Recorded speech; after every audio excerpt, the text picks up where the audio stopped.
Chapter 17. Somebody Turns Up.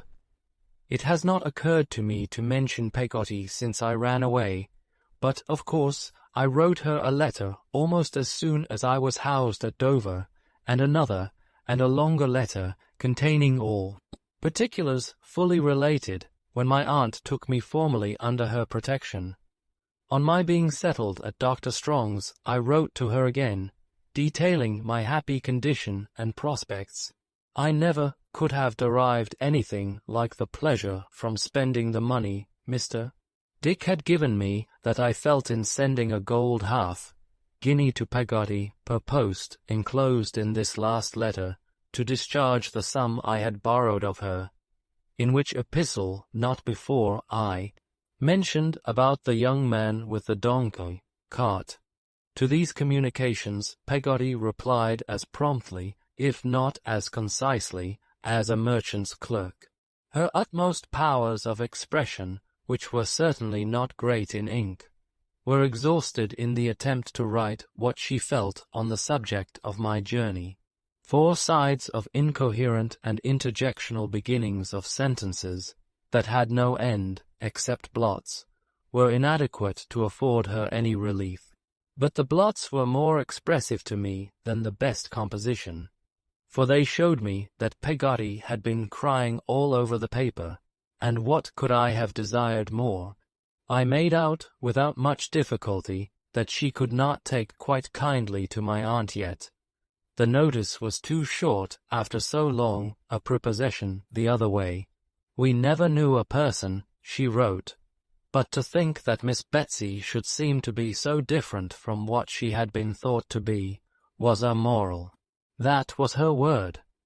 She was evidently still afraid of Miss Betsy, for she sent her grateful duty to her but timidly, and she was evidently afraid of me, too, and entertained the probability of my running away again. Soon, if I might judge from the repeated hints she threw out, that the coach fare to Yarmouth was always to be had of her for the asking. She gave me one piece of intelligence which affected me very much, namely, that there had been a sale of the furniture at our old home, and that Mr. and Miss Murdstone were gone away, and the house was shut up, to be let or sold. God knows I had no part in it while they remained there, but it pained me to think of the dear old place as altogether abandoned, of the weeds growing tall in the garden, and the fallen leaves lying thick and wet upon the paths. I imagined how the winds of winter would howl round it, how the cold rain would beat upon the window glass, how the moon would make ghosts on the walls of the empty rooms, watching their solitude. All night I thought afresh of the grave in the churchyard, underneath the tree, and it seemed as if the house were dead too, now, and all connected with my father and mother were faded away. There was no other news in Peggotty's letters. Mr. Barkis was an excellent husband, she said, though still a little near. But we all had our faults, and she had plenty, though I am sure I don't know what they were, and he sent his duty and my little bedroom was always ready for me. Mr. Peggotty was well, and Ham was well, and Mrs. Gummidge was but poorly, and little Emily wouldn't send her love, but said that Peggotty might send it, if she liked. All this intelligence I dutifully imparted to my aunt, only reserving to myself the mention of little Emily, to whom I instinctively felt that she would not very tenderly incline. While I was yet new at Dr. Strong's, she made several excursions over to Canterbury to see me, and always at unseasonable hours, with the view, I suppose, of taking me by surprise. But, finding me well employed, and bearing a good character, and hearing on all hands that I rose fast in the school, she soon discontinued these visits. I saw her on a Saturday, every 3rd or 4th week, when I went over to Dover for a treat, and I saw Mr. Dick every alternate Wednesday, when he arrived by stage coach at noon, to stay until next morning. On these occasions Mr.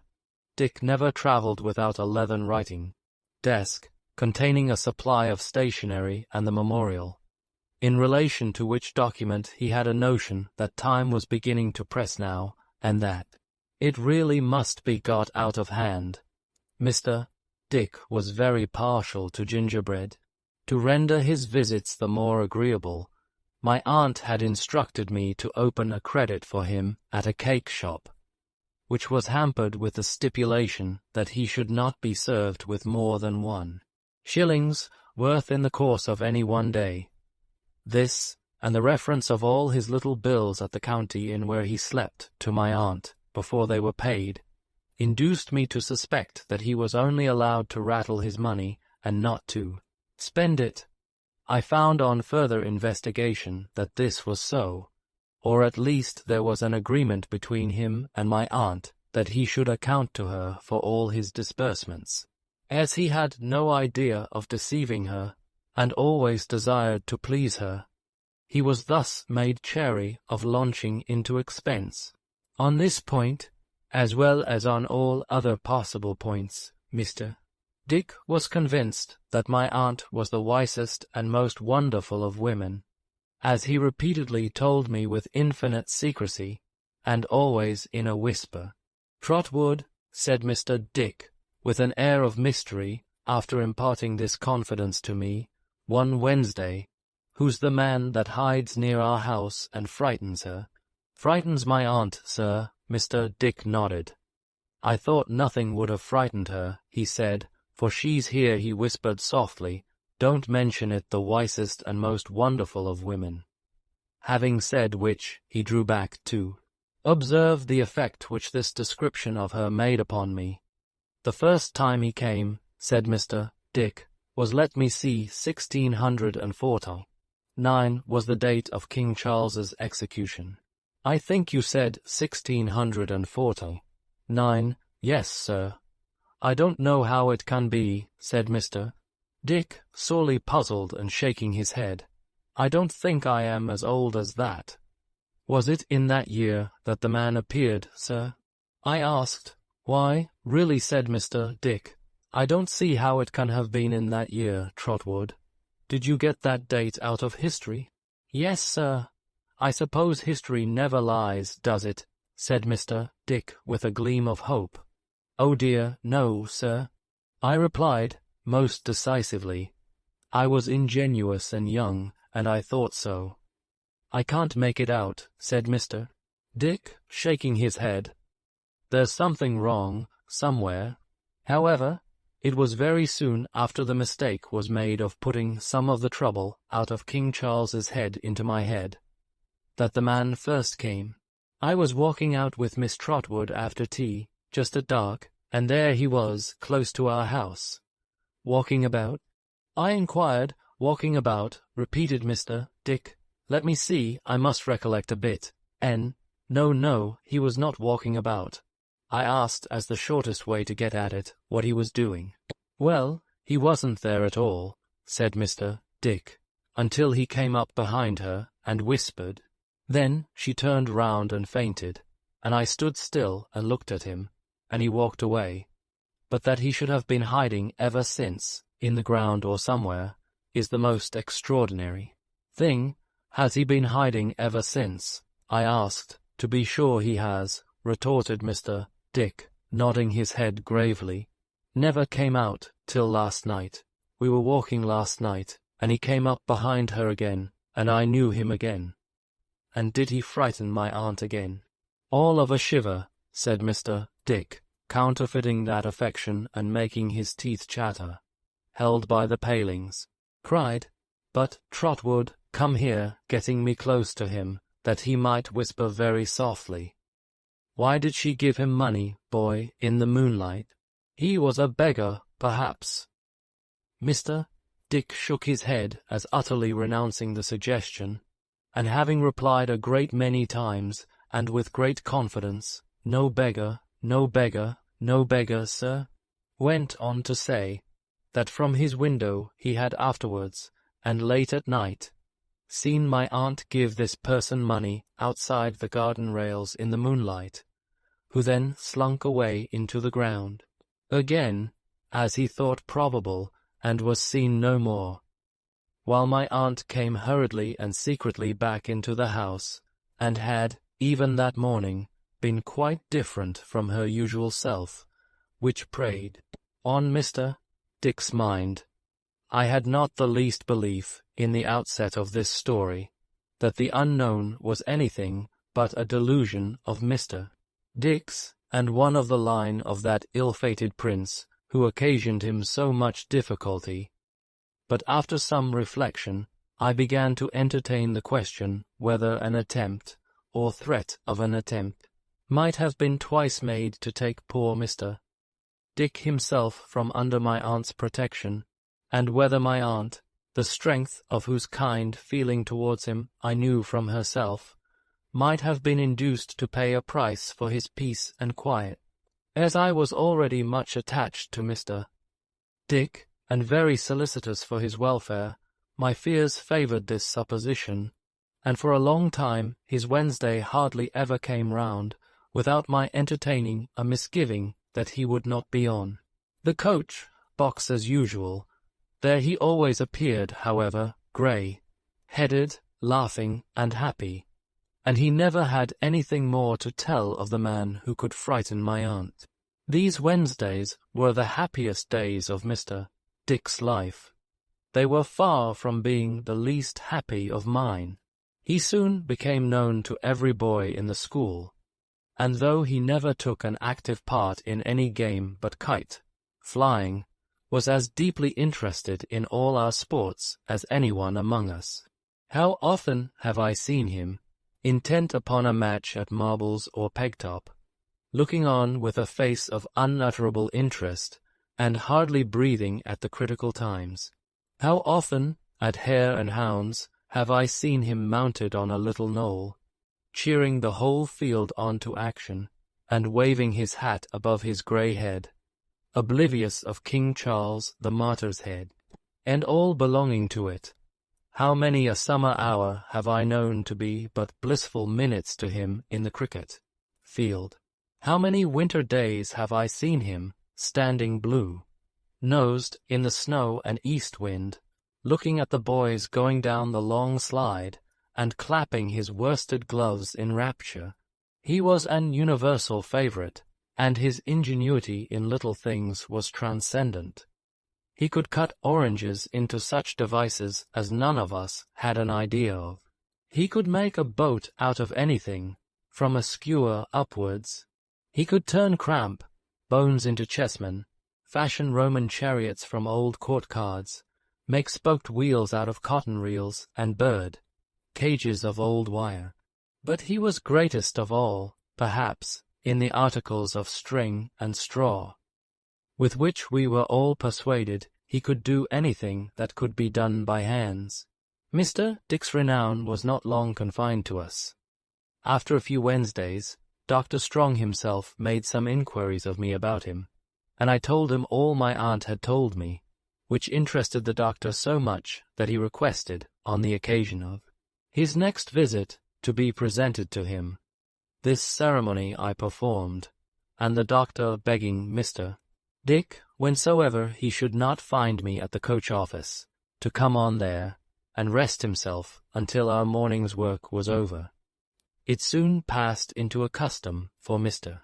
Dick to come on as a matter of course, and, if we were a little late, as often happened on a Wednesday, to walk about the courtyard, waiting for me. Here he made the acquaintance of the doctor's beautiful young wife, paler than formerly all this time, more rarely seen by me or anyone, I think, and not so gay, but not less beautiful, and so became more and more familiar by degrees, until, at last, he would come into the school and wait. He always sat in a particular corner on a particular stool, which was called Dick after him. Here he would sit, with his grey head bent forward, attentively listening to whatever might be going on, with a profound veneration for the learning he had never been able to acquire. This veneration Mr. Dick extended to the doctor, whom he thought the most subtle and accomplished philosopher of any age. It was long before Mr. Dick ever spoke to him otherwise than bareheaded, and even when he and the doctor had struck up quite a friendship, and would walk together by the hour on that side of the courtyard which was known among us as the doctor's walk, Mr. Dick would pull off his hat at intervals to show his respect for wisdom and knowledge. How it ever came about that the doctor began to read out scraps of the famous dictionary in these walks, I never knew. Perhaps he felt it all the same at first as reading to himself. However, it passed into a custom too, and Mr. Dick, listening with a face shining with pride and pleasure, in his heart of hearts believed the dictionary to be the most delightful book in the world. As I think of them going up and down before those schoolroom windows, the doctor reading with his complacent smile, an occasional flourish of the manuscript or grave motion of his head, and Mr. Dick listening, enchained by interest, with his poor wits calmly wandering God knows where, upon the wings of hard words, I think of it as one of the pleasantest things, in a quiet way, that I have ever seen. I feel as if they might go walking to and fro forever, and the world might somehow be the better for it, as if 1,000 things it makes a noise about were not one half so good for it or me. Agnes was one of Mr. Dick's friends very soon, and in often coming to the house he made acquaintance with Uriah. The friendship between himself and me increased continually, and it was maintained on this odd footing, that, while Mr. Dick came professedly to look after me as my guardian, he always consulted me in any little matter of doubt that arose, and invariably guided himself by my advice, not only having a high respect for my native sagacity, but considering that I inherited a good deal from my aunt. One Thursday morning, when I was about to walk with Mr. Dick from the hotel to the coach office before going back to school, for we had an hour's school before breakfast, I met Uriah in the street, who reminded me of the promise I had made to take tea with himself and his mother, adding with a writhe, "But I didn't expect you to keep it, Master Copperfield, we're so very humble." I really had not yet been able to make up my mind whether I liked Uriah or detested him, and I was very doubtful about it still, as I stood looking him in the face in the street. But I felt it quite an affront to be supposed proud, and said I only wanted to be asked. "Oh, if that's all, Master Copperfield," said Uriah, "and it really isn't our humbleness that prevents you, will you come this evening? But if it is our humbleness, I hope you won't mind owning to it, Master Copperfield, for we are well aware of our condition." I said I would mention it to Mr. Wickfield, and if he approved, as I had no doubt he would, I would come with pleasure. So, at 6 o'clock that evening, which was one of the early office evenings, I announced myself as ready to Uriah. "Mother will be proud indeed," he said, as we walked away together. "Or she would be proud if it wasn't sinful, Master Copperfield." "Yet you didn't mind supposing I was proud this morning," I returned. "Oh dear, no, Master Copperfield," returned Uriah. "Oh, believe me, no, such a thought never came into my head. I shouldn't have deemed it at all proud if you had thought you as too humble for you, because we are so very humble. Have you been studying much law lately?" I asked to change the subject. "Oh, Master Copperfield," he said, with an air of self-denial, "my reading is hardly to be called study. I have passed an hour or two in the evening, sometimes with Mr. Tidd." "Rather hard, I suppose," said I. "He is hard to me sometimes," returned Uriah, "but I don't know what he might be to a gifted person." After beating a little tune on his chin as he walked on, with the 2 forefingers of his skeleton right hand, he added, "There are expressions, you see, Master Copperfield, Latin words and terms in Mr. Tidd, that are trying to a reader of my humble attainments.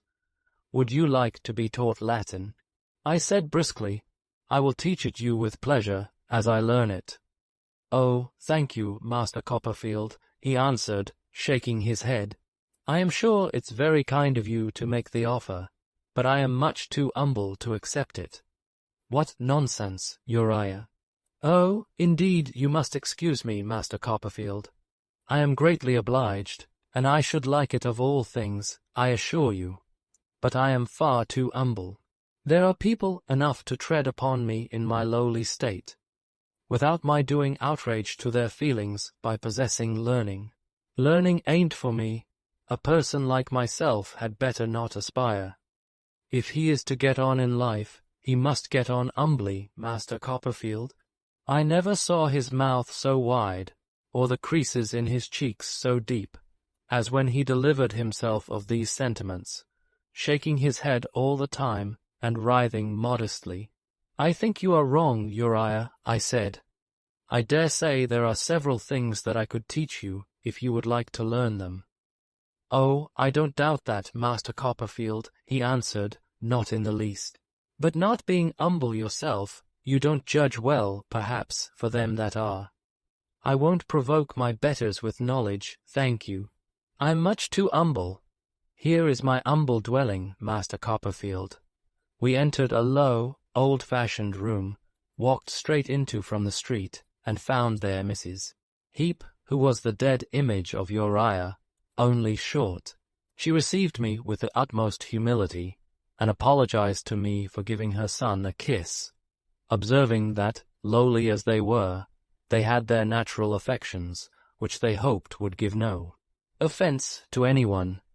It was a perfectly decent room, half parlor and half kitchen, but not at all a snug room. The things were set upon the table, and the kettle was boiling on the hob. There was a chest of drawers with an escritoire top, for Uriah to read or write at of an evening. There was Uriah's blue bag lying down and vomiting papers. There was a company of Uriah's books. Commanded by Mr. Tidd, there was a corner cupboard, and there were the usual articles of furniture. I don't remember that any individual object had a bare, pinched, spare look, but I do remember that the whole place had. It was perhaps a part of Mrs. Heep's humility that she still wore weeds, notwithstanding the lapse of time that had occurred since Mr. Heep's decease. She still wore weeds. I think there was some compromise in the cap, but otherwise she was as weedy as in the early days of her mourning.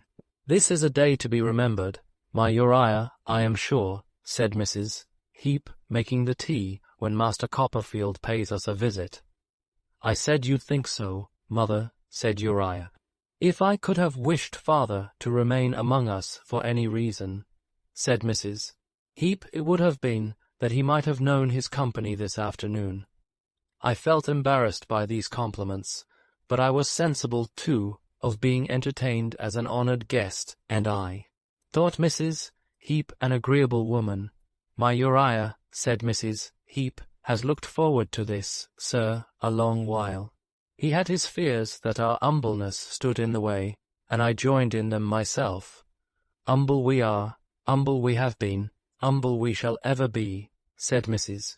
Heep. I am sure you have no occasion to be so, ma'am, I said, unless you like. Thank you, sir, retorted Mrs. Heep, we know our station, and are thankful in it. I found that Mrs.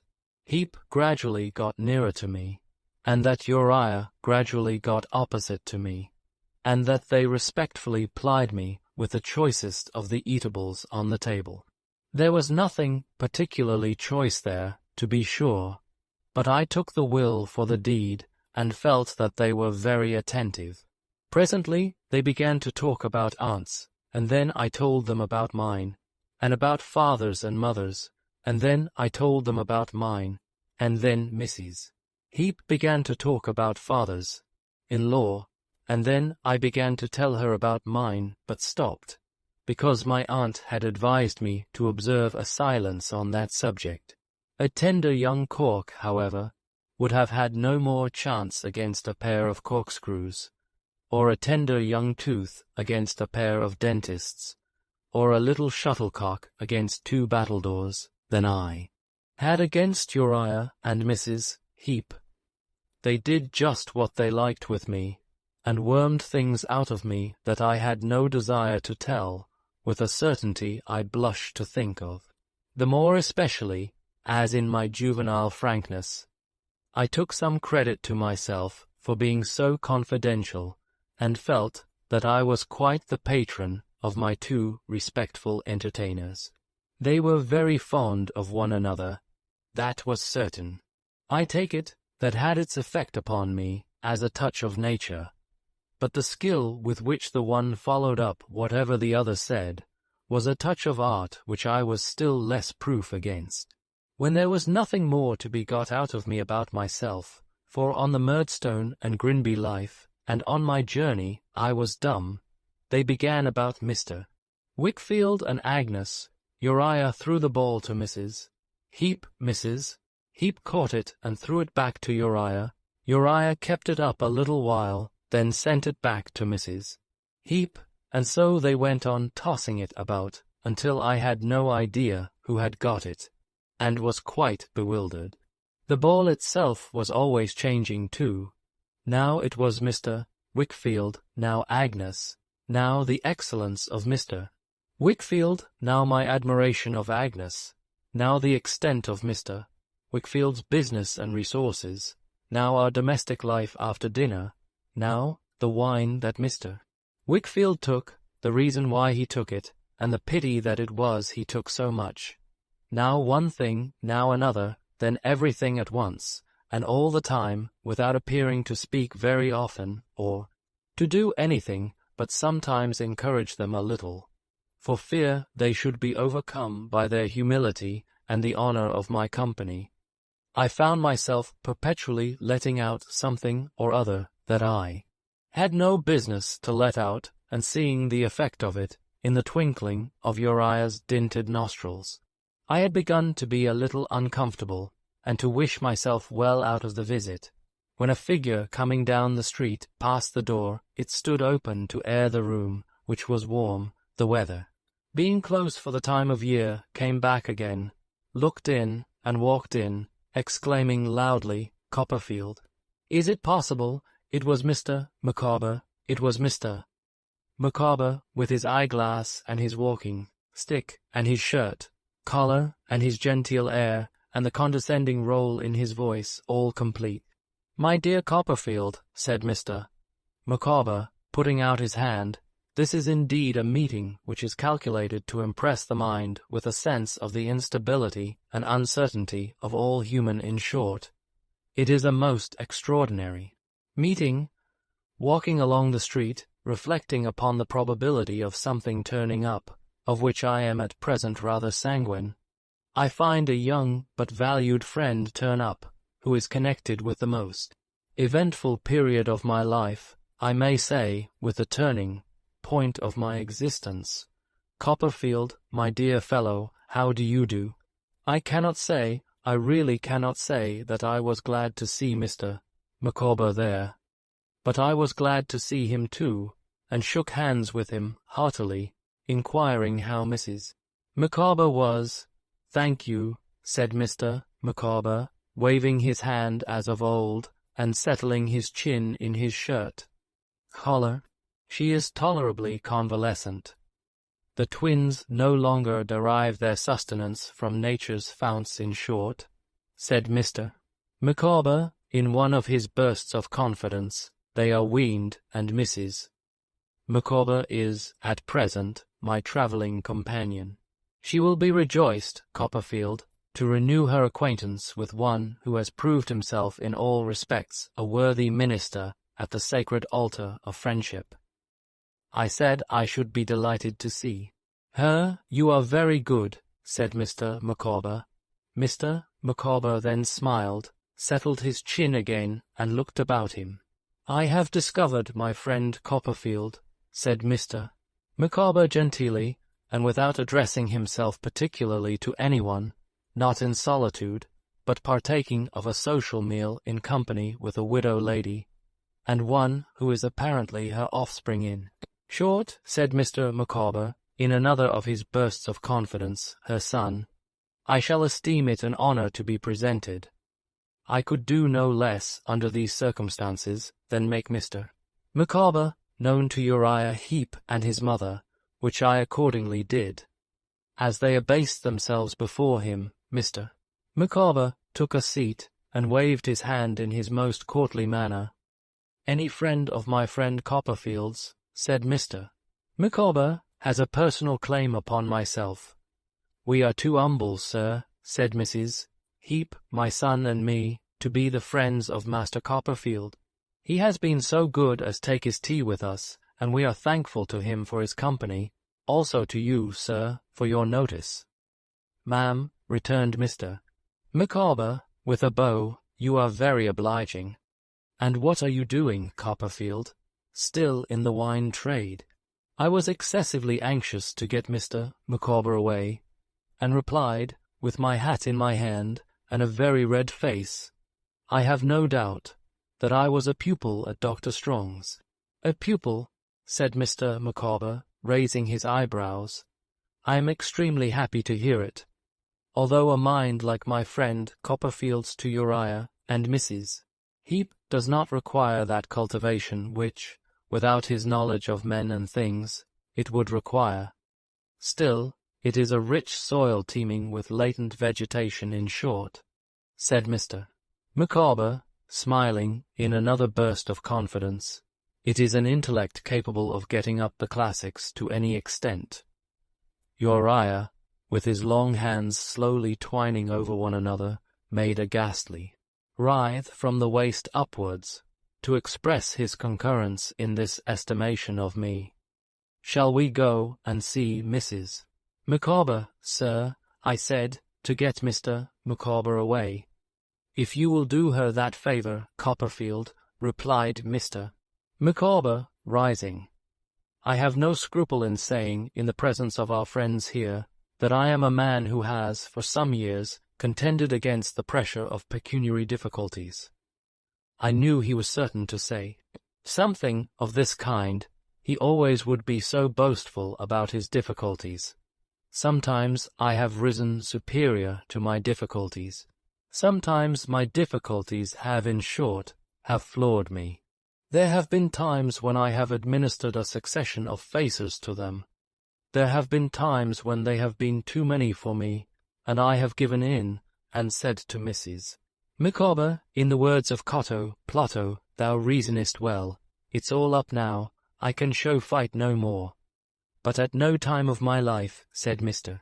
Micawber, have I enjoyed a higher degree of satisfaction than in pouring my griefs, if I may describe difficulties, chiefly arising out of warrants of attorney and promissory notes at 2 and 4 months, by that word, into the bosom of my friend Copperfield. Mr.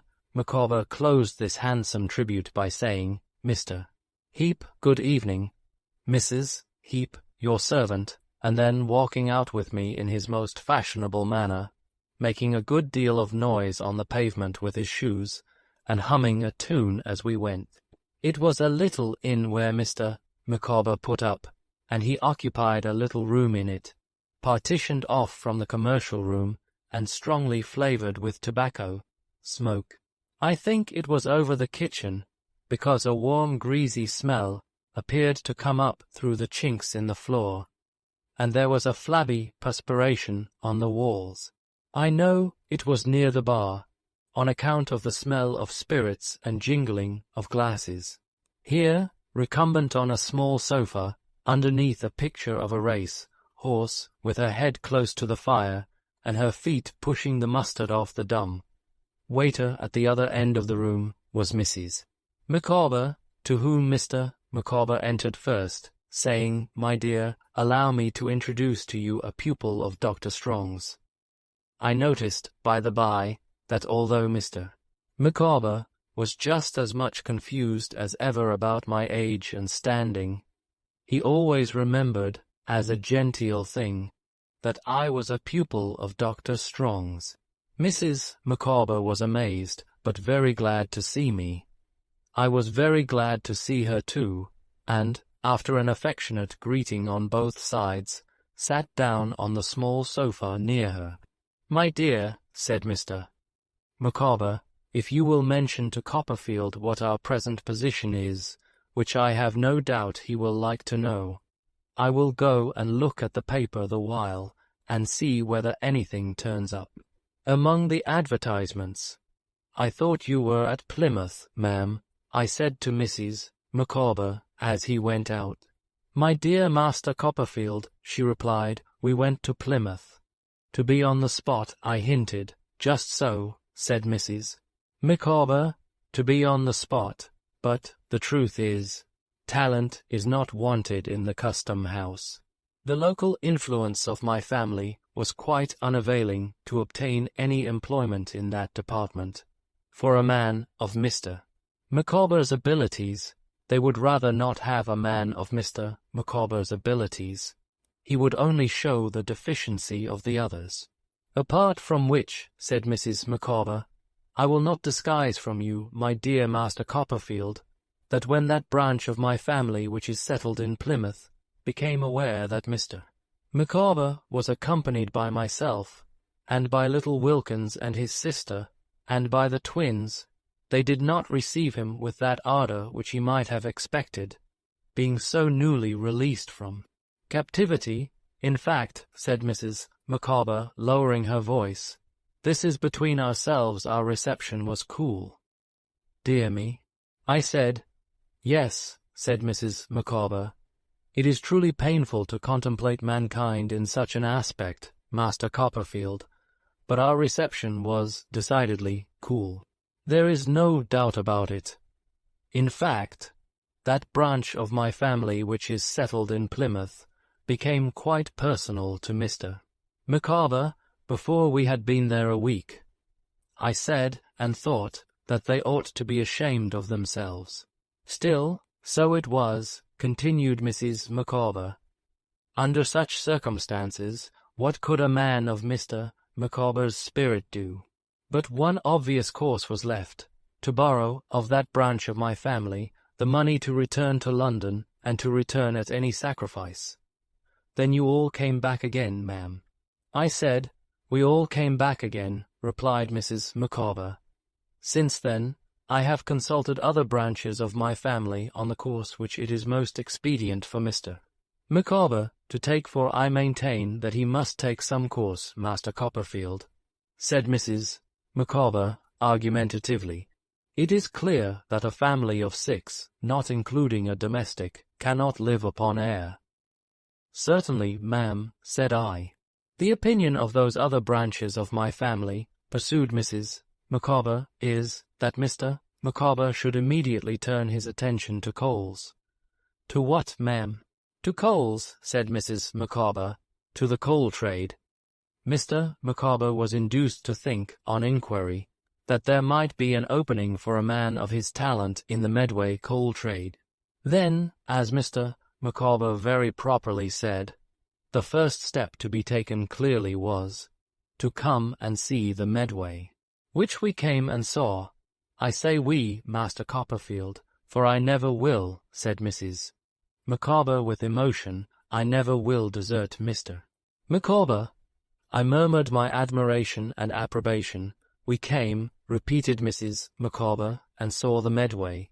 My opinion of the coal trade on that river is, that it may require talent, but that it certainly requires capital. Talent Mr. Micawber has, capital Mr. Micawber has not. We saw, I think, the greater part of the Medway, and that is my individual conclusion. Being so near here, Mr. Micawber was of opinion that it would be rash not to come on and see the cathedral. Firstly, on account of its being so well worth seeing, and our never having seen it, and secondly, on account of the great probability of something turning up in a cathedral town. We have been here, said Mrs. Micawber, 3 days. Nothing has as yet turned up. and it may not surprise you, my dear Master Copperfield, so much as it would a stranger, to know that we are at present waiting for a remittance from London to discharge our pecuniary obligations at this hotel. Until the arrival of that remittance, said Mrs. Micawber with much feeling, I am cut off from my home. I allude to lodgings in Pentonville, from my boy and girl, and from my twins. I felt the utmost sympathy for Mr. and Mrs. Micawber in this anxious extremity, and said as much to Mr. Micawber, who now returned, adding that I only wished I had money enough to lend them the amount they needed. Mr. Micawber's answer expressed the disturbance of his mind. He said, shaking hands with me, Copperfield, you are a true friend, but when the worst comes to the worst, no man is without a friend who is possessed of shaving materials. At this dreadful hint, Mrs. Micawber threw her arms round Mr. Micawber's neck, and entreated him to be calm. He wept, but so far recovered, almost immediately, as to ring the bell for the waiter, and bespeak a hot kidney pudding and a plate of shrimps for breakfast in the morning. When I took my leave of them, they both pressed me so much to come and dine before they went away, that I could not refuse. But, as I knew I could not come next day, when I should have a good deal to prepare in the evening, Mr. Micawber arranged that he would call at Dr. Strong's in the course of the morning, having a presentiment that the remittance would arrive by that post, and propose the day after, if it would suit me better. Accordingly, I was called out of school next forenoon, and found Mr. Micawber in the parlour, who had called to say that the dinner would take place as proposed. When I asked him if the remittance had come, he pressed my hand and departed. As I was looking out of window that same evening, it surprised me, and made me rather uneasy, to see Mr. Micawber and Uriah Heep walk past, arm in arm, Uriah humbly sensible of the honour that was done him, and Mr. Micawber taking a bland delight in extending his patronage to Uriah. But I was still more surprised when I went to the little hotel next day at the appointed dinner hour, which was 4 o'clock, to find, from what Mr.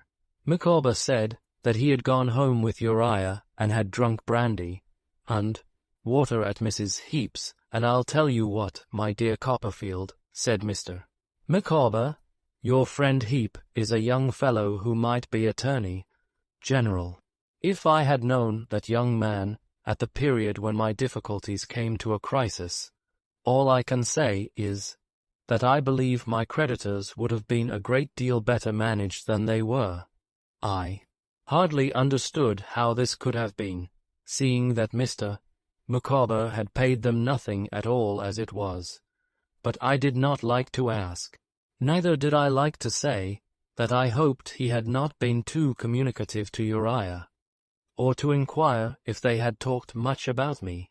I was afraid of hurting Mr. Micawber's feelings, or, at all events, Mrs. Micawber's, she being very sensitive, but I was uncomfortable about it too, and often thought about it afterwards. We had a beautiful little dinner, quite an elegant dish of fish, the kidney, end of a loin of veal, roasted, fried sausage, meat, a partridge, and a pudding. There was wine, and there was strong ale, and after dinner Mrs. Micawber made us a bowl of hot punch with her own hands. Mr. Micawber was uncommonly convivial. I never saw him such good company. He made his face shine with the punch, so that it looked as if it had been varnished all over. He got cheerfully sentimental about the town, and proposed success to it, observing that Mrs. Micawber and himself had been made extremely snug and comfortable there, and that he never should forget the agreeable hours they had passed in Canterbury. He proposed me afterwards, and he and Mrs. Micawber and I took a review of our past acquaintance, in the course of which we sold the property all over again. Then I proposed Mrs. Micawber, or at least said modestly, if you'll allow me, Mrs. Micawber, I shall now have the pleasure of drinking your health, ma'am." On which Mr. Micawber delivered an eulogium on Mrs. Micawber's character, and said she had ever been his guide, philosopher, and friend, and that he would recommend me, when I came to a marrying time of life, to marry such another woman, if such another woman could be found. As the punch disappeared, Mr. Micawber became still more friendly and convivial. Mrs. Micawber's spirits becoming elevated, too. We sang Auld Lang Syne. When we came to Here's a Hand, my trusty Freer, we all joined hands round the table, and when we declared we would take a right good Willie Wart, and hadn't the least idea what it meant, we were really affected. In a word, I never saw anybody so thoroughly jovial as Mr. Micawber was, down to the very last moment of the evening, when I took a hearty farewell of himself and his amiable wife. Consequently, I was not prepared at 7 o'clock next morning to receive the following communication, dated 9:30 in the evening. A quarter of an hour after I had left him. My dear young friend, the die is cast, all is over. Hiding the ravages of care with a sickly mask of mirth, I have not informed you this evening that there is no hope of the remittance. Under these circumstances, alike humiliating to endure, humiliating to contemplate, and humiliating to relate, I have discharged the pecuniary liability contracted at this establishment by giving a note of hand made payable 14 days after date at my residence, Pentonville, London. When it becomes due, it will not be taken up. The result is destruction, the bolt is impending, and the tree must fall. Let the wretched man who now addresses you, my dear Copperfield, be a beacon to you through life. He writes with that intention, and in that hope. If he could think himself of so much use, one gleam of day might, by possibility, penetrate into the cheerless dungeon of his remaining existence, though his longevity is, at present, to say the least of it, extremely problematical. This is the last communication, my dear Copperfield, you will ever receive. From the beggared outcast, Wilkins Micawber. I was so shocked by the contents of this heartrending letter that I ran off directly towards the little hotel with the intention of taking it on my way to Dr. Strong's and trying to soothe Mr. Micawber with a word of comfort. But, halfway there, I met the London coach with Mr. and Mrs. Micawber up behind. Mr. Micawber, the very picture of tranquil enjoyment, smiling at Mrs. Micawber's conversation, eating walnuts out of a paper bag, with a bottle sticking out of his breast pocket. As they did not see me, I thought it best, all things considered, not to see them. So, with a great weight taken off my mind, I turned into a by-street that was the nearest way to school, and felt, upon the whole, relieved that they were gone, though I still liked them very much, nevertheless. Chapter 18. A Retrospect. My school days, the silent gliding on of my existence, the unseen, unfelt progress of my life, from childhood up to youth.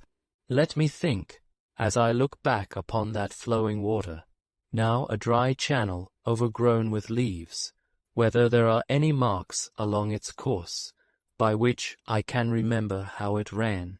A moment, and I occupy my place in the cathedral, where we all went together, every Sunday morning, assembling first at school for that purpose.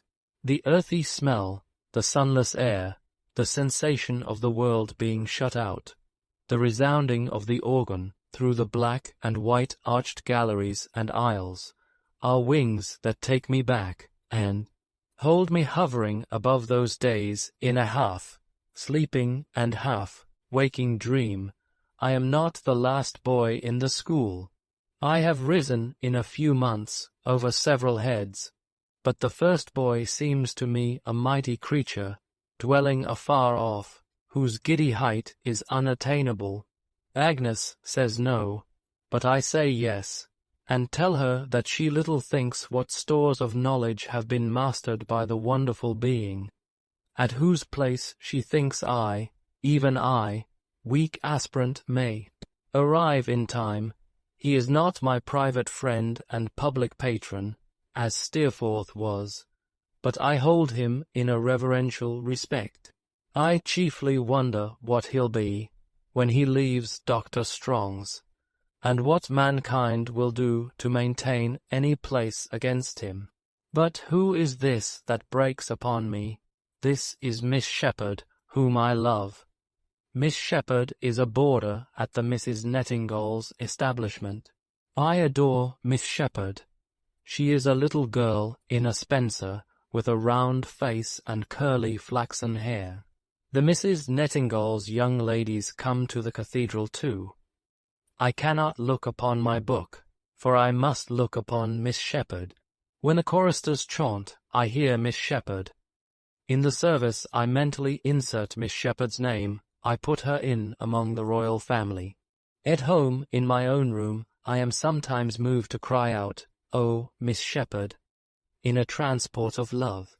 For some time I am doubtful of Miss Shepherd's feelings, but at length, fate being propitious, we meet at the dancing school. I have Miss Shepherd for my partner. I touch Miss Shepherd's glove, and feel a thrill go up the right arm of my jacket, and come out at my hair. I say nothing to Miss Shepherd, but we understand each other. Miss Shepherd and myself love but to be united. Why do I secretly give Miss Shepherd 12 Brazil nuts for a present, I wonder? They are not expressive of affection. They are difficult to pack into a parcel of any regular shape. They are hard to crack, even in room doors, and they are oily when cracked. Yet I feel that they are appropriate to Miss Shepherd. Soft, seedy biscuits, also, I bestow upon Miss Shepherd, and oranges innumerable. Once, I kiss Miss Shepherd in the croom, ecstasy. What are my agony and indignation next day, when I hear a flying rumour that the Mrs. Nettingall have stood Miss Shepherd in the stocks for turning in her toes. Miss Shepherd being the one pervading theme and vision of my life. How do I ever come to break with her? I can't conceive, and yet a coolness grows between Miss Shepherd and myself. Whispers reach me of Miss Shepherd having said she wished I wouldn't stare so, and having avowed a preference for Master Jones for Jones, a boy of no merit whatever. The gulf between me and Miss Shepherd widens. At last, one day, I meet the Mrs. Nettingall's establishment out walking. Miss Shepherd makes a face as she goes by, and laughs to her companion. All is over. The devotion of a life it seems a life, it is all the same, is at an end. Miss Shepherd comes out of the morning service, and the royal family know her no more. I am higher in the school, and no one breaks my peace. I am not at all polite now to the Mrs. Nettingall's young ladies, and shouldn't dote on any of them, if they were twice as many and 20 times as beautiful. I think the dancing school a tiresome affair, and wonder why the girls can't dance by themselves and leave us alone. I am growing great in Latin verses, and neglect the laces of my boots. Dr. Strong refers to me in public as a promising young scholar. Mr. Dick is wild with joy, and my aunt remits me a guinea by the next post. The shade of a young butcher rises, like the apparition of an armed head in Macbeth. Who is this young butcher? He is the terror of the youth of Canterbury. There is a vague belief abroad that the beef suet with which he anoints his hair gives him unnatural strength, and that he is a match for a man. He is a broad-faced, bull-necked young butcher, with rough red cheeks, an ill-conditioned mind, and an injurious tongue. His main use of this tongue is to disparage Dr. Strong's young gentleman. He says, publicly, that if they want anything he'll give it 'em. He names individuals among them, myself included, whom he could undertake to settle with one hand, and the other tied behind him. He waylays the smaller boys to punch their unprotected heads, and calls challenges after me in the open streets. For these sufficient reasons I resolve to fight the butcher. It is a summer evening, down in a green hollow at the corner of a wall. I meet the butcher by appointment. I am attended by a select body of our boys, the butcher by 2 other butchers, a young publican, and a sweep. The preliminaries are adjusted, and the butcher and myself stand face to face. In a moment the butcher lights 10,000 candles out of my left eyebrow. In another moment I don't know where the wall is, or where I am, or where anybody is. I hardly know which is myself, and which the butcher.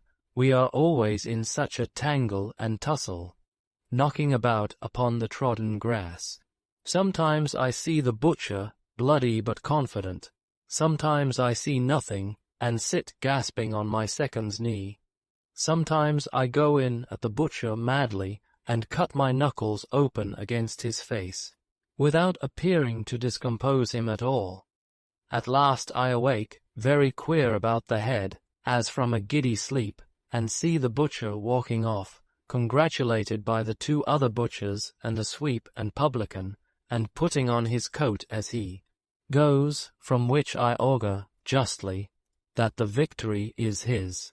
I am taken home in a sad plight, and I have beef, steaks put to my eyes, and am rubbed with vinegar and brandy, and find a great puffy place bursting out on my upper lip, which swells immoderately. For 3 or 4 days I remain at home, a very ill-looking subject, with a green shade over my eyes, and I should be very dull, but that Agnes is a sister to me, and condoles with me, and reads to me, and makes the time light and happy. Agnes has my confidence completely, always. I tell her all about the butcher, and the wrongs he has heaped upon me. She thinks I couldn't have done otherwise than fight the butcher, while she shrinks and trembles at my having fought him. Time has stolen on unobserved, for Adams is not the head boy in the days that are come now, nor has he been this many and many a day. Adams has left the school so long, that when he comes back on a visit to Dr. Strong, there are not many there, besides myself, who know him. Adams is going to be called to the bar almost directly, and is to be an advocate, and to wear a wig. I am surprised to find him a meeker man than I had thought, and less imposing in appearance. He has not staggered the world yet, either, for it goes on, as well as I can make out, pretty much the same as if he had never joined it. A blank, through which the warriors of poetry and history march on in stately hosts, that seem to have no end, and what comes next. I am the head boy now. I look down on the line of boys below me, with a condescending interest in such of them as bring to my mind the boy I was myself, when I first came there. That little fellow seems to be no part of me. I remember him as something left behind upon the road of life, as something I have passed, rather than have actually been, and almost think of him as of someone else. And the little girl I saw on that first day at Mr. Wickfield's, where is she? Gone also. In her stead, the perfect likeness of the picture, a child likeness no more, moves about the house, and Agnes, my sweet sister, as I call her in my thoughts, my counsellor and friend, the better angel of the lives of all who come within her calm, good, self-denying influence, is quite a woman. What other changes have come upon me, besides the changes in my growth and looks, and in the knowledge I have garnered all this while? I wear a gold watch and chain, a ring upon my little finger, and a long-tailed coat. and I use a great deal of bear's grease which, taken in conjunction with the ring, looks bad. Am I in love again? I am. I worship the eldest Miss Larkins. The eldest Miss Larkins is not a little girl. She is a tall, dark, black-eyed, fine figure of a woman. The eldest Miss Larkins is not a chicken, for the youngest Miss Larkins is not that, and the eldest must be 3 or 4 years older. Perhaps the eldest Miss Larkins may be about 30. My passion for her is beyond all bounds. The eldest Miss Larkins knows officers. It is an awful thing to bear. I see them speaking to her in the street. I see them cross the way to meet her when her bonnet, she has a bright taste in bonnets, is seen coming down the pavement, accompanied by her sister's bonnet. She laughs and talks, and seems to like it. I spend a good deal of my own spare time in walking up and down to meet her. If I can bow to her once in the day, I know her to bow to. Knowing Mr. Larkins, I am happier. I deserve a bow now and then. The raging agonies I suffer on the night of the race ball, where I know the eldest Miss Larkins will be dancing with the military, ought to have some compensation, if there be even handed justice in the world. My passion takes away my appetite, and makes me wear my newest silk neckerchief continually. I have no relief but in putting on my best clothes, and having my boots cleaned over and over again. I seem, then, to be worthier of the eldest Miss Larkins. Everything that belongs to her, or is connected with her, is precious to me. Mr. Larkins, a gruff old gentleman with a double chin, and one of his eyes immovable in his head, is fraught with interest to me. When I can't meet his daughter, I go where I am likely to meet him, to say, "How do you do, Mr. Larkins? Are the young ladies and all the family quite well?" Seems so pointed that I blush. I think continually about my age. Say I am 17, and say that 17 is young for the eldest Miss Larkins. What of that? Besides, I shall be 1 and 20 in no time almost. I regularly take walks outside Mr. Larkins's house in the evening, though it cuts me to the heart to see the officers go in, or to hear them up in the drawing-room, where the eldest Miss Larkins plays the harp.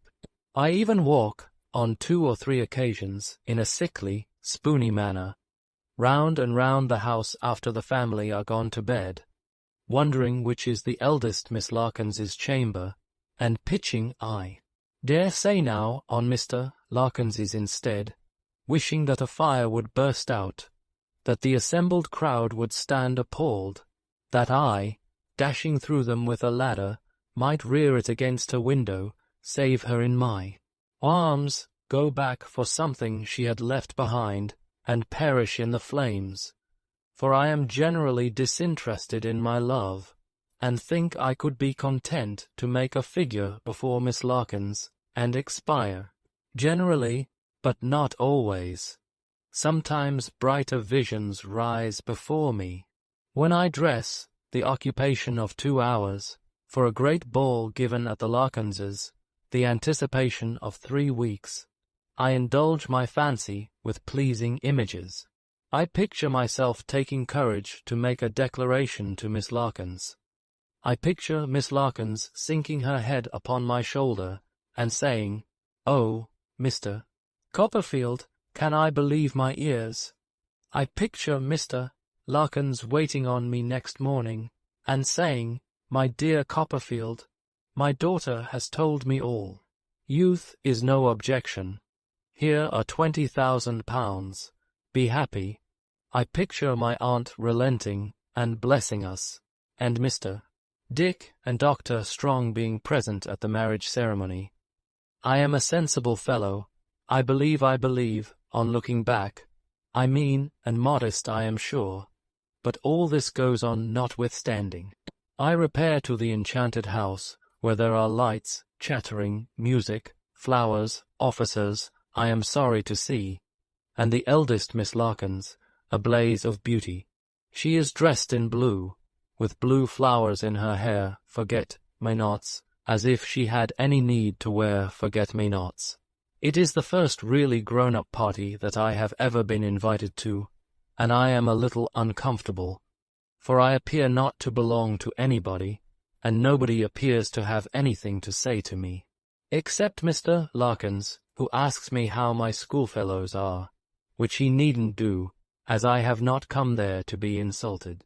But after I have stood in the doorway for some time, and feasted my eyes upon the goddess of my heart, she approaches me, she, the eldest Miss Larkins, and asks me pleasantly if I dance. I stammer, with a bow, with you, Miss Larkins. With no one else. Inquires Miss Larkins. I should have no pleasure in dancing with anyone else. Miss Larkins laughs and blushes, or I think she blushes, and says, next time but one, I shall be very glad. The time arrives. It is a waltz, I think, Miss Larkins doubtfully observes, when I present myself. Do you waltz? If not, Captain Bailey, but I do waltz, pretty well, too, as it happens. And I take Miss Larkins out. I take her sternly from the side of Captain Bailey. He is wretched, I have no doubt, but he is nothing to me. I have been wretched, too. I waltz with the eldest Miss Larkins. I don't know where, among whom, or how long. I only know that I swim about in space, with a blue angel, in a state of blissful delirium, until I find myself alone with her in a little room, resting on a sofa. She admires a flower, pink Camellia japonica, price £half-a-crown, in my button-hole. I give it her, and say, I ask an inestimable price for it, Miss Larkins. Indeed. What is that? Returns Miss Larkins. A flower of yours, that I may treasure it, as a miser does gold. You're a bold boy, says Miss Larkins. There. She gives it me, not displeased, and I put it to my lips, and then into my breast. Miss Larkins, laughing, draws her hand through my arm, and says, Now take me back to Captain Bailey. I am lost in the recollection of this delicious interview, and the waltz, when she comes to me, again, with a plain elderly gentleman who has been playing whist all night, upon her arm, and says, Oh, here is my bold friend. Mr. Chessel wants to know you, Mr. Copperfield. I feel at once that he is a friend of the family, and am much gratified. I admire your taste, sir, says Mr. Chessel. It does you credit. I suppose you don't take much interest in hops, but I am a pretty large grower myself, and if you ever like to come over to our neighborhood of Ashford, and take a run about our place, we shall be glad for you to stop as long as you like. I thank Mr. Chessel warmly, and shake hands. I think I am in a happy dream. I waltz with the eldest Miss Larkins once again. She says I waltz so well. I go home in a state of unspeakable bliss, and waltz in imagination all night long, with my arm round the blue waist of my dear divinity. For some days afterwards I am lost in rapturous reflections, but I neither see her in the street nor when I call. I am imperfectly consoled for this disappointment by the sacred pledge, the perished flower. Trotwood, says Agnes, one day after dinner, who do you think is going to be married tomorrow? Someone you admire. Not you, I suppose, Agnes. Not me, raising her cheerful face from the music she is copying. Do you hear him, Papa? The eldest Miss Larkins. To Captain Bailey.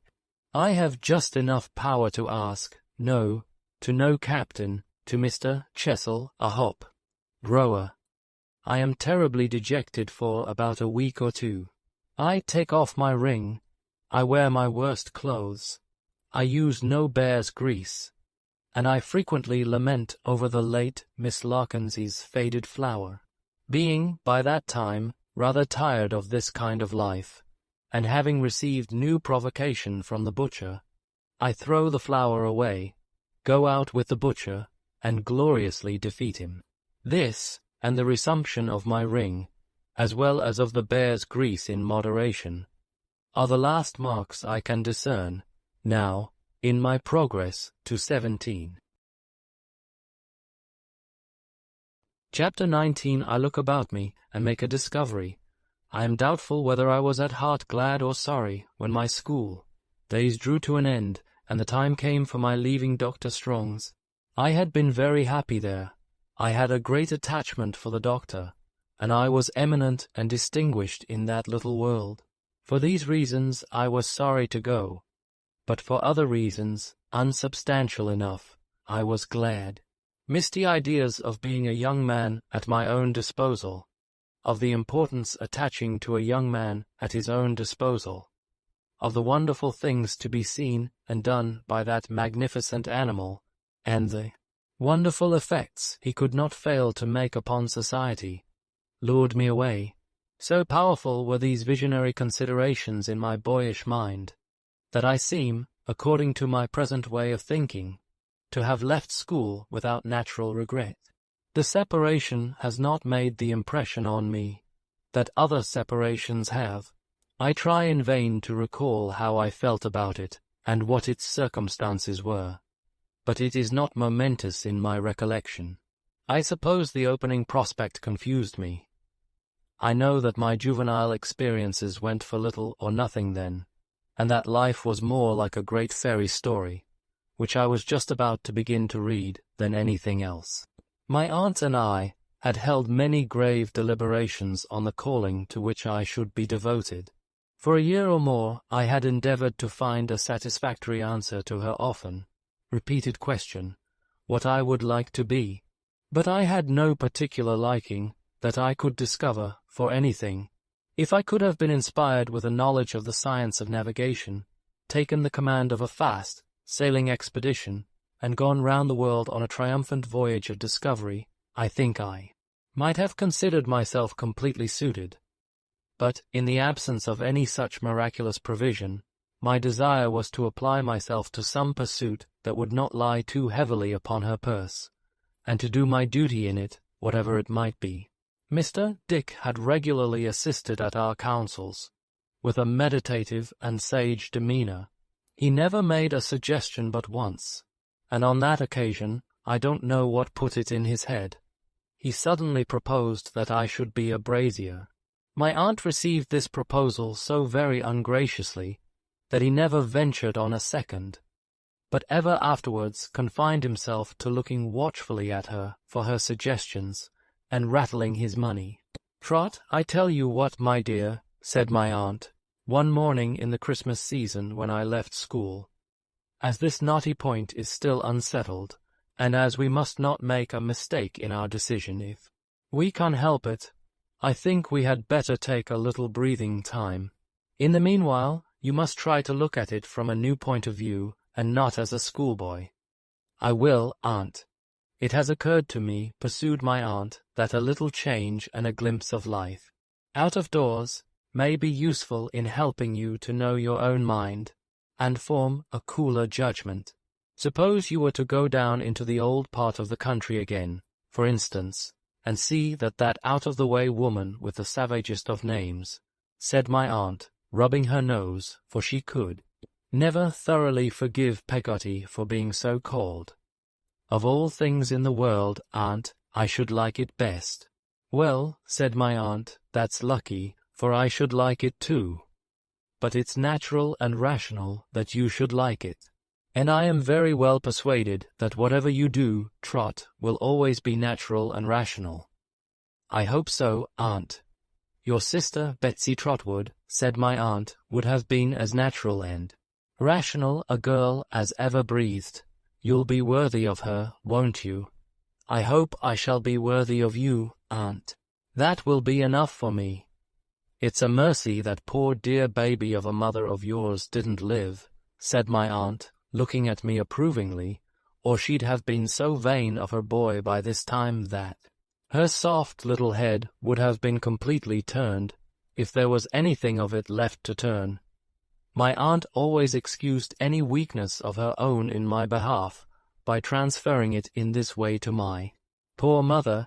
Bless me, Trotwood, how you do remind me of her. Pleasantly, I hope, aunt, said I. He's as like her, Dick, said my aunt emphatically. He's as like her as she was that afternoon before she began to fret, bless my heart. He's as like her as he can look at me out of his 2 eyes, is he indeed, said Mr. Dick. And he's like David too, said my aunt decisively. He is very like David, said Mr. Dick. But what I want you to be, Trot, resumed my aunt, I don't mean physically, but morally. You are very well physically is a firm fellow. A fine firm fellow with a will of your own. With resolution, said my aunt, shaking her cap at me and clenching her hand. With determination. With character, Trot, with strength of character that is not to be influenced, except on good reason, by anybody or by anything. That's what I want you to be. That's what your father and mother might both have been, heaven knows, and been the better for it. I intimated that I hoped I should be what she described. That you may begin, in a small way, to have a reliance upon yourself, and to act for yourself, said my aunt. I shall send you upon your trip alone. I did think once of Mr. Dick's going with you, but, on second thoughts, I shall keep him to take care of me. Mr. Dick, for a moment, looked a little disappointed, until the honor and dignity of having to take care of the most wonderful woman in the world restored the sunshine to his face.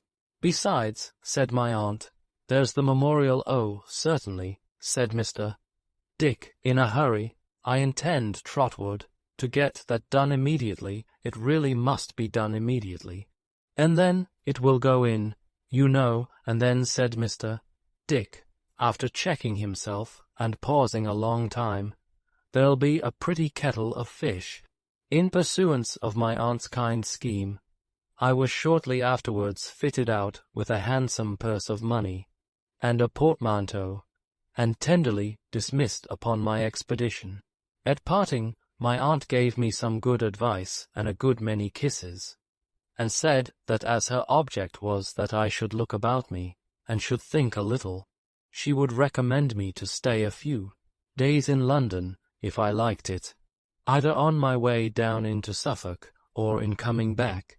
In a word, I was at liberty to do what I would, for 3 weeks or a month, and no other conditions were imposed upon my freedom than the before-mentioned thinking and looking about me, and a pledge to write 3 times a week and faithfully report myself. I went to Canterbury first, that I might take leave of Agnes and Mr. Wickfield, my old room in whose house I had not yet relinquished, and also of the good doctor. Agnes was very glad to see me, and told me that the house had not been like itself since I had left it. I am sure I am not like myself when I am away, said I. I seem to want my right hand when I miss you, though that's not saying much, for there's no head in my right hand, and no heart. Everyone who knows you consults with you, and is guided by you, Agnes. Everyone who knows me spoils me, I believe, she answered, smiling. No, it's because you are like no one else. You are so good and so sweet-tempered. You have such a gentle nature, and you are always right. You talk, said Agnes, breaking into a pleasant laugh as she sat at work, as if I were the late Miss Larkins. Come, it's not fair to abuse my confidence, I answered, reddening at the recollection of my blue enslaver. But I shall confide in you just the same, Agnes. I can never grow out of that. Whenever I fall into trouble or fall in love, I shall always tell you, if you'll let me, even when I come to fall in love in earnest. Why, you have always been in earnest, said Agnes, laughing again. Oh, that was as a child or a schoolboy, said I, laughing in my turn, not without being a little shame-faced. Times are altering now, and I suppose I shall be in a terrible state of earnestness one day or other. My wonder is that you are not in earnest yourself by this time, Agnes." Agnes laughed again and shook her head. "Oh, I know you are not," said I, "because if you had been you would have told me. Or at least, for I saw a faint blush in her face, you would have let me find it out for myself. But there is no one that I know of who deserves to love you, Agnes. Someone of a nobler character and more worthy altogether than anyone I have ever seen here must rise up before I give my consent. In the time to come, I shall have a wary eye on all admirers, and shall exact a great deal from the successful one, I assure you." We had gone on, so far, in a mixture of confidential jest and earnest that had long grown naturally out of our familiar relations, begun as mere children. But Agnes, now suddenly lifting up her eyes to mine, and speaking in a different manner, said, "Trotwood, there is something that I want to ask you, and that I may not have another opportunity of asking for a long time, perhaps something I would ask, I think, of no one else. Have you observed any gradual alteration in Papa?" I had observed it, and had often wondered whether she had too. I must have shown as much now in my face, for her eyes were in a moment cast down, and I saw tears in them. "Tell me what it is," she said in a low voice. "I think shall I be quite plain, Agnes, liking him so much?" "Yes," she said. "I think he does himself no good by the habit that has increased upon him since I first came here. He is often very nervous, or I fancy so." "It is not fancy," said Agnes, shaking her head. "His hand trembles, his speech is not plain, and his eyes look wild. I have remarked that at those times, and when he is least like himself, he is most certain to be wanted on some business." "By Uriah," said Agnes. "Yes, and the sense of being unfit for it, or of not having understood it, or of having shown his condition in spite of himself, seems to make him so uneasy, that next day he is worse, and next day worse, and so he becomes jaded and haggard. Do not be alarmed by what I say, Agnes, but in this state I saw him, only the other evening, lay down his head upon his desk, and shed tears like a child." Her hand passed softly before my lips, while I was yet speaking, and in a moment she had met her father at the door of the room, and was hanging on his shoulder. The expression of her face, as they both looked towards me, I felt to be very touching. There was such deep fondness for him, and gratitude to him for all his love and care, in her beautiful look, and there was such a fervent appeal to me to deal tenderly by him, even in my inmost thoughts, and to let no harsh construction find any place against him. She was at once so proud of him and devoted to him, yet so compassionate and sorry, and so reliant upon me to be so, too, that nothing she could have said would have expressed more to me, or moved me more. We were to drink tea at the doctor's. We went there at the usual hour, and round the study fireside found the doctor, and his young wife, and her mother. The doctor, who made as much of my going away as if I were going to China, received me as an honored guest, and called for a log of wood to be thrown on the fire, that he might see the face of his old pupil reddening in the blaze. I shall not see many more new faces in Trotwood's stead. "Wickfield," said the doctor, warming his hands, "I am getting lazy and want ease. I shall relinquish all my young people in another 6 months, and lead a quieter life." "You have said so any time these 10 years, Doctor, Mr. Wickfield answered. "But now I mean to do it," returned the doctor.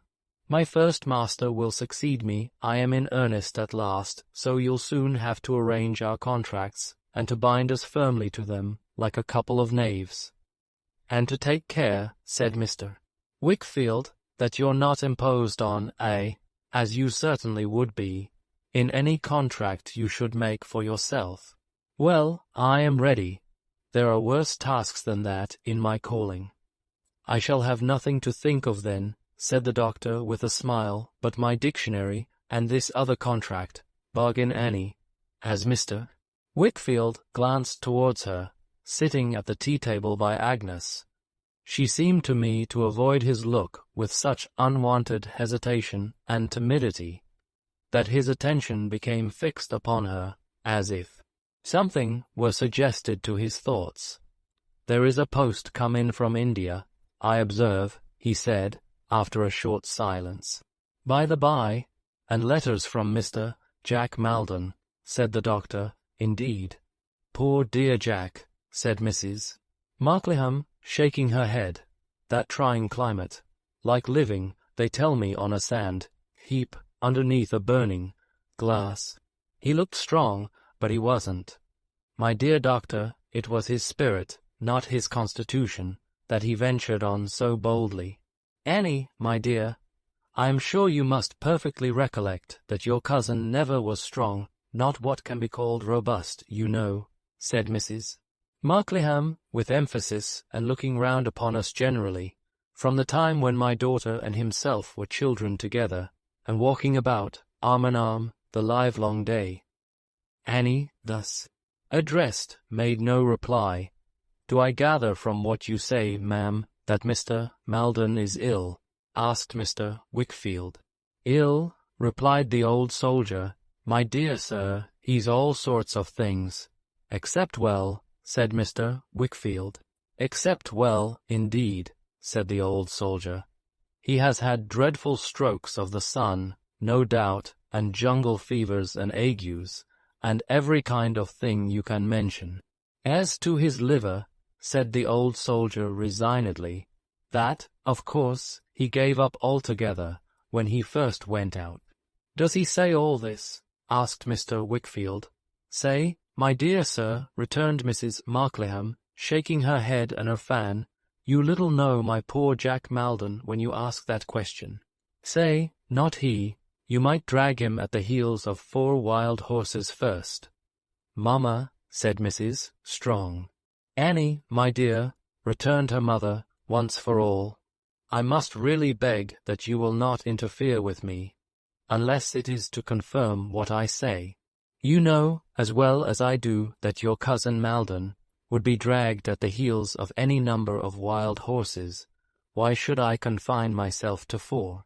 I won't confine myself to 4, 8, 16, 2, and 30, rather than say anything calculated to overturn the doctor's plans. Wickfield's plans, said the doctor, stroking his face and looking penitently at his adviser, that is to say, our joint plans for him. I said myself, abroad or at home. And I said, added Mr. Wickfield gravely, abroad.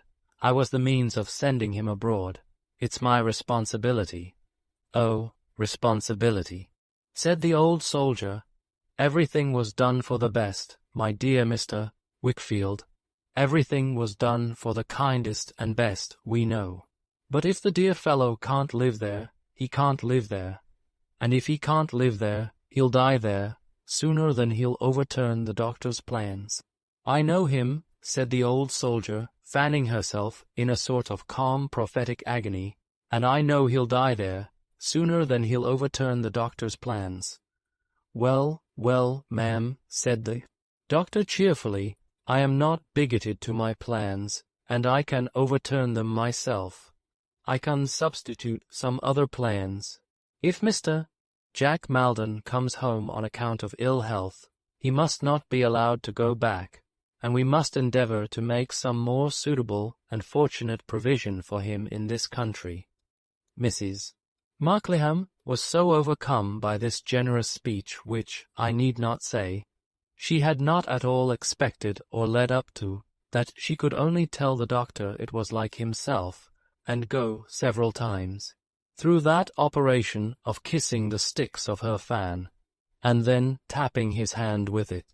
After which she gently chid her daughter Annie for not being more demonstrative when such kindnesses were showered for her sake, on her old playfellow, and entertained us with some particulars concerning other deserving members of her family, whom it was desirable to set on their deserving legs.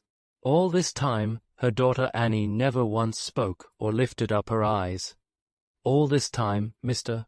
Wickfield had his glance upon her as she sat by his own daughter's side. It appeared to me that he never thought of being observed by anyone, but was so intent upon her, and upon his own thoughts in connection with her, as to be quite absorbed. He now asked what Mr.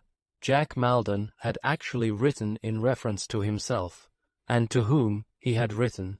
"Why, here," said Mrs. Markleham, taking a letter from the chimney piece above the doctor's head. "The dear fellow says to the doctor himself, where is it? Oh, I am sorry to inform you that my health is suffering severely, and that I fear I may be reduced to the necessity of returning home for a time, as the only hope of restoration." That's pretty plain, poor fellow, his only hope of restoration, but Annie's letter is plainer still. "Annie, show me that letter again." "Not now, Mamma," she pleaded in a low tone. "My dear, you absolutely are, on some subjects, one of the most ridiculous persons in the world," returned her mother, "and perhaps the most unnatural to the claims of your own family. We never should have heard of the letter at all, I believe, unless I had asked for it myself. Do you call that confidence, my love, towards Dr. Strong? I am surprised. You ought to know better." The letter was reluctantly produced, and as I handed it to the old lady, I saw how the unwilling hand from which I took it trembled. "Now let us see," said Mrs. Markleham, putting her glass to her eye, "where the passage is. The remembrance of old times, my dearest Annie, and so forth, it's not there. The amiable old proctor, who's he? Dear me, Annie, how illegibly your cousin Maldon writes, and how stupid I am. Doctor, of course. Ah, amiable indeed." Here she left off, to kiss her fan again, and shake it at the doctor, who was looking at us in a state of placid satisfaction. "Now I have found it. You may not be surprised to hear, Annie, no, to be sure, knowing that he never was really strong. What did I say just now? That I have undergone so much in this distant place, as to have decided to leave it at all hazards. On sick leave, if I can. On total resignation, if that is not to be obtained. What I have endured, and do endure here, is insupportable. And but for the promptitude of that best of creatures," said Mrs. Markleham, telegraphing the doctor as before, and refolding the letter, "it would be insupportable to me to think of." Mr. Wickfield said not one word, though the old lady looked to him as if for his commentary on this intelligence, but sat severely silent, with his eyes fixed on the ground. Long after the subject was dismissed, and other topics occupied us, he remained so, seldom raising his eyes, unless to rest them for a moment, with a thoughtful frown, upon the doctor or his wife, or both. The doctor was very fond of music. Agnes sang with great sweetness and expression, and so did Mrs. Strong. They sang together, and played duets together, and we had quite a little concert.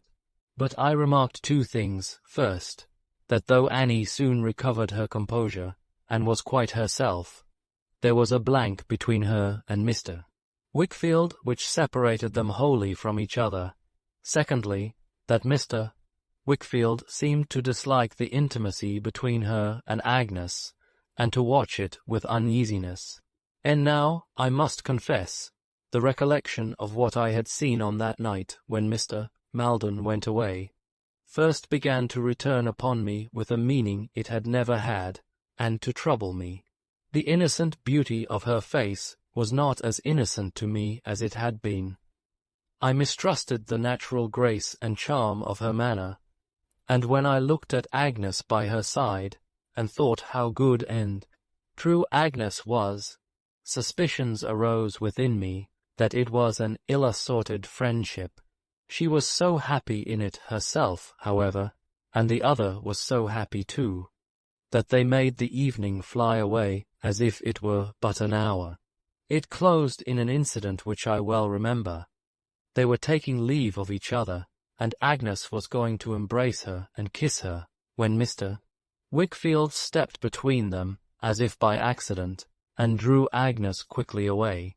Then I saw, as though all the intervening time had been cancelled, and I was still standing in the doorway on the night of the departure, the expression of that night in the face of Mrs. Strong as it confronted his. I cannot say what an impression this made upon me, or how impossible I found it, when I thought of her afterwards, to separate her from this look, and remember her face in its innocent loveliness. Again, it haunted me when I got home. I seemed to have left the doctor's roof with a dark cloud lowering on it. The reverence that I had for his grey head was mingled with commiseration for his faith in those who were treacherous to him, and with resentment against those who injured him. The impending shadow of a great affliction, and a great disgrace that had no distinct form in it yet, fell like a stain upon the quiet place where I had worked and played as a boy, and did it a cruel wrong. I had no pleasure in thinking any more of the grave old broad-leaved aloe trees, which remained shut up in themselves 100 years together, and of the trim smooth grass plot and the stone urns and the doctor's walk, and the congenial sound of the cathedral bell hovering above them all. It was as if the tranquil sanctuary of my boyhood had been sacked before my face, and its peace and honour given to the winds. But morning brought with it my parting from the old house, which Agnes had filled with her influence, and that occupied my mind sufficiently. I should be there again soon, no doubt. I might sleep again perhaps often in my old room, but the days of my inhabiting there were gone, and the old time was past. I was heavier at heart when I packed up such of my books and clothes as still remained there to be sent to Dover, than I cared to show to Uriah Heep, who was so officious to help me that I uncharitably thought him mighty glad that I was going. I got away from Agnes and her father, somehow, with an indifferent show of being very manly, and took my seat upon the box of the London coach. I was so softened and forgiving, going through the town, that I had half a mind to nod to my old enemy the butcher, and throw him 5 shillings to drink. But he looked such a very obdurate butcher as he stood scraping the great block in the shop, and moreover, his appearance was so little improved by the loss of a front tooth which I had knocked out, that I thought it best to make no advances. The main object on my mind, I remember, when we got fairly on the road, was to appear as old as possible to the coachman, and to speak extremely gruff. The latter point I achieved at great personal inconvenience, but I stuck to it, because I felt it was a grown-up sort of thing. "You are going through, sir," said the coachman. "Yes, William," I said, condescendingly. I knew him. "I am going to London. I shall go down into Suffolk afterwards." "Shooting, sir," said the coachman. He knew as well as I did that it was just as likely, at that time of year, I was going down there whaling. But I felt complimented too. "I don't know," I said, pretending to be undecided, "whether I shall take a shot or not." "Birds is got worry shy, I'm told," said William. "So I understand," said I. "Is Suffolk your county, sir?" asked William. "Yes," I said, with some importance. "Suffolk's my county." "I'm told the dumplings is uncommon fine down there," said William. I was not aware of it myself, but I felt it necessary to uphold the institutions of my county, and to evince a familiarity with them. So I shook my head, as much as to say, "I believe you." "And the punches," said William. "There's cattle." A Suffolk punch, when he's a good un, is worth his weight in gold. Did you ever breed any Suffolk punches yourself, sir? No, I said, not exactly. Here's a gentleman behind me, I'll pound it, said William, as has bred 'em by wholesale. The gentleman spoken of was a gentleman with a very unpromising squint, and a prominent chin, who had a tall white hat on with a narrow flat brim, and whose close-fitting drab trousers seemed to button all the way up outside his legs from his boots to his hips. His chin was cocked over the coachman's shoulder, so near to me that his breath quite tickled the back of my head, and as I looked at him, he leered at the leaders with the eye with which he didn't squint in a very knowing manner. "Ain't you?" asked William. "Ain't I what?" said the gentleman behind. "Bred them Suffolk punches by wholesale?" "I should think so," said the gentleman. "There ain't no sort of 'orse that I ain't bred, and no sort of dog. 'Orses and dogs is some men's fancy. They're wittles and drink to me lodging, wife, and children, reading, writing, and arithmetic, snuff, tobacco, and sleep. That ain't a sort of man to see sitting behind a coach-box, is it?" "Though," said William in my ear, as he handled the reins. I construed this remark into an indication of a wish that he should have my place, so I blushingly offered to resign it. "Well, if you don't mind, sir," said William, "I think it would be more correct. I have always considered this as the first fall I had in life. When I booked my place at the coach office, I had had box seat written against the entry, and had given the book keeper half a crown. I was got up in a special great coat and shawl, expressly to do honor to that distinguished eminence, had glorified myself upon it a good deal, and had felt that I was a credit to the coach. And here, in the very first stage, I was supplanted by a shabby man with a squint, who had no other merit than smelling like a livery, stables, and being able to walk across me, more like a fly than a human being, while the horses were at a canter.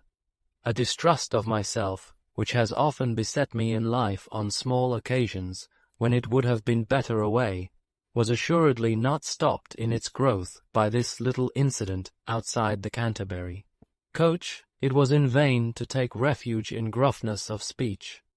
I spoke from the pit of my stomach for the rest of the journey, but I felt completely extinguished and dreadfully young. It was curious and interesting, nevertheless, to be sitting up there behind 4 horses, well educated, well dressed, and with plenty of money in my pocket, and to look out for the places where I had slept on my weary journey. I had abundant occupation for my thoughts in every conspicuous landmark on the road. When I looked down at the trampers whom we passed, and saw that well-remembered style of face turned up, I felt as if the tinker's blackened hand were in the bosom of my shirt again. When we clattered through the narrow street of Chatham, and I caught a glimpse, in passing, of the lane where the old monster lived who had bought my jacket, I stretched my neck eagerly to look for the place where I had sat, in the sun and in the shade, waiting for my money.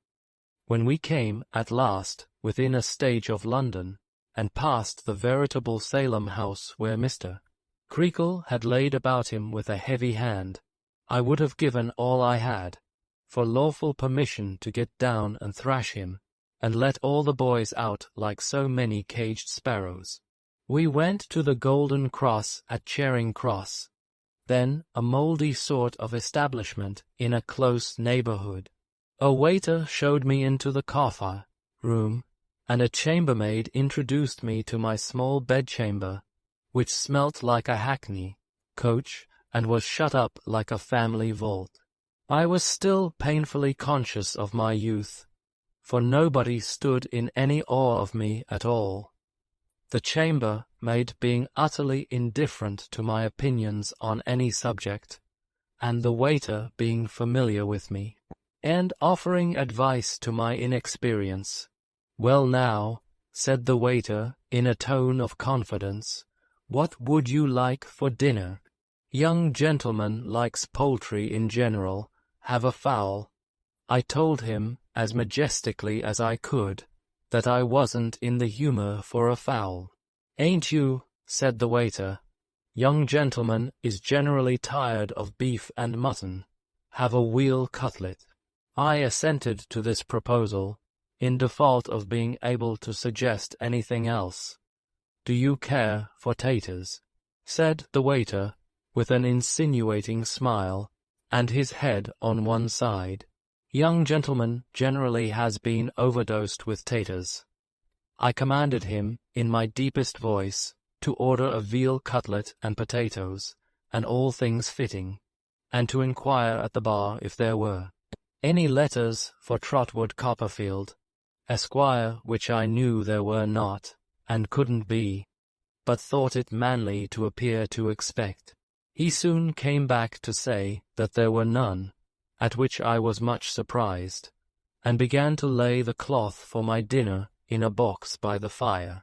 While he was so engaged, he asked me what I would take with it, and on my replying half a pint of sherry, thought it a favourable opportunity, I am afraid, to extract that measure of wine from the stale leavings at the bottoms of several small decanters.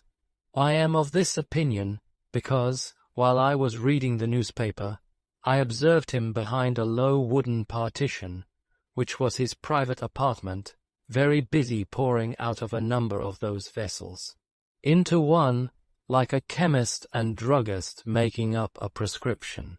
When the wine came to, I thought it flat, and it certainly had more English crumbs in it than were to be expected in a foreign wine in anything like a pure state, but I was bashful enough to drink it and say nothing, being then in a pleasant frame of mind, from which I infer that poisoning is not always disagreeable in some stages of the process.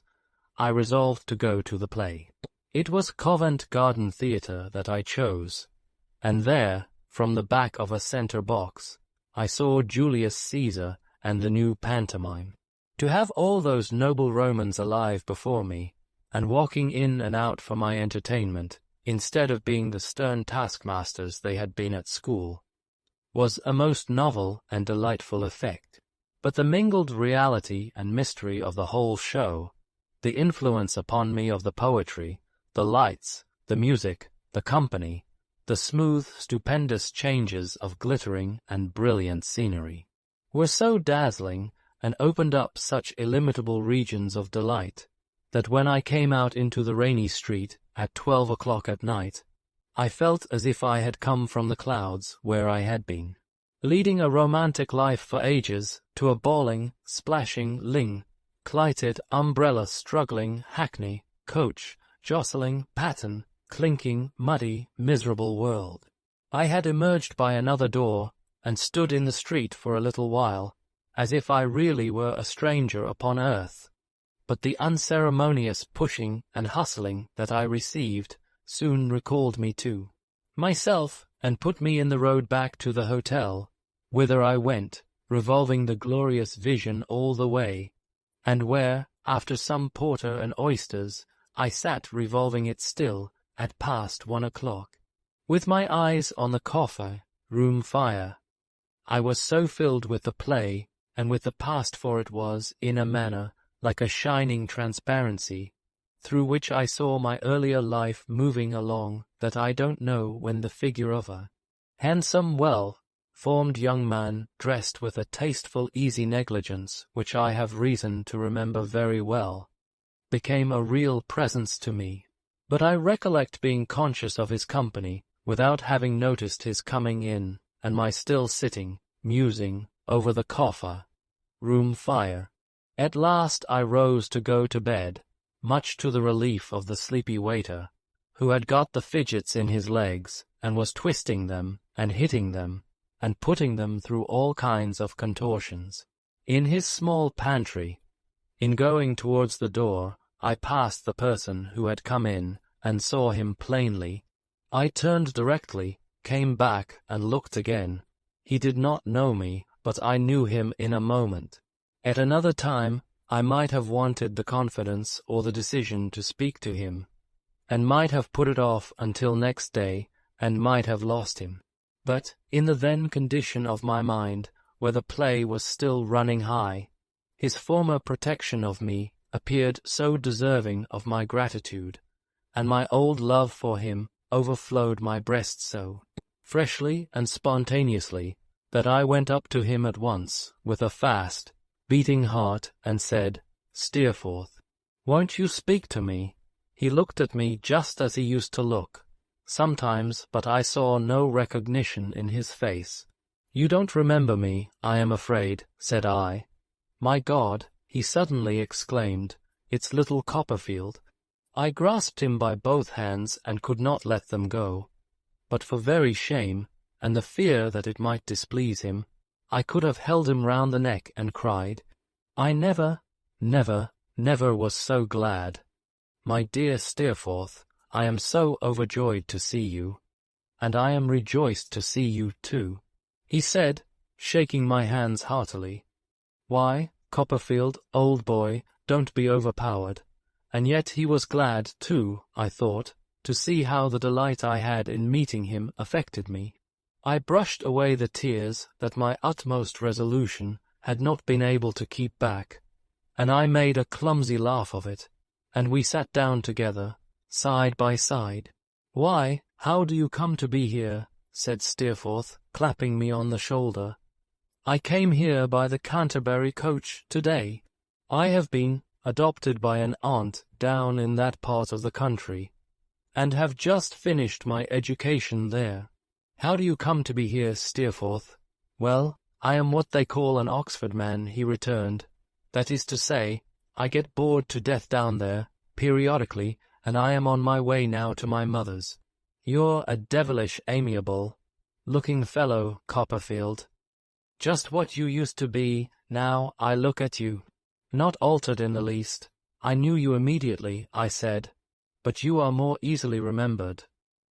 He laughed as he ran his hand through the clustering curls of his hair, and said gaily, "Yes, I am on an expedition of duty.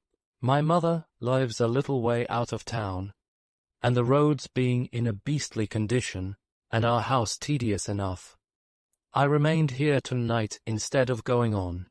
I have not been in town half a dozen hours, and those I have been dozing and grumbling away at the play." "I have been at the play too," said I. "At Covent Garden. What a delightful and magnificent entertainment, Steerforth." Steerforth laughed heartily. "My dear young Davy," he said, clapping me on the shoulder again, "you are a very daisy. The daisy of the field at sunrise is not fresher than you are. I have been at Covent Garden too, and there never was a more miserable business. Halloa, you sir." This was addressed to the waiter, who had been very attentive to our recognition at a distance, and now came forward deferentially. "Where have you put my friend, Mr. Copperfield?" said Steerforth. "Beg your pardon, sir, where does he sleep?"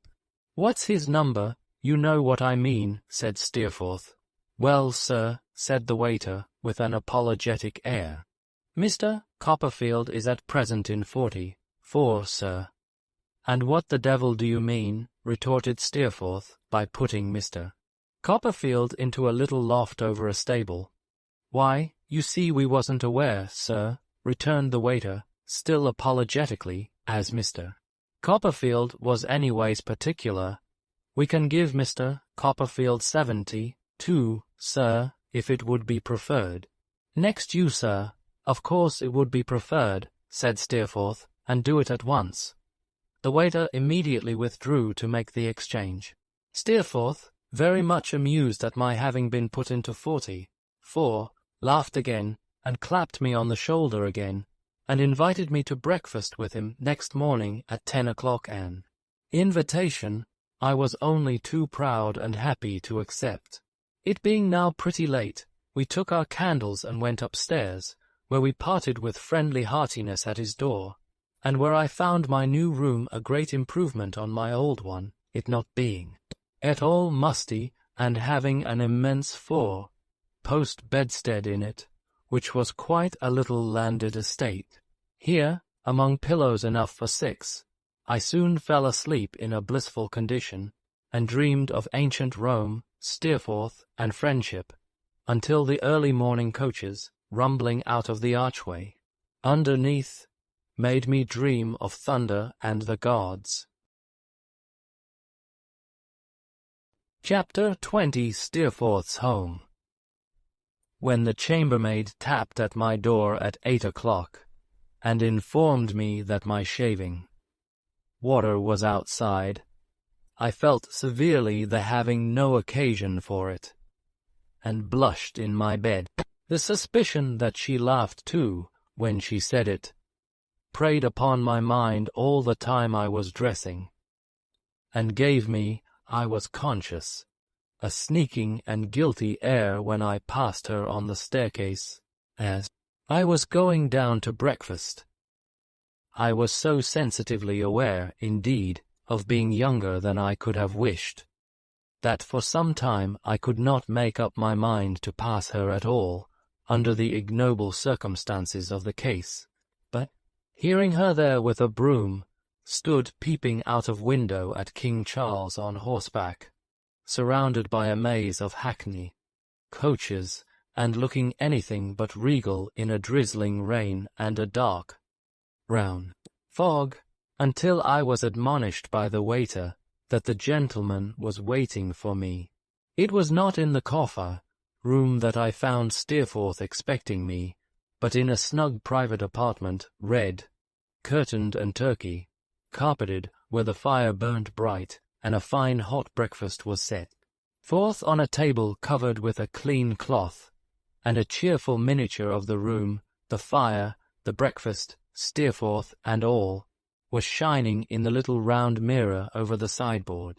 I was rather bashful at first, Steerforth being so self-possessed, and elegant, and superior to me in all respects, age included, but his easy patronage soon put that to rights, and made me quite at home. I could not enough admire the change he had wrought in the Golden Cross, or compare the dull forlorn state I had held yesterday with this morning's comfort and this morning's entertainment.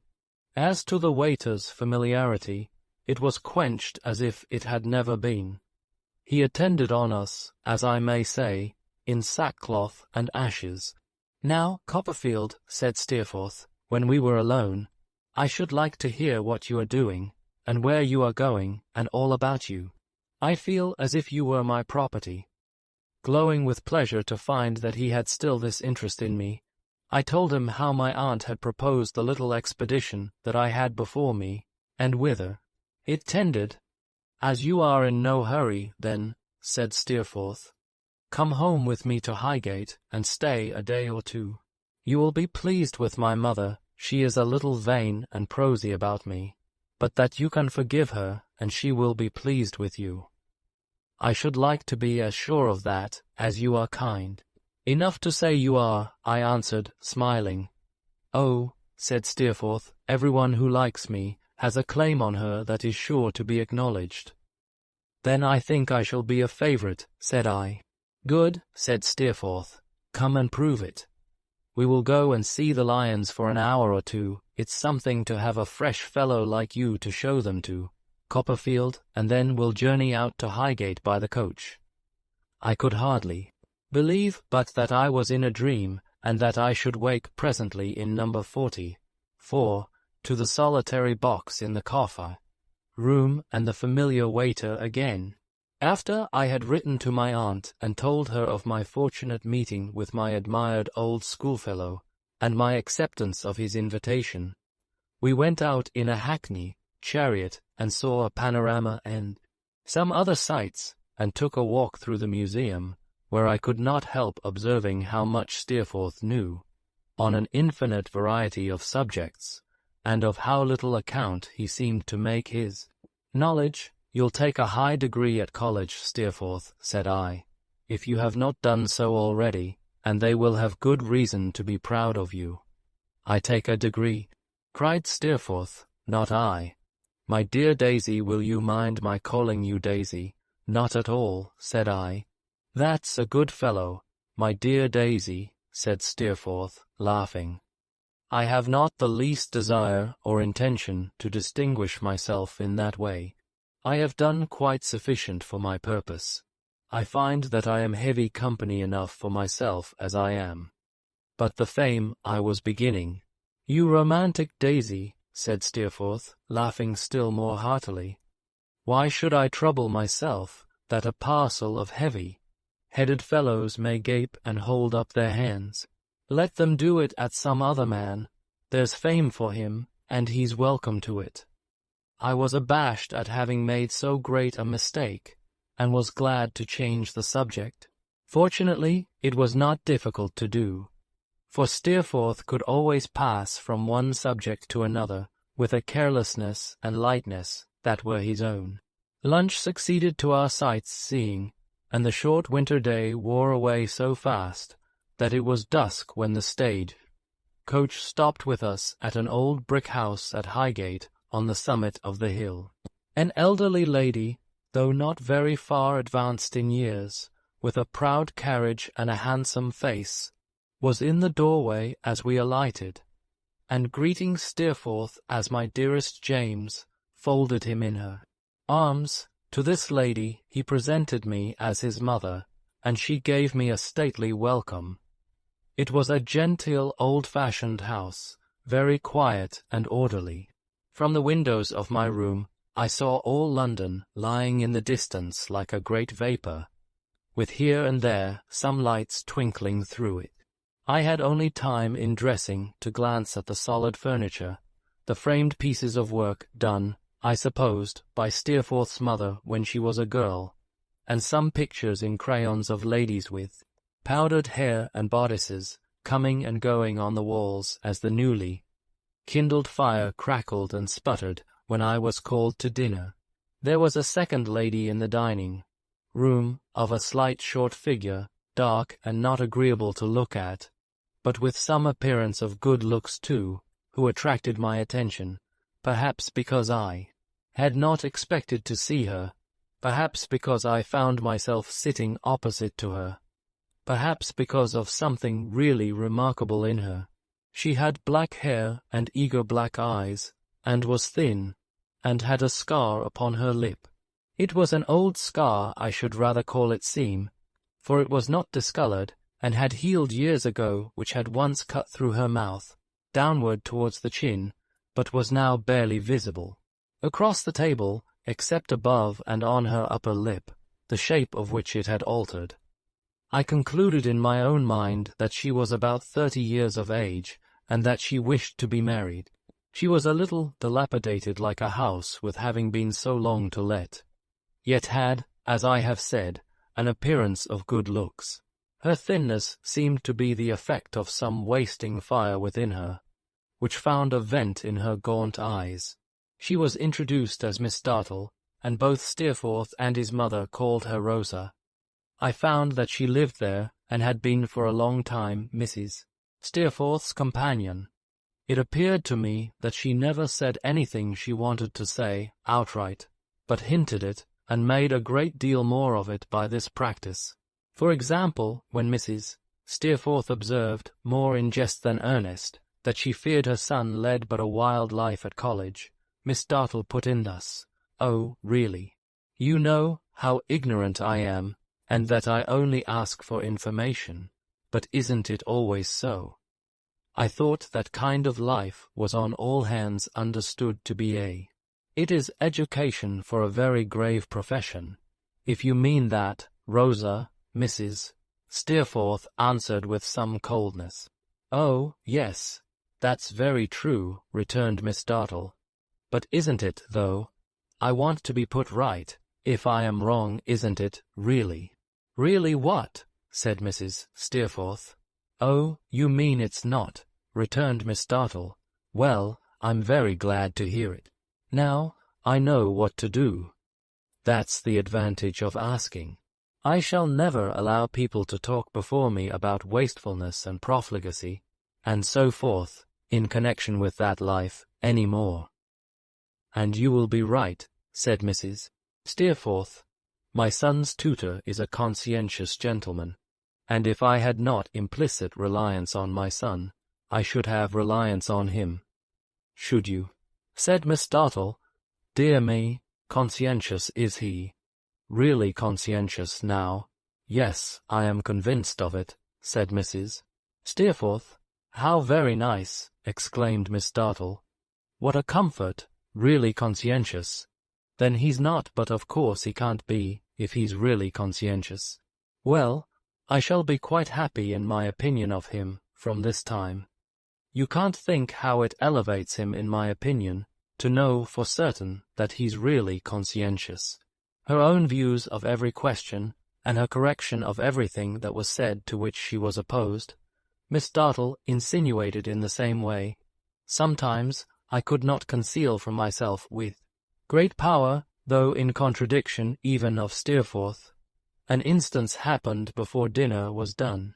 Mrs. Steerforth speaking to me about my intention of going down into Suffolk, I said at hazard how glad I should be if Steerforth would only go there with me, and explaining to him that I was going to see my old nurse and Mr. Peggotty's family, I reminded him of the boatman whom he had seen at school. Oh, that bluff fellow, said Steerforth. He had a son with him, hadn't he? No, that was his nephew, I replied, whom he adopted, though, as a son. He has a very pretty little niece, too, whom he adopted as a daughter. In short, his house, or rather his boat, for he lives in one, on dry land, is full of people who are objects of his generosity and kindness. You would be delighted to see that household, should I? Said Steerforth. Well, I think I should. I must see what can be done. It would be worth a journey, not to mention the pleasure of a journey with you, Daisy, to see that sort of people together, and to make one of 'em. My heart leaped with a new hope of pleasure. But it was in reference to the tone in which he had spoken of that sort of people, that Miss Dartle, whose sparkling eyes had been watchful of us, now broke in again. Oh, but really, do tell me, are they, though? She said. Are they what? And are who what? Said Steerforth. That sort of people. Are they really animals and clods, and beings of another order? I want to know so much. Why, there's a pretty wide separation between them and us, said Steerforth with indifference. They are not to be expected to be as sensitive as we are. Their delicacy is not to be shocked or hurt easily. They are wonderfully virtuous. I dare say some people contend for that, at least. And I am sure I don't want to contradict them, but they have not very fine natures, and they may be thankful that, like their coarse rough skins, they are not easily wounded. Really, said Miss Dartle. Well, I don't know now, when I have been better pleased than to hear that. It's so consoling. It's such a delight to know that, when they suffer, they don't feel. Sometimes I have been quite uneasy for that sort of people. But now I shall just dismiss the idea of them altogether. Live and learn. I had my doubts, I confess, but now they're cleared up. I didn't know, and now I do know, and that shows the advantage of asking, don't it?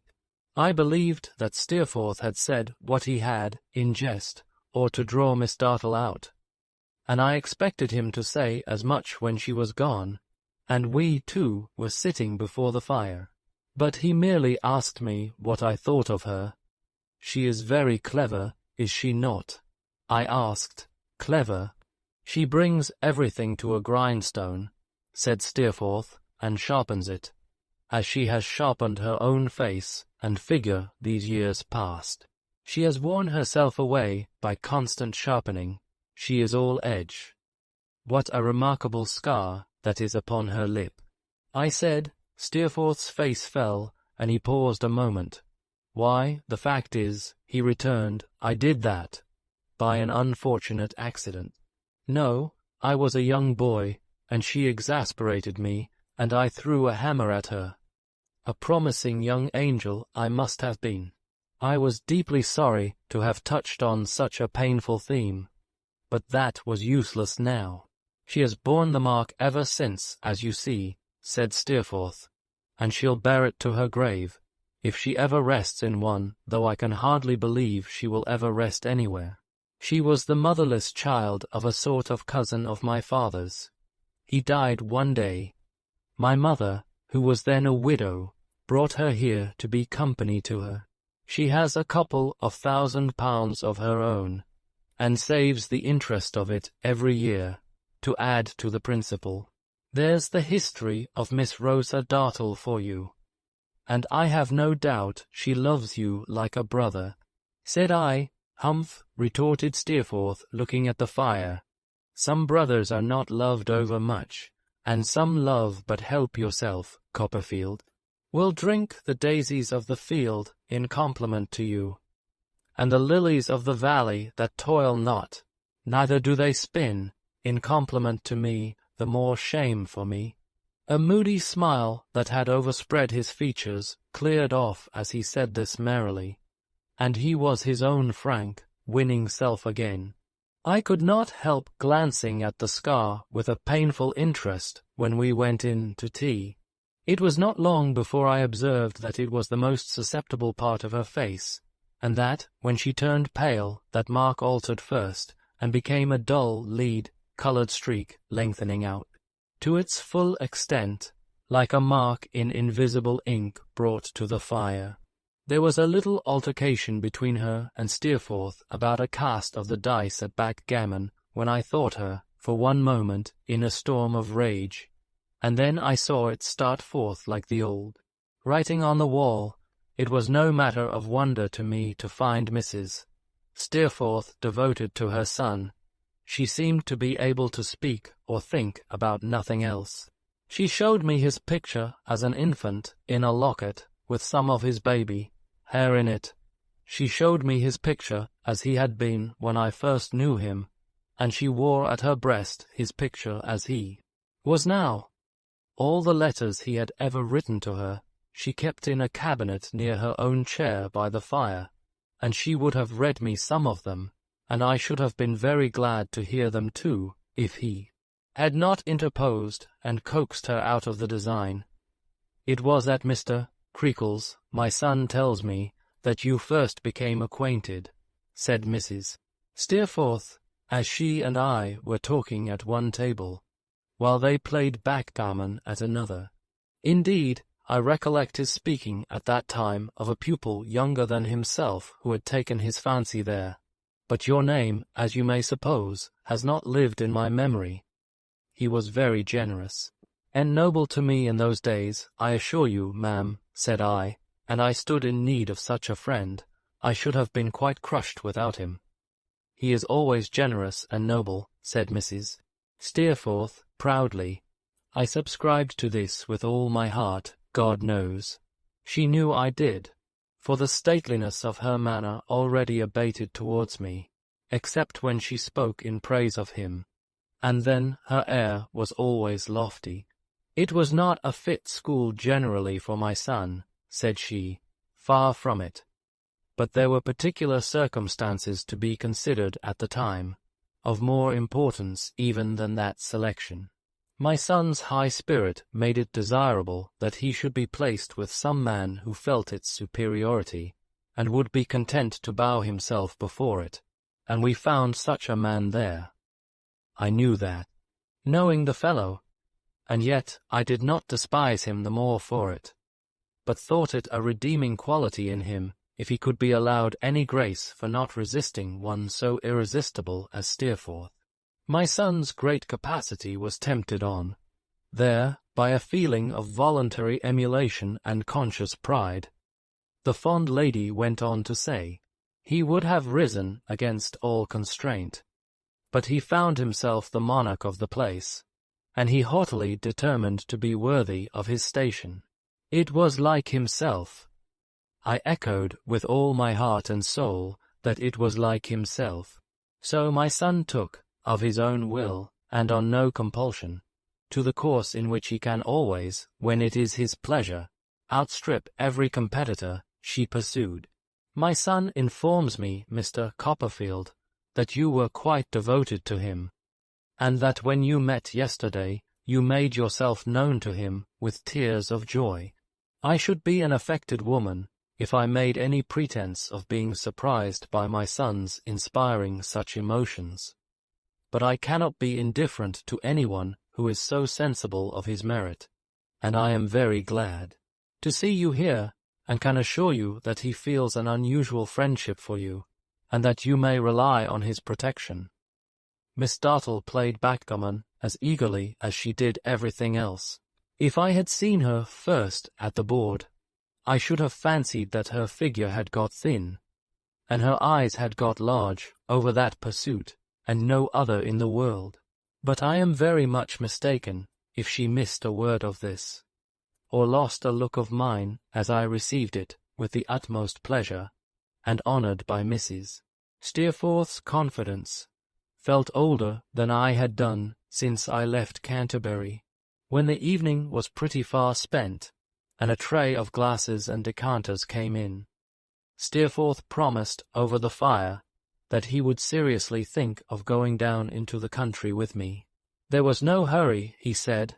A week hence would do, and his mother hospitably said the same. While we were talking, he more than once called me Daisy, which brought Miss Dartle out again. "But really, Mr. Copperfield," she asked, "is it a nickname? And why does he give it you? Is it because he thinks you young and innocent? I am so stupid in these things." I coloured in replying that I believed it was. "Oh," said Miss Dartle, "now I am glad to know that. I ask for information, and I am glad to know it. He thinks you young and innocent, and so you are his friend. Well, that's quite delightful." She went to bed soon after this, and Mrs. Steerforth retired too. Steerforth and I, after lingering for half an hour over the fire, talking about Traddles and all the rest of them at Old Salem House, went upstairs together. Steerforth's room was next to mine, and I went in to look at it. It was a picture of comfort, full of easy chairs, cushions, and footstools, worked by his mother's hand, and with no sort of thing omitted that could help to render it complete. Finally, her handsome features looked down on her darling from a portrait on the wall, as if it were even something to her that her likeness should watch him while he slept. I found the fire burning clear enough in my room by this time, and the curtains drawn before the windows and round the bed, giving it a very snug appearance. I sat down in a great chair upon the hearth to meditate on my happiness, and had enjoyed the contemplation of it for some time, when I found a likeness of Miss Dartle looking eagerly at me from above the chimney piece. It was a startling likeness, and necessarily had a startling look. The painter hadn't made the scar, but I made it, and there it was, coming and going, now confined to the upper lip as I had seen it at dinner, and now showing the whole extent of the wound inflicted by the hammer, as I had seen it when she was passionate. I wondered peevishly why they couldn't put her anywhere else instead of quartering her on me. To get rid of her, I undressed quickly, extinguished my light, and went to bed. But, as I fell asleep, I could not forget that she was still there looking. Is it really, though? I want to know. And when I awoke in the night, I found that I was uneasily asking all sorts of people in my dreams whether it really was or not, without knowing what I meant. Chapter 21. Little Em'ly. There was a servant in that house, a man who, I understood, was usually with Steerforth, and had come into his service at the university, who was in appearance a pattern of respectability. I believe there never existed in his station a more respectable-looking man. He was taciturn, soft-footed, very quiet in his manner, deferential, observant, always at hand when wanted, and never near when not wanted. But his great claim to consideration was his respectability. He had not a pliant face, he had rather a stiff neck, rather a tight, smooth head with short hair clinging to it at the sides, a soft way of speaking, with a peculiar habit of whispering the letter S so distinctly that he seemed to use it oftener than any other man. But every peculiarity that he had he made respectable. If his nose had been upside down, he would have made that respectable. He surrounded himself with an atmosphere of respectability and walked secure in it. It would have been next to impossible to suspect him of anything wrong. He was so thoroughly respectable. Nobody could have thought of putting him in a livery. He was so highly respectable. To have imposed any derogatory work upon him would have been to inflict a wanton insult on the feelings of a most respectable man. And of this I noticed the women, servants in the household, were so intuitively conscious that they always did such work themselves, and generally while he read the paper by the pantry fire. Such a self-contained man I never saw, but in that quality, as in every other he possessed, he only seemed to be the more respectable. Even the fact that no one knew his Christian name seemed to form a part of his respectability. Nothing could be objected against his surname, Littimer, by which he was known. Peter might have been hanged, or Tom transported, but Littimer was perfectly respectable. It was occasioned, I suppose, by the reverend nature of respectability in the abstract, but I felt particularly young in this man's presence. How old he was himself, I could not guess, and that again went to his credit on the same score. For in the calmness of respectability he might have numbered 50 years as well as 30. Littimer was in my room in the morning before I was up, to bring me that reproachful shaving, water, and to put out my clothes. When I undrew the curtains and looked out of bed, I saw him, in an equable temperature of respectability, unaffected by the east wind of January, and not even breathing frostily, standing my boots, right and left in the first dancing position, and blowing specks of dust off my coat as he laid it down like a baby. I gave him good morning, and asked him what o'clock it was. He took out of his pocket the most respectable hunting watch I ever saw, and preventing the spring with his thumb from opening far, looked in at the face as if he were consulting an oracular oyster, shut it up again, and said, if I pleased, it was 8:30. Mr. Steerforth will be glad to hear how you have rested, sir. Thank you, said I, very well indeed. Is Mr. Steerforth quite well? Thank you, sir, Mr. Steerforth is tolerably well. Another of his characteristics, no use of superlatives. A cool, calm medium always. Is there anything more I can have the honor of doing for you, sir? The warning bell will ring at 9. The family take breakfast at 9:30. Nothing, I thank you. I thank you, sir, if you please, and with that, and with a little inclination of his head, when he passed the bed side, as an apology for correcting me, he went out, shutting the door as delicately as if I had just fallen into a sweet sleep on which my life depended. Every morning we held exactly this conversation, never any more and never any less, and yet, invariably, however far I might have been lifted out of myself overnight and advanced towards maturer years by Steerforth's companionship or Mrs. Steerforth's confidence or Miss Dartle's conversation, in the presence of this most respectable man I became, as our smaller poets sing, a boy again. He got horses for us, and Steerforth, who knew everything, gave me lessons in riding. He provided foils for us, and Steerforth gave me lessons in fencing gloves, and I began, of the same master, to improve in boxing. It gave me no manner of concern that Steerforth should find me a novice in these sciences, but I never could bear to show my want of skill before the respectable Littimer. I had no reason to believe that Littimer understood such arts himself. He never led me to suppose anything of the kind, by so much as the vibration of one of his respectable eyelashes. Yet whenever he was by, while we were practicing, I felt myself the greenest and most inexperienced of mortals. I am particular about this man, because he made a particular effect on me at that time, and because of what took place thereafter. The week passed away in a most delightful manner. It passed rapidly, as may be supposed, to one entranced as I was, and yet it gave me so many occasions for knowing Steerforth better, and admiring him more in 1,000 respects, that at its close I seemed to have been with him for a much longer time. A dashing way he had of treating me like a plaything was more agreeable to me than any behavior he could have adopted. It reminded me of our old acquaintance. It seemed the natural sequel of it. It showed me that he was unchanged.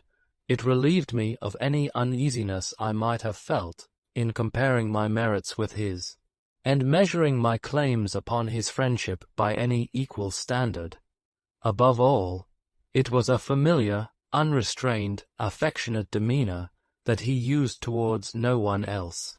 As he had treated me at school differently from all the rest, I joyfully believed that he treated me in life unlike any other friend he had. I believed that I was nearer to his heart than any other friend, and my own heart warmed with attachment to him. He made up his mind to go with me into the country, and the day arrived for our departure. He had been doubtful at first whether to take Littimer or not, but decided to leave him at home. The respectable creature, satisfied with his lot whatever it was, arranged our portmanteau on the little carriage that was to take us into London, as if they were intended to defy the shocks of ages, and received my modestly proffered donation with perfect tranquillity. We bade adieu to Mrs. Steerforth and Miss Dartle, with many thanks on my part, and much kindness on the devoted mother's. The last thing I saw was Littimer's unruffled eye, fraught, as I fancied, with the silent conviction that I was very young indeed. What I felt, in returning so auspiciously to the old familiar places, I shall not endeavour to describe. We went down by the mail. I was so concerned, I recollect, even for the honour of Yarmouth, that when Steerforth said, as we drove through its dark streets to the inn, that, as well as he could make out, it was a good, queer, out-of-the-way kind of hole, I was highly pleased. We went to bed on our arrival. I observed a pair of dirty shoes and gaiters in connection with my old friend the Dolphin as we passed that door, and breakfasted late in the morning. Steerforth, who was in great spirits, had been strolling about the beach before I was up, and had made acquaintance, he said, with half the boatmen in the place. Moreover, he had seen, in the distance, what he was sure must be the identical house of Mr. Peggotty, with smoke coming out of the chimney, and had had a great mind, he told me, to walk in and swear he was myself grown out of knowledge. "When do you propose to introduce me there, Daisy?" he said. "I am at your disposal. Make your own arrangements." "Why, I was thinking that this evening would be a good time, Steerforth, when they are all sitting round the fire. I should like you to see it when it's snug. It's such a curious place." "So be it," returned Steerforth. "This evening. I shall not give them any notice that we are here, you know," said I, delighted. "We must take them by surprise." "Oh, of course. It's no fun," said Steerforth, "unless we take them by surprise. Let us see the natives in their aboriginal condition." "Though they are that sort of people that you mentioned," I returned. "Aha! What? You recollect my skirmishes with Rosa, do you?" he exclaimed with a quick look. "Confound the girl, I am half afraid of her. She's like a goblin to me, but never mind her. Now, what are you going to do? You are going to see your nurse, I suppose." "Why, yes," I said. "I must see Peggotty first of all." "Well," replied Steerforth, looking at his watch, "suppose, I deliver you up to be cried over for a couple of hours. Is that long enough? I answered, laughing, that I thought we might get through it in that time, but that he must come also, for he would find that his renown had preceded him, and that he was almost as great a personage as I was. I'll come anywhere you like, said Steerforth, or do anything you like. Tell me where to come to, and in 2 hours I'll produce myself in any state you please, sentimental or comical. I gave him minute directions for finding the residence of Mr. Barkis, carrier to Blunderstone and elsewhere, and, on this understanding, went out alone. There was a sharp bracing air, the ground was dry, the sea was crisp and clear, the sun was diffusing abundance of light, if not much warmth, and everything was fresh and lively. I was so fresh and lively myself, in the pleasure of being there, that I could have stopped the people in the streets and shaken hands with them. The streets looked small, of course. The streets that we have only seen as children always do, I believe, when we go back to them. But I had forgotten nothing in them, and found nothing changed, until I came to Mr. Omer's shop. Omer and Joram was now written up, where Omer used to be, but the inscription, draper, tailor, haberdasher, funeral furnisher, and C. remained as it was. My footsteps seemed to tend so naturally to the shop door, after I had read these words from over the way, that I went across the road and looked in. There was a pretty woman at the back of the shop, dancing a little child in her arms, while another little fellow clung to her apron. I had no difficulty in recognizing either Minnie or Minnie's children. The glass door of the parlour was not open, but in the workshop across the yard I could faintly hear the old tune playing, as if it had never left off. "Is Mr. Omer at home?" said I, entering. "I should like to see him for a moment if he is." "Oh yes, sir, he is at home," said Minnie. "The weather don't suit his asthma out of doors. Joe, call your grandfather." The little fellow, who was holding her apron, gave such a lusty shout that the sound of it made him bashful, and he buried his face in her skirts, to her great admiration. I heard a heavy puffing and blowing coming towards us, and soon Mr. Omer, shorter, winded than of yore, but not much older, looking, stood before me.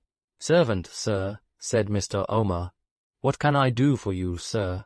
You can shake hands with me, Mr. Omer, if you please," said I, putting out my own. "You were very good-natured to me once, when I am afraid I didn't show that I thought so." "Was I, though?" returned the old man. "I'm glad to hear it, but I don't remember when. Are you sure it was me?" "Quite." "I think my memory has got as short as my breath," said Mr. Omer, looking at me and shaking his head, "for I don't remember you." "Don't you remember your coming to the coach to meet me, and my having breakfast here, and our riding out to Blunderstone together, you and I, and Mrs. Joram, and Mr. Joram too, who wasn't her husband then?" "Why, Lord bless my soul!" exclaimed Mr. Omer, after being thrown by his surprise into a fit of coughing. "You don't say so. Minnie, my dear, you recollect?" "Dear me, yes. The party was a lady, I think.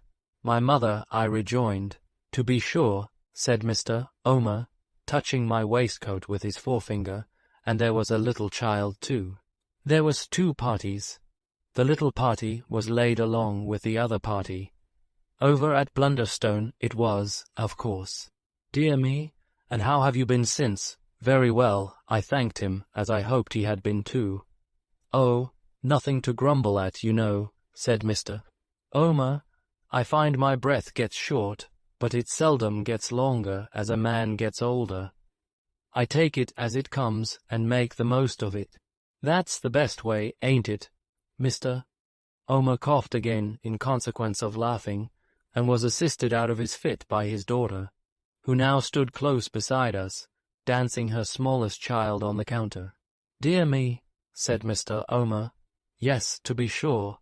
2 parties.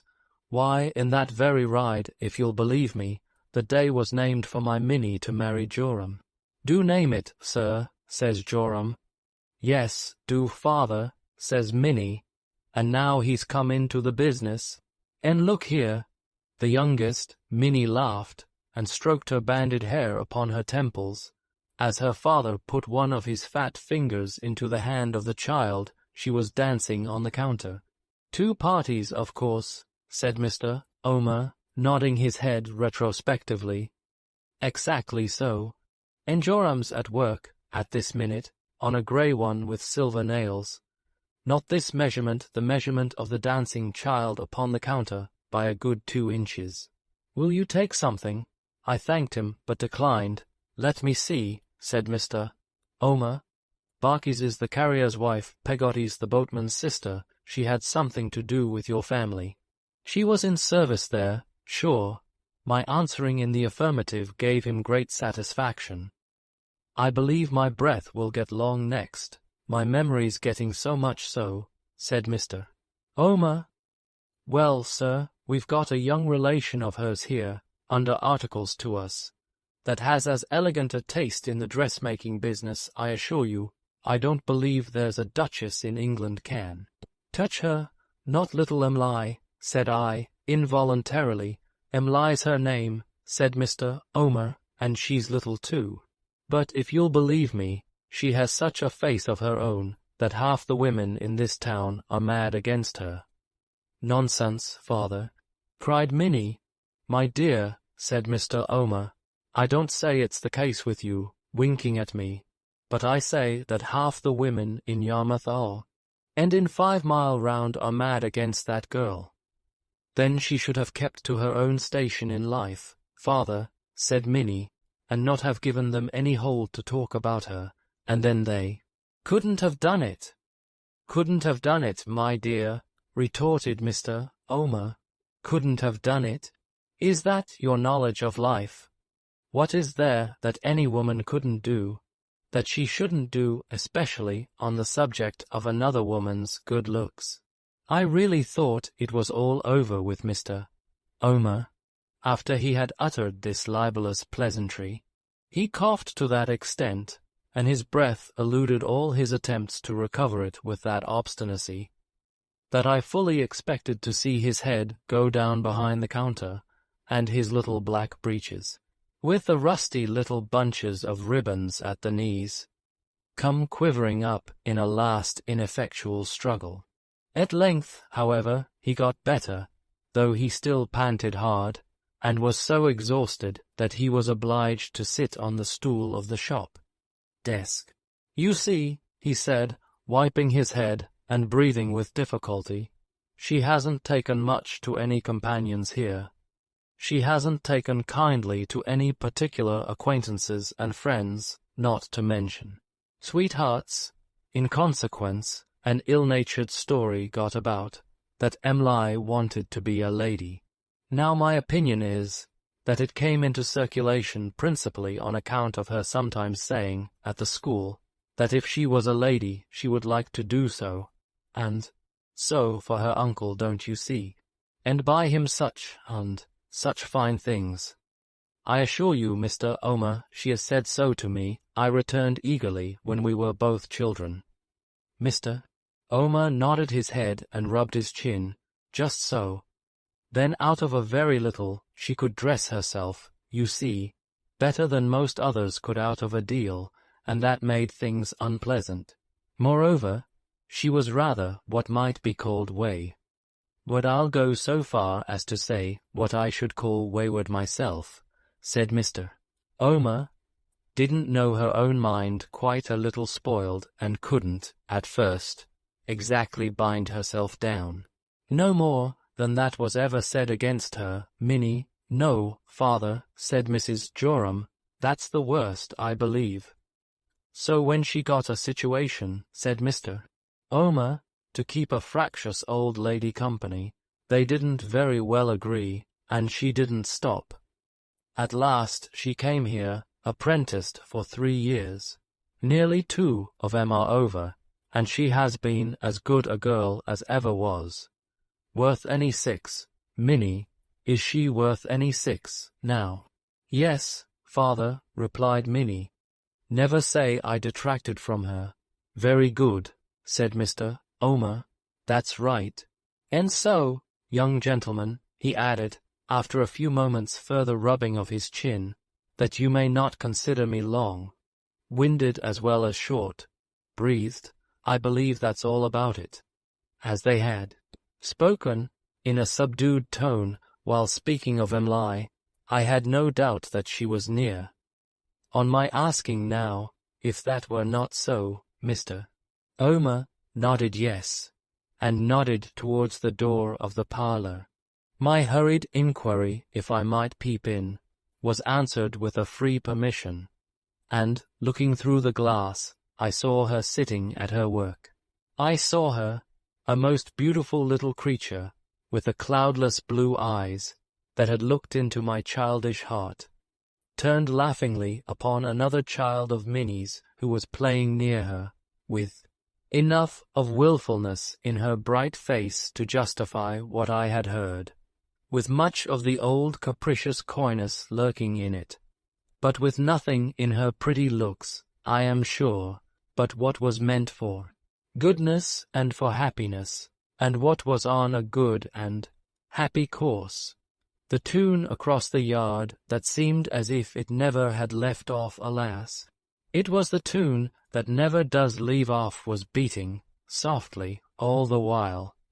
Wouldn't you like to step in, said Mr. Omer, and speak to her? Walk in and speak to her, sir.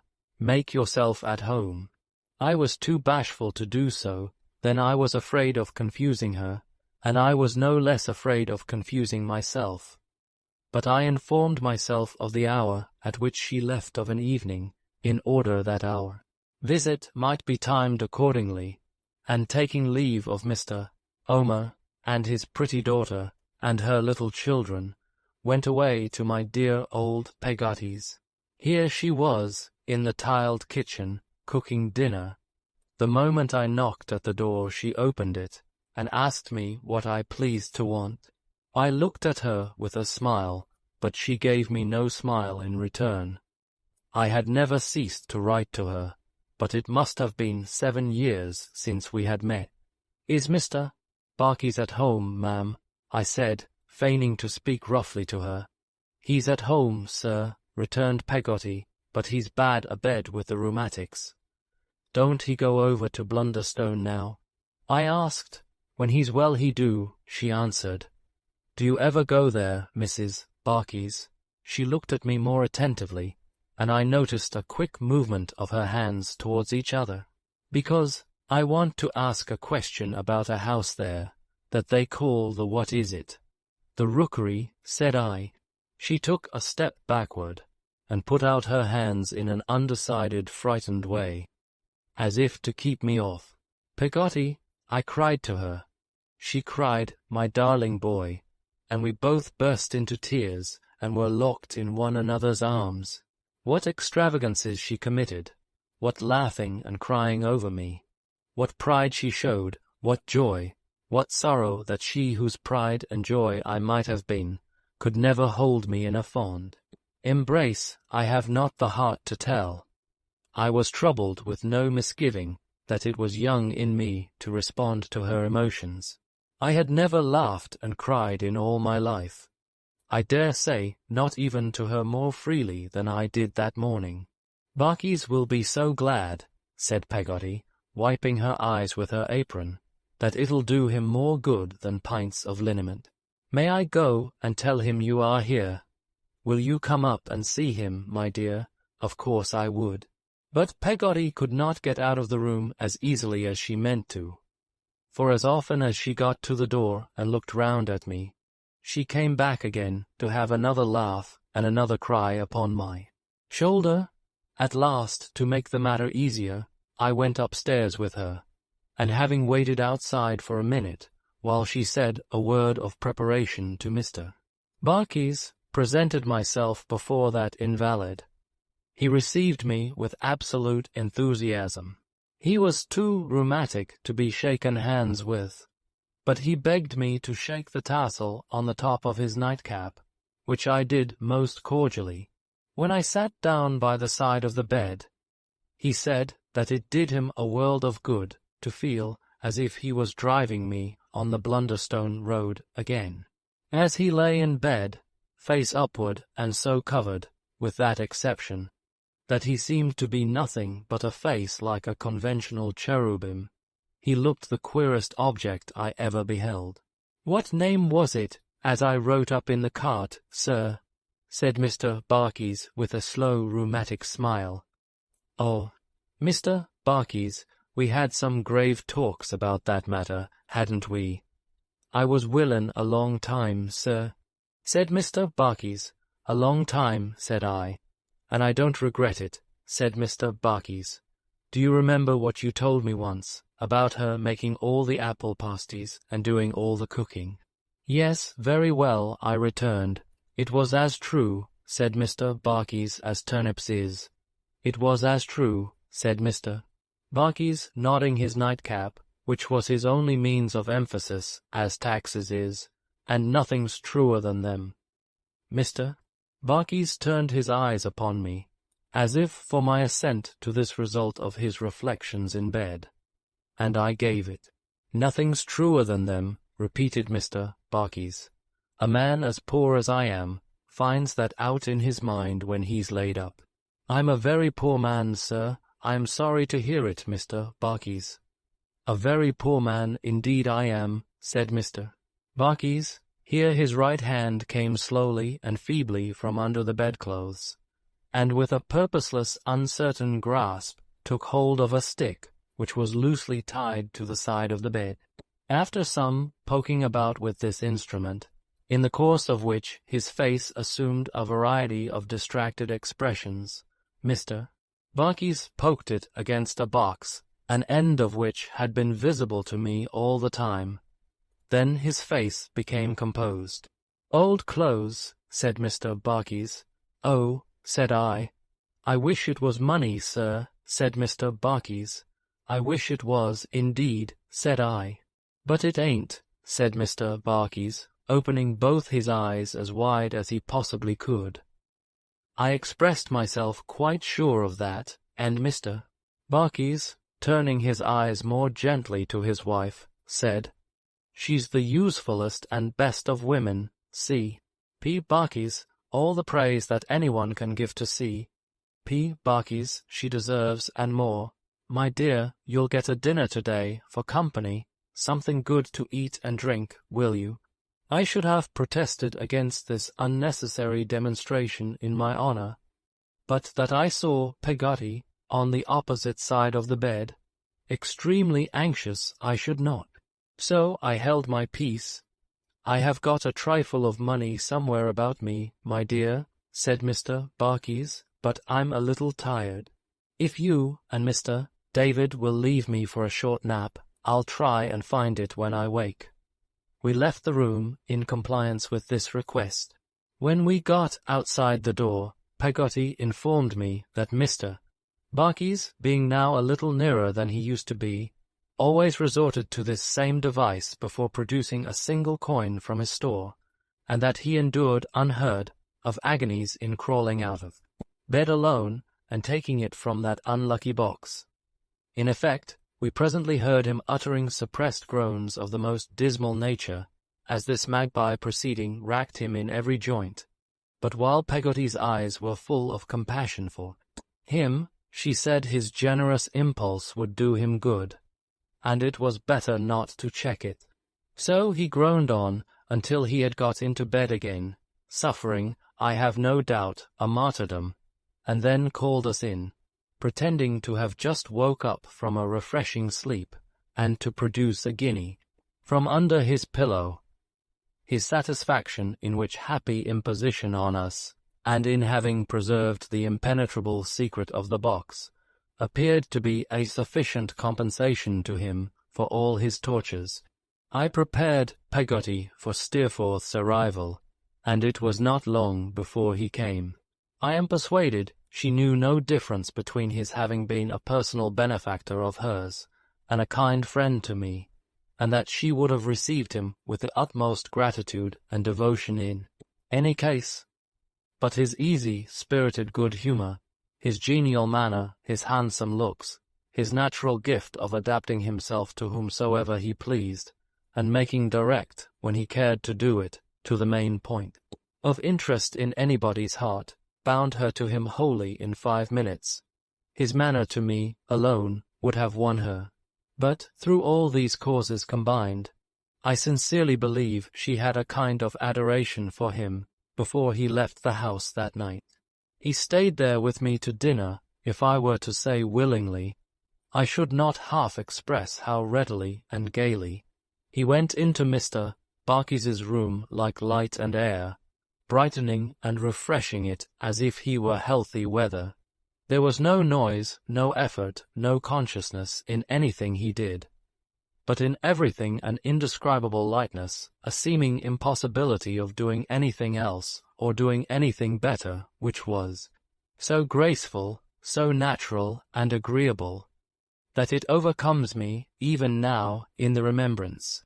We made merry in the little parlour, where the Book of Martyrs, unthumbed since my time, was laid out upon the desk as of old, and where I now turned over its terrific pictures, remembering the old sensations they had awakened, but not feeling them. When Peggotty spoke of what she called my room, and of its being ready for me at night, and of her hoping I would occupy it, before I could so much as look at Steerforth, hesitating, he was possessed of the whole case. "Of course," he said, "you'll sleep here while we stay, and I shall sleep at the hotel. But to bring you so far I returned, and to separate seems bad companionship, Steerforth. Why, in the name of heaven, where do you naturally belong?" he said. "What is seems, compared to that?" It was settled at once. He maintained all his delightful qualities to the last, until we started forth, at 8 o'clock, for Mr. Peggotty's boat. Indeed, they were more and more brightly exhibited as the hours went on, for I thought even then, and I have no doubt now, that the consciousness of success in his determination to please inspired him with a new delicacy of perception, and made it, subtle as it was, more easy to him. If anyone had told me then that all this was a brilliant game, played for the excitement of the moment, for the employment of high spirits, in the thoughtless love of superiority, in a mere wasteful, careless course of winning what was worthless to him, and next minute thrown away, I say, if anyone had told me such a lie that night, I wonder in what manner of receiving it my indignation would have found a vent, probably only in an increase, had that been possible, of the romantic feelings of fidelity and friendship with which I walked beside him, over the dark wintry sands towards the old boat, the wind sighing around us even more mournfully than it had sighed and moaned upon the night when I first darkened Mr. Peggotty's door. "This is a wild kind of place, Steerforth, is it not? Dismal enough in the dark," he said, "and the sea roars as if it were hungry for us." "Is that the boat where I see a light yonder?" "That's the boat," said I. "And it's the same I saw this morning," he returned. "I came straight to it, by instinct, I suppose." We said no more as we approached the light, but made softly for the door.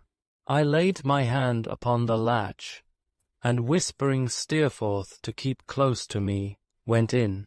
A murmur of voices had been audible on the outside, and, at the moment of our entrance, a clapping of hands, which latter noise, I was surprised to see, proceeded from the generally disconsolate Mrs. Gummidge, but Mrs. Gummidge was not the only person there who was unusually excited. Mr.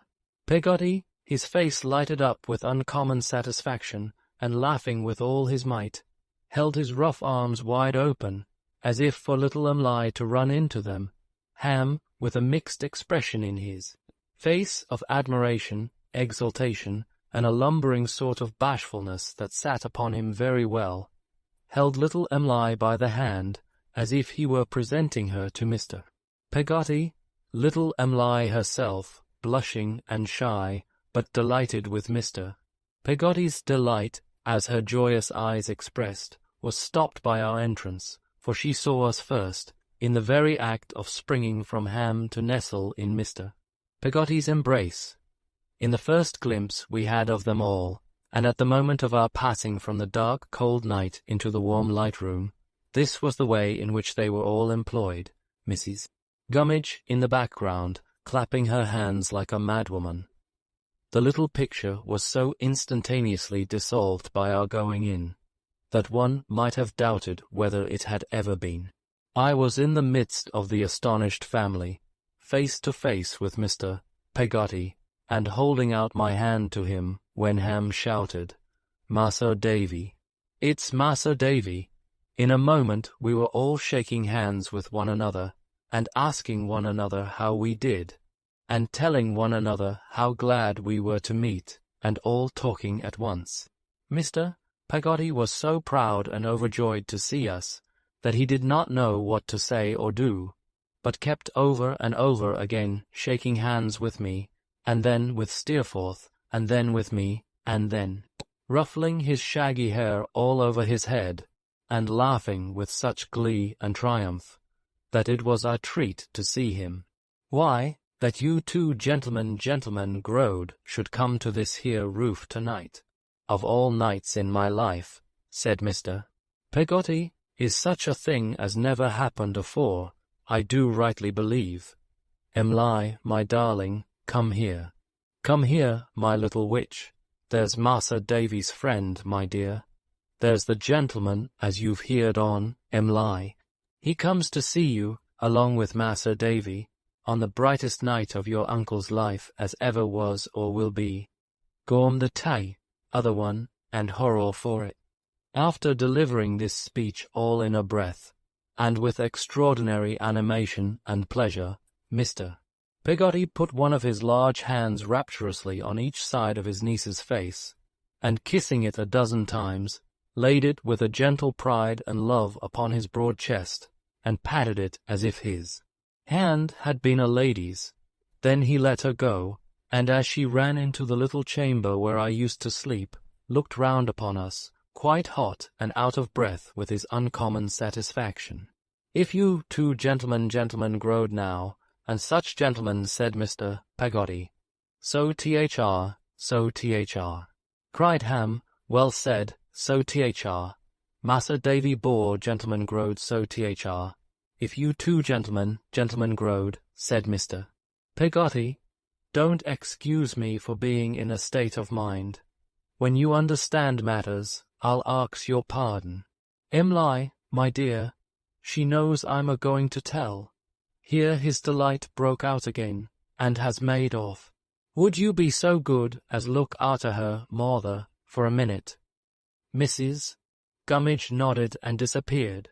"If this ain't," said Mr. Peggotty, sitting down among us by the fire, "the brightest night o' my life.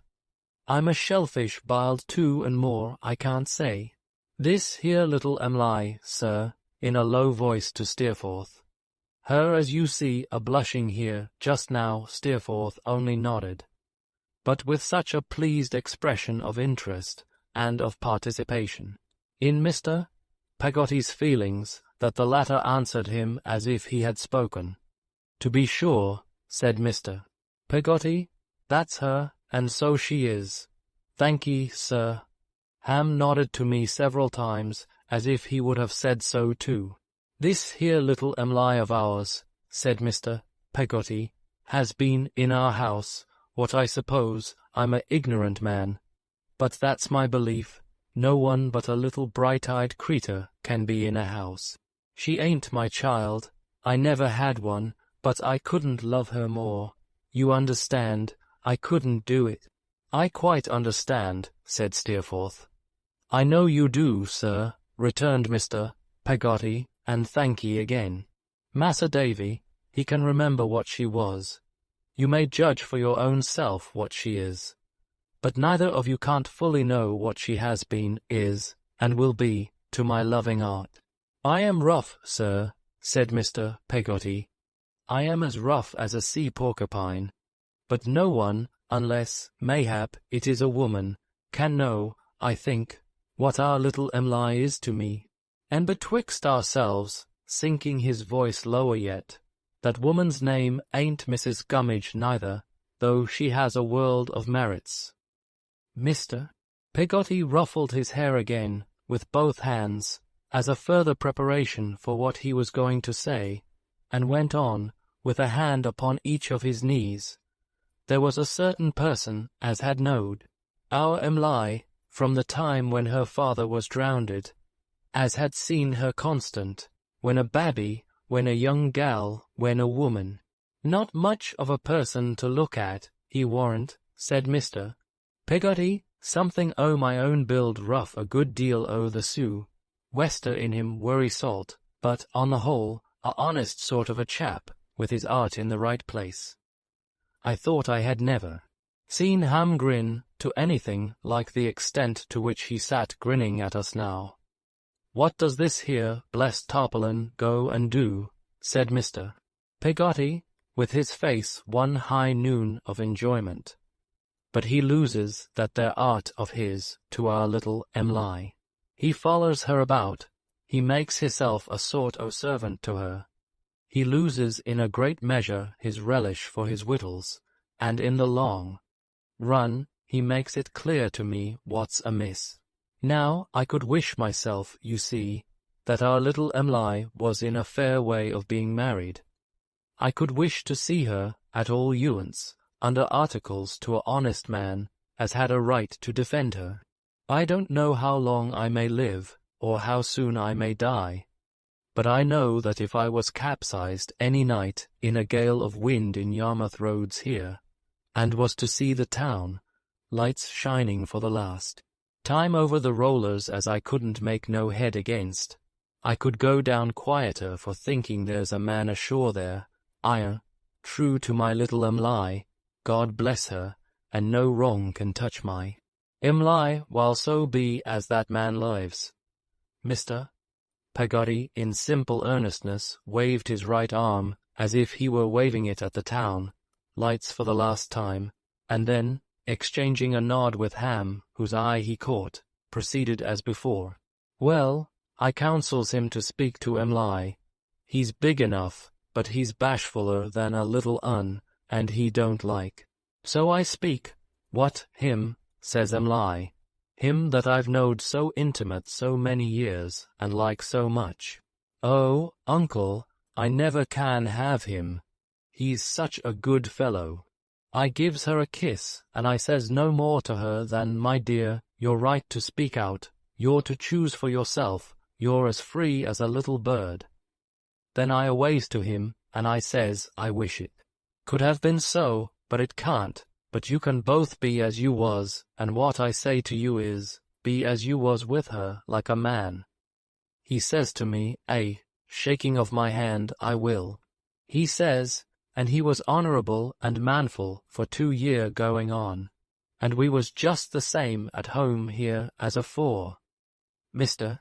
Peggotty's face, which had varied in its expression with the various stages of his narrative, now resumed all its former triumphant delight, as he laid a hand upon my knee and a hand upon Steerforth's, previously wetting them both, for the greater emphasis of the action, and divided the following speech between us.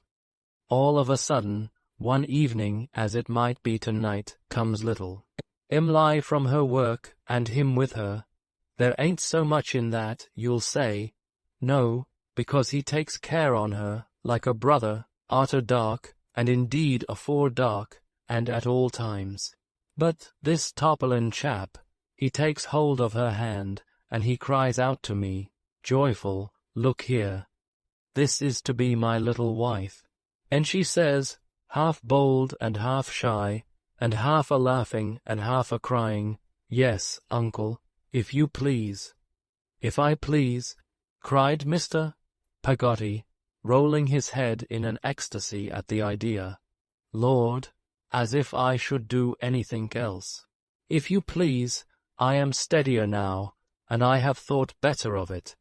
And I'll be as good a little wife as I can to him, for he's a dear, good fellow. Then Mrs. Gummidge, she claps her hands like a play, and you come in. There, the murder's out, said Mr. Peggotty, you come in. It took place this here present hour, and here's the man that'll marry her the minute she's out of her time. Ham staggered, as well he might, under the blow Mr. Peggotty dealt him in his unbounded joy, as a mark of confidence and friendship. But feeling called upon to say something to us, he said, with much faltering and great difficulty, she warn't no higher than you was, Mas'r Davy, when you first come, when I thought what she'd grow up to be. I see her grown-up gentleman, like a flower. I'd lay down my life for her, Mas'r Davy-o, most content and cheerful. She's more to me, gentleman, than she's all to me, that ever I can want, and more than ever I could say. Why, I love her true. There ain't a gentleman in all the land, nor yet sailing upon all the sea, that can love his lady more than I love her, though there's many a common man would say better what he meant. I thought it affecting to see such a sturdy fellow as Ham was now, trembling in the strength of what he felt for the pretty little creature who had won his heart. I thought the simple confidence reposed in us by Mr. Peggotty and by himself was, in itself, affecting. I was affected by the story altogether. How far my emotions were influenced by the recollections of my childhood, I don't know. Whether I had come there with any lingering fancy that I was still to love little Em'ly, I don't know. I know that I was filled with pleasure by all this, but, at first, with an indescribably sensitive pleasure, that a very little would have changed to pain. Therefore, if it had depended upon me to touch the prevailing chord among them with any skill, I should have made a poor hand of it. But it depended upon Steerforth, and he did it with such address, that in a few minutes we were all as easy and as happy as it was possible to be. Mr. Peggotty, he said, you are a thoroughly good fellow, and deserve to be as happy as you are tonight. My hand upon it, Ham, I give you joy, my boy. My hand upon that, too. Daisy, stir the fire and make it a brisk one. And Mr. Peggotty, unless you can induce your gentle niece to come back, for whom I vacate this seat in the corner, I shall go. Any gap at your fireside on such a night, such a gap least of all I wouldn't make, for the wealth of the Indies. So Mr. Peggotty went into my old room to fetch little Em'ly. At first little Em'ly didn't like to come, and then Ham went. Presently they brought her to the fireside, very much confused and very shy, but she soon became more assured when she found how gently and respectfully Steerforth spoke to her, how skilfully he avoided anything that would embarrass her, how he talked to Mr. Peggotty of boats and ships and tides and fish, how he referred to me about the time when he had seen Mr. Peggotty at Salem House, how delighted he was with the boat and all belonging to it, how lightly and easily he carried on, until he brought us, by degrees, into a charmed circle, and we were all talking away without any reserve. Em'ly, indeed, said little all the evening, but she looked and listened, and her face got animated, and she was charming. Steerforth told a story of a dismal shipwreck, which arose out of his talk with Mr.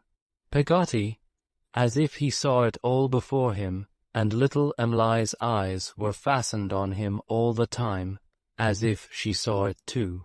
He told us a merry adventure of his own, as a relief to that, with as much gaiety as if the narrative were as fresh to him as it was to us, and little Em'ly laughed until the boat rang with the musical sounds, and we all laughed, Steerforth too, in irresistible sympathy with what was so pleasant and light-hearted. He got Mr.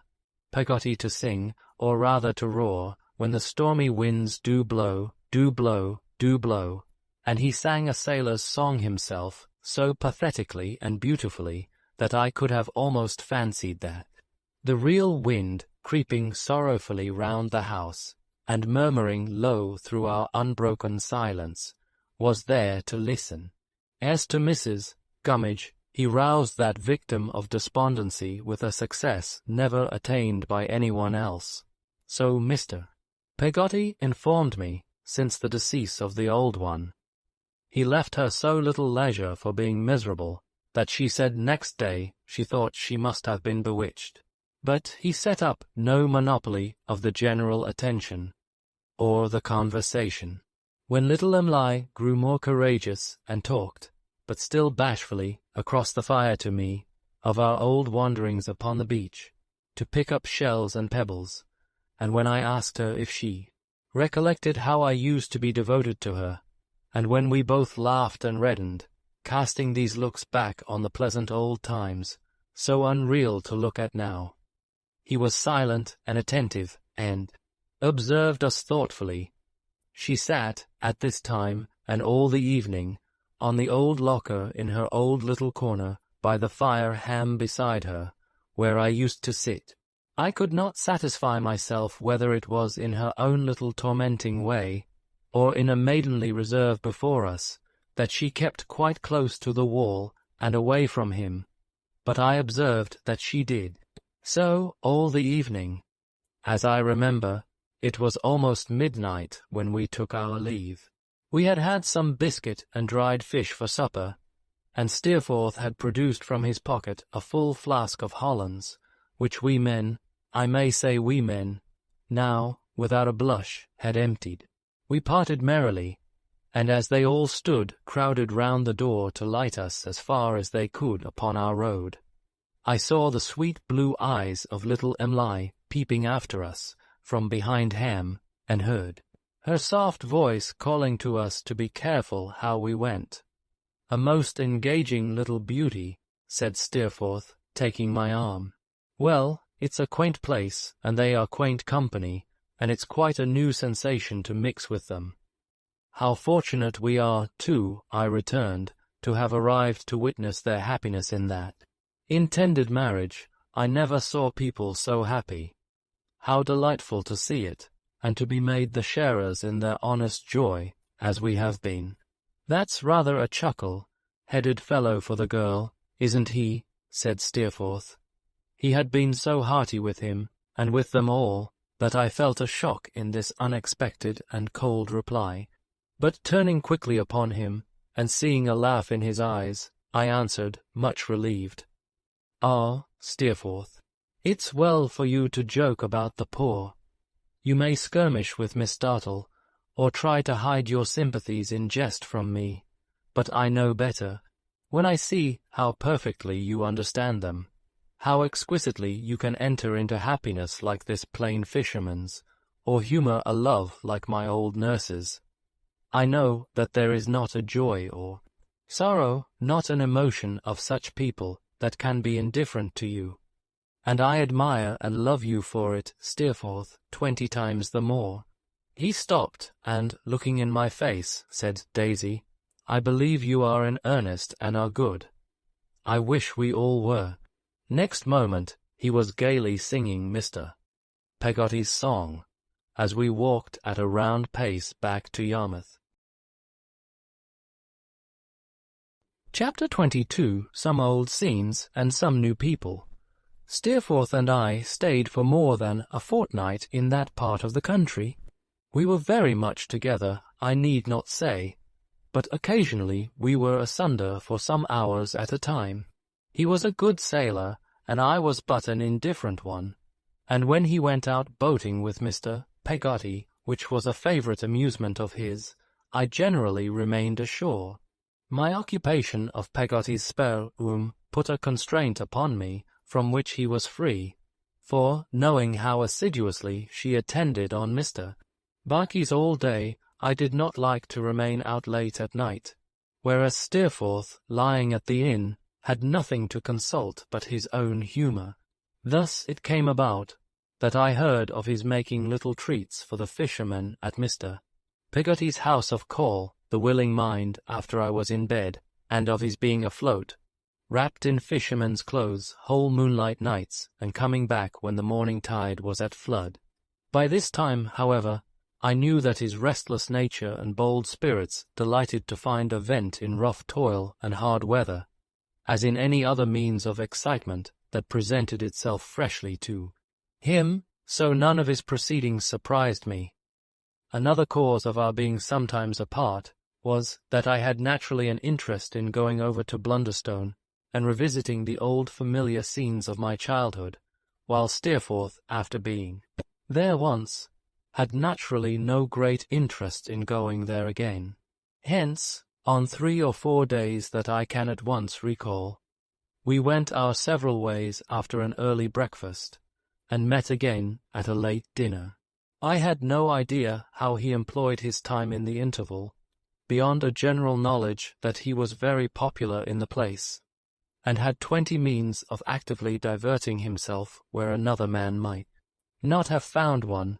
For my own part, my occupation in my solitary pilgrimages was to recall every yard of the old road as I went along it, and to haunt the old spots, of which I never tired. I haunted them, as my memory had often done, and lingered among them as my younger thoughts had lingered when I was far away.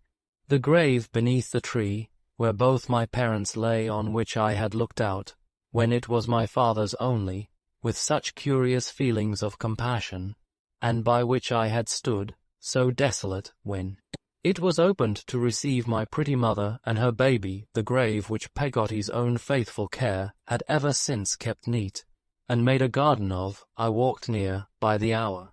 It lay a little off the churchyard path, in a quiet corner, not so far removed, but I could read the names upon the stone as I walked to and fro, startled by the sound of the church bell when it struck the hour, for it was like a departed voice to me.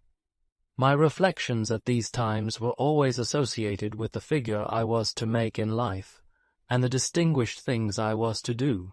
My echoing footsteps went to no other tune, but were as constant to that as if I had come home to build my castles in the air at a living mother's side.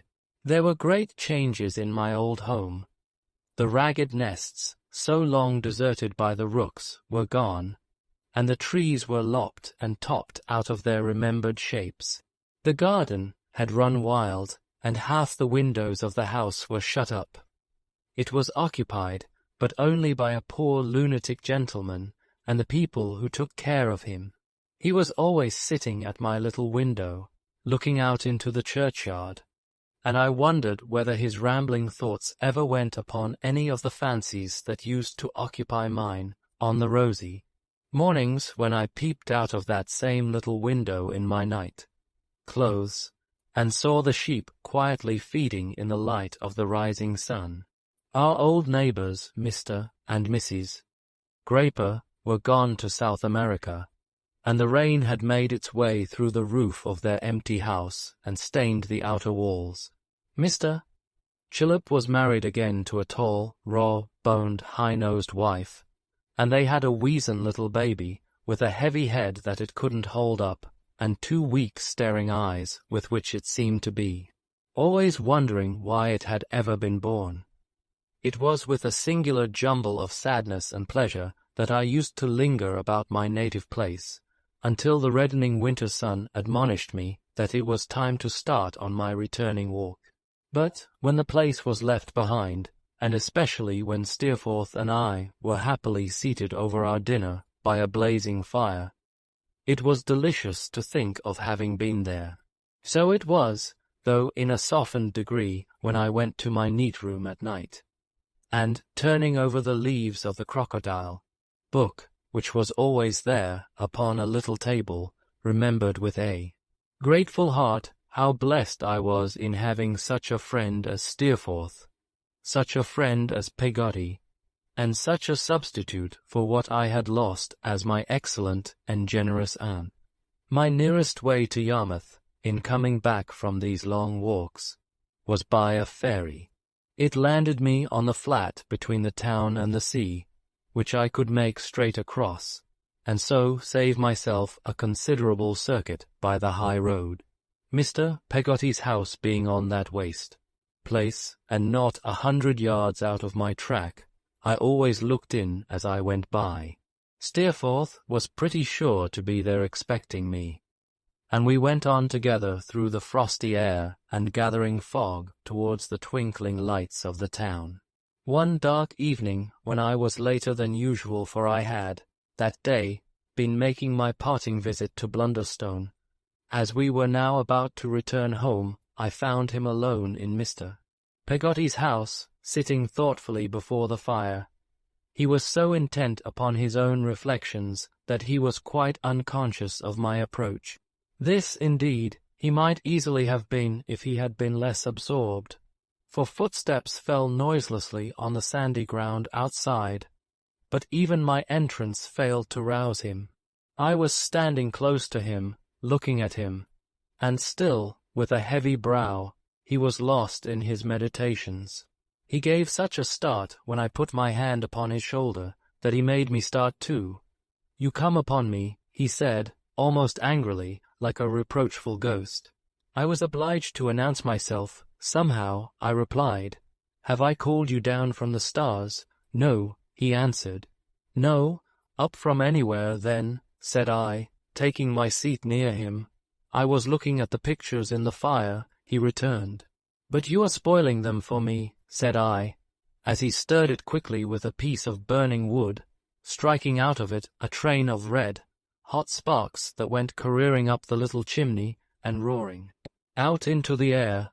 "You would not have seen them," he returned. "I detest this mongrel time, neither day nor night. How late you are! Where have you been?" "I have been taking leave of my usual walk," said I. "And I have been sitting here," said Steerforth, glancing round the room, "thinking that all the people we found so glad on the night of our coming down might, to judge from the present wasted air of the place, be dispersed, or dead, or come to I don't know what harm. David, I wish to God I had had a judicious father these last 20 years. My dear Steerforth, what is the matter? I wish with all my soul I had been better guided," he exclaimed. "I wish with all my soul I could guide myself better." There was a passionate dejection in his manner that quite amazed me. He was more unlike himself than I could have supposed possible. "It would be better to be this poor Peggotty or his lout of a nephew," he said, getting up and leaning moodily against the chimney piece with his face towards the fire, "than to be myself 20 times richer and 20 times wiser, and be the torment to myself that I have been, in this devil's bark of a boat, within the last half hour." I was so confounded by the alteration in him, that at first I could only observe him in silence, as he stood leaning his head upon his hand, and looking gloomily down at the fire. At length I begged him, with all the earnestness I felt, to tell me what had occurred to cross him so unusually, and to let me sympathize with him, if I could not hope to advise him. Before I had well concluded, he began to laugh fretfully at first, but soon with returning gaiety.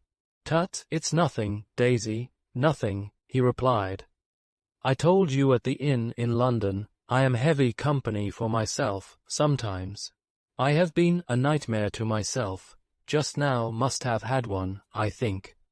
At odd dull times, nursery tales come up into the memory, unrecognized for what they are.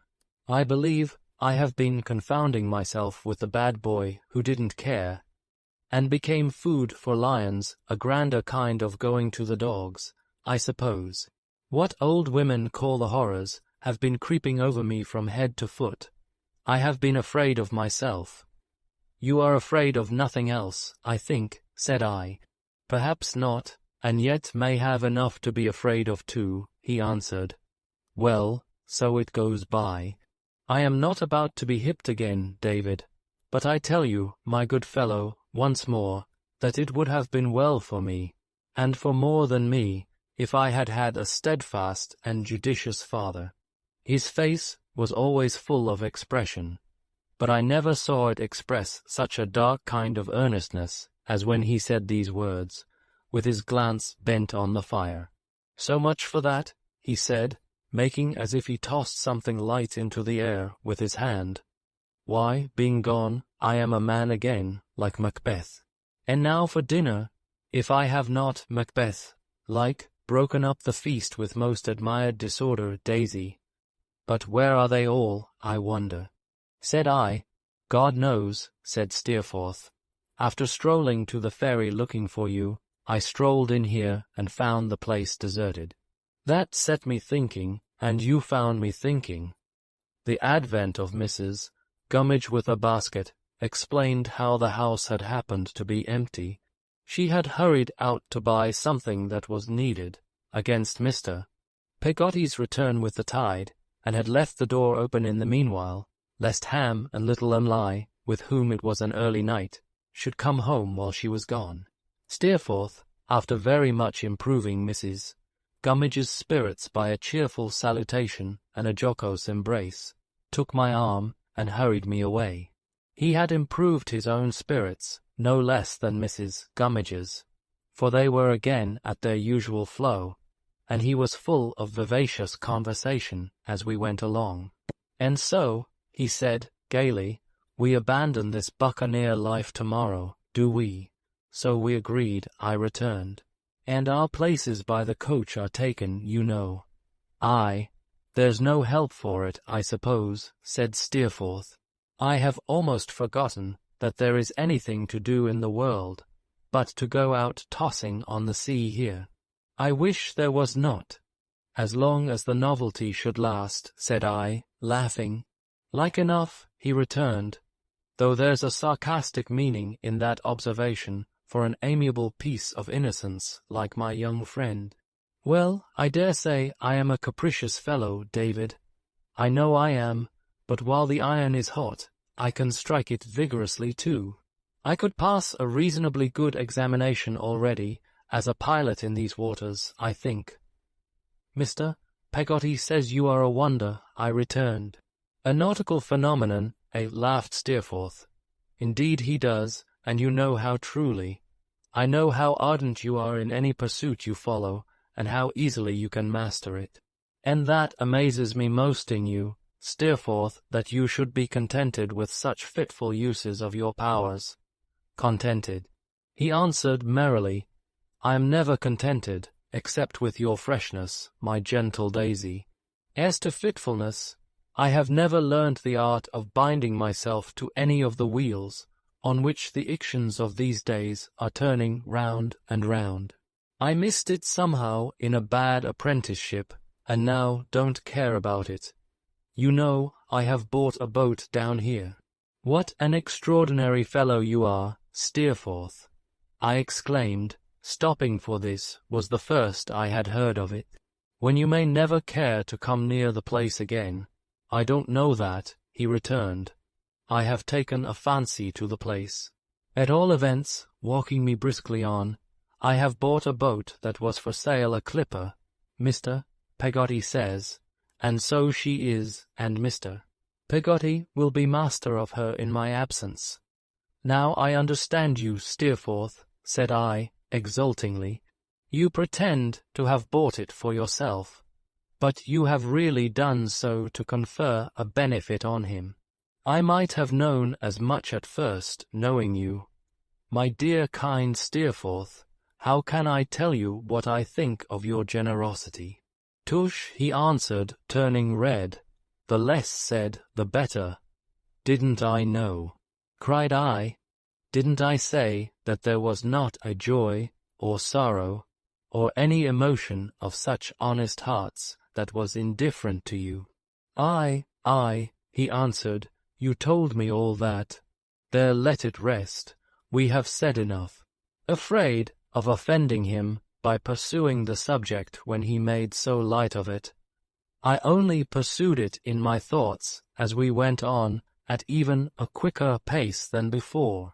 "She must be newly rigged," said Steerforth, "and I shall leave Littimer behind to see it done, that I may know she is quite complete.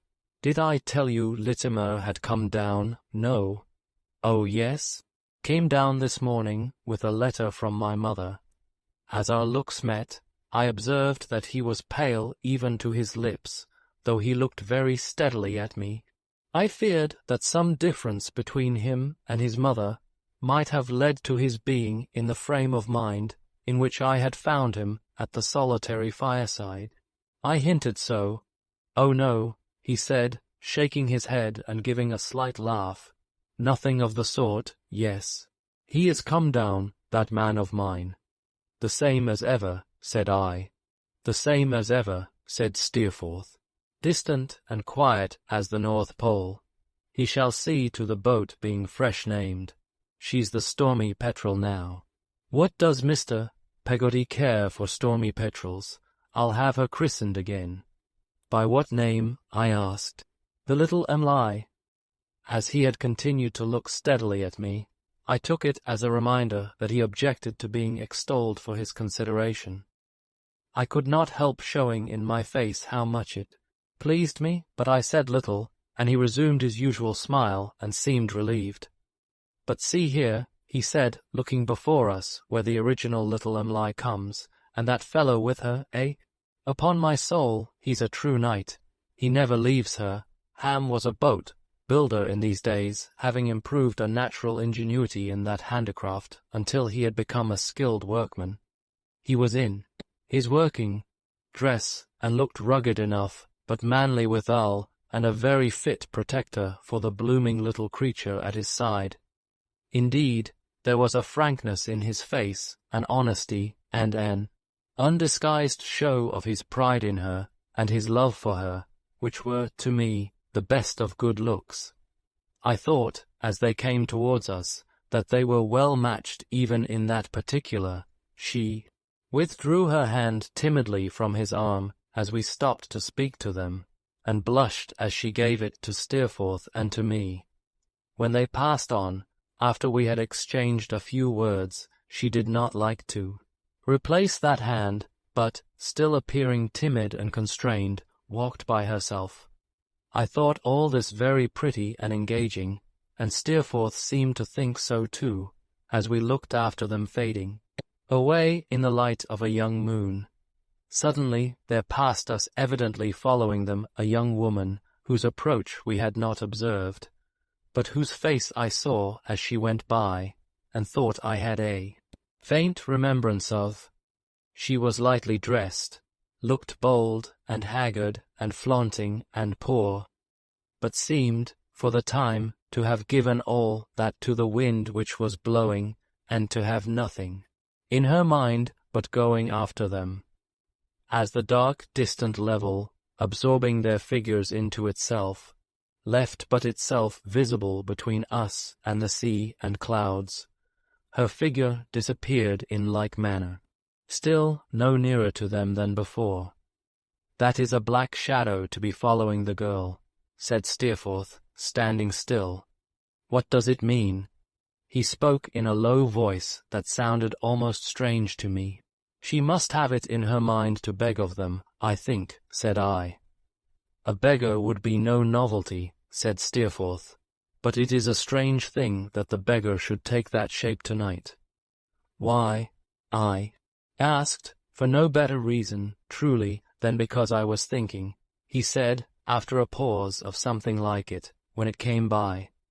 Where the devil did it come from, I wonder, from the shadow of this wall, I think, said I, as we emerged upon a road on which a wall abutted. It's gone, he returned, looking over his shoulder, and all ill go with it. Now for our dinner, but he looked again over his shoulder towards the sea line glimmering afar off, and yet again, and he wondered about it, in some broken expressions, several times in the short remainder of our walk, and only seemed to forget it when the light of fire and candle shone upon us, seated warm and merry at table. Littimer was there, and had his usual effect upon me. When I said to him that I hoped Mrs. Steerforth and Miss Dartle were well, he answered respectfully, and of course respectably, that they were tolerably well. He thanked me, and had sent their compliments. This was all, and yet he seemed to me to say, as plainly as a man could say, "You are very young, sir, you are exceedingly young." We had almost finished dinner, when taking a step or two towards the table, from the corner where he kept watch upon us, or rather upon me, as I felt, he said to his master, "I beg your pardon, sir, Miss Mowcher is down here." "Who?" cried Steerforth, much astonished. "Miss Mowcher, sir? Why, what on earth does she do here?" said Steerforth. "It appears to be her native part of the country, sir. She informs me that she makes one of her professional visits here every year, sir. I met her in the street this afternoon, and she wished to know if she might have the honor of waiting on you after dinner, sir." "Do you know the giantess in question, Daisy?" inquired Steerforth. I was obliged to confess I felt ashamed, even of being at this disadvantage before Littimer, that Miss Mowcher and I were wholly unacquainted. "Then you shall know her," said Steerforth, "for she is one of the 7 wonders of the world. When Miss Mowcher comes, show her in." I felt some curiosity and excitement about this lady, especially as Steerforth burst into a fit of laughing when I referred to her, and positively refused to answer any question of which I made her the subject. I remained, therefore, in a state of considerable expectation until the cloth had been removed some half an hour, and we were sitting over our decanter of wine before the fire, when the door opened, and Littimer, with his habitual serenity quite undisturbed, announced, "Miss Mowcher." I looked at the doorway and saw nothing. I was still looking at the doorway, thinking that Miss Mowcher was a long while making her appearance, when, to my infinite astonishment, there came waddling round a sofa which stood between me and it, a pursy dwarf of about 40 or 45, with a very large head and face, a pair of roguish grey eyes, and such extremely little arms, that, to enable herself to lay a finger archly against her snub nose, as she ogled Steerforth, she was obliged to meet the finger half-way, and lay her nose against it. Her chin, which was what is called a double chin, was so fat that it entirely swallowed up the strings of her bonnet, bow and all. Throat she had none, waist she had none, legs she had none worth mentioning, for though she was more than full, sized down to where her waist would have been, if she had had any, and though she terminated, as human beings generally do, in a pair of feet, she was so short that she stood at a common-sized chair as at a table, resting a bag she carried on the seat. This lady dressed in an off-hand, easy style, bringing her nose and her forefinger together with the difficulty I have described, standing with her head necessarily on one side, and with one of her sharp eyes shut up, making an uncommonly knowing face after ogling Steerforth for a few moments, broke into a torrent of words. "What, my flower?" she pleasantly began, shaking her large head at him. "You're there, are you? Oh, you naughty boy, fie for shame. What do you do so far away from home? Up to mischief, I'll be bound. Oh, you're a downy fellow, Steerforth. So you are, and I'm another, ain't I? Ha, ha, ha. You'd have betted £100 to 5, now, that you wouldn't have seen me here, wouldn't you? Bless you, man alive, I'm everywhere. I'm here and there, and where not, like the conjurer's half crown in the lady's handkercher. Talking of handkerchers and talking of ladies, what a comfort you are to your blessed mother, ain't you, my dear boy, over one of my shoulders, and I don't say which." Miss Mowcher untied her bonnet at this passage of her discourse, threw back the strings, and sat down, panting, on a footstool in front of the fire, making a kind of arbor of the dining-table, which spread its mahogany shelter above her head. "Oh, my stars, and what's their names?" she went on, clapping a hand on each of her little knees, and glancing shrewdly at me. "I'm of too full a habit, that's the fact, Steerforth." After a flight of stairs, It gives me as much trouble to draw every breath I want, as if it was a bucket of water. If you saw me looking out of an upper window, you'd think I was a fine woman, wouldn't you?" "I should think that, wherever I saw you," replied Steerforth. "Go along, you dog, do," cried the little creature, making a whisk at him with the handkerchief with which she was wiping her face. "And don't be impudent. But I give you my word and honour, I was at Lady Mithers's last week. There's a woman. How she wears! And Mithers himself came into the room where I was waiting for her. There's a man. How he wears, and his wig too, for he's had it these 10 years, and he went on at that rate in the complimentary line that I began to think I should be obliged to ring the bell. Ha, ha, ha, he's a pleasant wretch, but he wants principle." "What were you doing for Lady Mithers?" asked Steerforth. "That's tellings, my blessed infant," she retorted, tapping her nose again, screwing up her face, and twinkling her eyes like an imp of supernatural intelligence. "Never you mind. You'd like to know whether I stop her hair from falling off, or dye it, or touch up her complexion, or improve her eyebrows, wouldn't you? And so you shall, my darling, when I tell you. Do you know what my great-grandfather's name was?" "No," said Steerforth. "It was Walker, my sweet pet," replied Miss Mowcher, "and he came of a long line of Walkers that I inherit all the Hookey estates from." I never beheld anything approaching to Miss Mowcher's wink, except Miss Mowcher's self-possession. She had a wonderful way, too, when listening to what was said to her, or when waiting for an answer to what she had said herself, of pausing with her head cunningly on one side, and one eye turned up like a magpie's. Altogether I was lost in amazement, and sat staring at her, quite oblivious, I am afraid, of the laws of politeness. She had by this time drawn the chair to her side, and was busily engaged in producing from the bag, plunging in her short arm to the shoulder, at every dive, a number of small bottles, sponges, combs, brushes, bits of flannel, little pairs of curly irons, and other instruments, which she tumbled in a heap upon the chair. From this employment she suddenly desisted, and said to Steerforth, much to my confusion, "Who's your friend?" "Mr. Copperfield," said Steerforth. "He wants to know you."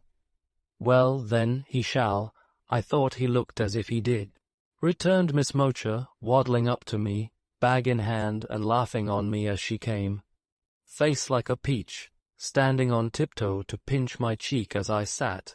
Quite tempting. I'm very fond of peaches. "Happy to make your acquaintance, Mr. Copperfield, I'm sure." I said that I congratulated myself on having the honor to make hers, and that the happiness was mutual. "Oh, my goodness, how polite we are!" exclaimed Miss Mowcher, making a preposterous attempt to cover her large face with her morsel of a hand. "What a world of gammon and spinach it is, though, ain't it?" This was addressed confidentially to both of us, as the morsel of a hand came away from the face and buried itself, arm and all, in the bag again. "What do you mean, Miss Mowcher?" said Steerforth. "Ha, ha, ha, what a refreshing set of humbugs we are, to be sure, ain't we, my sweet child?" replied that morsel of a woman, feeling in the bag with her head on one side and her eye in the air. "Look here," taking something out, scraps of the Russian prince's nails. Prince Alphabet turned topsy-turvy, I call him, for his name's got all the letters in it, higgledy-piggledy. The Russian prince is a client of yours, is he?" said Steerforth. "I believe you, my pet," replied Miss Mowcher.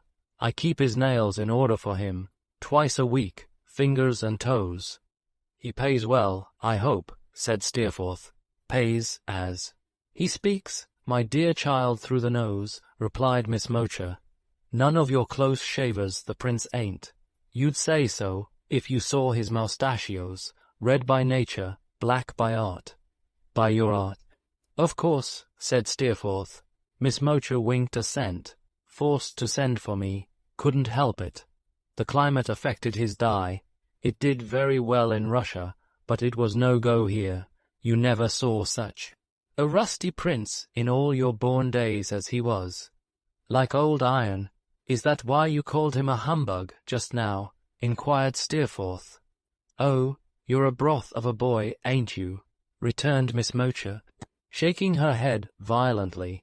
I said, what a set of humbugs we were in general, and I showed you the scraps of the prince's nails to prove it. The prince's nails do more for me in private families of the genteel sort than all my talents put together. I always carry 'em about. They're the best introduction. If Miss Mowcher cuts the prince's nails, she must be all right. I give 'em away to the young ladies. They put 'em in albums, I believe. Ha, ha, ha. Upon my life, the whole social system, as the men call it when they make speeches in Parliament, is a system of prince's nails, said this least of women, trying to fold her short arms and nodding her large head. Steerforth laughed heartily, and I laughed too. Miss Mowcher continuing all the time to shake her head, which was very much on one side, and to look into the air with one eye, and to wink with the other. Well, well, she said, smiting her small knees and rising, this is not business. Come, Steerforth, let's explore the polar regions and have it over. She then selected 2 or 3 of the little instruments and a little bottle, and asked, to my surprise, if the table would bear. On Steerforth's replying in the affirmative, she pushed a chair against it, and begging the assistance of my hand, mounted up, pretty nimbly, to the top, as if it were a stage. If either of you saw my ankles, she said, when she was safely elevated, say so, and I'll go home and destroy myself. I did not, said Steerforth. I did not, said I. Well then, cried Miss Mowcher, I'll consent to live, now. Ducky, ducky, ducky, come to Mrs. Bond and be killed. This was an invocation to Steerforth to place himself under her hands, who, accordingly, sat himself down with his back to the table, and his laughing face towards me, and submitted his head to her inspection, evidently for no other purpose than our entertainment. To see Miss Mowcher standing over him, looking at his rich profusion of brown hair through a large round magnifying glass, which she took out of her pocket, was a most amazing spectacle. You're a pretty fellow, said Miss Mowcher, after a brief inspection. You'd be as bald as a friar on the top of your head in 12 months, but for me. Just half a minute, my young friend, and we'll give you a polishing that shall keep your curls on for the next 10 years. With this, she tilted some of the contents of the little bottle onto one of the little bits of flannel, and, again imparting some of the virtues of that preparation to one of the little brushes, began rubbing and scraping away with both on the crown of Steerforth's head in the busiest manner I ever witnessed, talking all the time. There's Charlie Pygrave, the Duke's son, she said, you know. Charlie, peeping round into his face, a little, said Steerforth, what a man he is. There's a whisker. As to Charlie's legs, if they were only a pair, which they ain't, they'd defy competition. Would you believe he tried to do without me in the life? Guards, too, mad, said Steerforth. It looks like it. However, mad or sane, he tried, returned Miss Mowcher. What does he do, but, lo, and behold you, he goes into a perfumer's shop, and wants to buy a bottle of the Madagascar liquid. Charlie does, said Steerforth. Charlie does, but they haven't got any of the Madagascar liquid.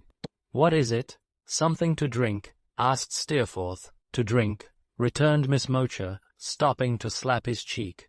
To doctor his own moustachios with, you know. There was a woman in the shop.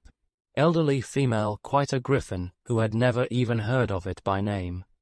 Begging pardon, sir, said the griffin to Charlie. It's not rouge, is it? Rouge, said Charlie to the Griffin. What the unmentionable to ears polite do you think I want with rouge? No offence, sir, said the Griffin. We have it asked for by so many names, I thought it might be. Now that, my child, continued Miss Mowcher, rubbing all the time as busily as ever, is another instance of the refreshing humbug I was speaking of. I do something in that way myself, perhaps a good deal. Perhaps a little sharp's the word. My dear boy, never mind. In what way do you mean? In the rouge way, said Steerforth. Put this and that together, my tender pupil, returned the wary Mowcher, touching her nose. Work it by the rule of secrets in all trades, and the product will give you the desired result. I say I do a little in that way myself. One dowager, she calls it lips salve. Another, she calls it gloves. Another, she calls it tucker, ridging. Another, she calls it a fan. I call it whatever they call it. I supply it for 'em, but we keep up the trick so to one another and make believe with such a face that they'd as soon think of laying it on before a whole drawing room as before me. And when I wait upon 'em, they'll say to me sometimes with it on thick, and no mistake, how am I looking, Mowcher? Am I pale? Ha, ha, ha, ha. Isn't that refreshing, my young friend? I never did in my days behold anything like Mowcher as she stood upon the dining-table, intensely enjoying this refreshment, rubbing busily at Steerforth's head, and winking at me over it. Ah, she said, such things are not much in demand hereabouts. That sets me off again. I haven't seen a pretty woman since I've been here, Jemmy. No, said Steerforth. Not the ghost of one, replied Miss Mowcher. We could show her the substance of one, I think, said Steerforth, addressing his eyes to mine. Daisy? Yes, indeed, said I. Aha! cried the little creature, glancing sharply at my face, and then peeping round at Steerforth's. The first exclamation sounded like a question put to both of us, and the second like a question put to Steerforth only. She seemed to have found no answer to either, but continued to rub, with her head on one side and her eye turned up, as if she were looking for an answer in the air, and were confident of its appearing presently. A sister of yours, Mr. Copperfield, she cried, after a pause, and still keeping the same look out. No, said Steerforth, before I could reply. Nothing of the sort. On the contrary, Mr. Copperfield used, or I am much mistaken, to have a great admiration for her. Why, hasn't he now? Returned Miss Mowcher. Is he fickle? Oh, for shame. Did he sip every flower, and change every hour, until Polly his passion requited? Is her name Polly? The elfin suddenness with which she pounced upon me with this question, and a searching look, quite disconcerted me for a moment. No, Miss Mowcher, I replied, her name is Emily. Aha, she cried exactly as before. What a rattle I am. Mr. Copperfield, ain't I volatile? Her tone and look implied something that was not agreeable to me in connection with the subject. So I said, in a graver manner than any of us had yet assumed, she is as virtuous as she is pretty. She is engaged to be married to a most worthy and deserving man in her own station of life. I esteem her for her good sense, as much as I admire her for her good looks. Well said, cried Steerforth. Here, here, here. Now I'll quench the curiosity of this little Fatima, my dear Daisy, by leaving her nothing to guess at. She is at present apprenticed, Miss Mowcher, or articled, or whatever it may be, to Omer and Joram, haberdashers, milliners, and so forth in this town. Do you observe, Omer and Joram, the promise of which my friend has spoken is made and entered into with her cousin. Christian name Ham, surname Peggotty, occupation boat, builder also of this town. She lives with a relative, Christian name unknown, surname Peggotty, occupation seafaring, also of this town. She is the prettiest and most engaging little fairy in the world. I admire her as my friend does exceedingly, if it were not that I might appear to disparage her intended, which I know my friend would not like. I would add, that to me she seems to be throwing herself away, that I am sure she might do better, and that I swear she was born to be a lady. Miss Mowcher listened to these words, which were very slowly and distinctly spoken, with her head on one side, and her eye in the air, as if she were still looking for that answer. When he ceased, she became brisk again in an instant, and rattled away with surprising volubility. "Oh, and that's all about it, is it?" she exclaimed, trimming his whiskers with a little restless pair of scissors that went glancing round his head in all directions. Very well, quite a long story. Ought to end, and they lived happy ever afterwards, oughtn't it? Ah, what's that game at forfeits?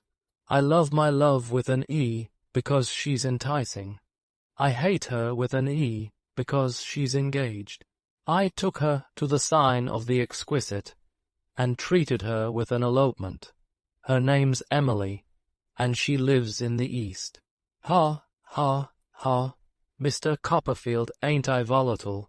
Merely looking at me with extravagant slyness, and not waiting for any reply, she continued, without drawing breath, "There. If ever any scapegrace was trimmed and touched up to perfection, you are, Steerforth. If I understand any noddle in the world, I understand yours. Do you hear me when I tell you that, my darling, I understand yours," peeping down into his face. "Now you may mizzle, Jemmy, as we say at court, and if Mr. Copperfield will take the chair, I'll operate on him." "What do you say, Daisy?" inquired Steerforth, laughing, and resigning his seat. "Will you be improved?" "Thank you, Miss Mowcher, not this evening." "Don't say no," returned the little woman, looking at me with the aspect of a connoisseur, a little bit more eyebrow. "Thank you," I returned, "some other time." "Have it carried 1/4 of an inch towards the temple," said Miss Mowcher. "We can do it in a fortnight." "No, I thank you, not at present." "Go in for a tip," she urged. "No. Let's get the scaffolding up, then, for a pair of whiskers. Come." I could not help blushing as I declined, for I felt we were on my weak point now. But Miss Mowcher, finding that I was not at present disposed for any decoration within the range of her art, and that I was, for the time being, proof against the blandishments of the small bottle, which she held up before one eye to enforce her persuasions, said we would make a beginning on an early day, and requested the aid of my hand to descend from her elevated station. Thus assisted, she skipped down with much agility, and began to tie her double chin into her bonnet. "The fee," said Steerforth, "is 5 bob," replied Miss Mowcher, "and dirt cheap, my chicken." "Ain't I volatile, Mr. Copperfield?" I replied politely, "Not at all." But I thought she was rather so, when she tossed up his 2 half-crowns like a goblin peaman, caught them, dropped them in her pocket, and gave it a loud slap. "That's the till," observed Miss Mowcher, standing at the chair again, and replacing in the bag a miscellaneous collection of little objects she had emptied out of it. "Have I got all my traps? It seems so. It won't do to be like long Ned Beadwood, when they took him to church to marry him to somebody, as he says, and left the bride behind. Ha, ha, ha, a wicked rascal, Ned, but droll. Now, I know I'm going to break your hearts, but I am forced to leave you. You must call up all your fortitude, and try to bear it. Good bye, Mr. Copperfield. Take care of yourself, Jockey of Norfolk. How I have been rattling on. It's all the fault of you 2 wretches. I forgive you." Bob swore, as the Englishman said for good night, when he first learned French, and thought it so like English. Bob swore, my ducks, with the bag slung over her arm, and rattling as she waddled away. She waddled to the door, where she stopped to inquire if she should leave us a lock of her hair. "Ain't I volatile?" she added, as a commentary on this offer, and, with her finger on her nose, departed. Steerforth laughed to that degree that it was impossible for me to help laughing too, though I am not sure I should have done so, but for this inducement. When we had had our laugh quite out, which was after some time, he told me that Miss Mowcher had quite an extensive connection, and made herself useful to a variety of people in a variety of ways. Some people trifled with her as a mere oddity, he said, but she was as shrewdly and sharply observant as anyone he knew, and as long-headed as she was short-armed. He told me that what she had said of being here, and there, and everywhere was true enough, for she made little darts into the provinces, and seemed to pick up customers everywhere, and to know everybody. I asked him what her disposition was, whether it was at all mischievous, and if her sympathies were generally on the right side of things, but, not succeeding in attracting his attention to these questions, after 2 or 3 attempts, I forbore or forgot to repeat them. He told me instead, with much rapidity, a good deal about her skill and her profits, and about her being a scientific cupper, if I should ever have occasion for her service in that capacity. She was the principal theme of our conversation during the evening, and when we parted for the night Steerforth called after me over the banisters, Bob swore. As I went downstairs, I was surprised when I came to Mr. Barkis's house to find Ham walking up and down in front of it, and still more surprised to learn from him that little Emily was inside. I naturally inquired why he was not there too, instead of pacing the streets by himself. "Why, you see, Massa Davy," he rejoined in a hesitating manner, "Emily, she's talking to someone in here." "I should have thought," said I, smiling, "that was a reason for your being in here." "Too, Ham." "Well, Massa Davy, in a general way, so tea would be," he returned. "But look-ye here, Massa Davy," lowering his voice and speaking very gravely, "it's a young woman, sir, a young woman, that Emily knowed once, and don't ought to know no more." When I heard these words, a light began to fall upon the figure I had seen following them some hours ago. "It's a poor Wirram, Massa Davy," said Ham, "as is trod under foot by all the town, up street and down street. The mould, the churchyard don't hold any that the folk shrink away from more. Did I see her tonight, Ham, on the sand, after we met you, keeping us in sight?" said Ham. "It's like you did, Mas'r Davy." "Not that I knowed then. She was there, sir, but along of her creeping soon arterwards under Emily's little winder, when she see the light come, and whispering Emily, Emily, for Christ's sake have a woman's heart towards me. I was once like you. Those were solemn words, Mas'r Davy, fur to hear. They were indeed, Ham." "What did Emily do?" says Emily, "Martha, is it you?" "Oh, Martha, can it be you?"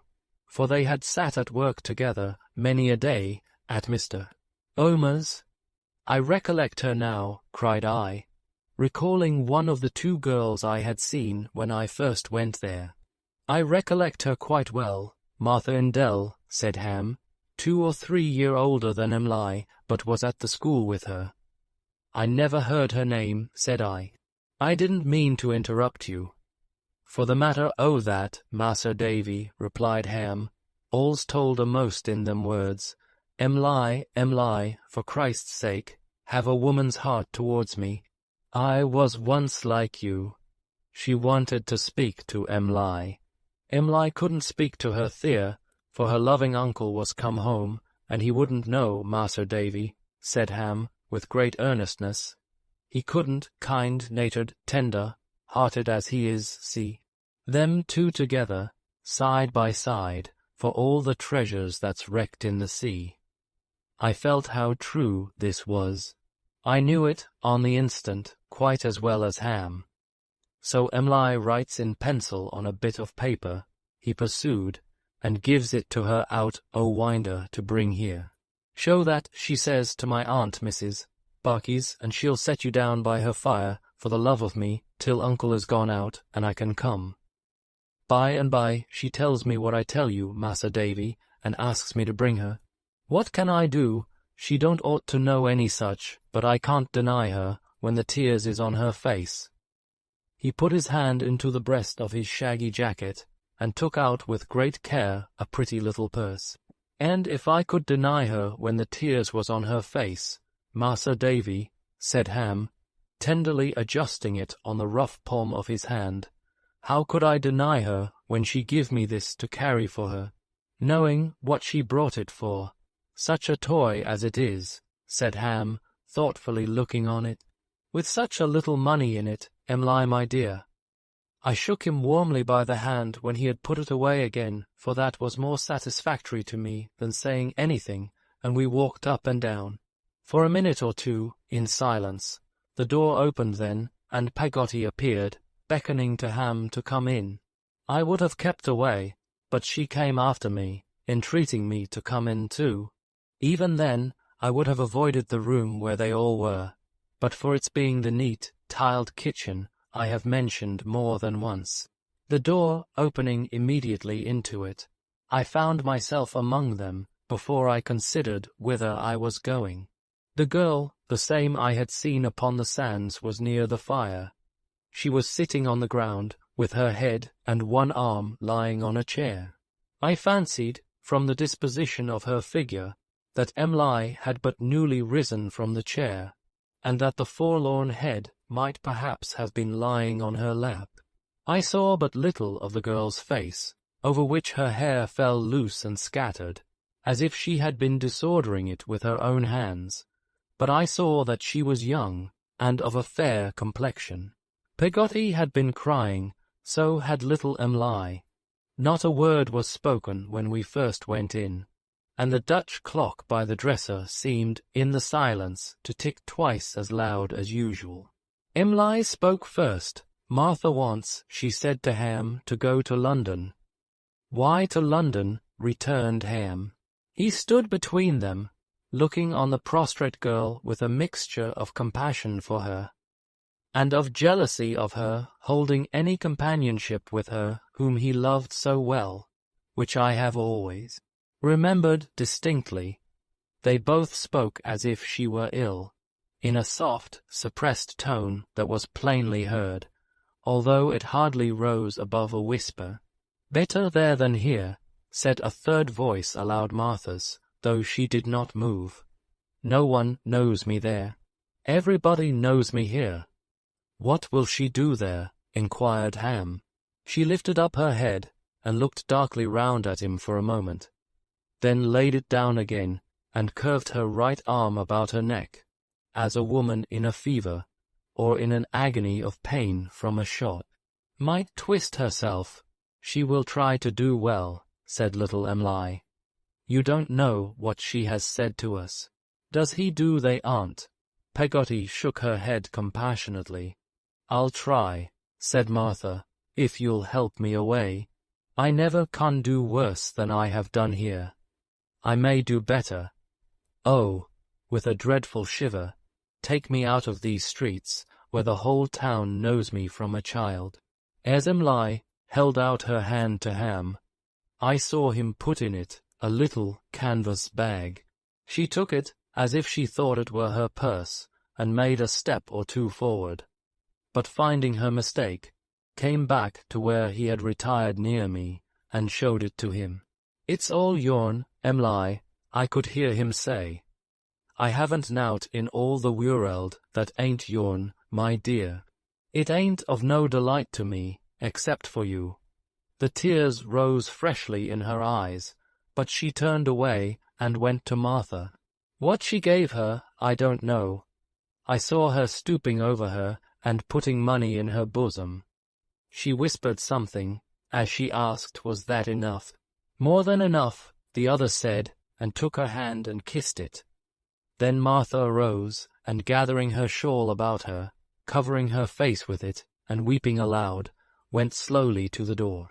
She stopped a moment before going out, as if she would have uttered something or turned back, but no word passed her lips. Making the same low, dreary, wretched moaning in her shawl, she went away.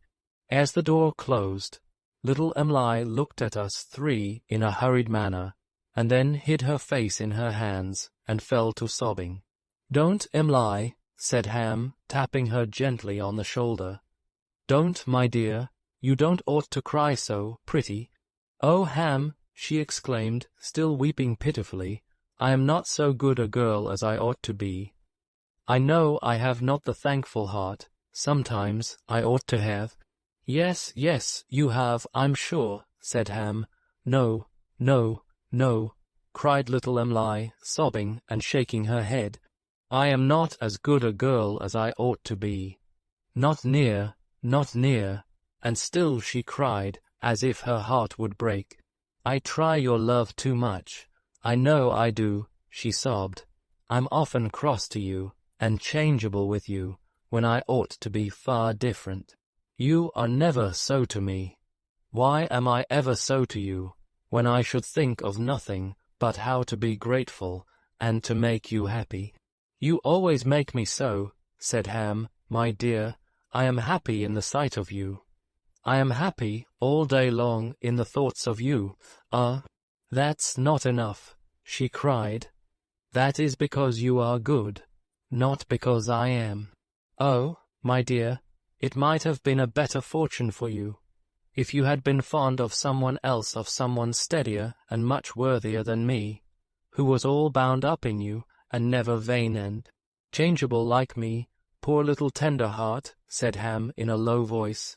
"Martha has overset her altogether." "Please, aunt," sobbed Emily, "come here and let me lay my head upon you." "Oh, I am very miserable tonight, aunt. Oh, I am not as good a girl as I ought to be. I am not, I know." Peggotty had hastened to the chair before the fire. Emily, with her arms around her neck, kneeled by her, looking up most earnestly into her face. "Oh, pray, aunt, try to help me. Ham, dear, try to help me.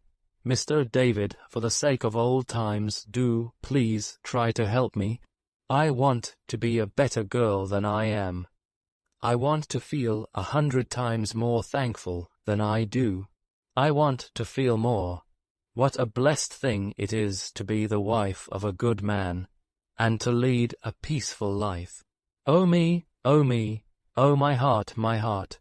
She dropped her face on my old nurse's breast, and, ceasing this supplication, which in its agony and grief was half a woman's, half a child's, as all her manner was, being, in that, more natural, and better suited to her beauty, as I thought, than any other manner could have been, wept silently, while my old nurse hushed her like an infant.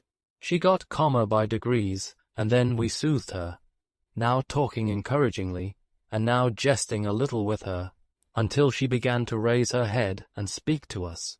So we got on, until she was able to smile, and then to laugh, and then to sit up, half ashamed, while Peggotty recalled her stray ringlets, dried her eyes, and made her neat again, lest her uncle should wonder, when she got home, why his darling had been crying. I saw her do, that night, what I had never seen her do before.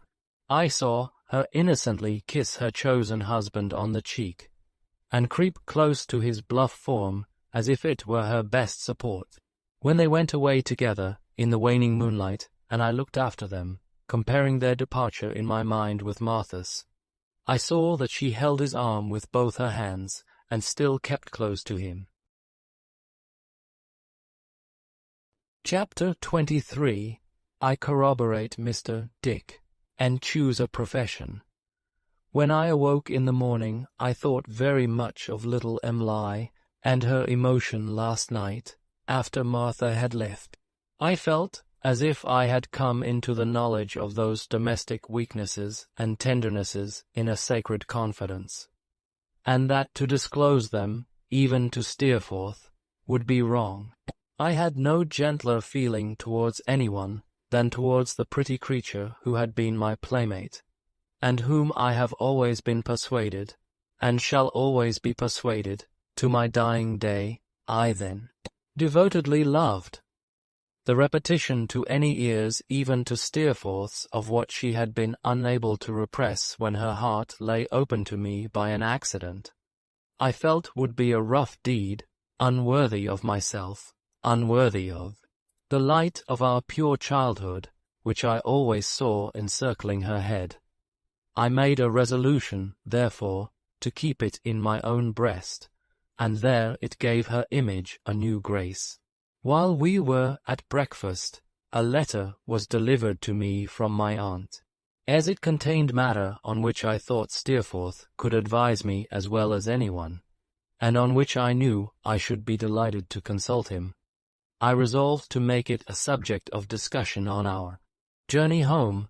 For the present we had enough to do in taking leave of all our friends. Mr. Barkis was far from being the last among them in his regret at our departure, and I believe would even have opened the box again and sacrificed another guinea if it would have kept us 840 hours in Yarmouth. Peggotty and all her family were full of grief at our going. The whole house of Omer and Joram turned out to bid us good-bye, and there were so many seafaring volunteers in attendance on Steerforth when our portmanteau went to the coach, that if we had had the baggage of a regiment with us, we should hardly have wanted porters to carry it. In a word, we departed to the regret and admiration of all concerned, and left a great many people very sorry behind us.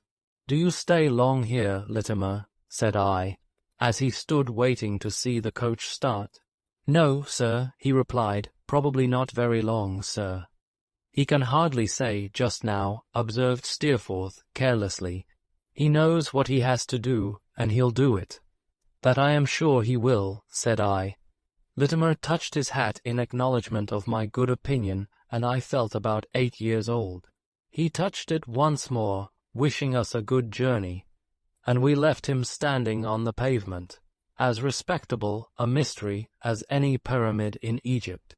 For some little time we held no conversation, Steerforth being unusually silent, and I being sufficiently engaged in wondering within myself when I should see the old places again, and what new changes might happen to me or them in the meanwhile.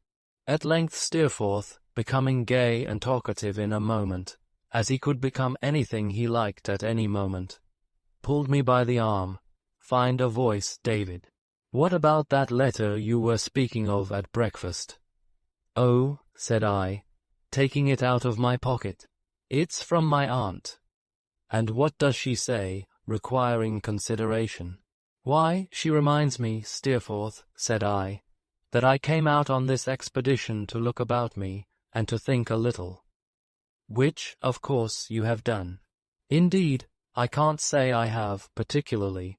To tell you the truth, I am afraid I have forgotten it." "Well, look about you now, and make up for your negligence," said Steerforth. "Look to the right, and you'll see a flat country with a good deal of marsh in it. Look to the left, and you'll see the same.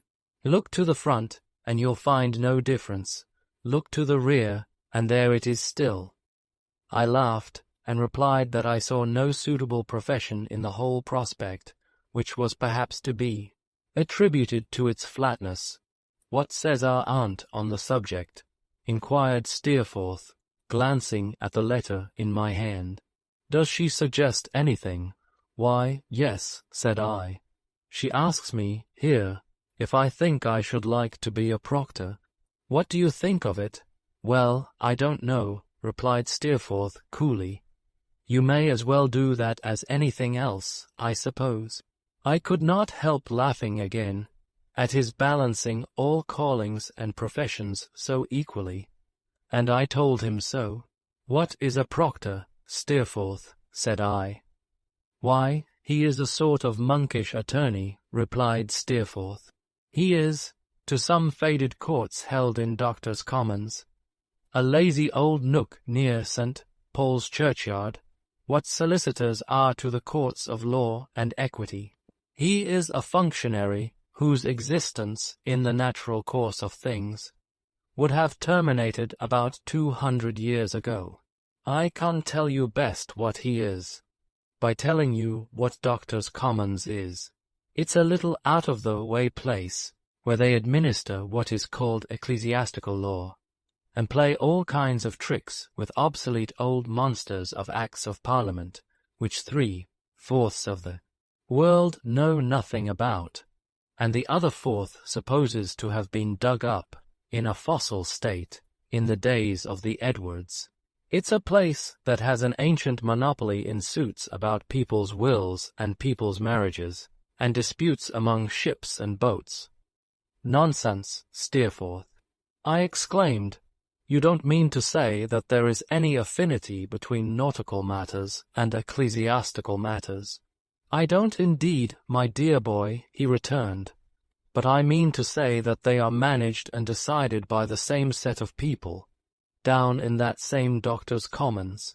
You shall go there one day and find them blundering through half the nautical terms in Young's dictionary, apropos of the Nancy having run down the Sarah Jane, or Mr. Peggotty and the Yarmouth boatman having put off in a gale of wind with an anchor and cable to the Nelson Indiaman in distress. And you shall go there another day and find them deep in the evidence, pro and con, respecting a clergyman who has misbehaved himself. And you shall find the judge in the nautical case, the advocate in the clergyman's case, or contrariwise. They are like actors. Now a man's a judge, and now he is not a judge. Now he's one thing, now he's another. Now he's something else, change and change about. But it's always a very pleasant, profitable little affair of private theatricals, presented to an uncommonly select audience. But advocates and proctors are not one and the same, said I, a little puzzled. Are they? No, returned Steerforth. The advocates are civilians, men who have taken a doctor's degree at college, which is the first reason of my knowing anything about it. The proctors employ the advocates. Both get very comfortable fees, and altogether they make a mighty snug little party. On the whole, I would recommend you to take to Doctors' Commons kindly, David. They plume themselves on their gentility there, I can tell you, if that's any satisfaction. I made allowance for Steerforth's light way of treating the subject, and, considering it with reference to the staid air of gravity and antiquity which I associated with that lazy old nook near St. Paul's churchyard, did not feel indisposed towards my aunt's suggestion, which she left to my free decision, making no scruple of telling me that it had occurred to her, on her lately visiting her own proctor in Doctors' Commons for the purpose of settling her will in my favour. That's a laudable proceeding on the part of our aunt, at all events, said Steerforth when I mentioned it, and one deserving of all encouragement. Daisy, my advice is that you take kindly to Doctors' Commons. I quite made up my mind to do so. I then told Steerforth that my aunt was in town awaiting me, as I found from her letter, and that she had taken lodgings for a week at a kind of private hotel at Lincoln's Inn Fields, where there was a stone staircase and a convenient door in the roof, my aunt being firmly persuaded that every house in London was going to be burnt down every night. We achieved the rest of our journey pleasantly, sometimes recurring to Doctors' Commons, and anticipating the distant days when I should be a proctor there, which Steerforth pictured in a variety of humorous and whimsical lights that made us both merry. When we came to our journey's end, he went home, engaging to call upon me next day but one, and I drove to Lincoln's Inn Fields, where I found my aunt up and waiting supper. If I had been round the world since we parted, we could hardly have been better pleased to meet again. My aunt cried outright as she embraced me, and said, pretending to laugh, that if my poor mother had been alive, that silly little creature would have shed tears. She had no doubt. "So you have left Mr. Dick behind, aunt," said I. "I am sorry for that." "Ah, Janet, how do you do?" As Janet curtsied, hoping I was well, I observed my aunt's visage lengthen very much. "I am sorry for it, too," said my aunt, rubbing her nose. "I have had no peace of mind, Trot, since I have been here." Before I could ask why, she told me. "I am convinced," said my aunt, laying her hand with melancholy firmness on the table, "that Dick's character is not a character to keep the donkeys off. I am confident he wants strength of purpose. I ought to have left Janet at home instead, and then my mind might perhaps have been at ease. If ever there was a donkey trespassing on my green," said my aunt with emphasis, "there was one this afternoon at 4 o'clock. A cold feeling came over me from head to foot, and I know it was a donkey." I tried to comfort her on this point, but she rejected consolation. "It was a donkey," said my aunt, "and it was the one with the stumpy tail which that murdering sister of a woman rode when she came to my house." This had been, ever since, the only name my aunt knew for Miss Murdstone. If there is any donkey in Dover, whose audacity it is harder to me to bear than another's, that, said my aunt, striking the table, is the animal. Janet ventured to suggest that my aunt might be disturbing herself unnecessarily, and that she believed the donkey in question was then engaged in the sand and gravel line of business, and was not available for purposes of trespass. But my aunt wouldn't hear of it.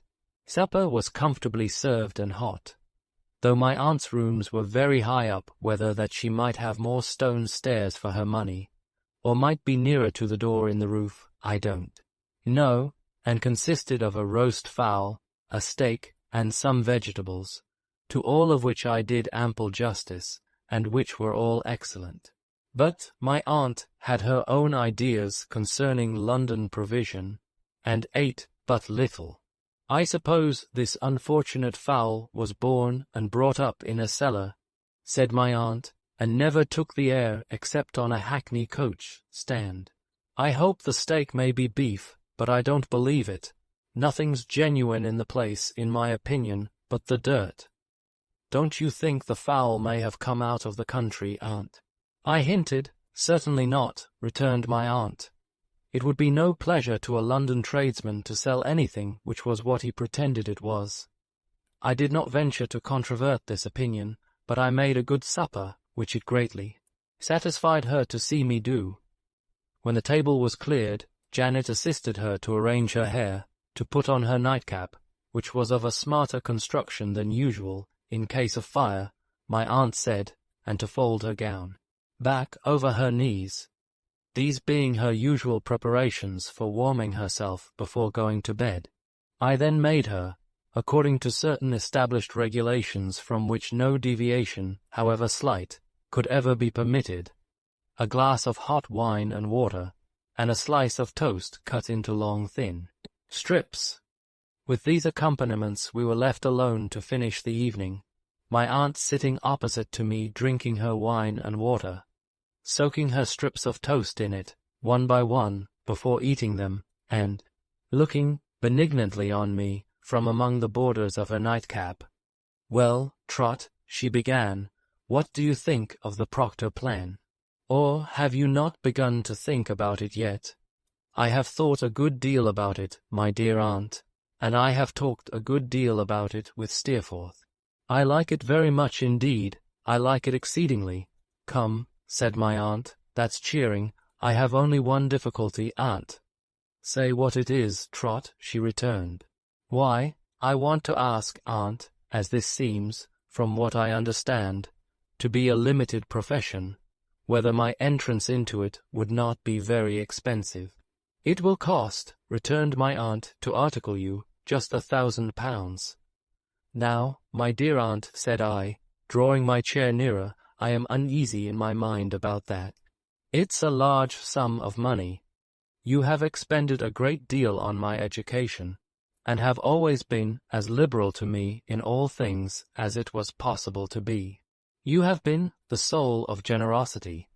Surely there are some ways in which I might begin life with hardly any outlay, and yet begin with a good hope of getting on by resolution and exertion.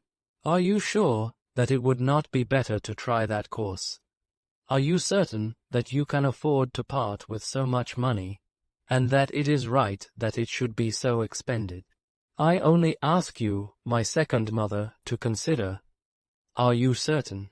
My aunt finished eating the piece of toast on which she was then engaged, looking me full in the face all the while, and then setting her glass on the chimney-piece and folding her hands upon her folded skirts, replied as follows: Trot, my child, if I have any object in life, it is to provide for your being a good, a sensible, and a happy man. I am bent upon it, so is Dick. I should like some people that I know to hear Dick's conversation on the subject. Its sagacity is wonderful, but no one knows the resources of that man's intellect except myself. She stopped for a moment to take my hand between hers, and went on. It's in vain, Trot, to recall the past, unless it works some influence upon the present. Perhaps I might have been better friends with your poor father. Perhaps I might have been better friends with that poor child, your mother, even after your sister, Betsy Trotwood, disappointed me. When you came to me, a little runaway boy, all dusty and way-worn, perhaps I thought so. From that time until now, Trot, you have ever been a credit to me, and a pride and a pleasure. I have no other claim upon my means. At least here, to my surprise, she hesitated, and was confused. No, I have no other claim upon my means, and you are my adopted child. Only be a loving child to me in my age, and bear with my whims and fancies, and you will do more for an old woman whose prime of life was not so happy or conciliating as it might have been, than ever that old woman did for you. It was the first time I had heard my aunt refer to her past history. There was a magnanimity in her quiet way of doing so, and of dismissing it, which would have exalted her in my respect and affection, if anything could. All is agreed and understood between us now, Trot, said my aunt, and we need talk of this no more. Give me a kiss, and we'll go to the Commons after breakfast tomorrow. We had a long chat by the fire before we went to bed. I slept in a room on the same floor with my aunt's, and was a little disturbed in the course of the night by her knocking at my door as often as she was agitated by a distant sound of hackney, coaches or market, carts, and inquiring if I heard the engines, but towards morning she slept better, and suffered me to do so too. At about midday we set out for the office of Messrs. Spenlow and Jorkins, in Doctors' Commons. My aunt, who had this other general opinion in reference to London, that every man she saw was a pickpocket, gave me her purse to carry for her, which had 10 guineas in it and some silver. We made a pause at the toy shop in Fleet Street, to see the giants of St. Dunstan's strike upon the bells we had timed our going, so as to catch them at it at 12 o'clock, and then went on towards Ludgate Hill and St. Paul's Churchyard. We were crossing to the former place, when I found that my aunt greatly accelerated her speed, and looked frightened. I observed, at the same time, that a lowering, ill-dressed man who had stopped and stared at us in passing a little before, was coming so close after us as to brush against her.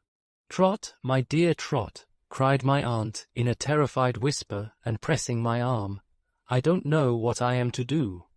"Don't be alarmed," said I. "There's nothing to be afraid of. Step into a shop, and I'll soon get rid of this fellow." "No, no, child," she returned. "Don't speak to him for the world. I entreat, I order you." "Good heaven, aunt," said I, "he is nothing but a sturdy beggar." "You don't know what he is," replied my aunt. "You don't know who he is. You don't know what you say. We had stopped in an empty doorway while this was passing, and he had stopped too. "Don't look at him," said my aunt, as I turned my head indignantly, "but get me a coach, my dear, and wait for me in St. Paul's churchyard."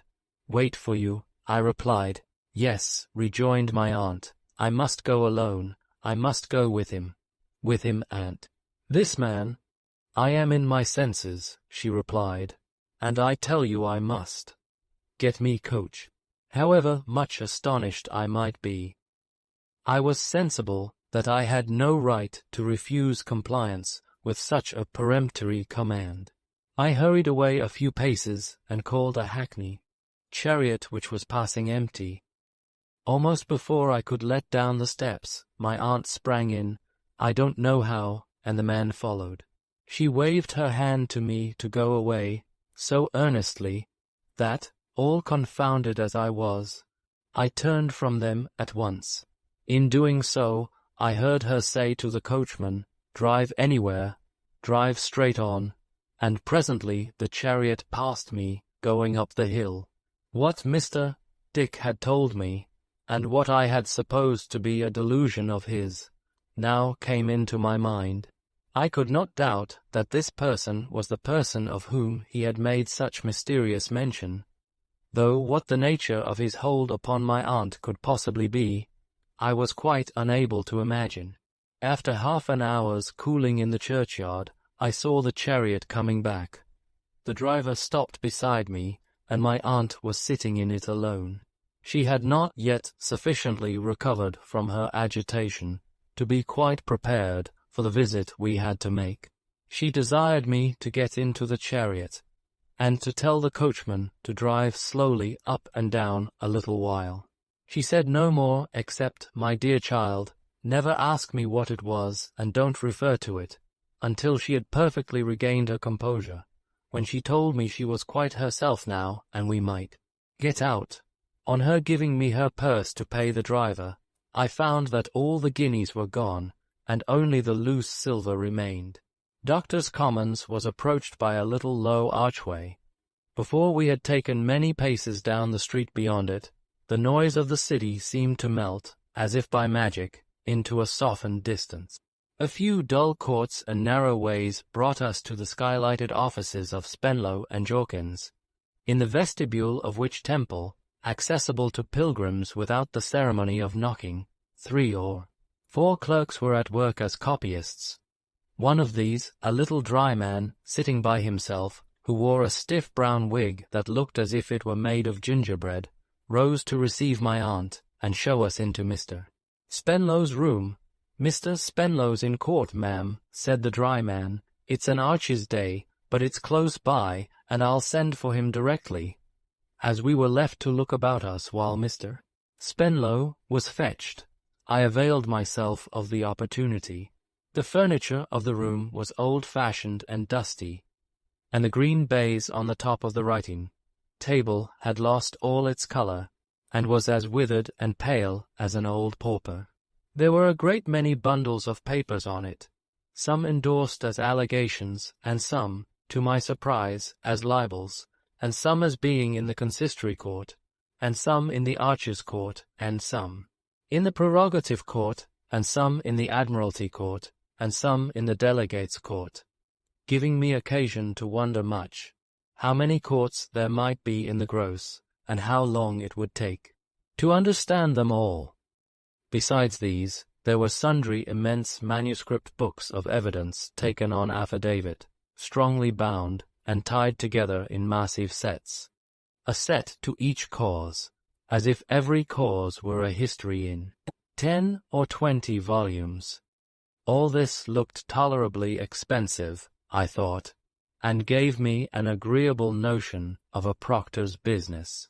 I was casting my eyes with increasing complacency over these and many similar objects, when hasty footsteps were heard in the room outside, and Mr. Spenlow, in a black gown trimmed with white fur, came hurrying in, taking off his hat as he came. He was a little light-haired gentleman, with undeniable boots, and the stiffest of white cravats and shirt collars. He was buttoned up, mighty trim and tight, and must have taken a great deal of pains with his whiskers, which were accurately curled. His gold watch chain was so massive that a fancy came across me that he ought to have a sinewy golden arm to draw it out with, like those which are put up over the gold-beaters' shops.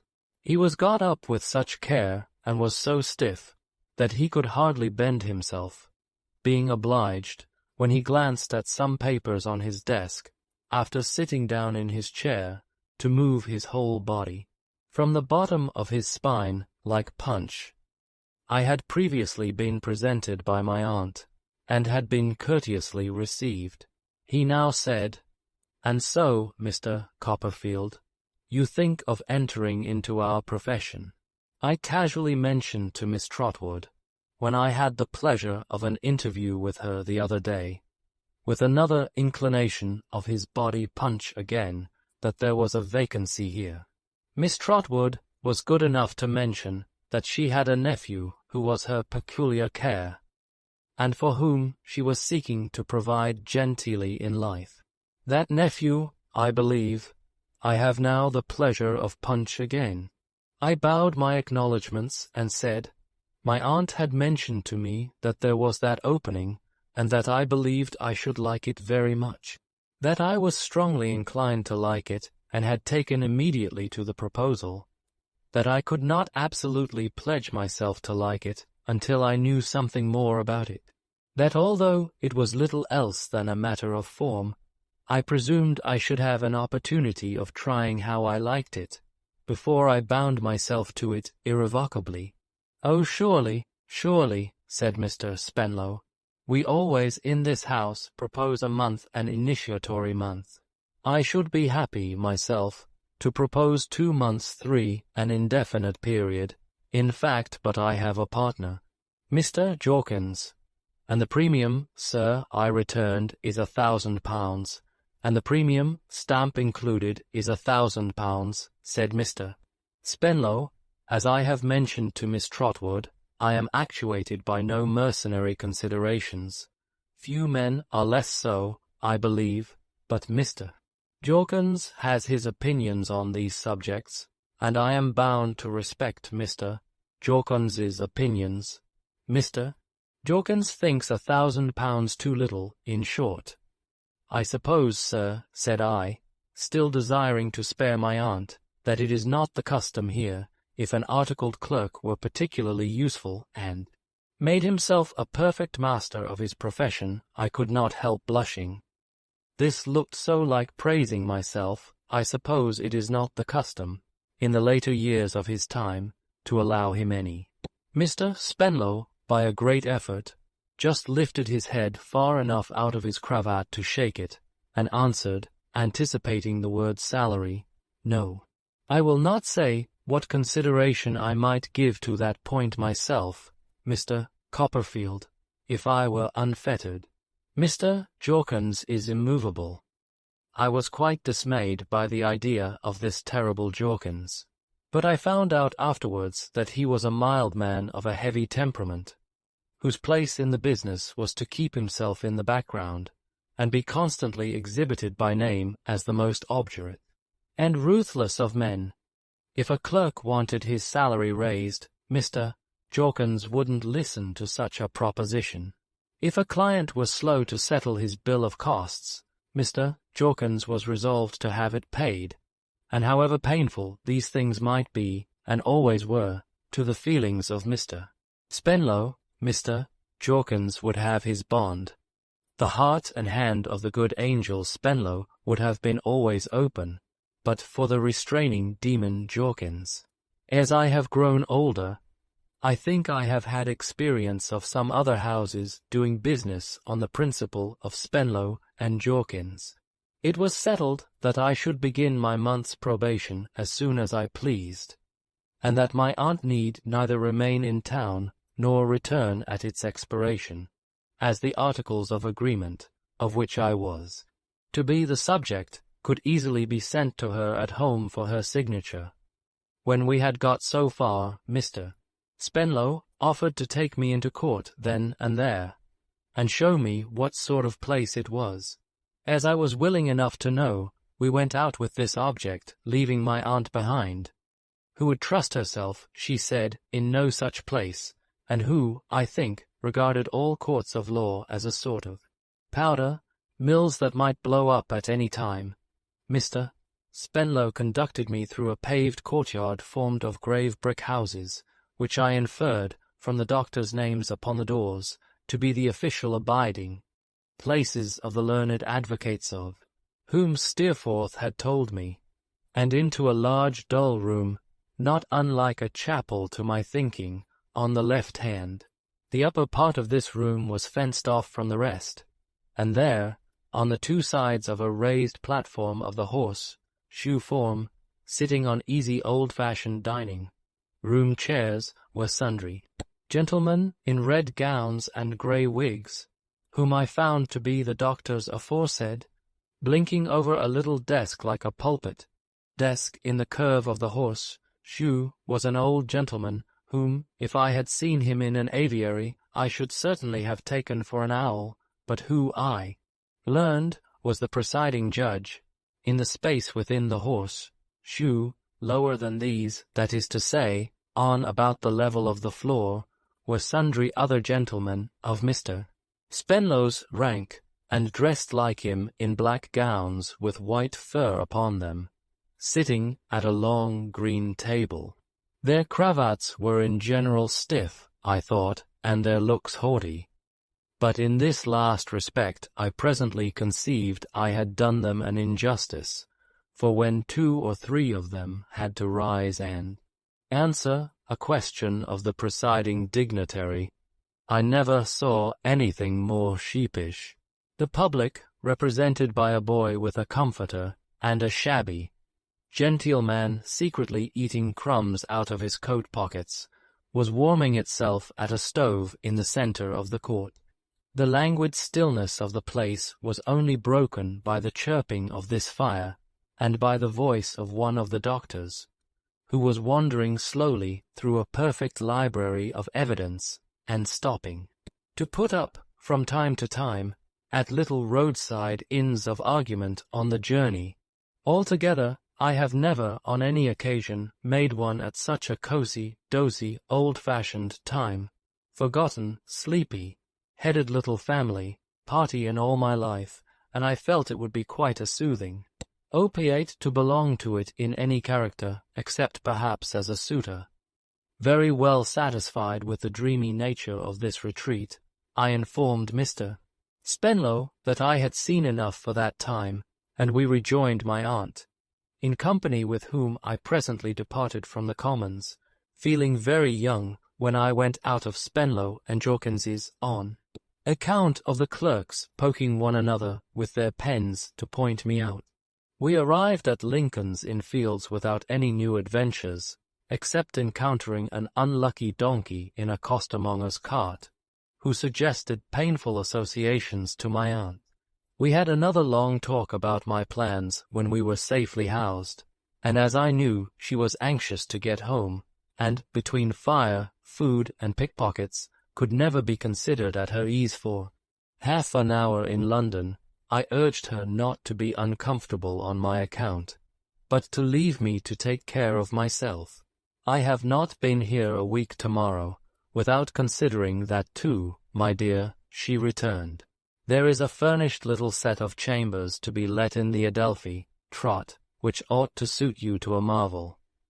With this brief introduction, she produced from her pocket an advertisement, carefully cut out of a newspaper, setting forth that in Buckingham Street in the Adelphi there was to be let furnished, with a view of the river, a singularly desirable and compact set of chambers, forming a genteel residence for a young gentleman, a member of one of the Inns of Court, or otherwise with immediate possession, terms moderate, and could be taken for a month only, if required. "Why, this is the very thing, aunt," said I, flushed with the possible dignity of living in chambers. "Then come," replied my aunt, immediately resuming the bonnet she had a minute before laid aside. "We'll go and look at 'em." Away we went. The advertisement directed us to apply to Mrs. Krupp on the premises, and we rung the area bell, which we supposed to communicate with Mrs. Krupp. It was not until we had rung 3 or 4 times that we could prevail on Mrs. Krupp to communicate with us, but at last she appeared, being a stout lady with a flounce of flannel petticoat below a nankeen gown. "Let us see these chambers of yours, if you please, ma'am," said my aunt. "For this gentleman," said Mrs. Krupp, feeling in her pocket for her keys. "Yes, for my nephew," said my aunt. "And a sweet set they is for sich," said Mrs. Krupp. So we went upstairs. They were on the top of the house, a great point with my aunt, being near the fire, escape, and consisted of a little half-blind entry where you could see hardly anything, a little stone-lined pantry where you could see nothing at all, a sitting-room, and a bedroom. The furniture was rather faded, but quite good enough for me, and, sure enough, the river was outside the windows. As I was delighted with the place, my aunt and Mrs. Krupp withdrew into the pantry to discuss the terms, while I remained on the sitting-room sofa, hardly daring to think it possible that I could be destined to live in such a noble residence. After a single combat of some duration, they returned, and I saw, to my joy, both in Mrs. Krupp's countenance and in my aunt's, that the deed was done. "Is it the last occupant's furniture?" inquired my aunt.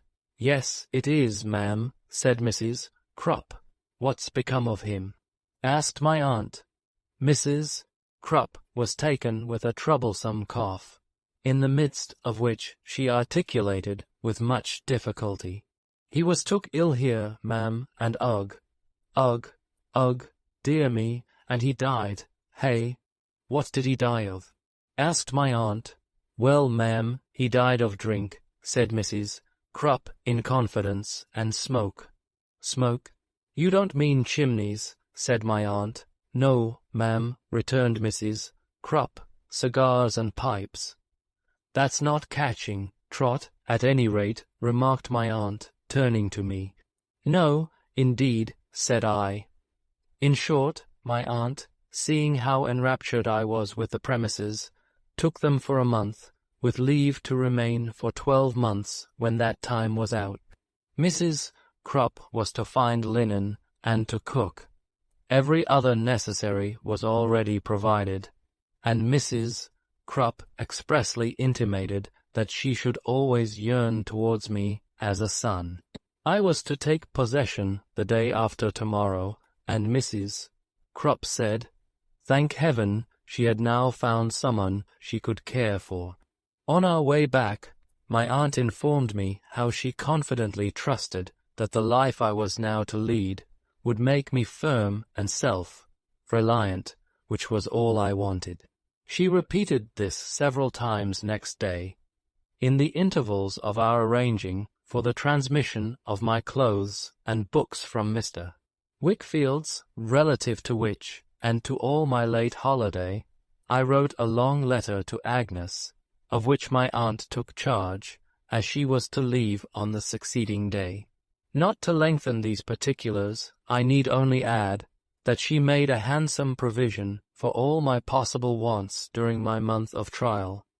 That Steerforth, to my great disappointment, and hers too, did not make his appearance before she went away, that I saw her safely seated in the Dover coach, exulting in the coming discomfiture of the vagrant donkeys, with Janet at her side, and that when the coach was gone, I turned my face to the Adelphi, pondering on the old days when I used to roam about its subterranean arches, and on the happy changes which had brought me to the surface.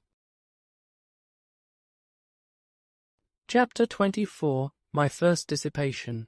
It was a wonderfully fine thing to have that lofty castle to myself, and to feel, when I shut my outer door, like Robinson Crusoe, when he had got into his fortification, and pulled his ladder up. After him. It was a wonderfully fine thing to walk about town with the key of my house in my pocket, and to know that I could ask any fellow to come home, and make quite sure of its being inconvenient to nobody, if it were not so to me. It was a wonderfully fine thing to let myself in and out, and to come and go without a word to anyone, and to ring Mrs. Crupp up, gasping, from the depths of the earth, when I wanted her, and when she was disposed to come. All this, I say, was wonderfully fine, but I must say, too, that there were times when it was very dreary. It was fine in the morning, particularly in the fine mornings. It looked a very fresh, free life by daylight, still fresher and more free by sunlight.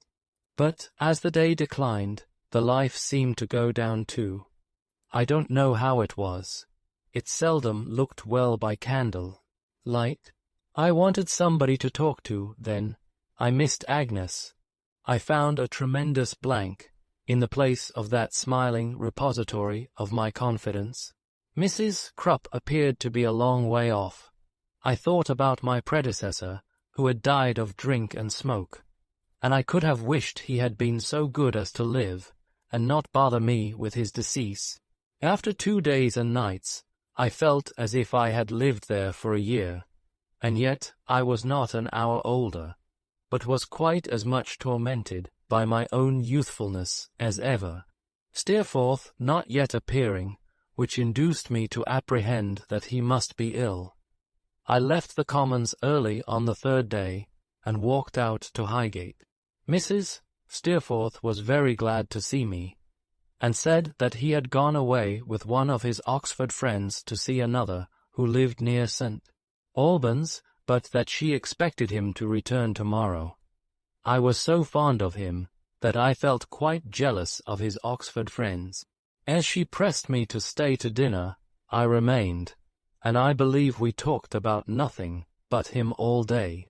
I told her how much the people liked him at Yarmouth, and what a delightful companion he had been.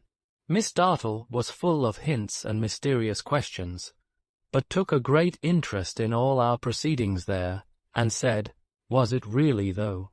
and so forth, so often, that she got everything out of me she wanted to know. Her appearance was exactly what I have described it, when I first saw her, but the society of the 2 ladies was so agreeable, and came so natural to me, that I felt myself falling a little in love with her. I could not help thinking, several times in the course of the evening, and particularly when I walked home at night, what delightful company she would be in Buckingham Street. I was taking my coffee and roll in the morning, before going to the Commons, and I may observe in this place that it is surprising how much coffee Mrs. Crupp used and how weak it was, considering when Steerforth himself walked in, to my unbounded joy.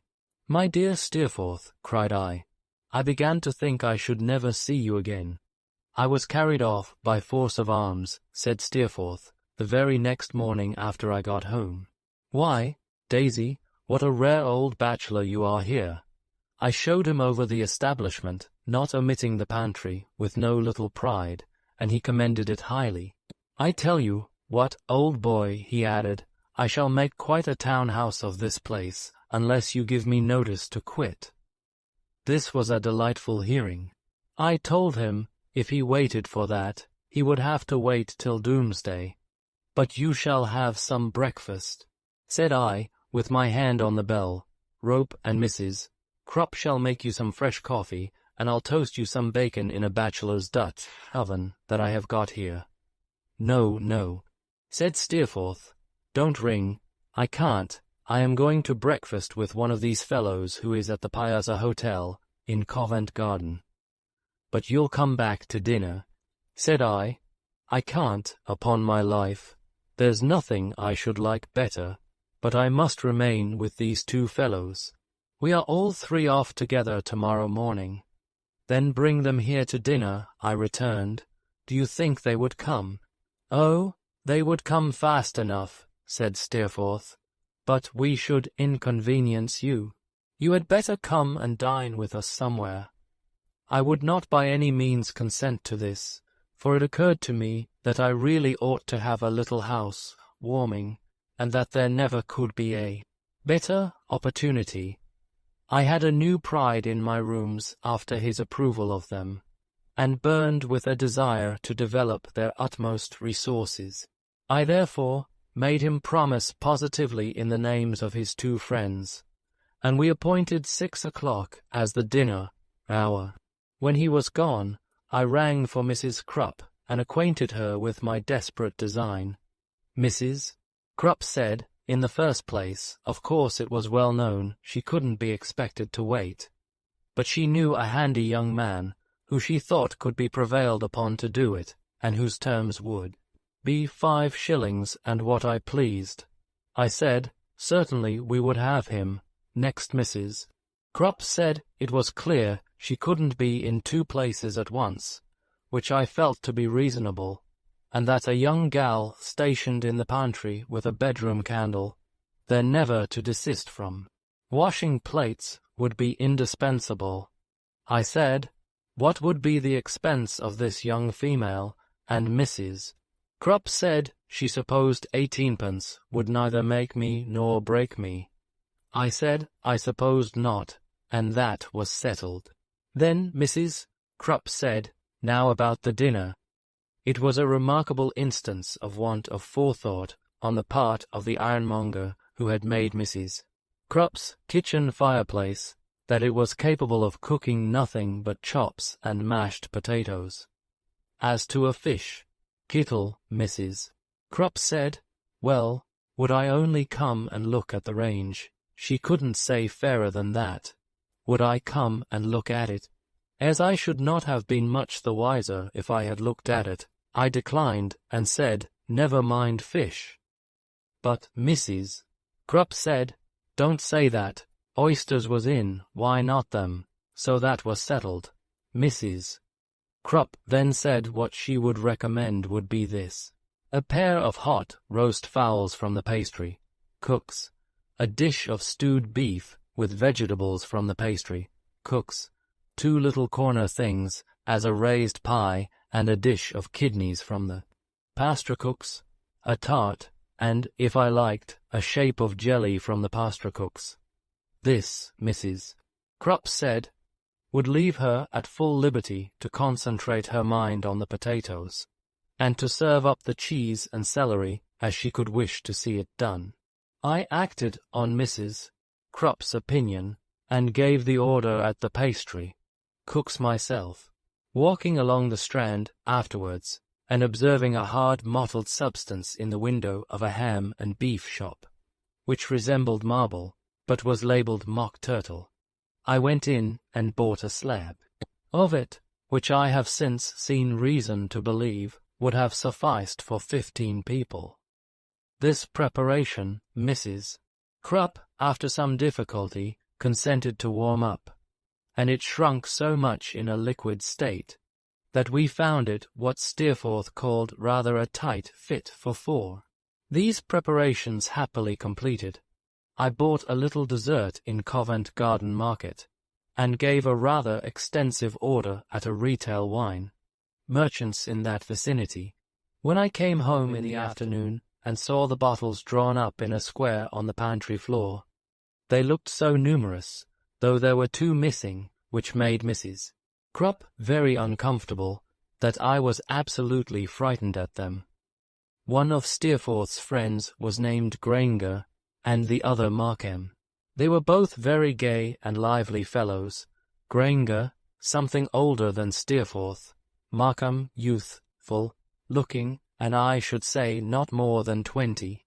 I observed that the latter always spoke of himself indefinitely, as a man, and seldom or never in the first person singular. A man might get on very well here, Mr. Copperfield, said Markham, meaning himself. It's not a bad situation, said I, and the rooms are really commodious. I hope you have both brought appetites with you, said Steerforth. Upon my honour, returned Markham, Town seems to sharpen a man's appetite. A man is hungry all day long. A man is perpetually eating.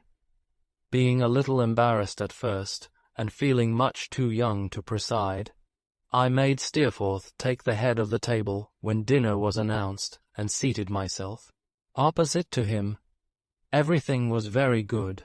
We did not spare the wine, and he exerted himself so brilliantly to make the thing pass off well, that there was no pause in our festivity. I was not quite such good company during dinner as I could have wished to be, for my chair was opposite the door, and my attention was distracted by observing that the handy young man went out of the room very often, and that his shadow always presented itself immediately afterwards on the wall of the entry, with a bottle at its mouth. The young gal likewise occasioned me some uneasiness, not so much by neglecting to wash the plates as by breaking them, for being of an inquisitive disposition, and unable to confine herself, as her positive instructions were, to the pantry, she was constantly peering in at us, and constantly imagining herself detected, in which belief she several times retired upon the plates, with which she had carefully paved the floor, and did a great deal of destruction. These, however, were small drawbacks, and easily forgotten when the cloth was cleared, and the dessert put on the table, at which period of the entertainment the handy young man was discovered to be speechless, giving him private directions to seek the society of Mrs. Krupp, and to remove the young gal to the basement also. I abandoned myself to enjoyment. I began by being singularly cheerful and light-hearted. All sorts of half-forgotten things to talk about came rushing into my mind, and made me hold forth in a most unwonted manner.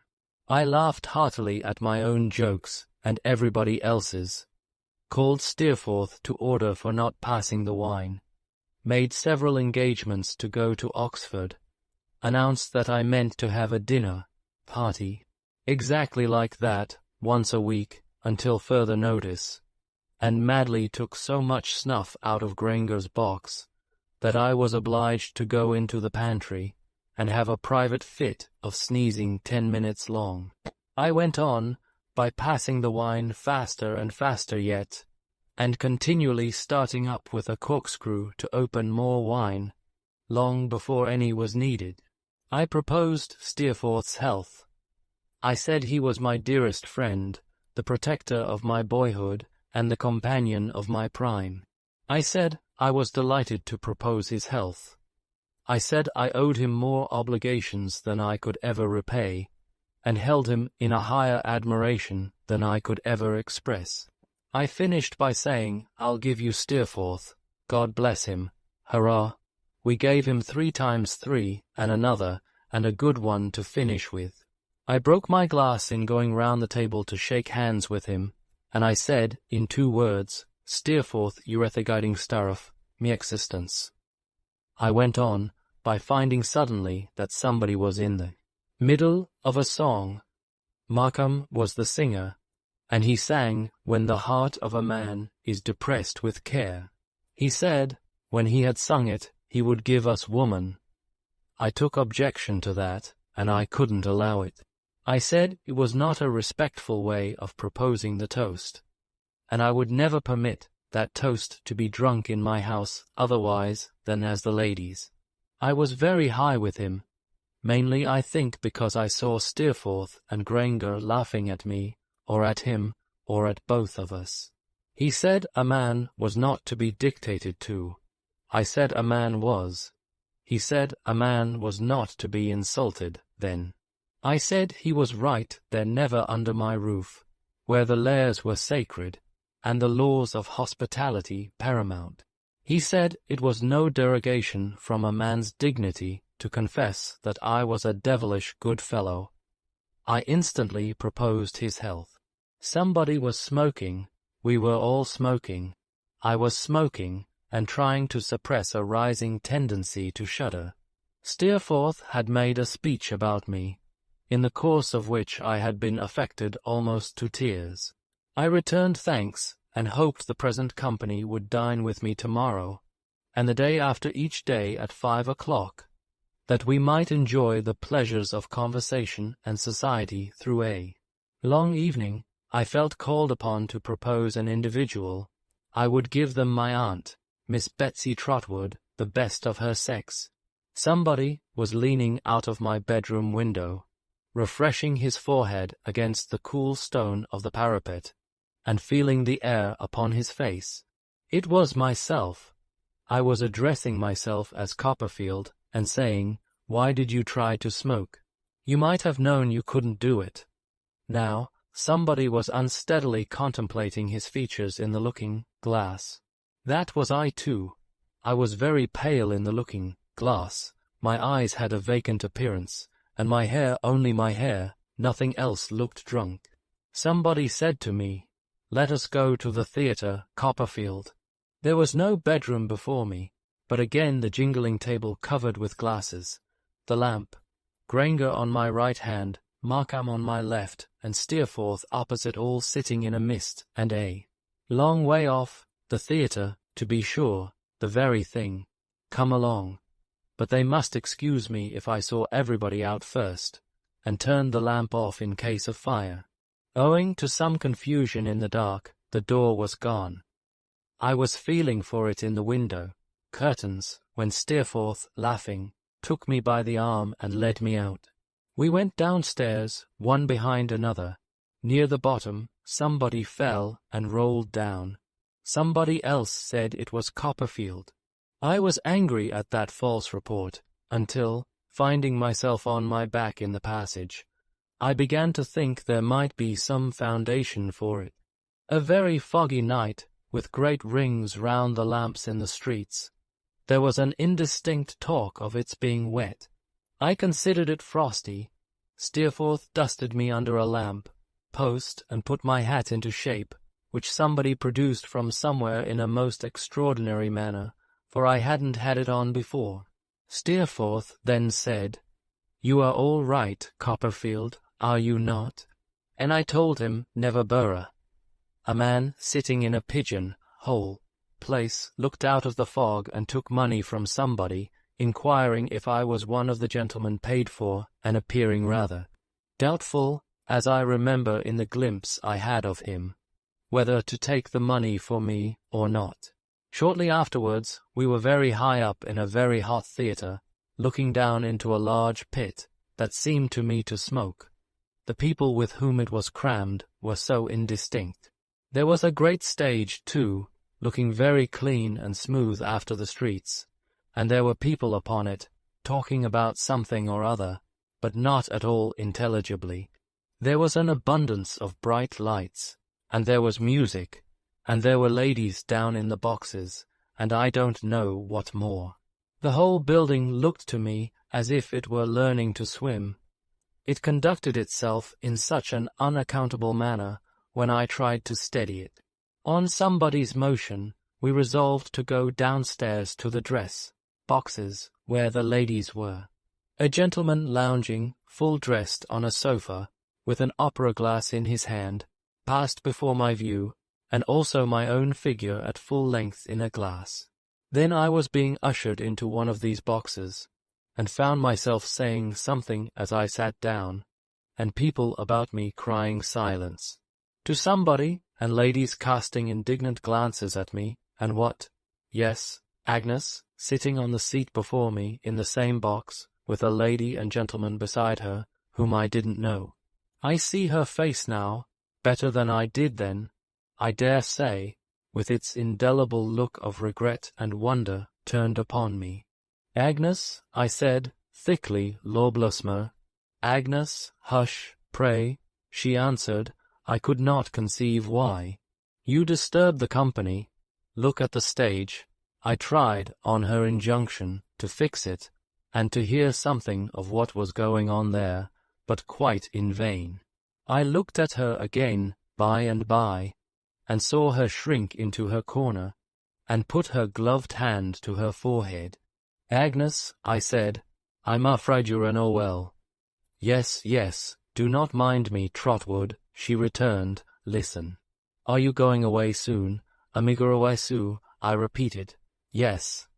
I had a stupid intention of replying that I was going to wait to hand her downstairs.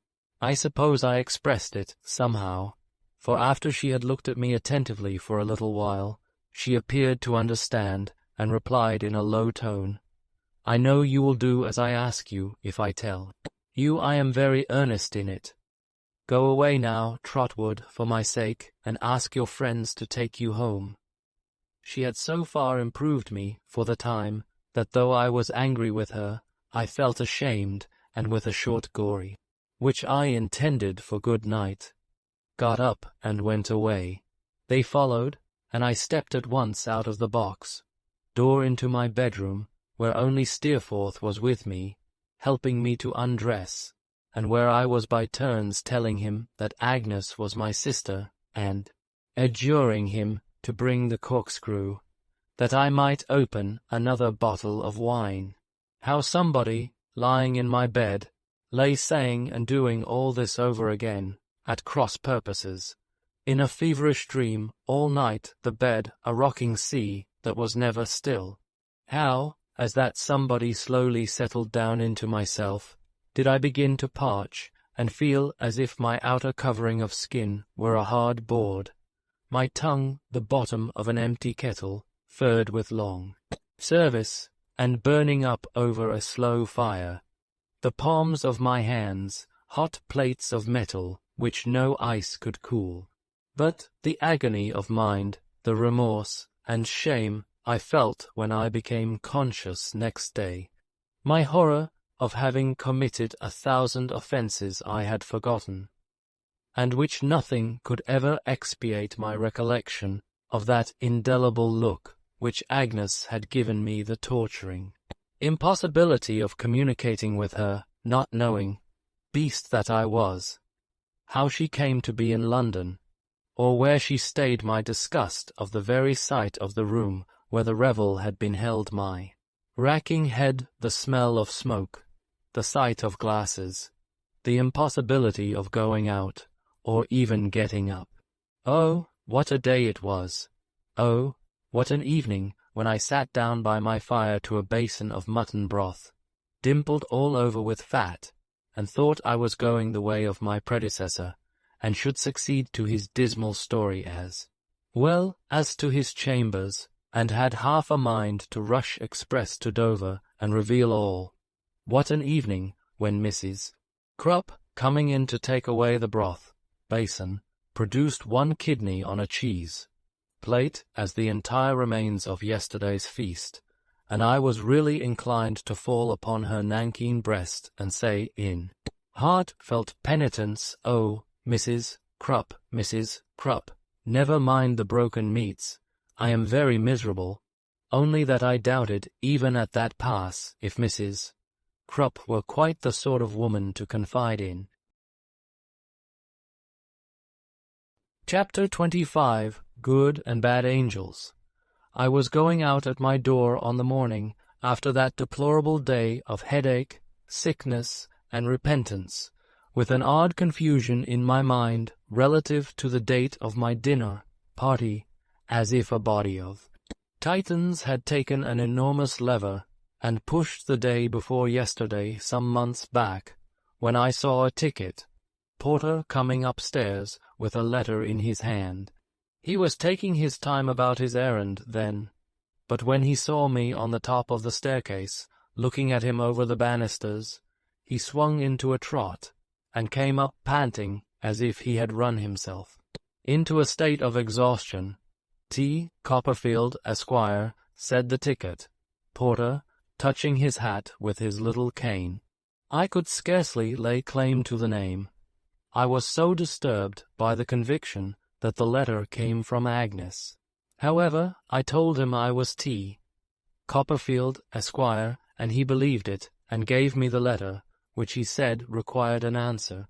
I shut him out on the landing to wait for the answer, and went into my chambers again, in such a nervous state that I was fain to lay the letter down on my breakfast table, and familiarize myself with the outside of it a little, before I could resolve to break the seal. I found, when I did open it, that it was a very kind note, containing no reference to my condition at the theatre. All it said was, "My dear Trotwood, I am staying at the house of Papa's agent, Mr. Waterbrook, in Ely Place, Holborn. Will you come and see me today at any time you like to appoint? Ever yours affectionately, Agnes." It took me such a long time to write an answer at all to my satisfaction, that I don't know what the ticket porter can have thought, unless he thought I was learning to write. I must have written half-odd, dozen answers at least. I began one, "How can I ever hope, my dear Agnes, to efface from your remembrance the disgusting impression there I didn't like it," and then I tore it up. I began another, "Shakespeare has observed, my dear Agnes, how strange it is that a man should put an enemy into his mouth that reminded me of Markham," and it got no farther. I even tried poetry. I began one note in a 6-syllable line, "Oh, do not remember," but that associated itself with the 5th of November, and became an absurdity. After many attempts, I wrote, "My dear Agnes, your letter is like you, and what could I say of it that would be higher praise than that? I will come at 4 o'clock. Affectionately and sorrowfully, T.C." With this missive, which I was in 20 minds at once about recalling, as soon as it was out of my hands, the ticket porter at last departed. If the day were half as tremendous to any other professional gentleman in Doctors' Commons as it was to me, I sincerely believe he made some expiation for his share in that rotten old ecclesiastical G's.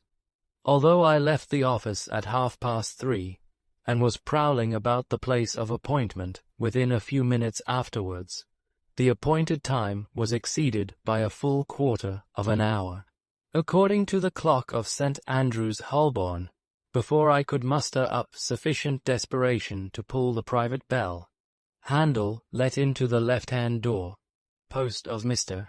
Waterbrook's house. The professional business of Mr.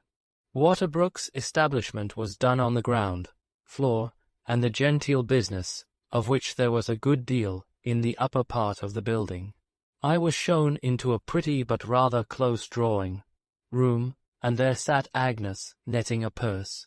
She looked so quiet and good, and reminded me so strongly of my airy fresh school days at Canterbury, and the sodden, smoky, stupid wretch I had been the other night, that, nobody being by, I yielded to my self-reproach and shame, and in short made a fool of myself. I cannot deny that I shed tears. To this hour I am undecided whether it was upon the whole the wisest thing I could have done, or the most ridiculous. "If it had been anyone but you, Agnes," said I, turning away my head, "I should not have minded it half so much. But that it should have been you who saw me, I almost wish I had been dead first." She put her hand, its touch was like no other hand upon my arm for a moment, and I felt so befriended and comforted that I could not help moving it to my lips and gratefully kissing it. "Sit down," said Agnes cheerfully. "Don't be unhappy, Trotwood. If you cannot confidently trust me, whom will you trust?" "Ah, Agnes," I returned, "you are my good angel." She smiled rather sadly, I thought, and shook her head.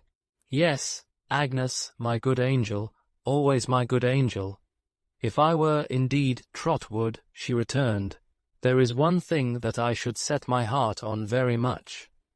I looked at her inquiringly, but already with a foreknowledge of her meaning. "On warning you," said Agnes, with a steady glance, "against your bad angel."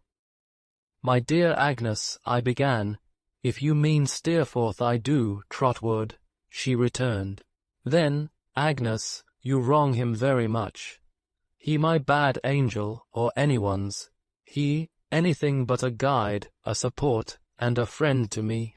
My dear Agnes, now, is it not unjust and unlike you to judge him from what you saw of me the other night?" "I do not judge him from what I saw of you the other night," she quietly replied. "From what, then?" "From many things, trifles in themselves. But they do not seem to me to be so, when they are put together. I judge him, partly from your account of him, Trotwood, and your character, and the influence he has over you." There was always something in her modest voice that seemed to touch a chord within me, answering to that sound alone. It was always earnest, but when it was very earnest, as it was now, there was a thrill in it that quite subdued me. I sat looking at her as she cast her eyes down on her work.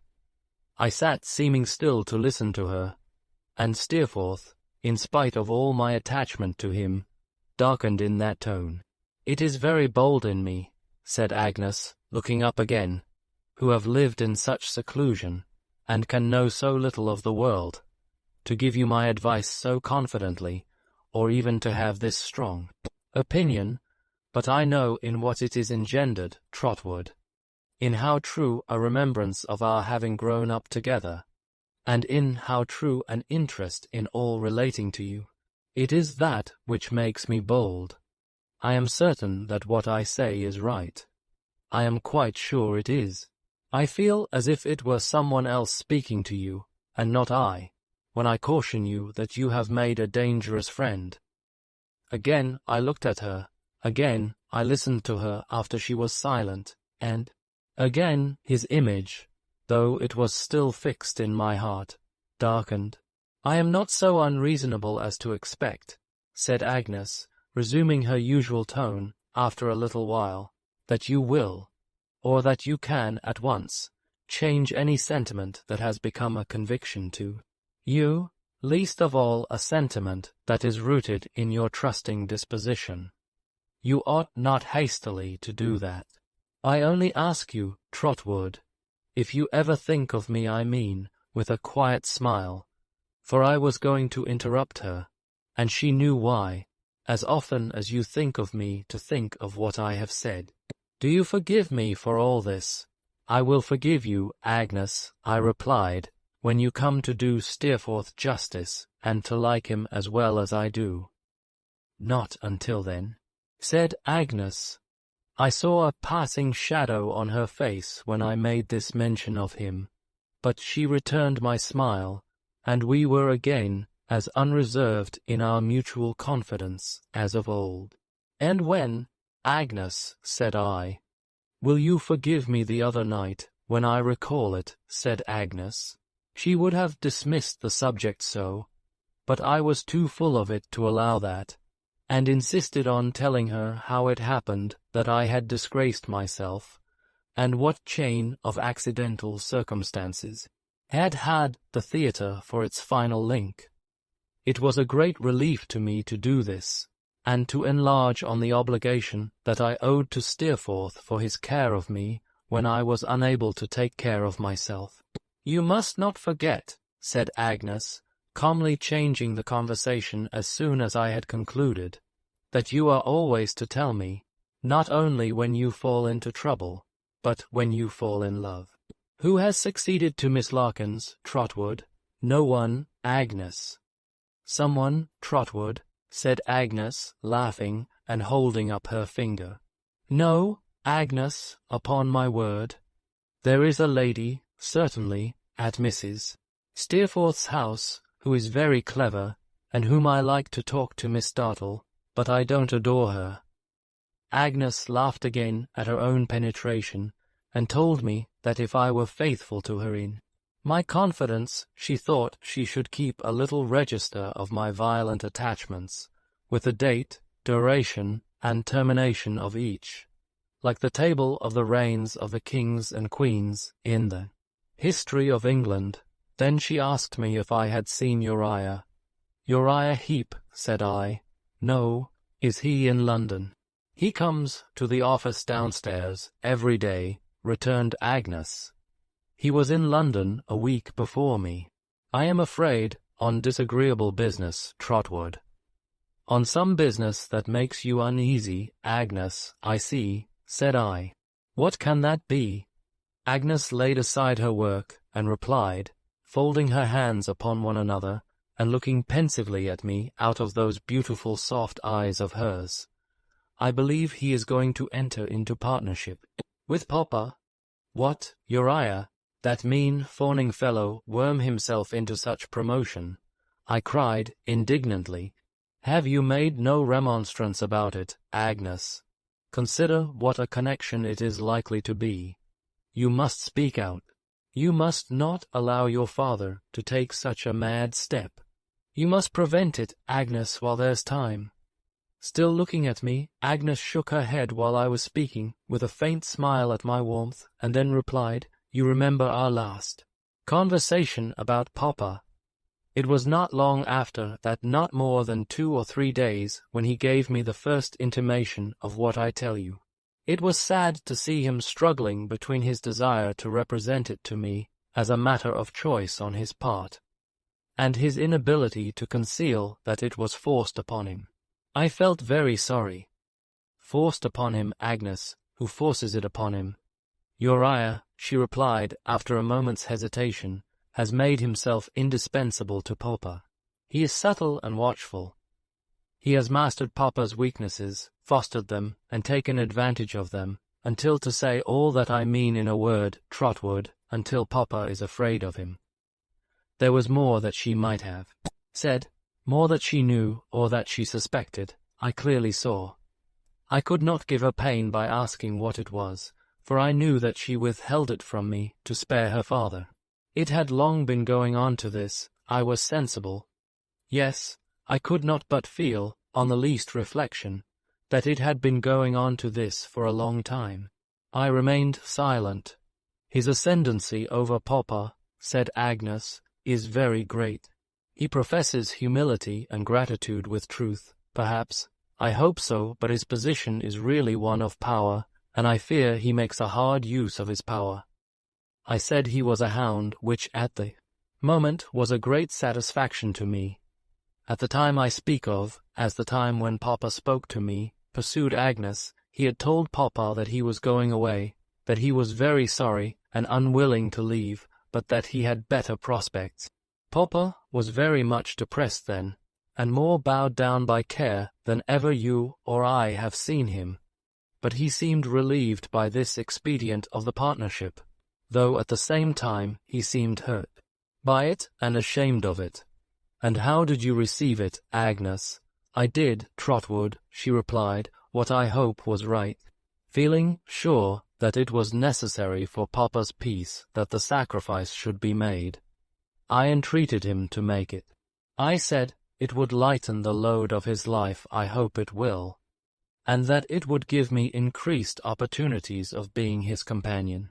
Oh, Trotwood, cried Agnes, putting her hands before her face as her tears started on it. I almost feel as if I had been Papa's enemy instead of his loving child, for I know how he has altered in his devotion to me. I know how he has narrowed the circle of his sympathies and duties in the concentration of his whole mind upon me.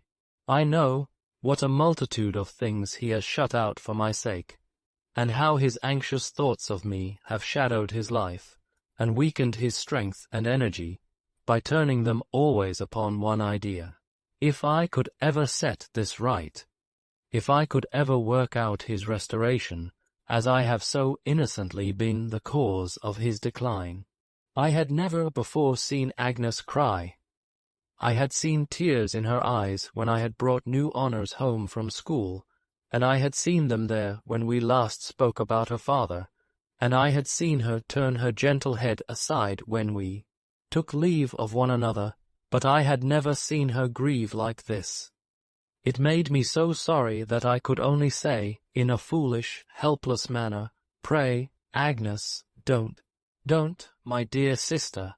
But Agnes was too superior to me in character and purpose, as I know well now, whatever I might know or not know then, to be long in need of my entreaties. The beautiful, calm manner which makes her so different in my remembrance from everybody else, came back again, as if a cloud had passed from a serene sky. "We are not likely to remain alone much longer," said Agnes, "and while I have an opportunity, let me earnestly entreat you, Trotwood, to be friendly to Uriah. Don't repel him. Don't resent, as I think you have a general disposition to do, what may be uncongenial to you in him. He may not deserve it, for we know no certain ill of him. In any case, think first of Papa and me." Agnes had no time to say more, for the room door opened, and Mrs. Waterbrook, who was a large lady, or who wore a large dress, I don't exactly know which, for I don't know which was dress and which was lady, came sailing in. I had a dim recollection of having seen her at the theatre, as if I had seen her in a pale magic lantern, but she appeared to remember me perfectly, and still to suspect me of being in a state of intoxication. Finding by degrees, however, that I was sober, and I hope that I was a modest young gentleman, Mrs. Waterbrook softened towards me considerably, and inquired, firstly, if I went much into the parks, and secondly, if I went much into society. On my replying to both these questions in the negative, it occurred to me that I fell again in her good opinion, but she concealed the fact gracefully, and invited me to dinner next day. I accepted the invitation, and took my leave, making a call on Uriah in the office as I went out, and leaving a card for him in his absence. When I went to dinner next day, and on the street door being opened, plunged into a vapor, bath of haunch of mutton, I divined that I was not the only guest, for I immediately identified the ticket porter in disguise, assisting the family servant, and waiting at the foot of the stairs to carry up my name.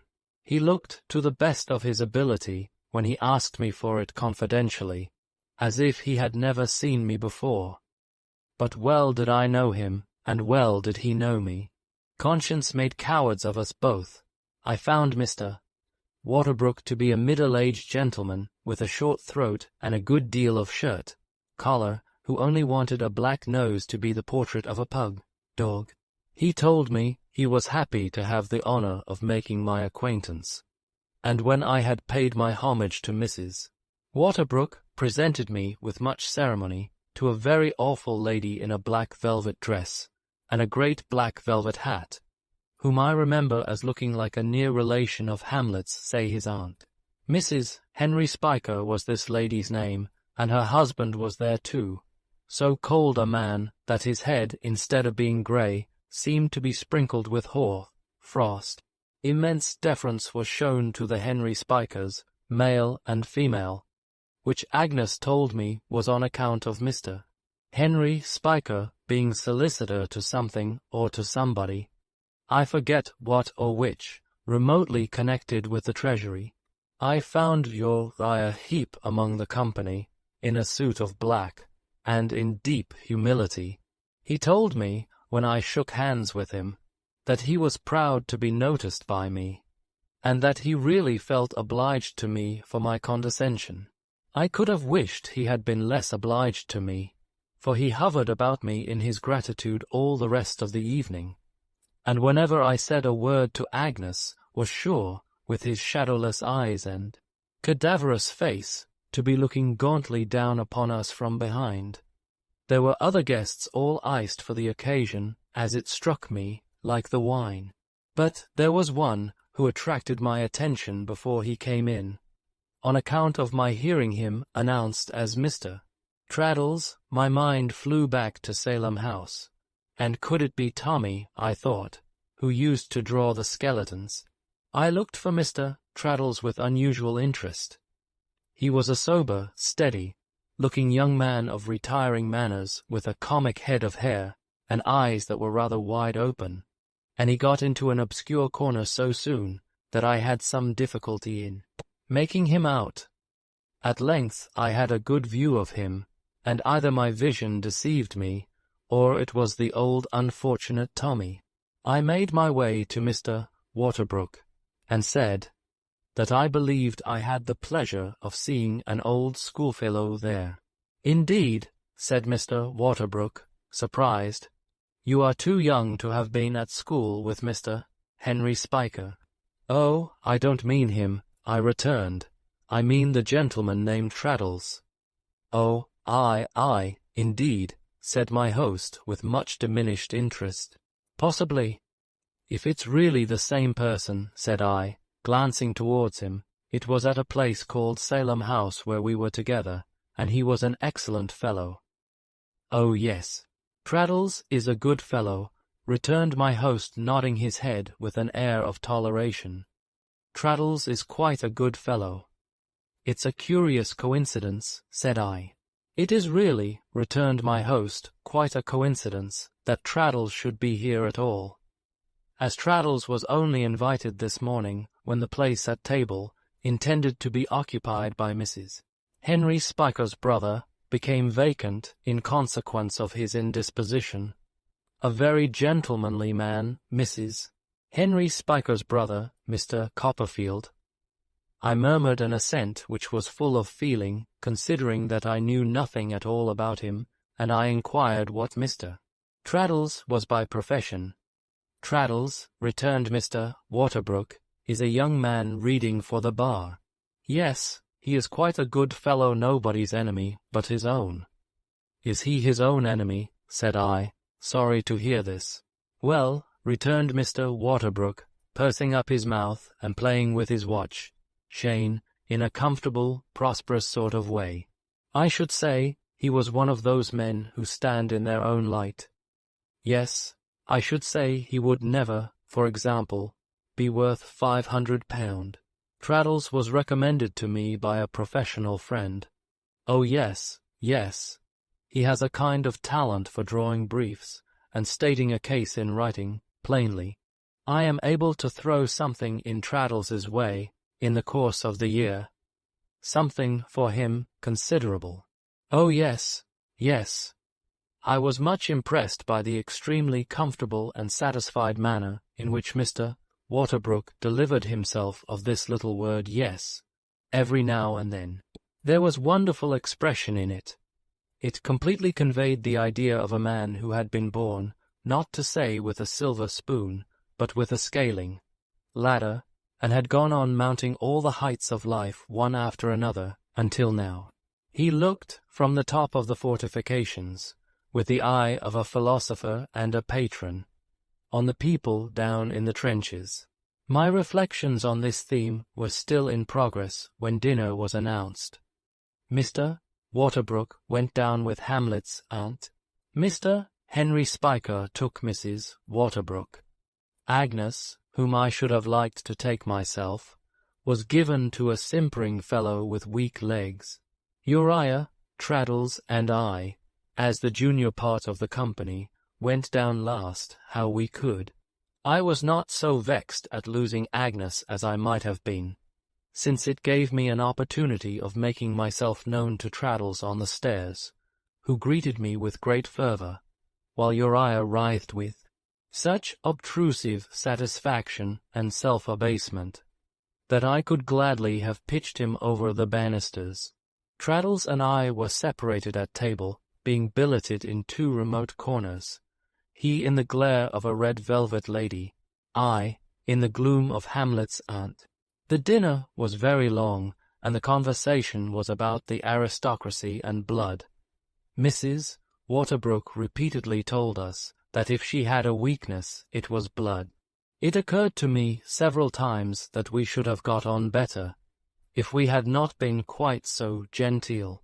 We were so exceedingly genteel that our scope was very limited. A Mr. and Mrs. Gulpidge were of the party, who had something to do at second hand, at least Mr. Gulpidge had, with the law business of the bank, and what with the bank, and what with the Treasury, we were as exclusive as the court circular.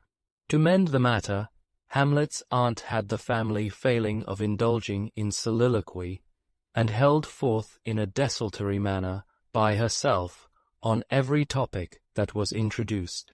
These were few enough, to be sure, but as we always fell back upon blood, She had as wide a field for abstract speculation as her nephew himself. We might have been a party of ogres. The conversation assumed such a sanguine complexion. I confess I am of Mrs. Waterbrook's opinion, said Mr. Waterbrook, with his wine glass at his eye. Other things are all very well in their way, but give me blood. Oh, there is nothing, observed Hamlet's aunt, so satisfactory to one. There is nothing that is so much one's beau. I deal of all that sort of thing, speaking generally. There are some low minds, not many, I am happy to believe, but there are some that would prefer to do what I should call bow down before idols. Positively idols, before service, intellect, and so on. But these are intangible points. Blood is not so. We see blood in a nose, and we know it. We meet with it in a chin, and we say, there it is. That's blood. It is an actual matter of fact. We point it out. It admits of no doubt. The simpering fellow with the weak legs, who had taken Agnes down, stated the question more decisively yet, I thought. Oh, you know, deuce take it, said this gentleman, looking round the board with an imbecile smile. We can't forego blood, you know. We must have blood, you know. Some young fellows, you know, may be a little behind their station, perhaps, in point of education and behaviour, and may go a little wrong, you know, and get themselves and other people into a variety of fixes and all that, but deuce take it. It's delightful to reflect that they've got blood in 'em. Myself, I'd rather at any time be knocked down by a man who had got blood in him than I'd be picked up by a man who hadn't. This sentiment, as compressing the general question into a nutshell, gave the utmost satisfaction, and brought the gentleman into great notice until the ladies retired. After that, I observed that Mr. Gulpidge and Mr. Henry Spiker, who had hitherto been very distant, entered into a defensive alliance against us, the common enemy, and exchanged a mysterious dialogue across the table for our defeat and overthrow. That affair of the first bond for £4,500 has not taken the course that was expected. Spiker, said Mr. Gulpidge, do you mean the D of a S, said Mr. Spiker, the C of B, S, said Mr. Gulpidge. Mr. Spiker raised his eyebrows and looked much concerned.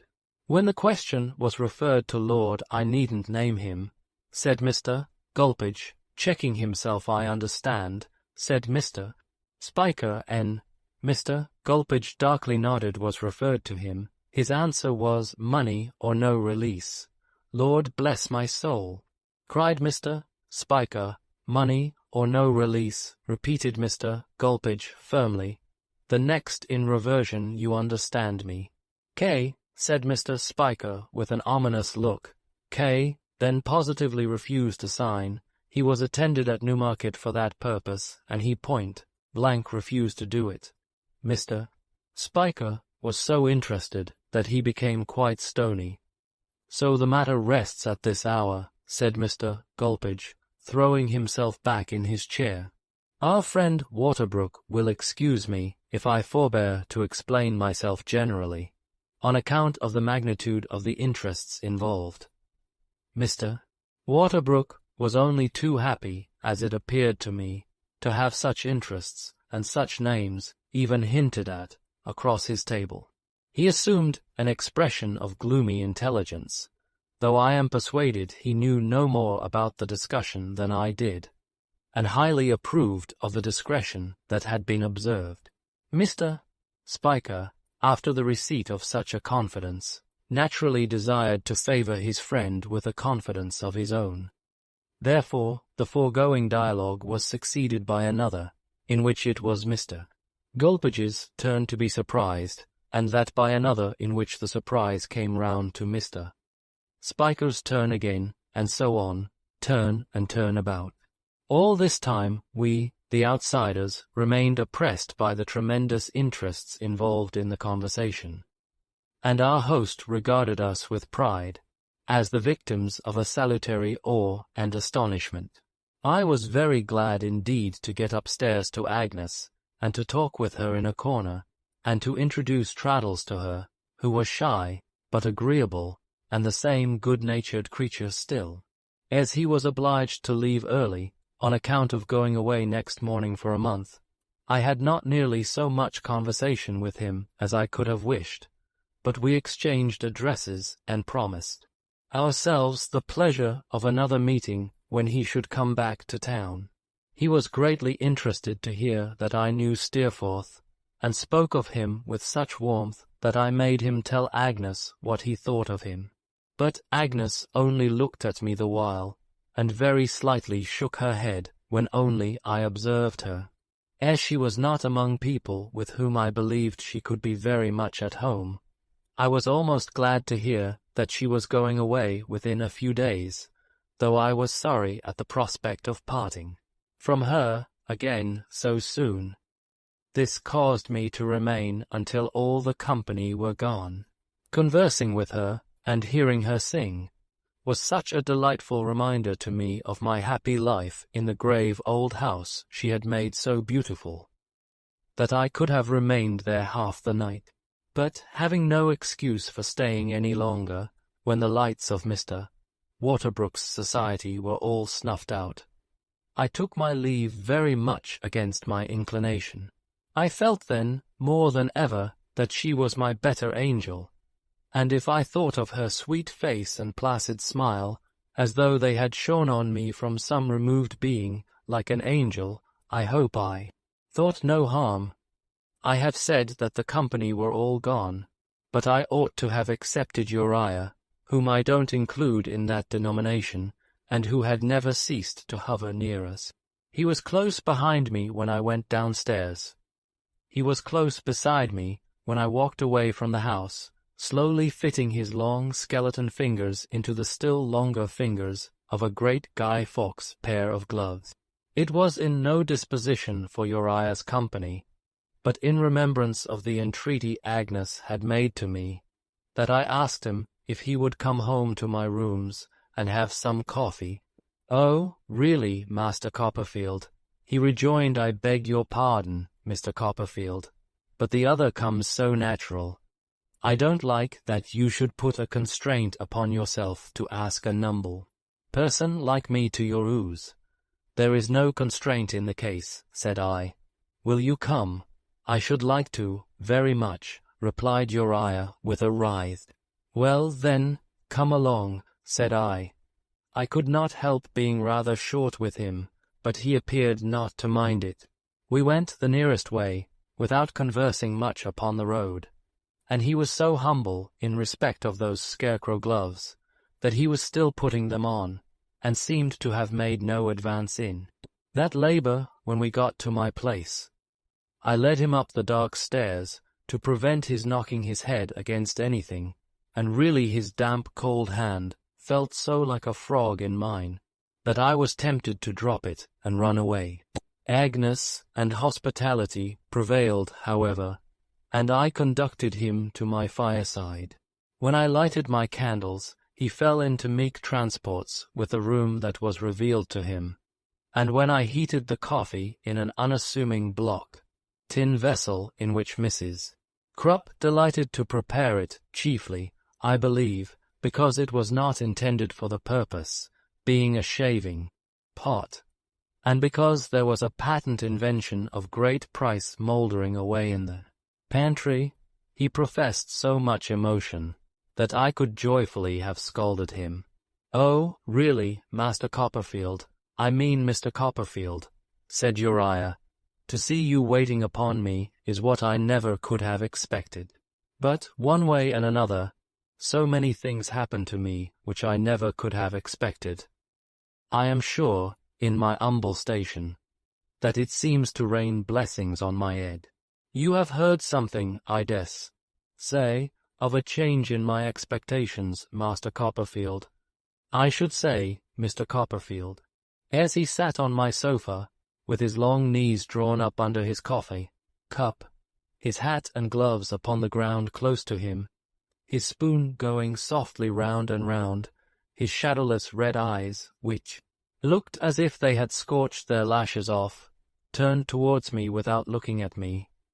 The disagreeable dints I have formerly described in his nostrils coming and going with his breath, and a snaky undulation pervading his frame from his chin to his boots. I decided in my own mind that I disliked him intensely. It made me very uncomfortable to have him for a guest, for I was young then, and unused to disguise what I so strongly felt. You have heard something, I say, of a change in my expectations, Master Copperfield. I should say, Mr. Copperfield, observed Uriah. Yes, said I, something. Ah, I thought Miss Agnes would know of it, he quietly returned. I'm glad to find Miss Agnes knows of it. Oh, thank you, Master Mr. Copperfield. I could have thrown my bootjack at him, it lay ready on the rug, for having entrapped me into the disclosure of anything concerning Agnes, however immaterial. But I only drank my coffee. What a prophet you have shown yourself, Mr. Copperfield, pursued Uriah. Dear me, what a prophet you have proved yourself to be. Don't you remember saying to me once that perhaps I should be a partner in Mr. Wickfield's business, and perhaps it might be Wickfield and Heep? You may not recollect it, but when a person is humble, Master Copperfield, a person treasures such things up. I recollect talking about it, said I, though I certainly did not think it very likely then. Oh, who would have thought it likely, Mr. Copperfield? Returned Uriah enthusiastically. I am sure I didn't myself. I recollect saying with my own lips that I was much too humble, so I considered myself really and truly. He sat, with that carved grin on his face, looking at the fire as I looked at him. But the humblest persons, Master Copperfield, he presently resumed, may be the instruments of good. I am glad to think I have been the instrument of good to Mr. Wickfield, and that I may be more so. Oh, what a worthy man he is, Mr. Copperfield, but how imprudent he has been. I am sorry to hear it, said I. I could not help adding, rather pointedly, on all accounts. Decidedly so, Mr. Copperfield, replied Uriah. On all accounts, Miss Agnes is above all. You don't remember your own eloquent expressions, Master Copperfield, but I remember how you said one day that everybody must admire her, and how I thanked you for it. You have forgot that, I have no doubt, Master Copperfield. No, said I, dryly. Oh, how glad I am you have not, exclaimed Uriah. To think that you should be the first to kindle the sparks of ambition in my humble breast, and that you've not forgot it. Oh, would you excuse me asking for a cup more coffee? Something in the emphasis he laid upon the kindling of those sparks, and something in the glance he directed at me as he said it, had made me start as if I had seen him illuminated by a blaze of light. Recalled by his request, preferred in quite another tone of voice, I did the honors of the shaving pot, but I did them with an unsteadiness of hand, a sudden sense of being no match for him, and a perplexed, suspicious anxiety as to what he might be going to say next, which I felt could not escape his observation. He said nothing at all. He stirred his coffee round and round, he sipped it, he felt his chin softly with his gristly hand, he looked at the fire, he looked about the room, he gasped rather than smiled at me, he writhed and undulated about in his deferential servility, he stirred and sipped again, but he left the renewal of the conversation to me. So, Mr. Wickfield, said I, at last, who is worth 500 of you or me? For my life, I think, I could not have helped dividing that part of the sentence with an awkward jerk. Has been imprudent. Has he, Mr. Heep? Oh, very imprudent indeed, Master Copperfield, returned Uriah, sighing modestly. Oh, very much so, but I wish you'd call me Uriah, if you please. It's like old times. Well, Uriah, said I, bolting it out with some difficulty. Thank you, he returned with fervour. Thank you, Master Copperfield. It's like the blowing of old breezes or the ringing of old bells to hear you say Uriah. I beg your pardon, was I making any observation about Mr. Wickfield, I suggested. Oh, yes, truly, said Uriah. Ah, great imprudence, Master Copperfield. It's a topic that I wouldn't touch upon to any soul but you. Even to you, I can only touch upon it, and no more.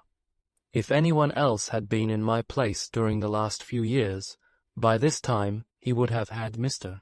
Wickfield, oh, what a worthy man he is, Master Copperfield, too, under his thumb. Under his thumb, said Uriah very slowly, as he stretched out his cruel looking hand above my table, and pressed his own thumb upon it until it shook, and shook the room. If I had been obliged to look at him with him splay foot on Mr. Wickfield's head, I think I could scarcely have hated him more. Oh, dear, yes, Master Copperfield, he proceeded in a soft voice, most remarkably contrasting with the action of his thumb, which did not diminish its hard pressure in the least degree. There's no doubt of it, there would have been loss, disgrace, I don't know what at all. Mr. Wickfield knows it. I am the humble instrument of humbly serving him, and he puts me on an eminence I hardly could have hoped to reach. How thankful should I be?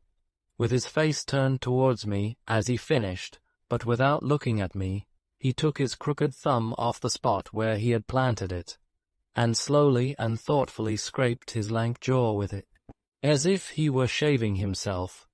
I recollect well how indignantly my heart beat, as I saw his crafty face, with the appropriately red light of the fire upon it, preparing for something else. Master Copperfield, he began, but am I keeping you up? You are not keeping me up. I generally go to bed late. Thank you, Master Copperfield. I have risen from my humble station since first you used to address me. It is true, but I am humble still. I hope I never shall be otherwise than humble. You will not think the worse of my humbleness if I make a little confidence to you, Master Copperfield. Will you? Oh no, said I, with an effort. Thank you. He took out his pocket handkerchief and began wiping the palms of his hands. Miss Agnes, Master Copperfield, well, Uriah. Oh, how pleasant to be called Uriah, spontaneously.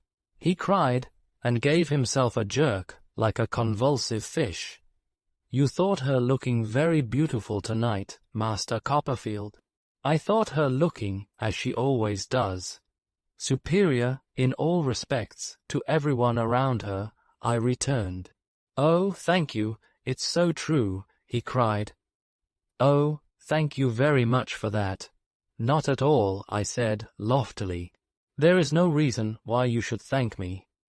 Why that, Master Copperfield, said Uriah, is, in fact, the confidence that I am going to take the liberty of reposing. Humble as I am, he wiped his hands harder, and looked at them, and at the fire by turns. Humble as my mother is, and lowly as our poor but honest roof has ever been, the image of Miss Agnes, I don't mind trusting you with my secret, Master Copperfield, for I have always overflowed towards you since the first moment I had the pleasure of beholding you in a pony. Shay has been in my breast for years. Oh, Master Copperfield, with what a pure affection do I love the ground my Agnes walks on. I believe I had a delirious idea of seizing the red hot poker out of the fire, and running him through with it. It went from me with a shock, like a ball fired from a rifle, but the image of Agnes, outraged by so much as a thought of this red-headed animal's, remained in my mind when I looked at him, sitting, all awry, as if his mean soul griped his body, and made me giddy. He seemed to swell and grow before my eyes. The room seemed full of the echoes of his voice, and the strange feeling, to which, perhaps, no one is quite a stranger, that all this had occurred before, at some indefinite time, and that I knew what he was going to say next, took possession of me. A timely observation of the sense of power that there was in his face did more to bring back to my remembrance the entreaty of Agnes, in its full force, than any effort I could have made. I asked him, with a better appearance of composure than I could have thought possible a minute before, whether he had made his feelings known to Agnes. "Oh no, Master Copperfield," he returned. "Oh dear, no, not to anyone but you. You see, I am only just emerging from my lowly station. I rest a good deal of hope on her observing how useful I am to her father, for I trust to be very useful to him indeed, Master Copperfield, and how I smooth the way for him, and keep him straight. She's so much attached to her father, Master Copperfield, oh, what a lovely thing it is in a daughter, that I think she may come, on his account, to be kind to me." I fathomed the depth of the rascal's whole scheme, and understood why he laid it bare. "If you'll have the goodness to keep my secret, Master Copperfield," he pursued, "and not, in general, to go against me, I shall take it as a particular favor. You wouldn't wish to make unpleasantness.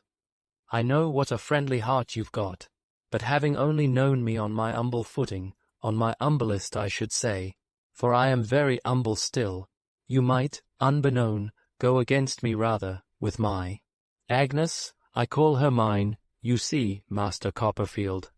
There's a song that says, I'd crowns resign, to call her mine.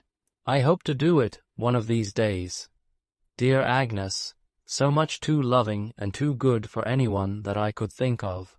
Was it possible that she was reserved to be the wife of such a wretch as this? There's no hurry at present, you know, Master Copperfield. Uriah proceeded in his slimy way, as I sat gazing at him, with this thought in my mind. My Agnes is very young still, and Mother and me will have to work our way upwards, and make a good many new arrangements, before it would be quite convenient. So I shall have time gradually to make her familiar with my hopes, as opportunities offer. Oh, I'm so much obliged to you for this confidence. Oh, it's such a relief, you can't think, to know that you understand our situation, and are certain, as you wouldn't wish to make unpleasantness in the family, not to go against me. He took the hand which I dared not withhold, and having given it a damp squeeze, referred to his pale-faced watch. Dear me, he said, it's past one. The moments slip away so, in the confidence of old times, Master Copperfield, that it's almost half past one. I answered that I had thought it was later. Not that I had really thought so, but because my conversational powers were effectually scattered. Dear me, he said, considering. The ooze that I am stopping at a sort of a private hotel and boarding ooze, Master Copperfield, near the New River Ed will have gone to bed these 2 hours. I am sorry, I returned, that there is only one bed here, and that I owe. Don't think of mentioning beds, Master Copperfield. He rejoined ecstatically, drawing up one leg. But would you have any objections to my laying down before the fire? If it comes to that, I said, pray take my bed, and I'll lie down before the fire. His repudiation of this offer was almost shrill enough, in the excess of its surprise and humility, to have penetrated to the ears of Mrs. Crupp, then sleeping, I suppose, in a distant chamber, situated at about the level of low water mark, soothed in her slumbers by the ticking of an incorrigible clock, to which she always referred me, when we had any little difference on the score of punctuality, and which was never less than 3/4 of an hour too slow, and had always been put right in the morning by the best authorities. As no arguments I could urge, in my bewildered condition, had the least effect upon his modesty in inducing him to accept my bedroom, I was obliged to make the best arrangements I could for his repose before the fire. The mattress of the sofa, which was a great deal too short for his lank figure, the sofa pillows, a blanket, the table, cover, a clean breakfast, cloth, and a great coat made him a bed and covering, for which he was more than thankful, having lent him a night cap, which he put on at once, and in which he made such an awful figure that I have never worn one since I left him to his rest. I never shall forget that night. I never shall forget how I turned and tumbled, how I wearied myself with thinking about Agnes and this creature, how I considered what could I do, and what ought I to do, how I could come to no other conclusion than that the best course for her peace was to do nothing, and to keep to myself what I had heard. If I went to sleep for a few moments, the image of Agnes with her tender eyes, and of her father looking fondly on her, as I had so often seen him look, arose before me with appealing faces, and filled me with vague terrors. When I awoke, the recollection that Uriah was lying in the next room sat heavy on me like a waking nightmare, and oppressed me with a leaden dread, as if I had had some meaner quality of devil for a lodger. The poker got into my dozing thoughts besides, and wouldn't come out.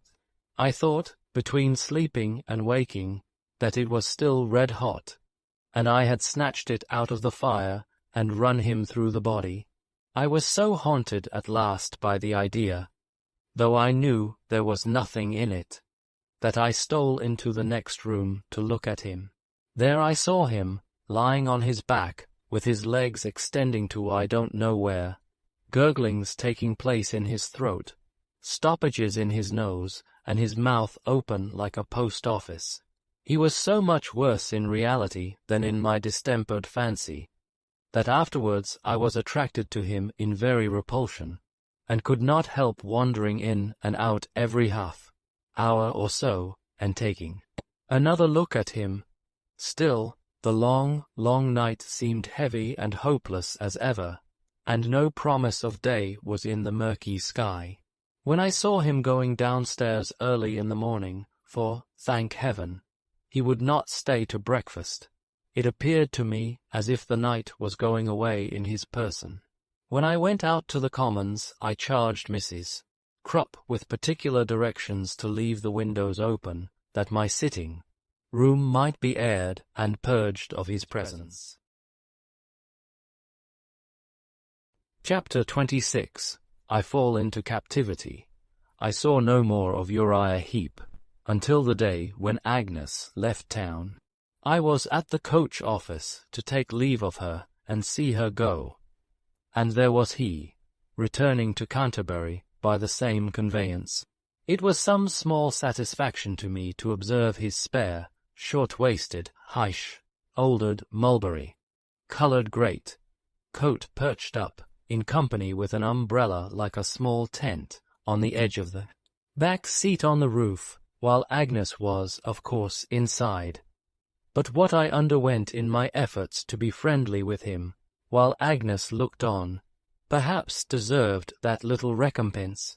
At the coach window, as at the dinner party, he hovered about us without a moment's intermission, like a great vulture, gorging himself on every syllable that I said to Agnes, or Agnes said to me. In the state of trouble into which his disclosure by my fire had thrown me, I had thought very much of the words Agnes had used in reference to the partnership. I did what I hope was right, feeling sure that it was necessary for Papa's peace that the sacrifice should be made. I entreated him to make it. A miserable foreboding that she would yield to, and sustain herself by, the same feeling in reference to any sacrifice for his sake, had oppressed me ever since. I knew how she loved him. I knew what the devotion of her nature was. I knew from her own lips that she regarded herself as the innocent cause of his errors, and as owing him a great debt she ardently desired to pay.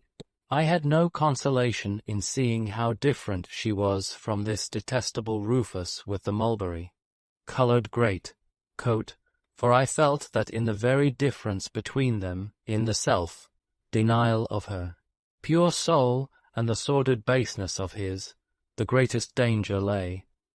All this, doubtless, he knew thoroughly, and had, in his cunning, considered well. Yet I was so certain that the prospect of such a sacrifice afar off must destroy the happiness of Agnes, and I was so sure, from her manner, of its being unseen by her then, and having cast no shadow on her yet, that I could as soon have injured her as given her any warning of what impended. Thus it was that we parted without explanation, she waving her hand and smiling farewell from the coach window, her evil genius writhing on the roof, as if he had her in his clutches and triumphed. I could not get over this farewell glimpse of them for a long time.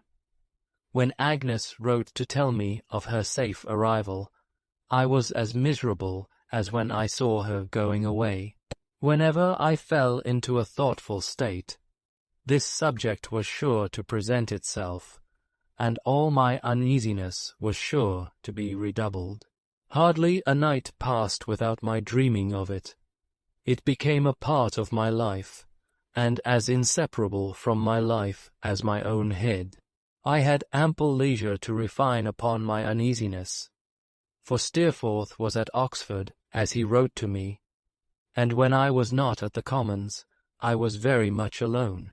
I believe I had at this time some lurking distrust of Steerforth. I wrote to him most affectionately in reply to his, but I think I was glad, upon the whole, that he could not come to London just then. I suspect the truth to be that the influence of Agnes was upon me, undisturbed by the sight of him, and that it was the more powerful with me, because she had so large a share in my thoughts and interest. In the meantime, days and weeks slipped away. I was articled to Spenlow and Jorkins. I had £90 a year, exclusive of my house, rent and sundry collateral matters, from my aunt. My rooms were engaged for 12 months certain, and though I still found them dreary of an evening, and the evenings long, I could settle down into a state of equable low spirits, and resign myself to coffee, which I seem, on looking back, to have taken by the gallon at about this period of my existence. At about this time, too, I made 3 discoveries. First, that Mrs. Krupp was a martyr to a curious disorder called the spasms, which was generally accompanied with inflammation of the nose, and required to be constantly treated with peppermint. Secondly, that something peculiar in the temperature of my pantry made the brandy bottles burst. Thirdly, that I was alone in the world, and much given to record that circumstance in fragments of English versification. On the day when I was articled, no festivity took place, beyond my having sandwiches and sherry into the office for the clerks, and going alone to the theatre at night. I went to see The Stranger, as a Doctor's Commons sort of play, and was so dreadfully cut up, that I hardly knew myself in my own glass when I got home. Mr. Spenlow remarked on this occasion, when we concluded our business, that he should have been happy to have seen me at his house at Norwood, to celebrate our becoming connected, but for his domestic arrangements being in some disorder, on account of the expected return of his daughter from finishing her education at Paris. But he intimated that when she came home he should hope to have the pleasure of entertaining me. I knew that he was a widower with 1 daughter, and expressed my acknowledgments. Mr. Spenlow was as good as his word. In a week or 2 he referred to this engagement, and said that if I would do him the favour to come down next Saturday and stay till Monday, he would be extremely happy. Of course, I said I would do him the favour, and he was to drive me down in his phaeton, and to bring me back. When the day arrived, my very carpet bag was an object of veneration to the stipendiary clerks, to whom the house at Norwood was a sacred mystery. One of them informed me that he had heard that Mr. Spenlow ate entirely off plate and china, and another hinted at champagne being constantly on draught, after the usual custom of table beer. The old clerk with the wig, whose name was Mr. Tiffy, had been down on business several times in the course of his career, and had on each occasion penetrated to the breakfast parlour. He described it as an apartment of the most sumptuous nature, and said that he had drunk brown East India sherry there, of a quality so precious as to make a man wink. We had an adjourned cause in the consistory that day about excommunicating a baker who had been objecting in a vestry to a paving rate, and as the evidence was just twice the length of Robinson Crusoe, according to a calculation I made, it was rather late in the day before we finished. However, we got him excommunicated for 6 weeks, and sentenced in no end of costs, and then the baker's proctor, and the judge, and the advocates on both sides, who were all nearly related, went out of town together, and Mr. Spenlow and I drove away in the phaeton. The phaeton was a very handsome affair. The horses arched their necks and lifted up their legs, as if they knew they belonged to Doctors' Commons. There was a good deal of competition in the Commons on all points of display, and it turned out some very choice equipages then, though I always have considered, and always shall consider, that in my time the great article of competition there was starch, which I think was worn among the proctors to as great an extent as it is in the nature of man to bear. We were very pleasant going down, and Mr. Spenlow gave me some hints in reference to my profession. He said it was the genteelest profession in the world, and must on no account be confounded with the profession of a solicitor, being quite another sort of thing, infinitely more exclusive, less mechanical, and more profitable. We took things much more easily in the Commons than they could be taken anywhere else, he observed, and that set us, as a privileged class, apart. He said it was impossible to conceal the disagreeable fact that we were chiefly employed by solicitors, but he gave me to understand that they were an inferior race of men, universally looked down upon by all proctors of any pretensions. I asked Mr. Spenlow what he considered the best sort of professional business. He replied that a good case of a disputed will, where there was a neat little estate of 30 or 40,000 pounds, was, perhaps, the best of all. In such a case, he said, not only were there very pretty pickings in the way of arguments at every stage of the proceedings, and mountains upon mountains of evidence on interrogatory and counter-interrogatory, to say nothing of an appeal lying, first to the delegates, and then to the lords, but, the costs being pretty sure to come out of the estate at last, both sides went at it in a lively and spirited manner, and expense was no consideration. Then he launched into a general eulogium on the Commons.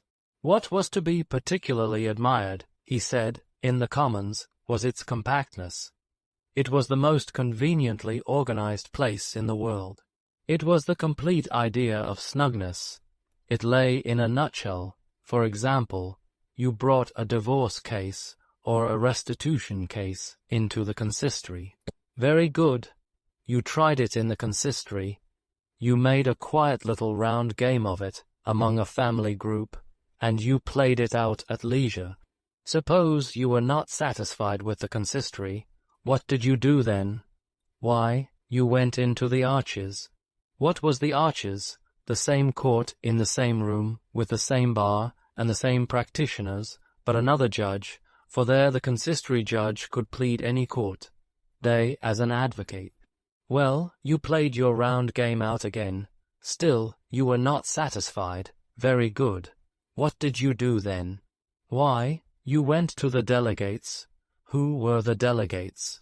Why, the ecclesiastical delegates were the advocates without any business, who had looked on at the round game when it was playing in both courts, and had seen the cards shuffled and cut and played, and had talked to all the players about it, and now came fresh, as judges, to settle the matter to the satisfaction of everybody.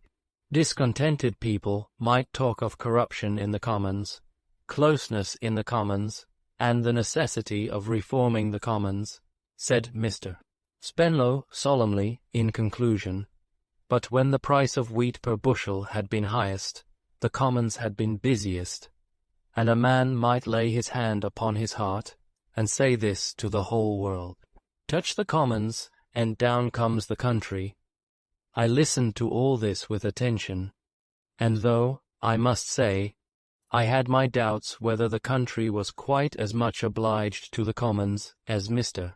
Spenlow made out, I respectfully deferred to his opinion, that about the price of wheat per bushel, I modestly felt was too much for my strength, and quite settled the question.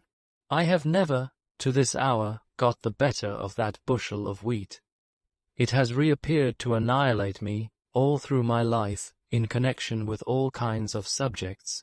I don't know now exactly what it has to do with me, or what right it has to crush me on an infinite variety of occasions.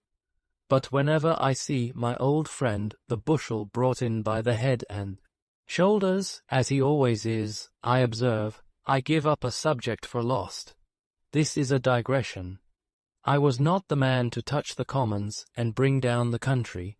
I submissively expressed, by my silence, my acquiescence in all I had heard from my superior in years and knowledge, and we talked about the stranger and the drummer, and the pairs of horses, until we came to Mr. Spenlow's gate. There was a lovely garden to Mr. Spenlow's house, and though that was not the best time of the year for seeing a garden, it was so beautifully kept that I was quite enchanted. There was a charming lawn, there were clusters of trees, and there were perspective walks that I could just distinguish in the dark, arched over with trellis, work on which shrubs and flowers grew. In the growing season, here Miss Spenlow walks by herself, I thought. Dear me. We went into the house, which was cheerfully lighted up, and into a hall where there were all sorts of hats, caps, great coats, plaids, gloves, whips, and walking sticks. "Where is Miss Dora?" said Mr. Spenlow to the servant. Dora, I thought, what a beautiful name. We turned into a room near at hand. I think it was the identical breakfast room, made memorable by the brown East Indian sherry, and I heard a voice say, "Mr. Copperfield, my daughter Dora, and my daughter Dora's confidential friend." It was, no doubt, Mr. Spenlow's voice, but I didn't know it, and I didn't care whose it was. All was over in a moment. I had fulfilled my destiny. I was a captive and a slave. I loved Dora Spenlow to distraction. She was more than human to me. She was a fairy, a sylph. I don't know what she was, anything that no one ever saw, and everything that everybody ever wanted. I was swallowed up in an abyss of love in an instant. There was no pausing on the brink, no looking down or looking back. I was gone, headlong, before I had sense to say a word to her.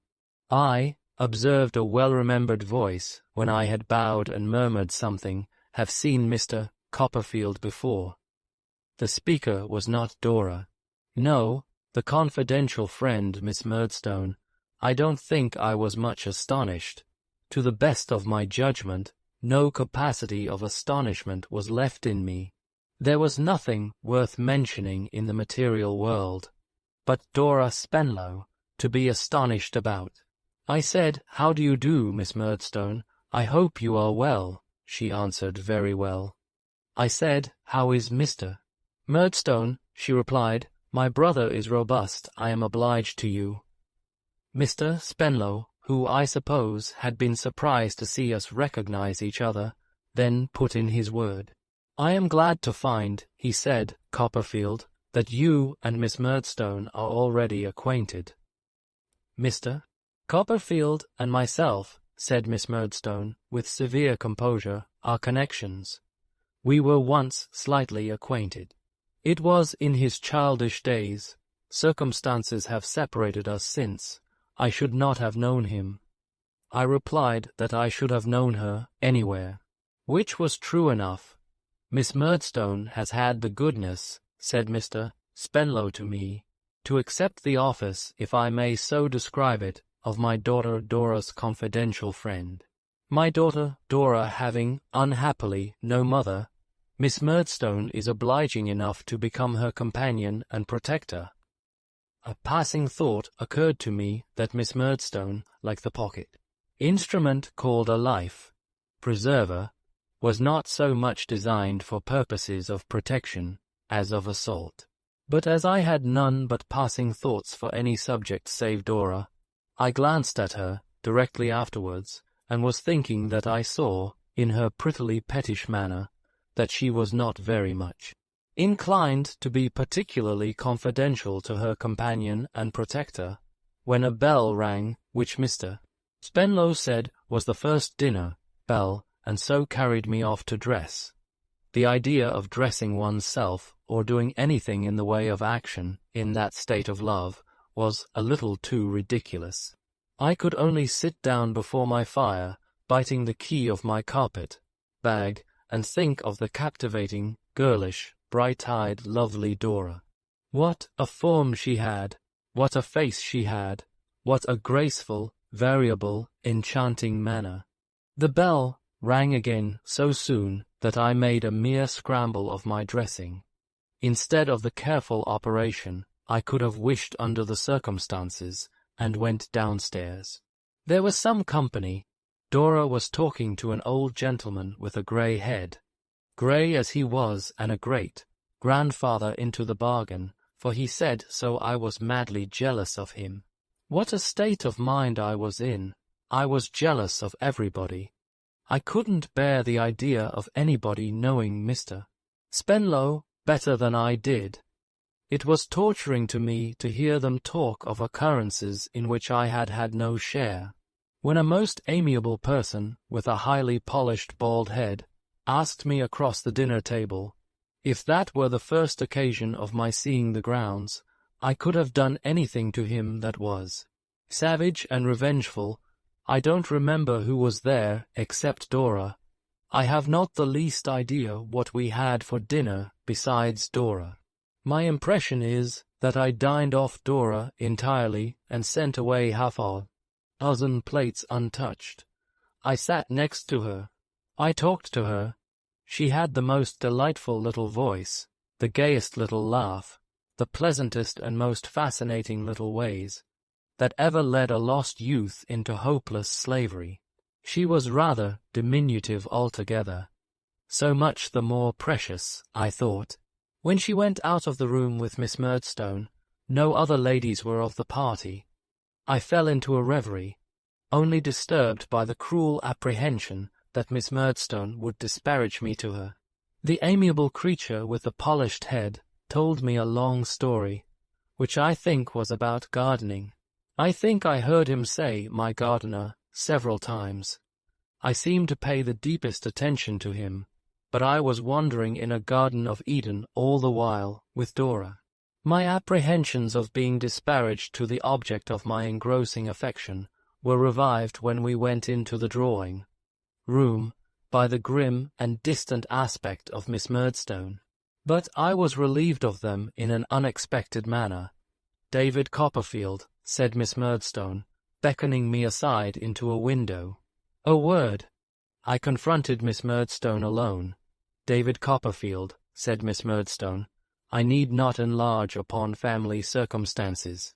They are not a tempting subject." "Far from it, ma'am," I returned. "Far from it," assented Miss Murdstone.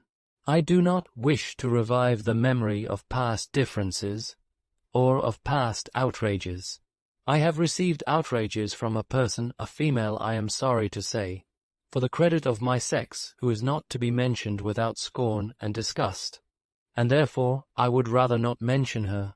I felt very fiery on my aunt's account, but I said it would certainly be better, if Miss Murdstone pleased, not to mention her.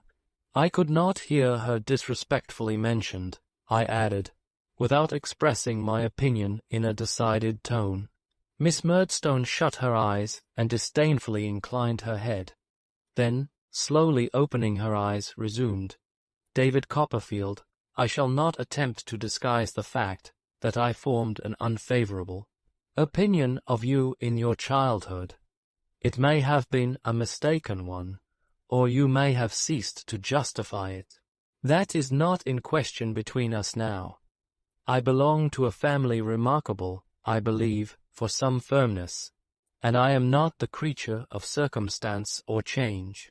I may have my opinion of you, you may have your opinion of me. I inclined my head in my turn, but it is not necessary, said Miss Murdstone, that these opinions should come into collision here.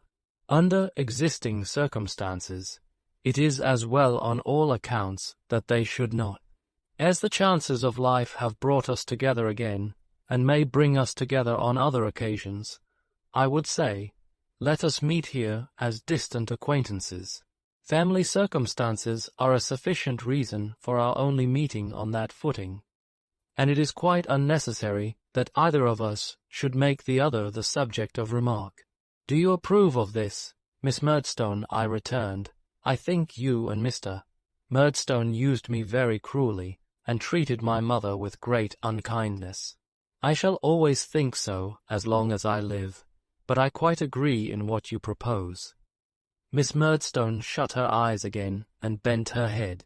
Then, just touching the back of my hand with the tips of her cold, stiff fingers, she walked away, arranging the little fetters on her wrists and round her neck, which seemed to be the same set in exactly the same state as when I had seen her last. These reminded me, in reference to Miss Murdstone's nature, of the fetters over a jail door, suggesting on the outside, to all beholders, what was to be expected within. All I know of the rest of the evening is that I heard the Empress of my heart sing enchanted ballads in the French language, generally to the effect that, whatever was the matter, we ought always to dance, ta-ra-la, ta-ra-la, accompanying herself on a glorified instrument, resembling a guitar, that I was lost in blissful delirium, that I refused refreshment, that my soul recoiled from punch particularly, that when Miss Murdstone took her into custody and led her away, she smiled and gave me her delicious hand, that I caught a view of myself in a mirror, looking perfectly imbecile and idiotic, that I retired to bed in a most maudlin state of mind, and got up in a crisis of feeble infatuation. It was a fine morning, and early, and I thought I would go and take a stroll down one of those wire-arched walks, and indulge my passion by dwelling on her image. On my way through the hall, I encountered her little dog, who was called Gyp short for Gypsy. I approached him tenderly, for I loved even him, but he showed his whole set of teeth, got under a chair expressly to snarl, and wouldn't hear of the least familiarity. The garden was cool and solitary. I walked about, wondering what my feelings of happiness would be, if I could ever become engaged to this dear wonder. As to marriage, and fortune, and all that, I believe I was almost as innocently undesigning then, as when I loved little Emily. To be allowed to call her Dora, to write to her, to dote upon and worship her, to have reason to think that when she was with other people she was yet mindful of me, seemed to me the summit of human ambition. I am sure it was the summit of mine. There is no doubt whatever that I was a lackadaisical young spoony, but there was a purity of heart in all this that prevents my having quite a contemptuous recollection of it. Let me laugh as I may. I had not been walking long when I turned a corner and met her. I tingle again from head to foot as my recollection turns that corner, and my pen shakes in my hand.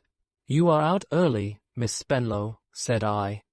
"It's so stupid at home," she replied, "and Miss Murdstone is so absurd.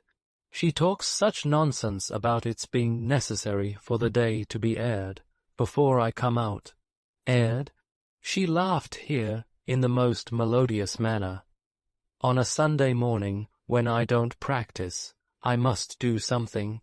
So I told Papa last night I must come out. Besides, it's the brightest time of the whole day. Don't you think so?" I hazarded a bold flight, and said, not without stammering, that it was very bright to me then, though it had been very dark to me a minute before. "Do you mean a compliment," said Dora, "or that the weather has really changed?" I stammered worse than before, in replying that I meant no compliment, but the plain truth, though I was not aware of any change having taken place in the weather. It was in the state of my own feelings, I added bashfully, to clench the explanation. "I never saw such curls, how could I? For there never were such curls as those." She shook out to hide her blushes. As to the straw hat and blue ribbons which was on the top of the curls, if I could only have hung it up in my room in Buckingham Street, what a priceless possession it would have been. "You have just come home from Paris," said I. "Yes," said she. "Have you ever been there?" "No." "Oh, I hope you'll go soon. You would like it so much." Traces of deep-seated anguish appeared in my countenance. That she should hope I would go, that she should think it possible I could go, was insupportable. I depreciated Paris. I depreciated France. I said I wouldn't leave England, under existing circumstances, for any earthly consideration. Nothing should induce me. In short, she was shaking the curls again, when the little dog came running along the walk to our relief. He was mortally jealous of me, and persisted in barking at me. She took him up in her arms, oh my goodness, and caressed him, but he persisted upon barking still. He wouldn't let me touch him when I tried, and then she beat him. It increased my sufferings greatly to see the pats she gave him for punishment on the bridge of his blunt nose, while he winked his eyes, and licked her hand, and still growled within himself like a little double bass. At length he was quiet, well he might be, with a dimpled chin upon his head, and we walked away to look at a greenhouse. "You are not very intimate with Miss Murdstone, are you?" said Dora. "My pet." The two last words were to the dog. "Oh, if they had only been to me, no," I replied, "not at all so." "She is a tiresome creature," said Dora, pouting. "I can't think what Papa can have been about, when he chose such a vexatious thing to be my companion. Who wants a protector? I am sure I don't want a protector. Jip can protect me a great deal better than Miss Murdstone, can't you, Jip, dear?" He only winked lazily when she kissed his ball of a head. "Papa calls her my confidential friend, but I am sure she is no such thing, is she, Jip? We are not going to confide in any such cross people, Jip and I. We mean to bestow our confidence where we like, and to find out our own friends, instead of having them found out for us, don't we, Jip?" Jip made a comfortable noise in answer, a little like a tea kettle when it sings. As for me, every word was a new heap of fetters riveted above the last.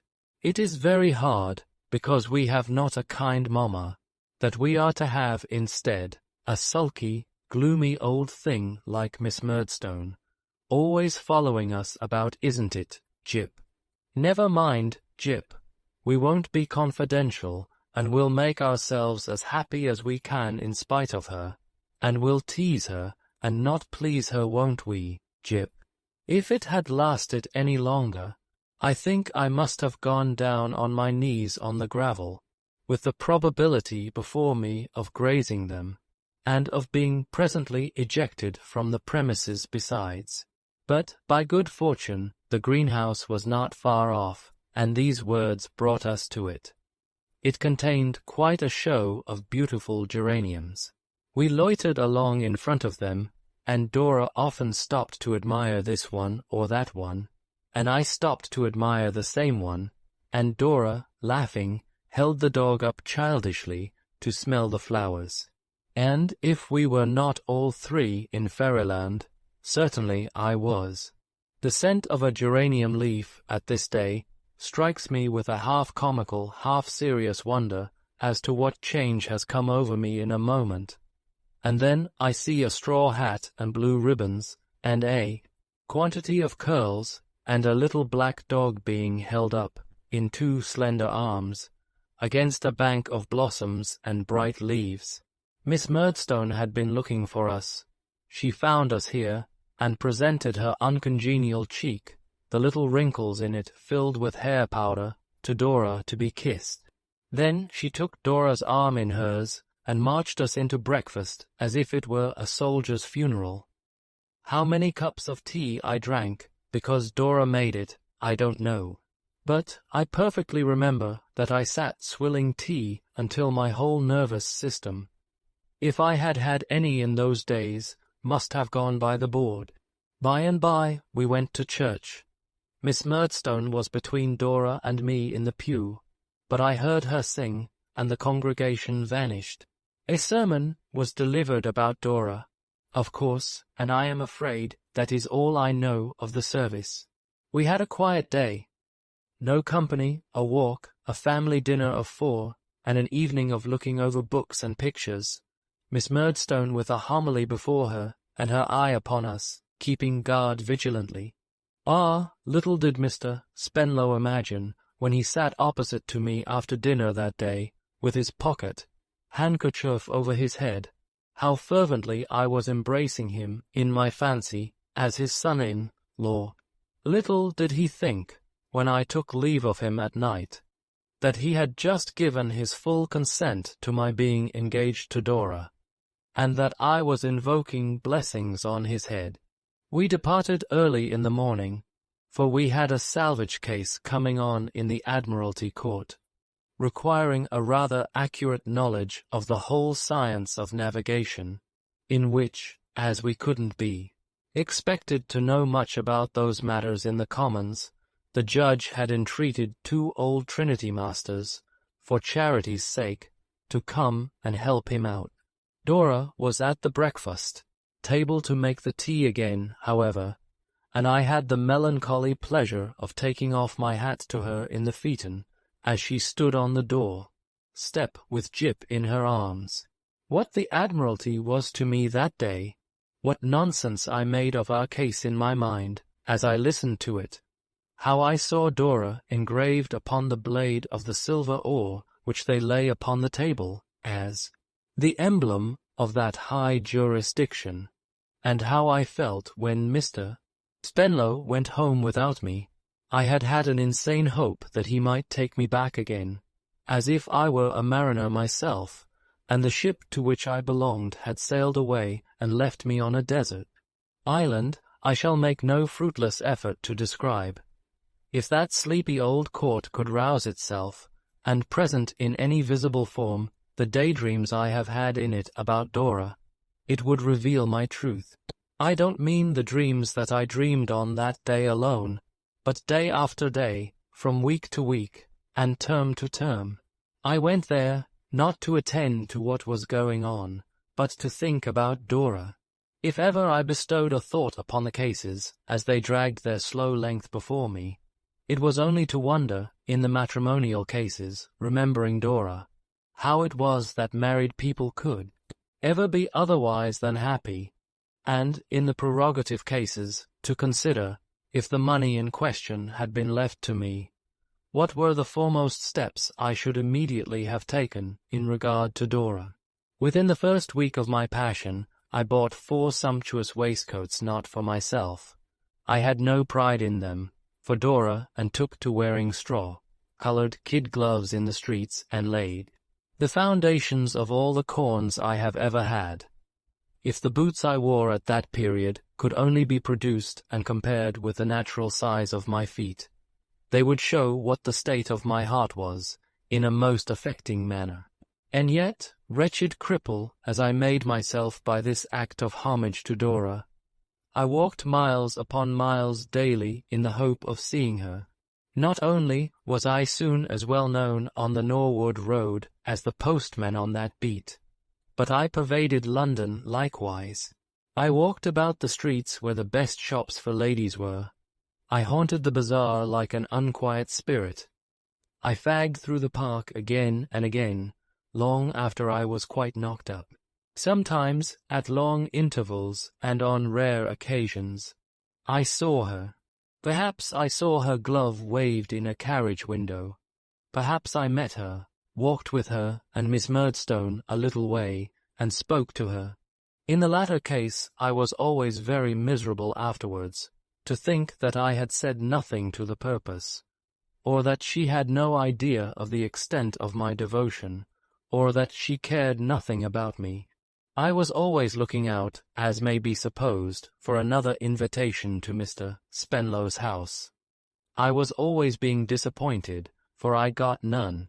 Mrs. Crupp must have been a woman of penetration, for when this attachment was but a few weeks old, and I had not had the courage to write more explicitly even to Agnes than that I had been to Mr. Spenlow's house, whose family, I added, consists of one daughter. I say Mrs. Crupp must have been a woman of penetration, for, even in that early stage, she found it out.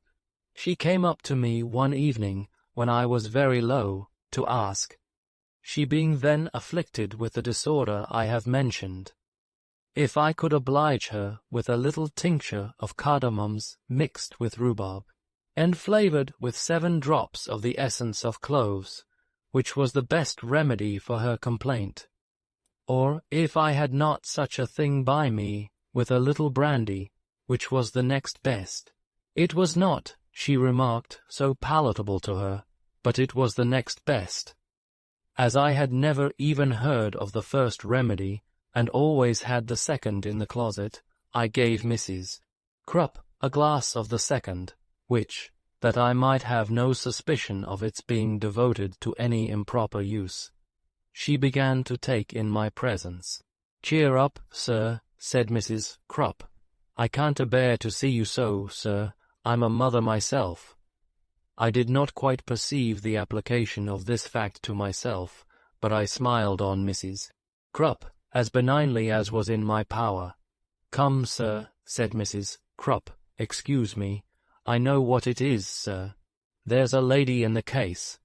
"Mrs. Crupp," I returned, reddening. "Oh, bless you, keep a good heart, sir," said Mrs. Crupp, nodding encouragement. "Never say die, sir. If she don't smile upon you, there's a many as will. You are a young gentleman to be smiled on, Mr. Copperfull, and you must learn your waloo, sir." Mrs. Crupp always called me Mr. Copperfull, firstly, no doubt, because it was not my name, and secondly, I am inclined to think, in some indistinct association with a washing day. "What makes you suppose there is any young lady in the case, Mrs. Crupp?" said I. "Mr. Copperfull," said Mrs. Crupp, with a great deal of feeling, "I'm a mother myself." For some time Mrs. Crupp could only lay her hand upon her nankeen bosom, and fortify herself against returning pain with sips of her medicine. At length she spoke again. "When the present set were took for you by your dear aunt, Mr. Copperfull," said Mrs. Crupp, "my remark were, I had now found someone I could care for. Thank Heaven, were the expression, I have now found someone I can care for. You don't eat enough, sir, nor yet drink. Is that what you found your supposition on, Mrs. Crupp?" said I. "Sir," said Mrs. Crupp, in a tone approaching to severity, "I've laundressed other young gentlemen besides yourself. A young gentleman may be over-careful of himself, or he may be under-careful of himself. He may brush his hair too regular or too unregular. He may wear his boots much too large for him, or much too small. That is according as the young gentleman has his original character formed. But let him go to which extreme he may, sir, there's a young lady in both of 'em. Mrs. Krupp shook her head in such a determined manner that I had not an inch of ground left. It was but the gentleman which died here before yourself, said Mrs. Krupp, that fell in love with a barmaid and had his waistcoats took in directly, though much swelled by drinking. Mrs. Krupp, said I must beg you not to connect the young lady in my case with a barmaid, or anything of that sort, if you please. Mr. Copperfield, returned Mrs. Krupp, I'm a mother myself, and not likely. I ask your pardon, sir, if I intrude. I should never wish to intrude where I were not welcome. But you are a young gentleman, Mr. Copperfield, and my advice to you is, to cheer up, sir, to keep a good heart, and to know your own value. If you was to take to something, sir, said Mrs. Krupp, if you was to take to skittles, now, which is healthy, you might find it divert your mind and do you good. With these words Mrs. Krupp, affecting to be very careful of the brandy, which was all gone, thanked me with a majestic curtsy, and retired, as her figure disappeared into the gloom of the entry. This counsel certainly presented itself to my mind in the light of a slight liberty on Mrs. Krupp's part, but at the same time I was content to receive it, in another point of view, as a word to the wise, and a warning in future to keep my secret better. Chapter 27. Tommy Traddles.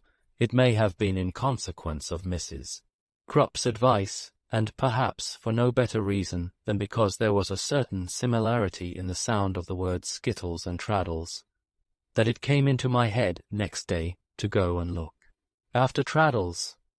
The time he had mentioned was more than out, and he lived in a little street near the Veterinary College at Camden Town, which was principally tenanted, as one of our clerks who lived in that direction informed me, by gentlemen students, who bought live donkeys, and made experiments on those quadrupeds in their private apartments. Having obtained from this clerk a direction to the academic grove in question, I set out, the same afternoon, to visit my old schoolfellow. I found that the street was not as desirable a one as I could have wished it to be, for the sake of Traddles. The inhabitants appeared to have a propensity to throw any little trifles they were not in want of into the road, which not only made it rank and sloppy, but untidy too, on account of the cabbage leaves.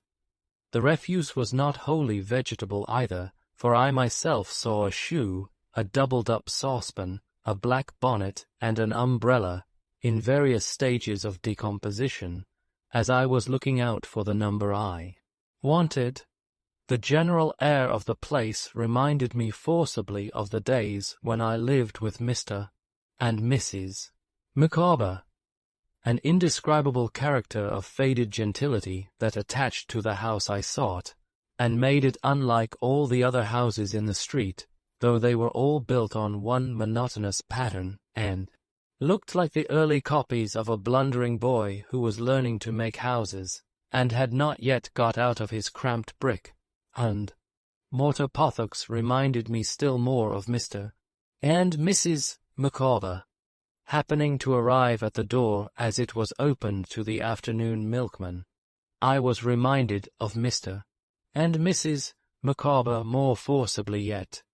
Now, said the milkman to a very youthful servant girl, has that there little bill of mine been heerd on?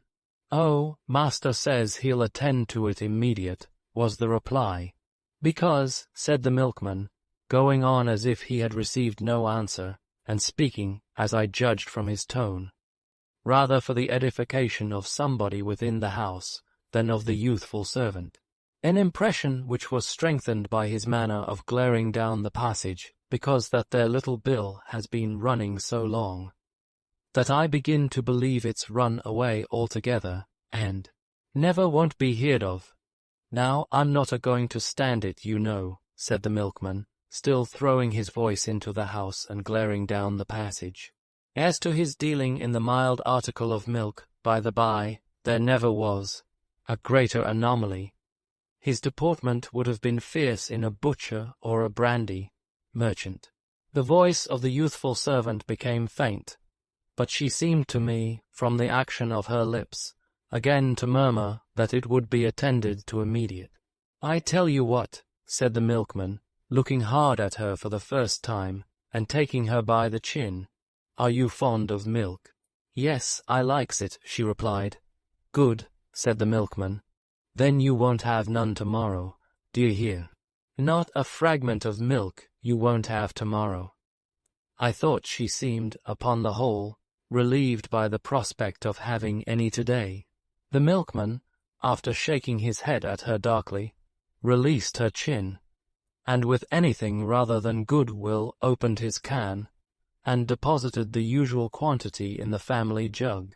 This done, he went away, muttering, and uttered the cry of his trade next door, in a vindictive shriek. "Does Mr. Traddles live here?" I then inquired.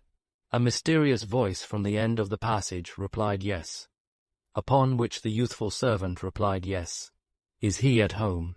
said I. Again the mysterious voice replied in the affirmative, and again the servant echoed it. Upon this I walked in, and in pursuance of the servant's directions walked upstairs, conscious as I passed the back parlour door that I was surveyed by a mysterious eye, probably belonging to the mysterious voice. When I got to the top of the stairs, the house was only a story high above the ground floor. Traddles was on the landing to meet me.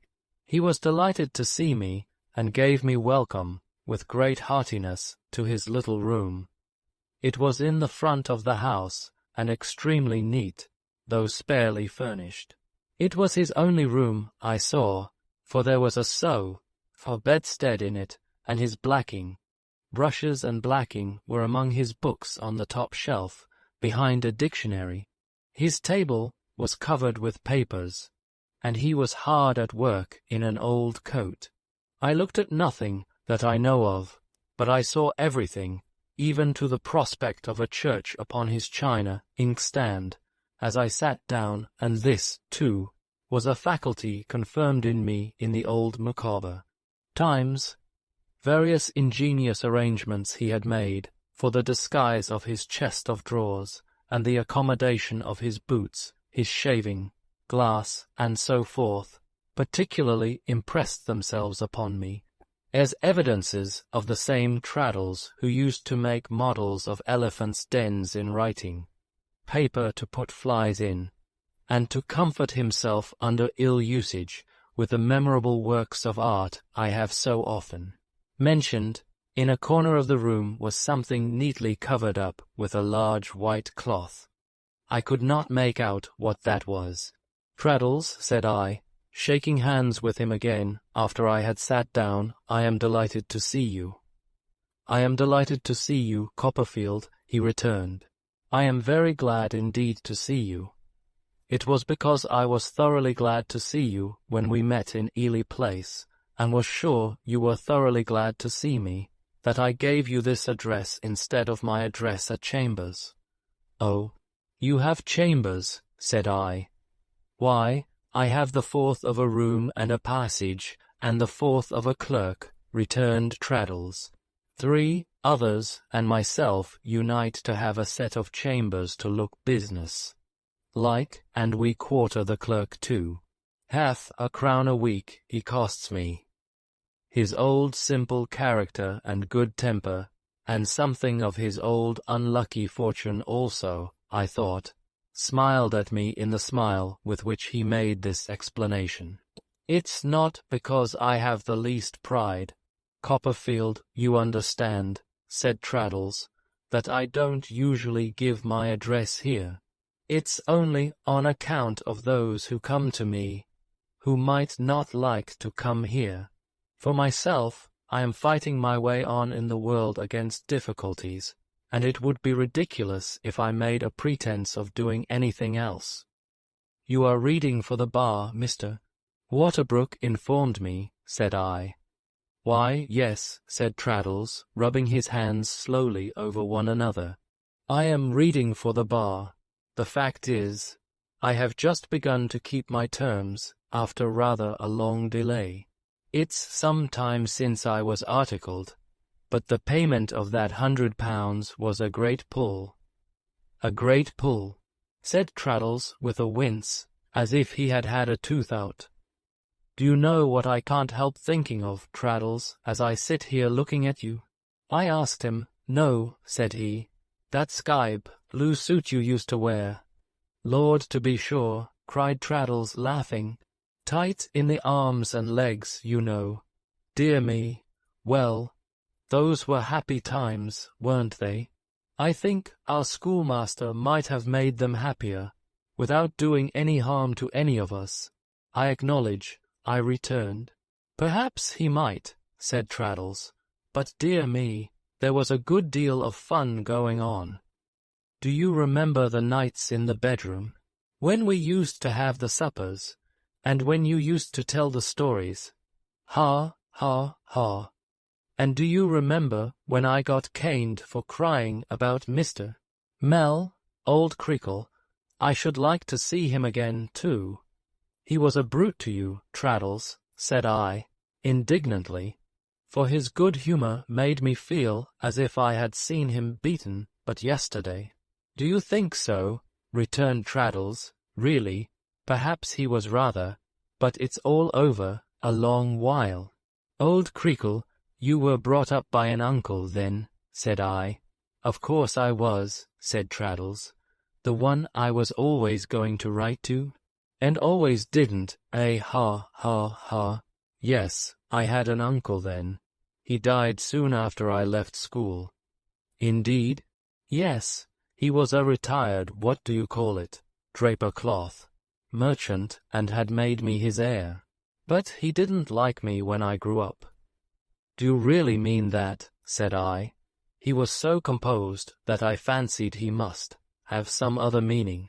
Oh dear, yes, Copperfield, I mean it, replied Traddles. It was an unfortunate thing, but he didn't like me at all. He said I wasn't at all what he expected, and so he married his housekeeper. And what did you do? I asked. I didn't do anything in particular, said Traddles. I lived with them, waiting to be put out in the world, until his gout unfortunately flew to his stomach, and so he died, and so she married a young man, and so I wasn't provided for. Did you get nothing, Traddles, after all? Oh dear, yes, said Traddles. I got £50. I had never been brought up to any profession, and at first I was at a loss what to do for myself.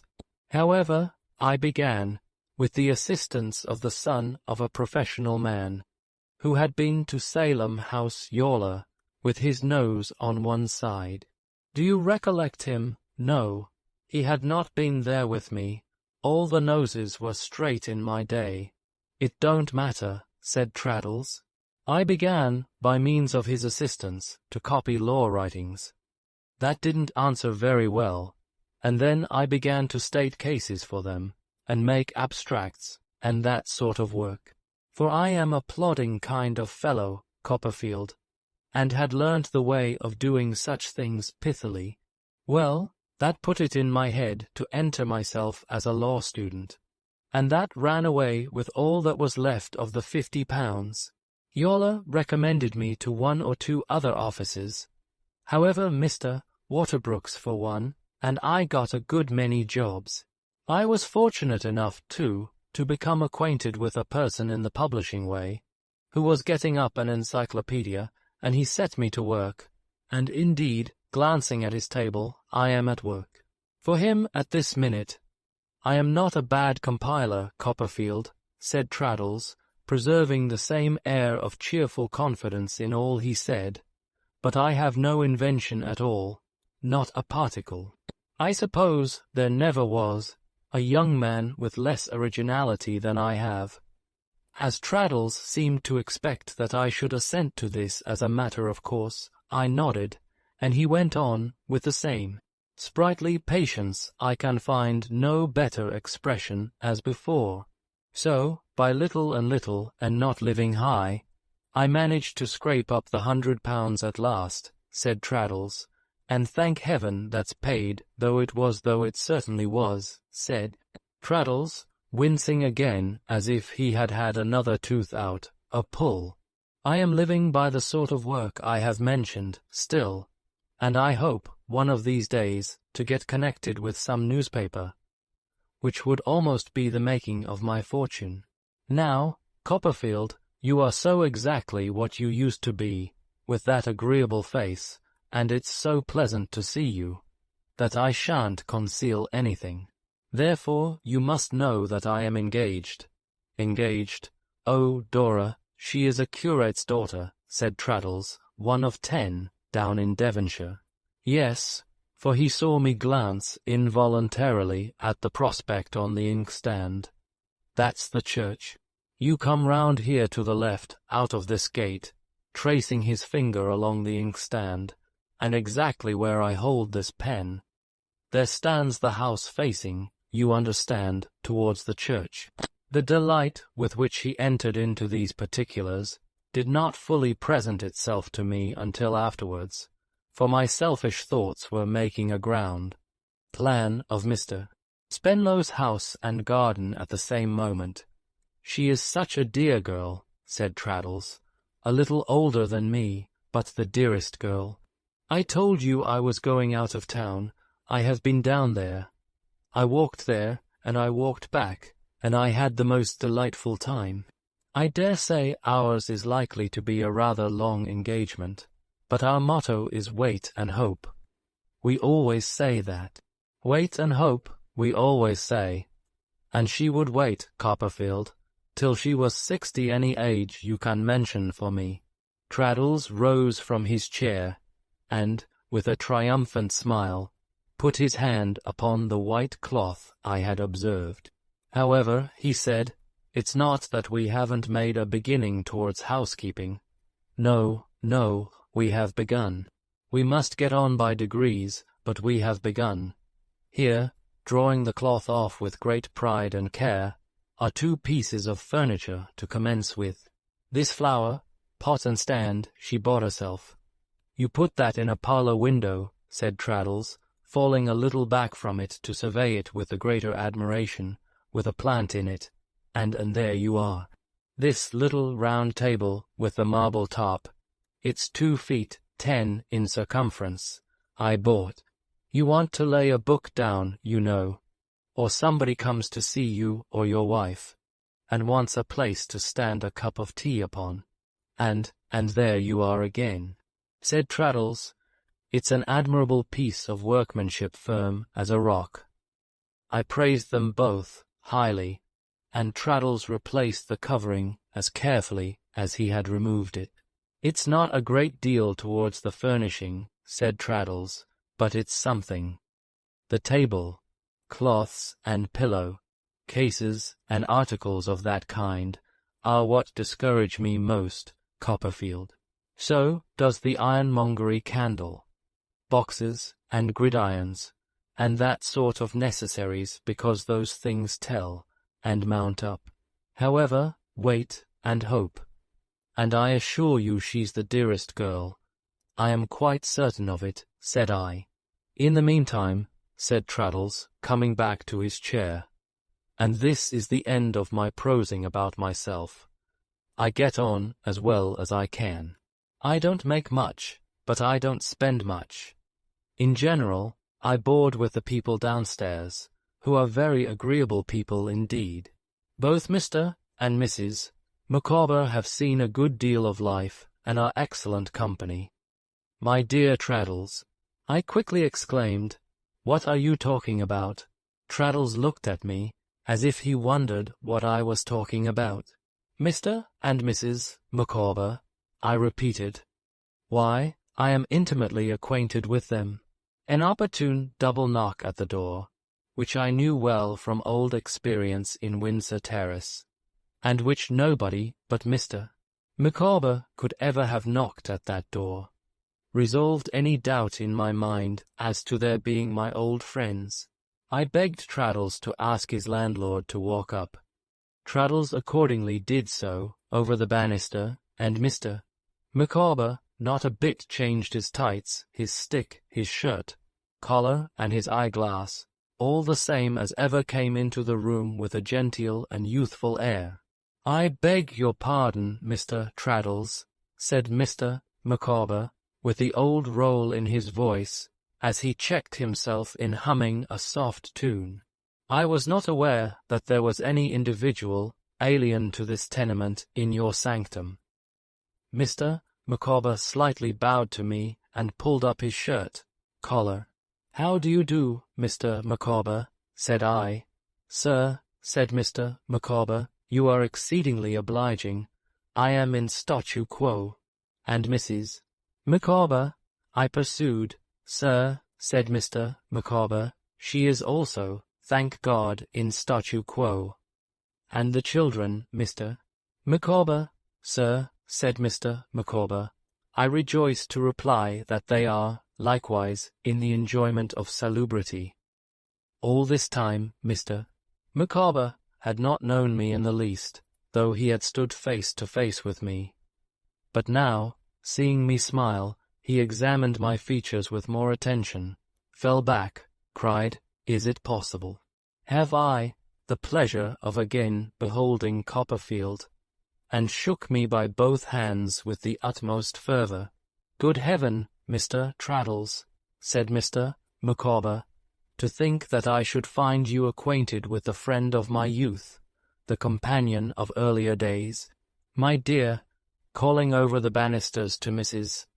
Micawber, while Traddles looked with reason, not a little amazed at this description of me, "here is a gentleman in Mr.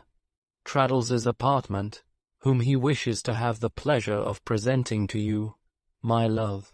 Mr. Micawber immediately reappeared, and shook hands with me again. "And how is our good friend, the Dr. Copperfield?" said Mr. Micawber, and all the circle at Canterbury.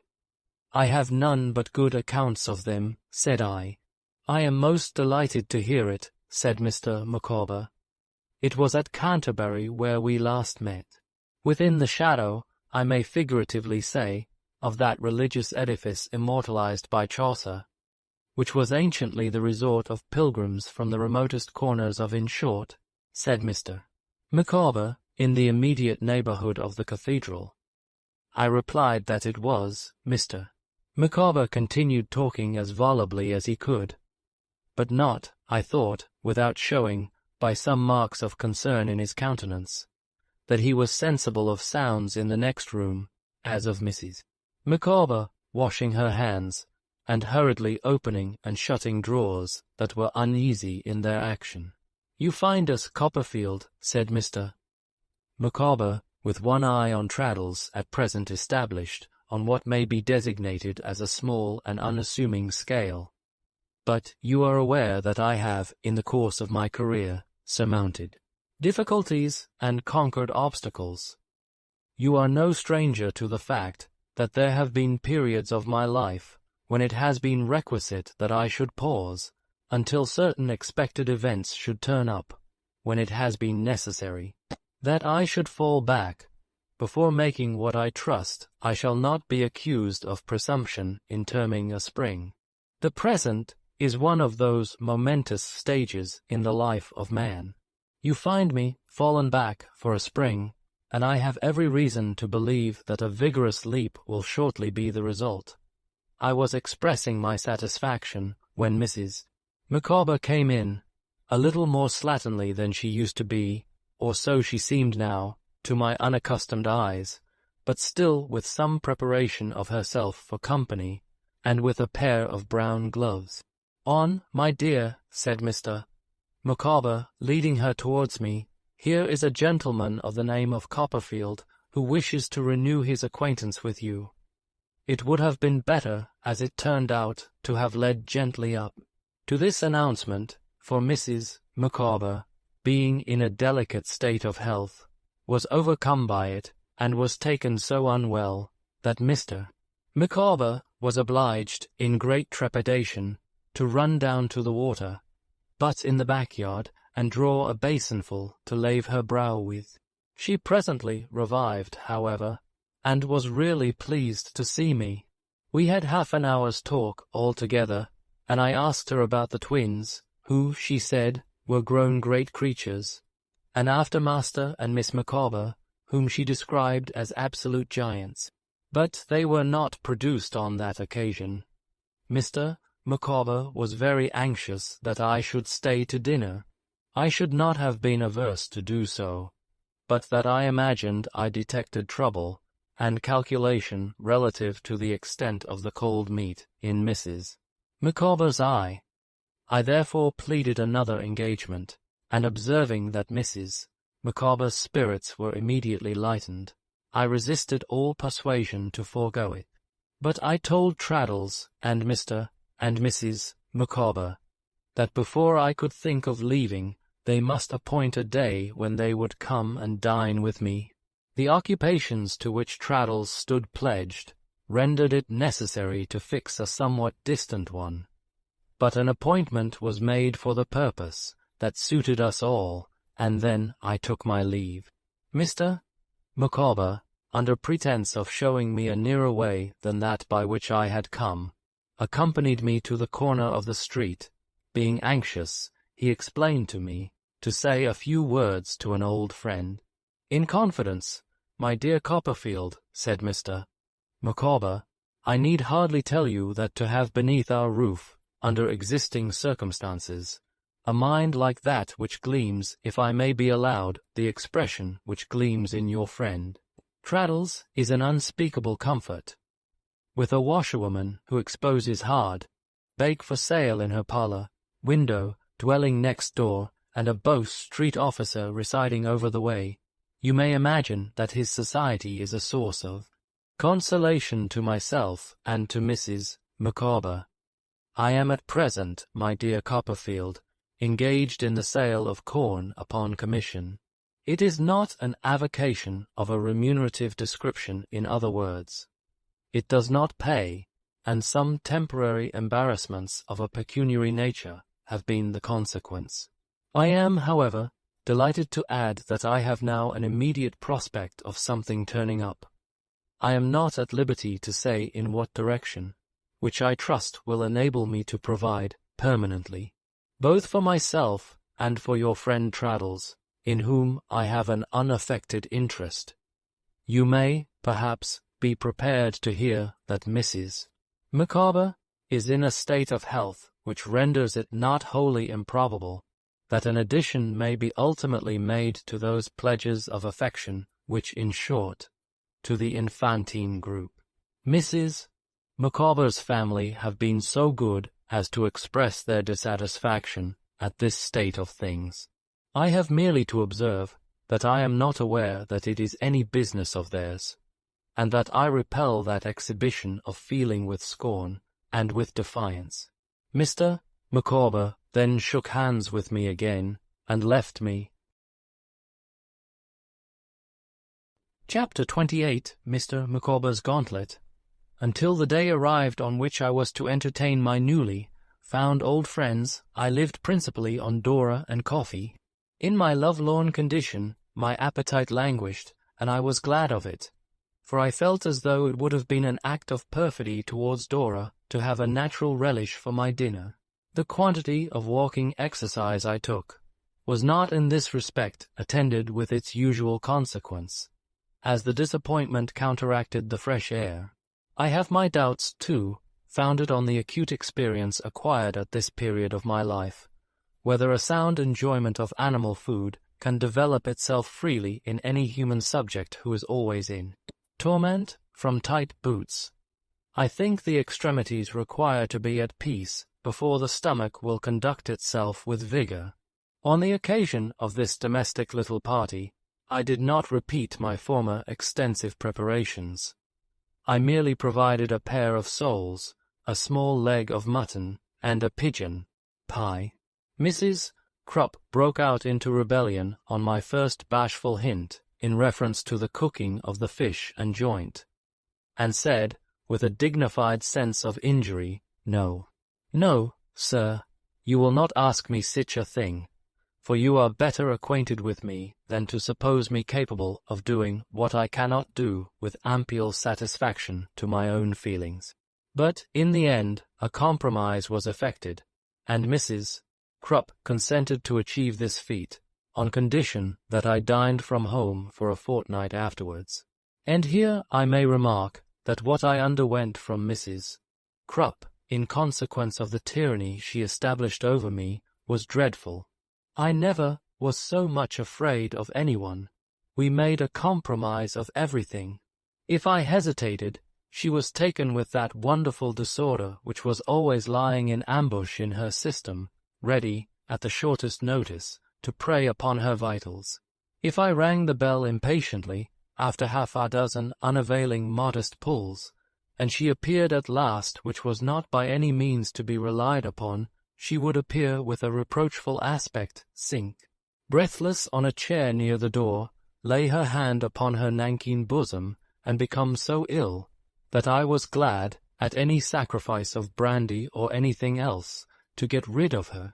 If I objected to having my bed made at 5 o'clock in the afternoon, which I do still think an uncomfortable arrangement, one motion of her hand towards the same nankeen region of wounded sensibility was enough to make me falter an apology. In short, I would have done anything in an honourable way rather than give Mrs. Krupp offence, and she was the terror of my life.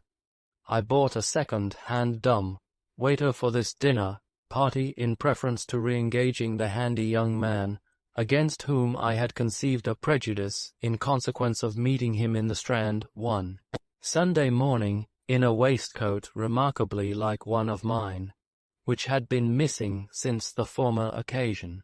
The young gal was re-engaged, but on the stipulation that she should only bring in the dishes and then withdraw to the landing place beyond the outer door, where a habit of sniffing she had contracted would be lost upon the guests, and where her retiring on the plates would be a physical impossibility. Having laid in the materials for a bowl of punch, to be compounded by Mr. Micawber, having provided a bottle of lavender, water, 2 wax candles, a paper of mixed pins, and a pincushion, to assist Mrs. Micawber in her toilette at my dressing table, having also caused the fire in my bedroom to be lighted for Mrs. Micawber's convenience, and having laid the cloth with my own hands, I awaited the result with composure. At the appointed time, my 3 visitors arrived together. Mr. Micawber with more shirt, collar than usual, and a new ribbon to his eyeglass. Mrs. Micawber with her cap in a whitey, brown paper parcel. Traddles carrying the parcel and supporting Mrs. Micawber on his arm. They were all delighted with my residence, when I conducted Mrs. Micawber to my dressing table, and she saw the scale on which it was prepared for her. She was in such raptures that she called Mr. Micawber to come in and look. "My dear Copperfield," said Mr. Micawber, "this is luxurious. This is a way of life which reminds me of the period when I was myself in a state of celibacy," and Mrs. Micawber had not yet been solicited to plight her faith at the hymeneal altar. "He means, solicited by him, Mr. Copperfield," said Mrs. Micawber archly. "He cannot answer for others." "My dear," returned Mr. Micawber with sudden seriousness, "I have no desire to answer for others. I am too well aware that when, in the inscrutable decrees of fate, you were reserved for me, it is possible you may have been reserved for one, destined, after a protracted struggle, at length to fall a victim to pecuniary involvements of a complicated nature. I understand your illusion, my love. I regret it, but I can bear it." "Micawber," exclaimed Mrs. Micawber in tears, "have I deserved this? I, who never have deserted you, who never will desert you, Micawber." "My love," said Mr. Micawber, much affected, "you will forgive, and our old and tried friend Copperfield will, I am sure, forgive, the momentary laceration of a wounded spirit, made sensitive by a recent collision with the minion of power, in other words, with a ribald turncock attached to the water, works and will pity, not condemn, its excesses. Mr. Micawber then embraced Mrs. Micawber and pressed my hand, leaving me to infer from this broken allusion that his domestic supply of water had been cut off that afternoon, in consequence of default in the payment of the company's rates. To divert his thoughts from this melancholy subject, I informed Mr. Micawber that I relied upon him for a bowl of punch, and led him to the lemons. His recent despondency, not to say despair, was gone in a moment. I never saw a man so thoroughly enjoy himself amid the fragrance of lemon, peel and sugar, the odor of burning rum, and the steam of boiling water, as Mr. Micawber did that afternoon. It was wonderful to see his face shining at us out of a thin cloud of these delicate fumes, as he stirred and mixed and tasted, and looked as if he were making, instead of punch, a fortune for his family down to the latest posterity. As to Mrs. Micawber, I don't know whether it was the effect of the cap, or the lavender water, or the pins, or the fire, or the wax candles, but she came out of my room, comparatively speaking, lovely, and the lark was never gayer than that excellent woman.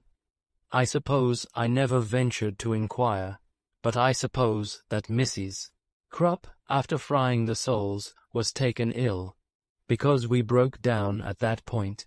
The leg of mutton came up very red within, and very pale without, besides having a foreign substance of a gritty nature sprinkled over it, as if it had had a fall into the ashes of that remarkable kitchen fireplace.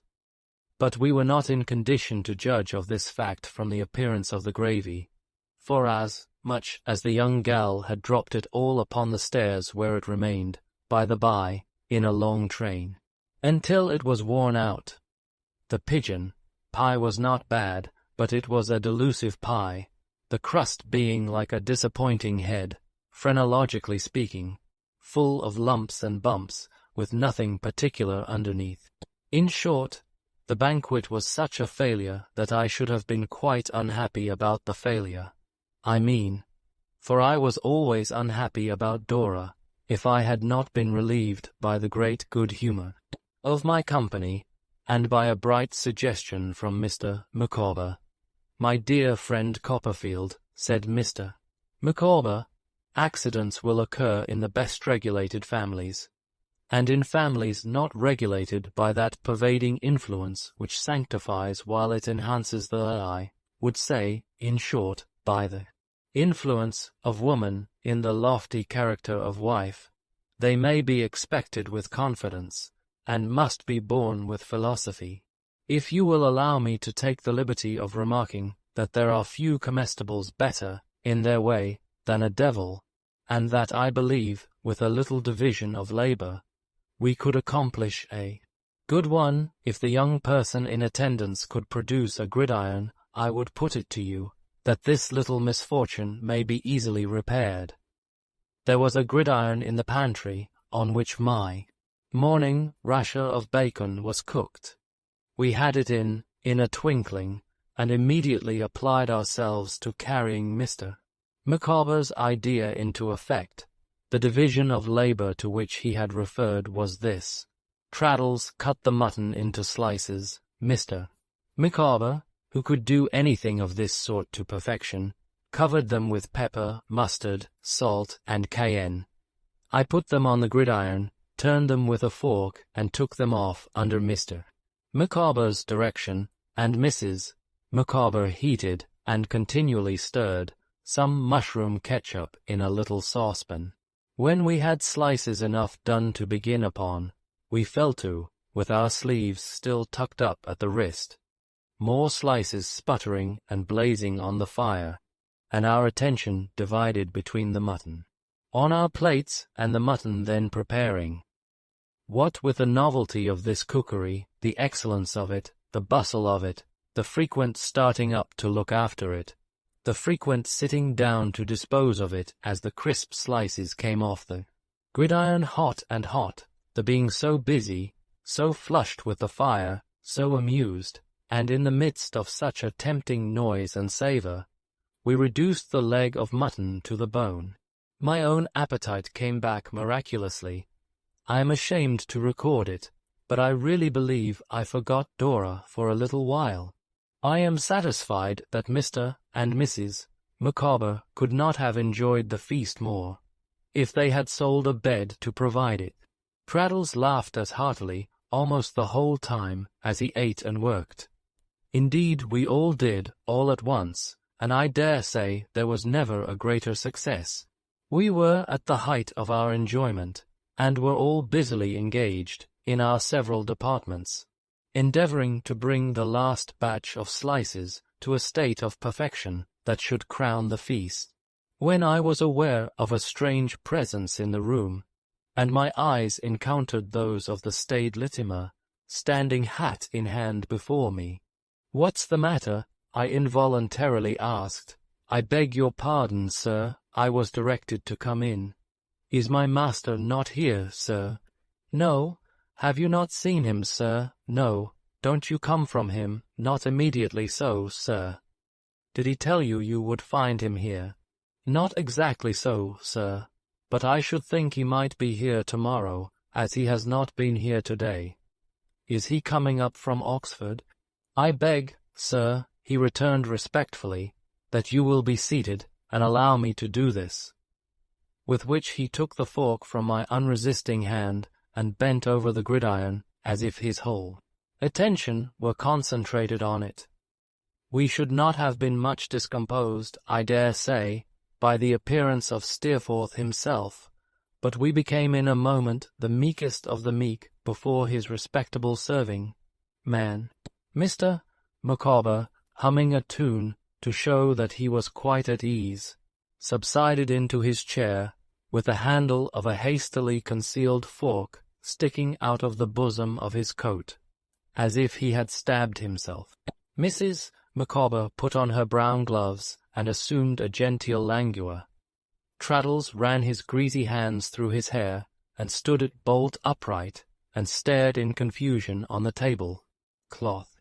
As for me, I was a mere infant at the head of my own table, and hardly ventured to glance at the respectable phenomenon, who had come from heaven knows where, to put my establishment to rights. Meanwhile, he took the mutton off the gridiron, and gravely handed it round. We all took some, but our appreciation of it was gone, and we merely made a show of eating it. As we severally pushed away our plates, he noiselessly removed them, and set on the cheese. He took that off too when it was done with, cleared the table, piled everything on the dumb waiter, gave us our wine glasses, and of his own accord wheeled the dumb waiter into the pantry. All this was done in a perfect manner, and he never raised his eyes from what he was about. Yet his very elbows, when he had his back towards me, seemed to teem with the expression of his fixed opinion that I was extremely young. "Can I do anything more, sir?" I thanked him and said no, but would he take no dinner himself? "None, I am obliged to you, sir." "Is Mr. Steerforth coming from Oxford?" "I beg your pardon, sir, is Mr. Steerforth coming from Oxford?" "I should imagine that he might be here tomorrow, sir." "I rather thought he might have been here today, sir. The mistake is mine, no doubt, sir." "If you should see him first," said I. "If you'll excuse me, sir, I don't think I shall see him first." "In case you do," said I, "pray say that I am sorry he was not here today, as an old schoolfellow of his was here." "Indeed, sir." And he divided a bow between me and Traddles, with a glance at the latter. He was moving softly to the door, when, in a forlorn hope of saying something naturally which I never could, to this man I said, "Oh, Litimer, sir, did you remain long at Yarmouth that time?" "Not particularly so, sir." "You saw the boat completed?"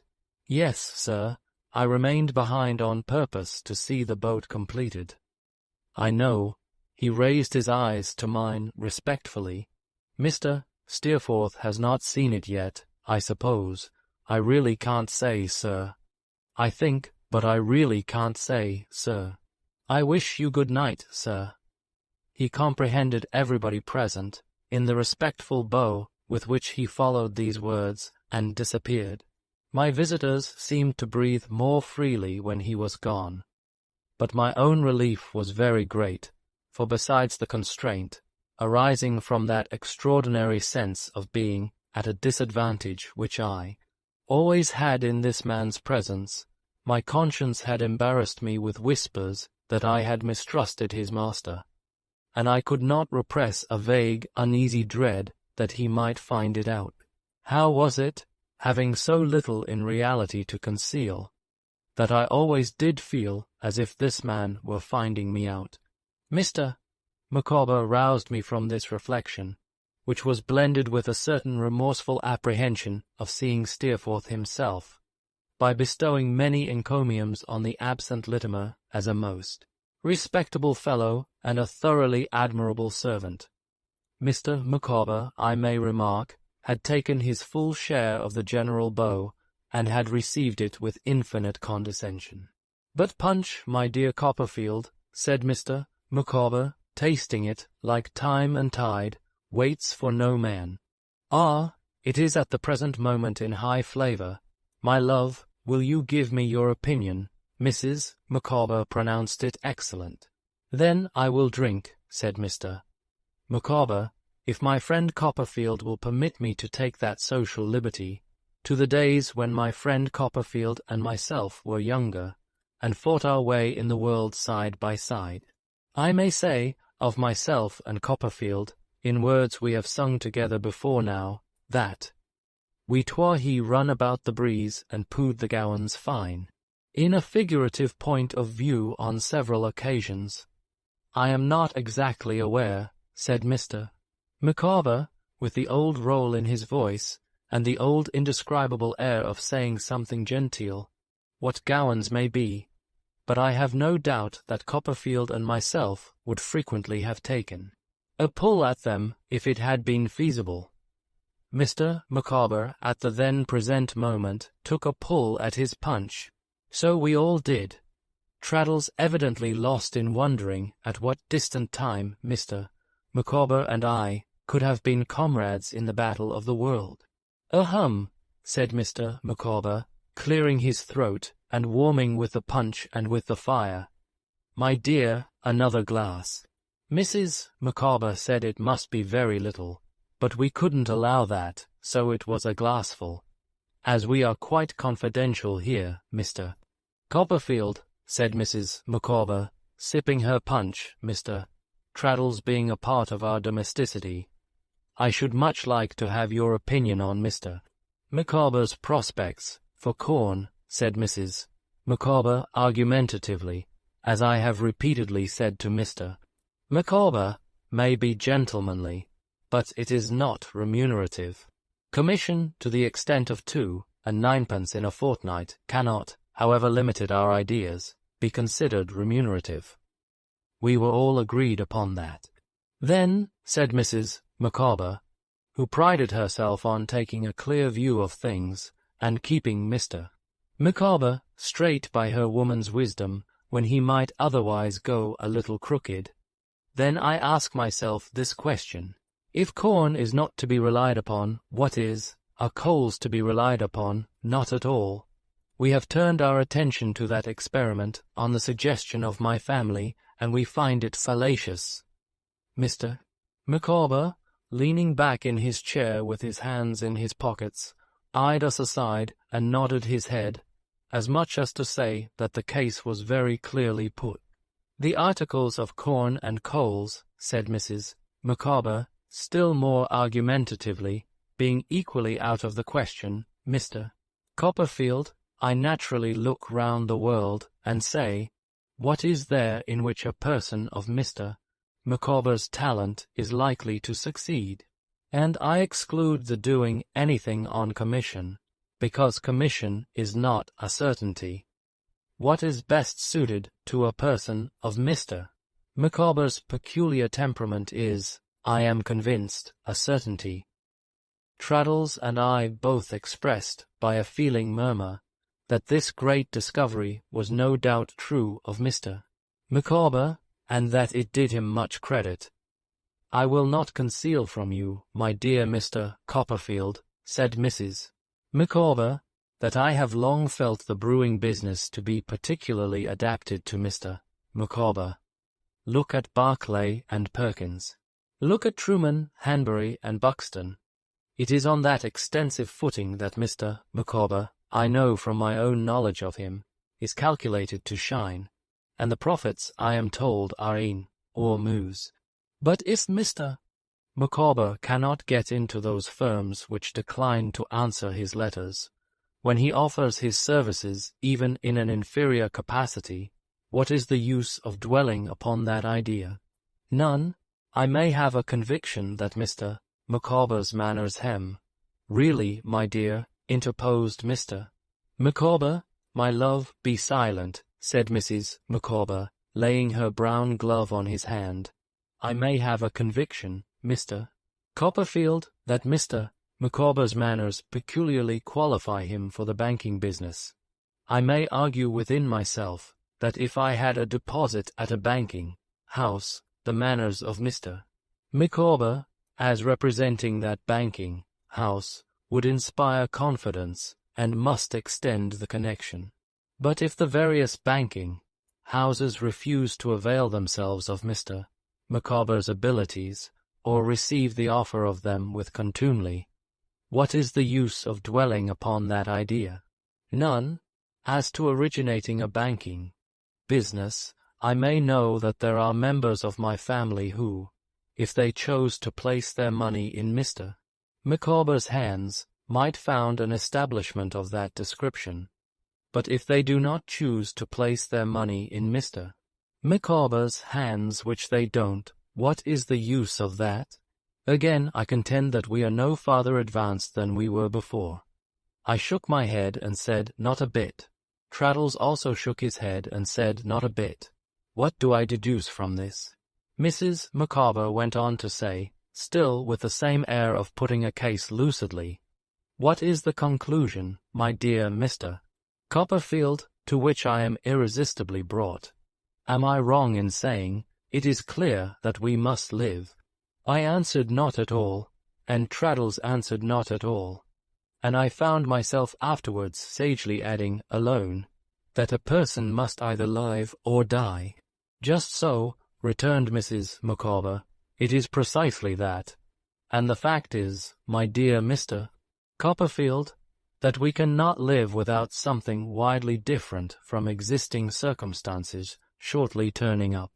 Now I am convinced myself, and this I have pointed out to Mr. Micawber several times of late, that things cannot be expected to turn up of themselves. We must, in a measure, assist to turn them up.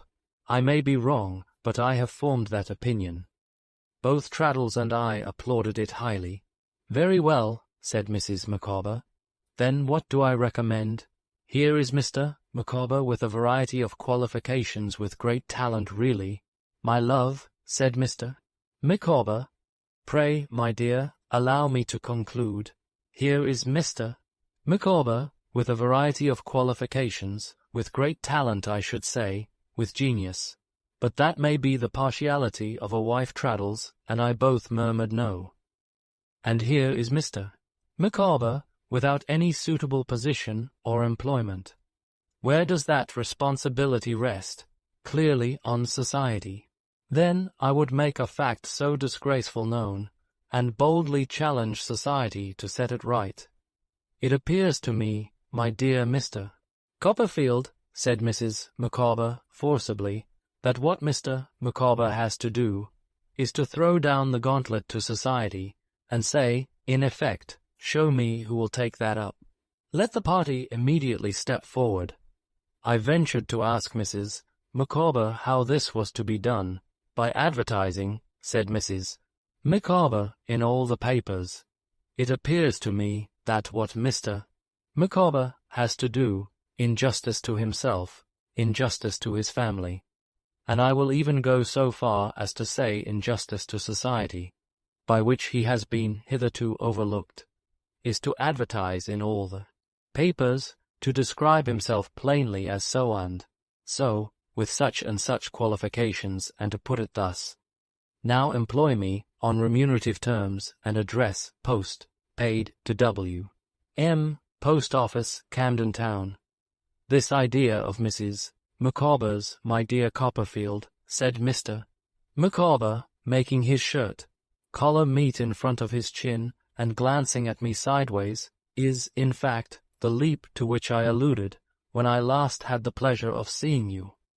Advertising is rather expensive, I remarked dubiously.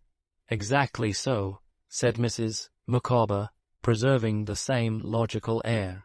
Quite true, my dear Mr. Copperfield. I have made the identical observation to Mr. Micawber. It is for that reason especially that I think Mr.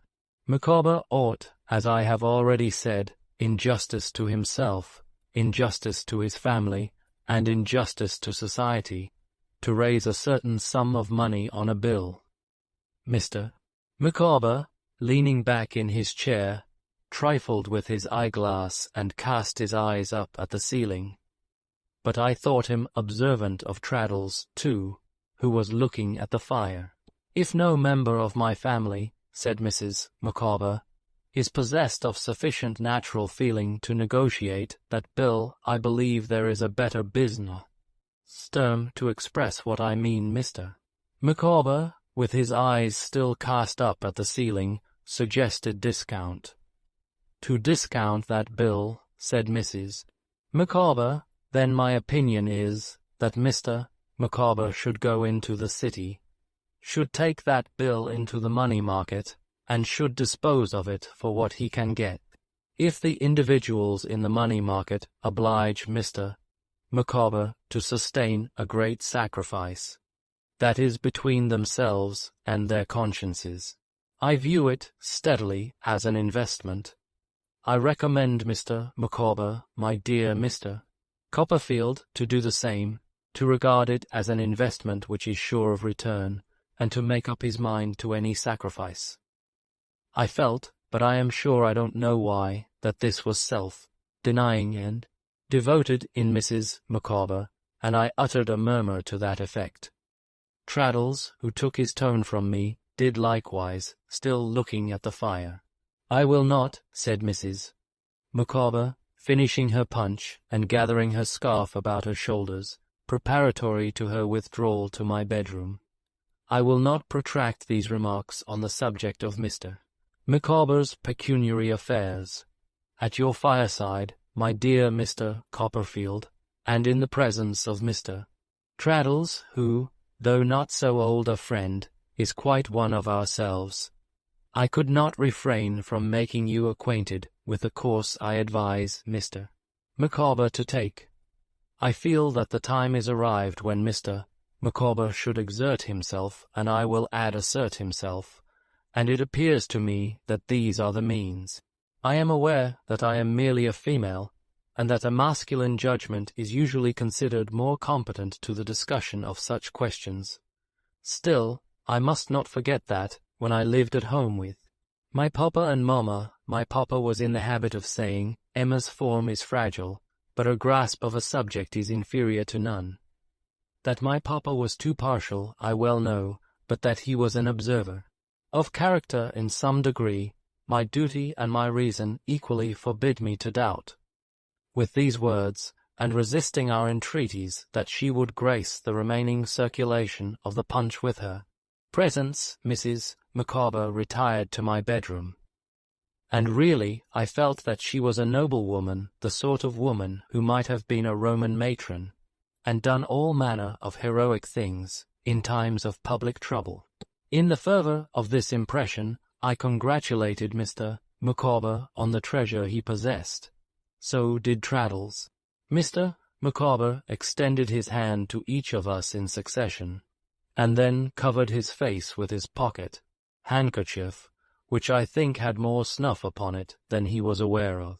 He then returned to the punch in the highest state of exhilaration. He was full of eloquence. He gave us to understand that in our children we lived again, and that, under the pressure of pecuniary difficulties, any accession to their number was doubly welcome. He said that Mrs. Micawber had latterly had her doubts on this point, but that he had dispelled them and reassured her.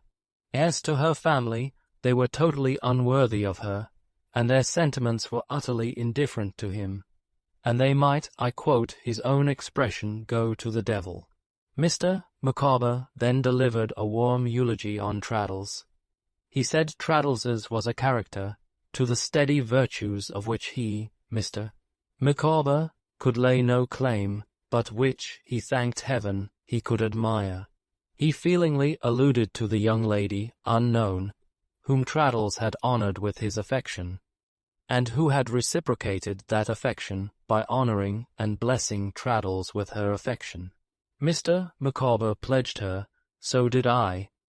Traddles thanked us both by saying, with a simplicity and honesty I had sense enough to be quite charmed with, "I am very much obliged to you indeed, and I do assure you she's the dearest girl."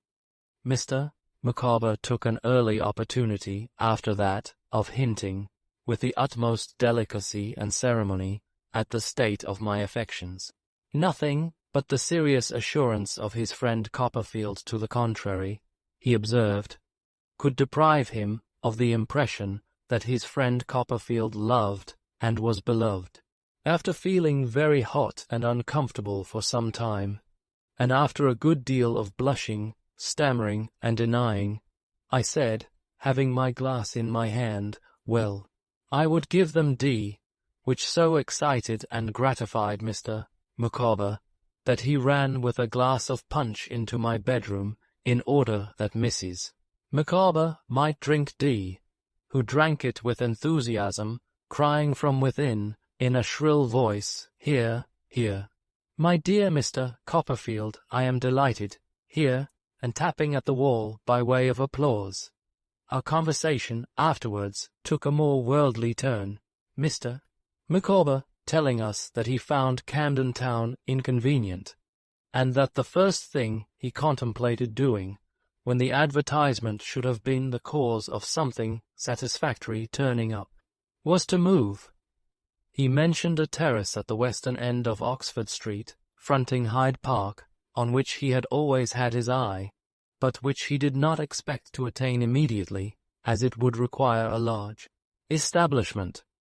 There would probably be an interval, he explained, in which he should content himself with the upper part of a house, over some respectable place of business, say in Piccadilly, which would be a cheerful situation for Mrs. Micawber, and where, by throwing out a bow window, or carrying up the roof another story, or making some little alteration of that sort, they might live, comfortably and reputably, for a few years. Whatever was reserved for him, he expressly said, or wherever his abode might be, we might rely on this, there would always be a room for Traddles, and a knife and fork for me. We acknowledged his kindness, and he begged us to forgive his having launched into these practical and business-like details, and to excuse it as natural in one who was making entirely new arrangements in life. Mrs. Micawber, tapping at the wall again to know if tea were ready, broke up this particular phase of our friendly conversation. She made tea for us in a most agreeable manner, and whenever I went near her in handing about the tea, cups and bread and butter, asked me in a whisper whether D was fair or dark, or whether she was short or tall, or something of that kind, which I think I liked. After tea, we discussed a variety of topics before the fire, and Mrs. Micawber was good enough to sing us, in a small, thin, flat voice, which I remembered to have considered, when I first knew her, the very table, beer of acoustics, the favourite ballads of the dashing White Sergeant and Little Tafflin. For both of these songs Mrs. Micawber had been famous when she lived at home with her papa and mamma. Mr. Micawber told us that when he heard her sing the first one, on the first occasion of his seeing her beneath the parental roof, she had attracted his attention in an extraordinary degree, but that, when it came to little Tafflin, he had resolved to win that woman or perish in the attempt. It was between 10 and 11 o'clock when Mrs. Micawber rose to replace her cap in the whitey brown paper parcel and to put on her bonnet. Mr. Micawber took the opportunity of Traddles putting on his great coat to slip a letter into my hand with a whispered request that I would read it at my leisure. I also took the opportunity of my holding a candle over the banisters to light them down, when Mr. Micawber was going first, leading Mrs. Micawber, and Traddles was following with the cap, to detain Traddles for a moment on the top of the stairs. "Traddles," said I, "Mr. Micawber don't mean any harm, poor fellow, but if I were you, I wouldn't lend him anything." "My dear Copperfield," returned Traddles, smiling, "I haven't got anything to lend." "You have got a name, you know," said I. "Oh, you call that something to lend?" returned Traddles with a thoughtful look. "Certainly." "Oh," said Traddles, "yes, to be sure.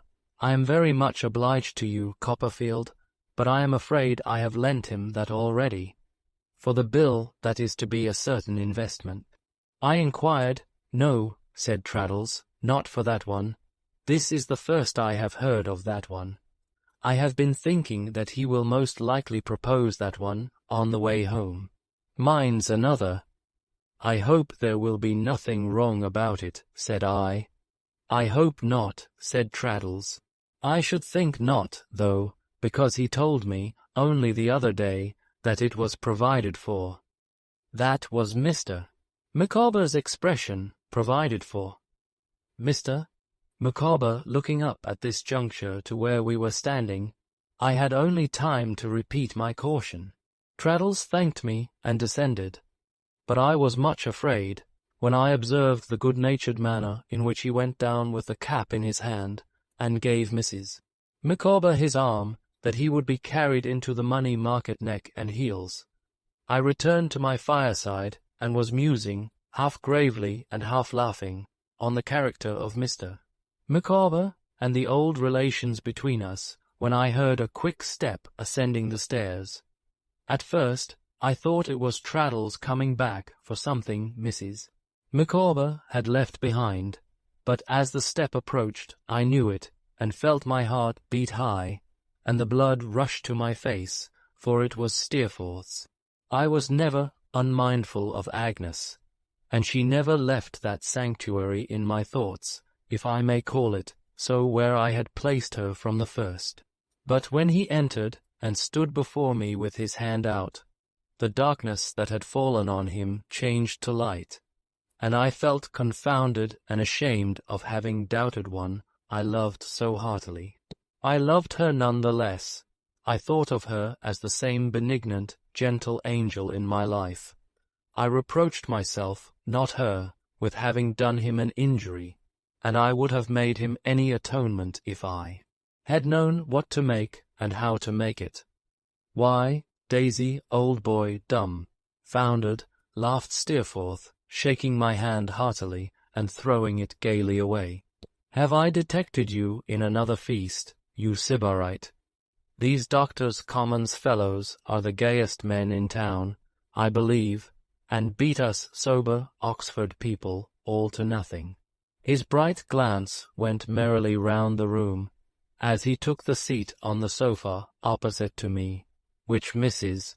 Micawber had recently vacated, and stirred the fire into a blaze. "I was so surprised at first," said I, giving him welcome with all the cordiality I felt, "that I had hardly breath to greet you with, Steerforth. Well, the sight of me is good for sore eyes, as the Scotch say," replied Steerforth, "and so is the sight of you, Daisy, in full bloom. How are you, my Bacchanal?" "I am very well," said I, "and not at all bacchanalian tonight, though I confess to another party of 3. all of whom I met in the street, talking loud in your praise, returned Steerforth. Who's our friend in the tights? I gave him the best idea I could, in a few words, of Mr. Micawber. He laughed heartily at my feeble portrait of that gentleman, and said he was a man to know, and he must know him. But who do you suppose our other friend is? Said I, in my turn. Heaven knows, said Steerforth. Not a bore, I hope. I thought he looked a little like one. Traddles, I replied triumphantly. Who's he? Asked Steerforth in his careless way. Don't you remember Traddles? Traddles in our room at Salem House. Oh, that fellow, said Steerforth, beating a lump of coal on the top of the fire with the poker. Is he as soft as ever? And where the deuce did you pick him up? I extolled Traddles in reply, as highly as I could, for I felt that Steerforth rather slighted him. Steerforth, dismissing the subject with a light nod and a smile, and the remark that he would be glad to see the old fellow too, for he had always been an odd fish, inquired if I could give him anything to eat. During most of this short dialogue, when he had not been speaking in a wild, vivacious manner, he had sat idly beating on the lump of coal with the poker. I observed that he did the same thing while I was getting out the remains of the pigeon pie, and so forth. Why, Daisy, here's a supper for a king, he exclaimed, starting out of his silence with a burst and taking his seat at the table. I shall do it justice, for I have come from Yarmouth. I thought you came from Oxford, I returned. Not I, said Steerforth. I have been seafaring better employed. Littimer was here today to inquire for you, I remarked, and I understood him that you were at Oxford, though, now I think of it, he certainly did not say so. Littimer is a greater fool than I thought him, to have been inquiring for me at all, said Steerforth, jovially pouring out a glass of wine and drinking to me. As to understanding him, you are a cleverer fellow than most of us, Daisy, if you can do that. That's true indeed, said I, moving my chair to the table. So you have been at Yarmouth, Steerforth. Interested to know all about it. Have you been there long? No, he returned, an escapade of a week or so. And how are they all? Of course, little Emily is not married yet. Not yet. Going to be, I believe, in so many weeks, or months, or something or other. I have not seen much of him. By the by, he laid down his knife and fork, which he had been using with great diligence, and began feeling in his pockets. I have a letter for you. From whom? Why, from your old nurse, he returned, taking some papers out of his breast pocket. J. Steerforth, Esquire, debtor to the willing mind. That's not it. Patience, and we'll find it presently. Old what's his name's in a bad way, and it's about that, I believe. Barkey's, do you mean? Yes, still feeling in his pockets, and looking over their contents. It's all over with poor Barkey's, I am afraid. I saw a little apothecary, their surgeon, or whatever he is, who brought your worship into the world. He was mighty learned about the case to me, but the upshot of his opinion was that the carrier was making his last journey rather fast. Put your hand into the breast pocket of my great coat on the chair yonder, and I think you'll find the letter. Is it there? Here it is, said I. That's right. It was from Peggotty, something less legible than usual and brief. It informed me of her husband's hopeless state, and hinted at his being a little nearer than heretofore, and consequently more difficult to manage for his own comfort. It said nothing of her weariness and watching, and praised him highly. It was written with a plain, unaffected, homely piety that I knew to be genuine, and ended with my duty to my ever-darling meaning myself. While I deciphered it, Steerforth continued to eat and drink. It's a bad job, he said, when I had done, but the sun sets every day, and people die every minute, and we mustn't be scared by the common lot. If we failed to hold our own, because that equal foot at all men's doors was heard knocking somewhere, every object in this world would slip from us. No, ride on, rough shod if need be, smooth shod, if that will do, but ride on over all obstacles, and win the race. And win what race? Said I. The race that one has started in, said he. Ride on. I remember, as he paused, looking at me with his handsome head a little thrown back, and his glass raised in his hand, that, though the freshness of the sea wind was on his face, and it was ruddy, there were traces in it, made since I last saw it, as if he had applied himself to some habitual strain of the fervent energy which, when roused, was so passionately roused within him. I had it in my thoughts to remonstrate with him upon his desperate way of pursuing any fancy that he took, such as this buffeting of rough seas, and braving of hard weather, for example, when my mind glanced off to the immediate subject of our conversation again, and pursued that instead. I tell you what, Steerforth, said I, if your high spirits will listen to me, they are potent spirits, and will do whatever you like, he answered, moving from the table to the fireside again. Then I tell you what, Steerforth, I think I will go down and see my old nurse. It is not that I can do her any good, or render her any real service, but she is so attached to me that my visit will have as much effect on her as if I could do both. She will take it so kindly that it will be a comfort and support to her. It is no great effort to make, I am sure, for such a friend as she has been to me. Wouldn't you go a day's journey if you were in my place? His face was thoughtful, and he sat considering a little before he answered, in a low voice, well, go, you can do no harm. You have just come back, said I, and it would be in vain to ask you to go with me. Quite, he returned. I am for Highgate tonight. I have not seen my mother this long time, and it lies upon my conscience, for it's something to be loved as she loves her prodigal son. Bah, nonsense, you mean to go tomorrow, I suppose, he said, holding me out at arm's length with a hand on each of my shoulders. Yes, I think so. Well, then, don't go till next day. I wanted you to come and stay a few days with us. Here I am, on purpose to bid you, and you fly off to Yarmouth. You are a nice fellow to talk of flying off, Steerforth, who are always running wild on some unknown expedition or other. He looked at me for a moment without speaking, and then rejoined, still holding me as before, and giving me a shake. Come, say the next day, and pass as much of tomorrow as you can with us. Who knows when we may meet again, else, come. Say the next day, I want you to stand between Rosa Dartle and me, and keep us asunder.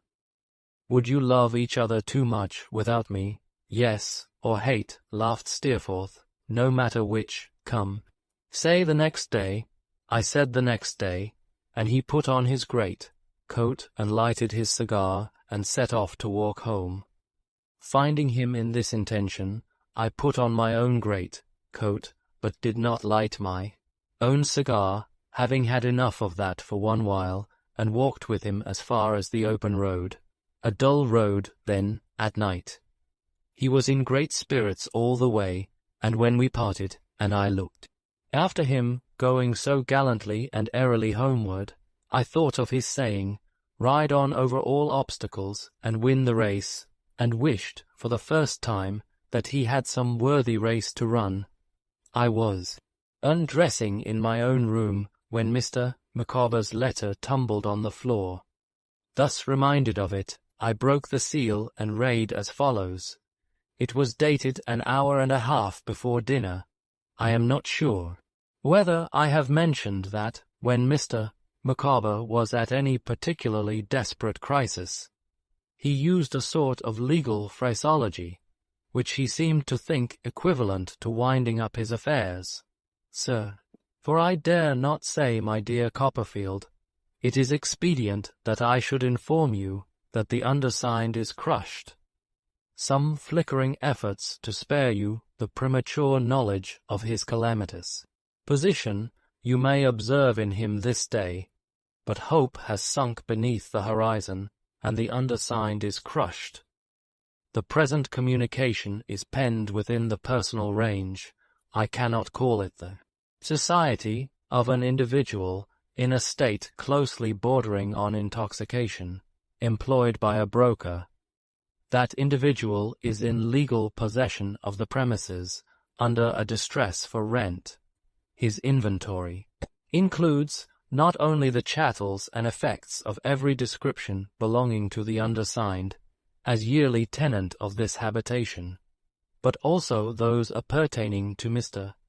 Thomas Traddles, lodger, a member of the Honourable Society of the Inner Temple. If any drop of gloom were wanting in the overflowing cup, which is now commended, in the language of an immortal writer, to the lips of the undersigned, it would be found in the fact that a friendly acceptance granted to the undersigned by the before-mentioned Mr. Thomas Traddles, for the sum of 23L4 91/2D is overdue, and is not provided for. Also, in the fact that the living responsibilities clinging to the undersigned will, in the course of nature, be increased by the sum of one more helpless victim, whose miserable appearance may be looked for in round numbers at the expiration of a period not exceeding 6 lunar months from the present date. After premising thus much, it would be a work of supererogation to add that dust and ashes are forever scattered. Auntie head of Wilkins Micawber. Poor Traddles, I knew enough of Mr. Micawber by this time to foresee that he might be expected to recover the blow, but my night's rest was sorely distressed by thoughts of Traddles, and of the curate's daughter, who was one of 10, down in Devonshire, and who was such a dear girl, and who would wait for Traddles' ominous praise until she was 60, or any age that could be mentioned. Chapter 29. I visit Steerforth at his home again. I mentioned to Mr. Spenlow in the morning that I wanted leave of absence for a short time, and as I was not in the receipt of any salary, and consequently was not obnoxious to the implacable Jorkins, there was no difficulty about it. I took that opportunity, with my voice sticking in my throat, and my sight failing as I uttered the words, to express my hope that Miss Spenlow was quite well, to which Mr. Spenlow replied, with no more emotion than if he had been speaking of an ordinary human being, that he was much obliged to me, and she was very well. We articled clerks, as germs of the patrician order of proctors, were treated with so much consideration that I was almost my own master at all times. As I did not care, however, to get to Highgate before 1 or 2 o'clock in the day, and as we had another little excommunication case in court that morning, which was called the office of the judge, promoted by Tipkins against Bullock for his soul's correction, I passed an hour or 2 in attendance on it with Mr. Spenlow very agreeably. It arose out of a scuffle between 2 churchwardens, one of whom was alleged to have pushed the other against a pump, the handle of which pump projecting into a schoolhouse, which schoolhouse was under a gable of the church roof, made the push an ecclesiastical offence. It was an amusing case, and sent me up to Highgate on the box of the stage coach, thinking about the Commons and what Mr. Spenlow had said about touching the Commons and bringing down the country. Mrs. Steerforth was pleased to see me, and so was Rosa Dartle. I was agreeably surprised to find that Littimer was not there, and that we were attended by a modest little parlour, maid with blue ribbons in her cap, whose eye it was much more pleasant and much less disconcerting to catch by accident than the eye of that respectable man. But what I particularly observed, before I had been half an hour in the house, was the close and attentive watch Miss Dartle kept upon me, and the lurking manner in which she seemed to compare my face with Steerforth's, and Steerforth's with mine, and to lie in wait for something to come out between the two. So surely as I looked towards her, did I see that eager visage, with its gaunt black eyes and searching brow, intent on mine, or passing suddenly from mine to Steerforth's, or comprehending both of us at once. In this lynx like scrutiny she was so far from faltering when she saw I observed it, that at such a time she only fixed her piercing look upon me with a more intent expression still. Blameless as I was, and knew that I was, in reference to any wrong she could possibly suspect me of, I shrunk before her strange eyes, quite unable to endure their hungry lustre. All day she seemed to pervade the whole house. If I talked to Steerforth in his room, I heard her dress rustle in the little gallery outside. When he and I engaged in some of our old exercises on the lawn behind the house, I saw her face pass from window to window, like a wandering light, until it fixed itself in one, and watched us. When we all four went out walking in the afternoon, she closed her thin hand on my arm like a spring, to keep me back, while Steerforth and his mother went on out of hearing, and then spoke to me. "You have been a long time," she said, "without coming here. Is your profession really so engaging and interesting as to absorb your whole attention? I ask because I always want to be informed when I am ignorant. Is it really, though?" I replied that I liked it well enough, but that I certainly could not claim so much for it. "Oh, I am glad to know that, because I always like to be put right when I am wrong," said Rosa Dartle. "You mean it is a little dry, perhaps." "Well," I replied, "perhaps it was a little dry." "Oh, and that's a reason why you want relief and change, excitement, and all that," said she. "Ah, very true, but isn't it a little for him? I don't mean you." A quick glance of her eye towards the spot where Steerforth was walking, with his mother leaning on his arm, showed me whom she meant. But beyond that, I was quite lost. And I looked so, I have no doubt. Don't it? I don't say that it does. Mind, I want to know, don't it rather engross him? Don't it make him, perhaps, a little more remiss than usual in his visits to his blindly doting, With another quick glance at them, and such a glance at me, as seemed to look into my innermost thoughts. "Miss Dartle," I returned, "pray do not think I don't," she said. "Oh dear me, don't suppose that I think anything. I am not suspicious. I only ask a question. I don't state any opinion. I want to found an opinion on what you tell me. Then, it's not so. Well, I am very glad to know it." "It certainly is not the fact," said I, perplexed, "that I am accountable for Steerforth's having been away from home longer than usual, if he has been, which I really don't know at this moment, unless I understand it from you. I have not seen him this long while, until last night." "No, indeed, Miss Dartle, no." As she looked full at me, I saw her face grow sharper and paler, and the marks of the old wound lengthen out until it cut through the disfigured lip, and deep into the nether lip, and slanted down the face. There was something positively awful to me in this, and in the brightness of her eyes, as she said, looking fixedly at me, "What is he doing?" I repeated the words more to myself than her, being so amazed. "What is he doing?" she said, with an eagerness that seemed enough to consume her like a fire. "In what is that man assisting him, who never looks at me without an inscrutable falsehood in his eyes? If you are honorable and faithful, I don't ask you to betray your friend. I ask you only to tell me Is it anger? Is it hatred? Is it pride? Is it restlessness? Is it some wild fancy? Is it love? What is it that is leading him?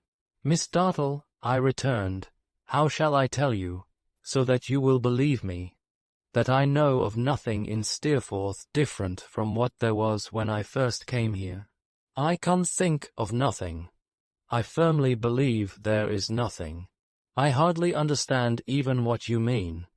As she still stood looking fixedly at me, a twitching or throbbing, from which I could not dissociate the idea of pain, came into that cruel mark and lifted up the corner of her lip as if with scorn, or with a pity that despised its object. She put her hand upon it hurriedly, a hand so thin and delicate, that when I had seen her hold it up before the fire to shade her face, I had compared it in my thoughts to fine porcelain, and, saying, in a quick, fierce, passionate way, I swear you to secrecy about this, said not a word more. Mrs. Steerforth was particularly happy in her son's society, and Steerforth was, on this occasion, particularly attentive and respectful to her. It was very interesting to me to see them together, not only on account of their mutual affection, but because of the strong personal resemblance between them, and the manner in which what was haughty or impetuous in him was softened by age and sex in her to a gracious dignity. I thought, more than once, that it was well no serious cause of division had ever come between them, or two such natures I ought rather to express it, two such shades of the same nature might have been harder to reconcile than the two extremest opposites in creation. The idea did not originate in my own discernment, I am bound to confess, but in a speech of Rosa Dartle's. She said at dinner, "Oh, but do tell me, though, somebody, because I have been thinking about it all day, and I want to know." "You want to know what, Rosa?" returned Mrs. Steerforth. Pray, Rosa, do not be mysterious." "Mysterious," she cried. "Oh, really? Do you consider me so? Do I constantly entreat you," said Mrs. Steerforth, "to speak plainly, in your own natural manner?" "Oh, then this is not my natural manner," she rejoined. "Now you must really bear with me, because I ask for information. We never know ourselves." "It has become a second nature," said Mrs. Steerforth, without any displeasure, "but I remember, and so must you, I think, when your manner was different, Rosa, when it was not so guarded and was more trustful." "I am sure you are right," she returned, "and so it is that bad habits grow upon one. Really, less guarded and more trustful. How can I, imperceptibly, have changed, I wonder? Well, that's very odd. I must study to regain my former self." "I wish you would," said Mrs. Steerforth with a smile. "Oh, I really will, you know," she answered. "I will learn frankness from Let Me See from James." "You cannot learn frankness, Rosa," said Mrs. Steerforth quickly, for there was always some effect of sarcasm in what Rosa Dartle said, though it was said, as this was, in the most unconscious manner in the world in a better school. "That I am sure of," she answered with uncommon fervour. "If I am sure of anything, of course, you know, I am sure of that." Mrs. Steerforth appeared to me to regret having been a little nettled, for she presently said, in a kind tone, "Well, my dear Rosa, we have not heard what it is that you want to be satisfied about." "That I want to be satisfied about," she replied with provoking coldness. "Oh, it was only whether people who are like each other in their moral constitution, is that the phrase?" "It's as good a phrase as another," said Steerforth. "Thank you.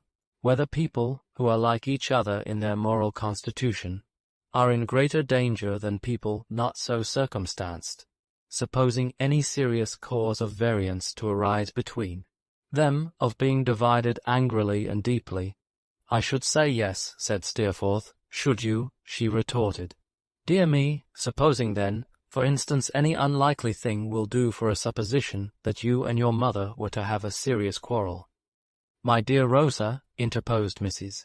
Steerforth, laughing good-naturedly, "suggest some other supposition. James and I know our duty to each other better, I pray heaven." "Oh," said Miss Dartle, nodding her head thoughtfully, "to be sure, that would prevent it. Why, of course it would." "Exactly. Now, I am glad I have been so foolish as to put the case, for it is so very good to know that your duty to each other would prevent it. Thank you very much. One other little circumstance connected with Miss Dartle I must not omit, for I had reason to remember it thereafter, when all the irremediable past was rendered plain. During the whole of this day, but especially from this period of it, Steerforth exerted himself with his utmost skill, and that was with his utmost ease, to charm this singular creature into a pleasant and pleased companion. That he should succeed was no matter of surprise to me. That she should struggle against the fascinating influence of his delightful art, delightful nature, I thought it then did not surprise me either, for I knew that she was sometimes jaundiced and perverse. I saw her features and her manner slowly change. I saw her look at him with growing admiration. I saw her try, more and more faintly, but always angrily, as if she condemned a weakness in herself, to resist the captivating power that he possessed. And finally, I saw her sharp glance soften, and her smile become quite gentle, and I ceased to be afraid of her as I had really been all day, and we all sat about the fire, talking and laughing together, with as little reserve as if we had been children. Whether it was because we had sat there so long, or because Steerforth was resolved not to lose the advantage he had gained, I do not know, but we did not remain in the dining-room more than 5 minutes after her departure. "She is playing her harp," said Steerforth softly at the drawing-room door, "and nobody but my mother has heard her do that, I believe, these 3 years." He said it with a curious smile, which was gone directly, and we went into the room and found her alone. "Don't get up," said Steerforth, which she had already done. "My dear Rosa, don't. Be kind for once, and sing us an Irish song." "What do you care for an Irish song?" she returned. "Much," said Steerforth, "much more than for any other. Here is Daisy, too, loves music from his soul. Sing us an Irish song, Rosa, and let me sit and listen as I used to do." He did not touch her, or the chair from which she had risen, but sat himself near the harp. She stood beside it for some little while, in a curious way, going through the motion of playing it with her right hand, but not sounding it. At length she sat down, and drew it to her with one sudden action, and played and sang. I don't know what it was, in her touch or voice, that made that song the most unearthly I have ever heard in my life, or can imagine. There was something fearful in the reality of it.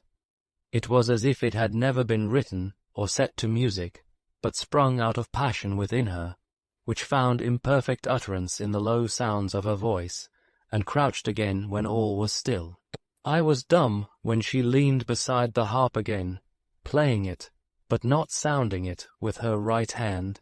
A minute more, and this had roused me from my trance.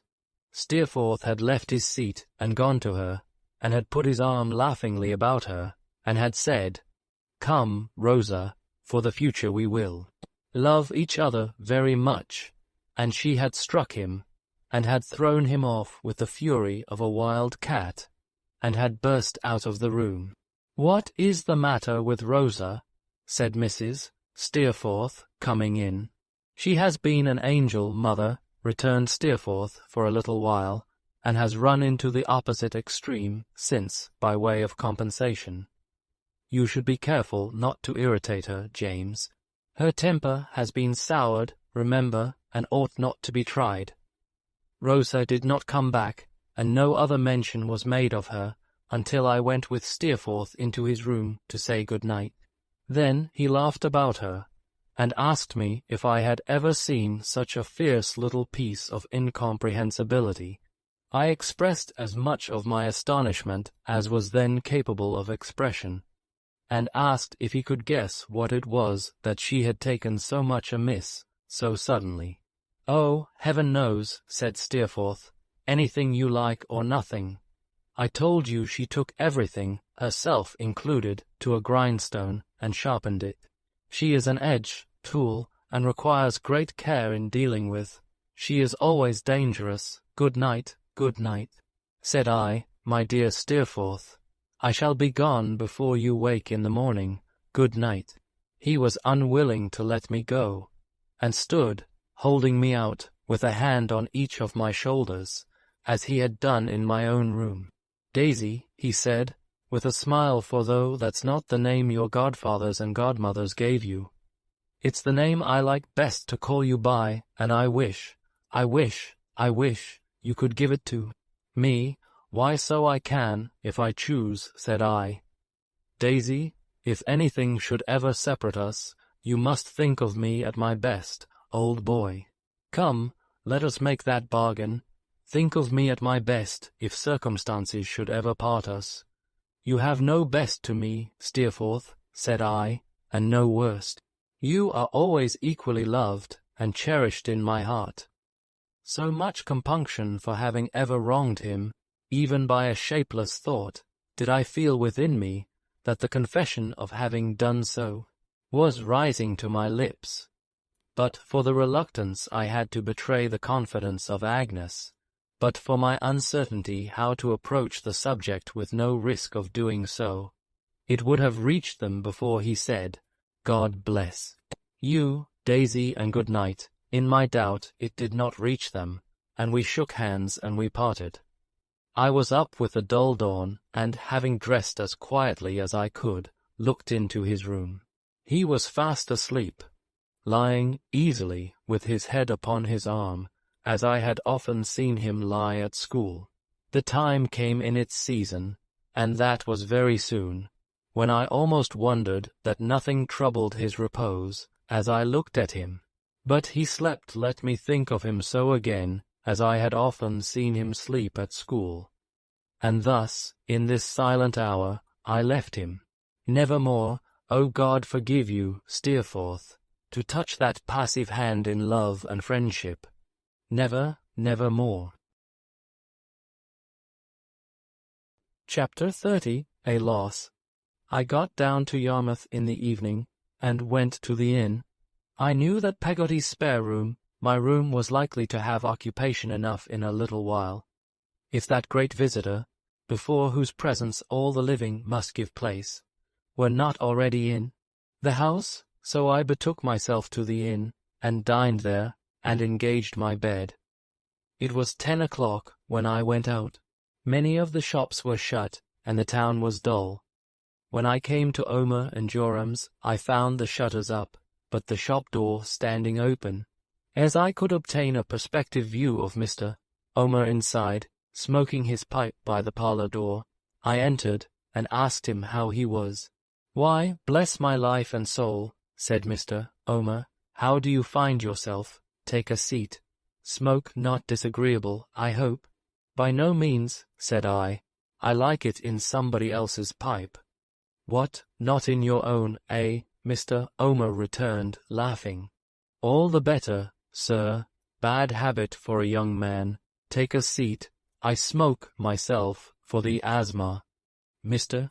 Omer had made room for me, and placed a chair.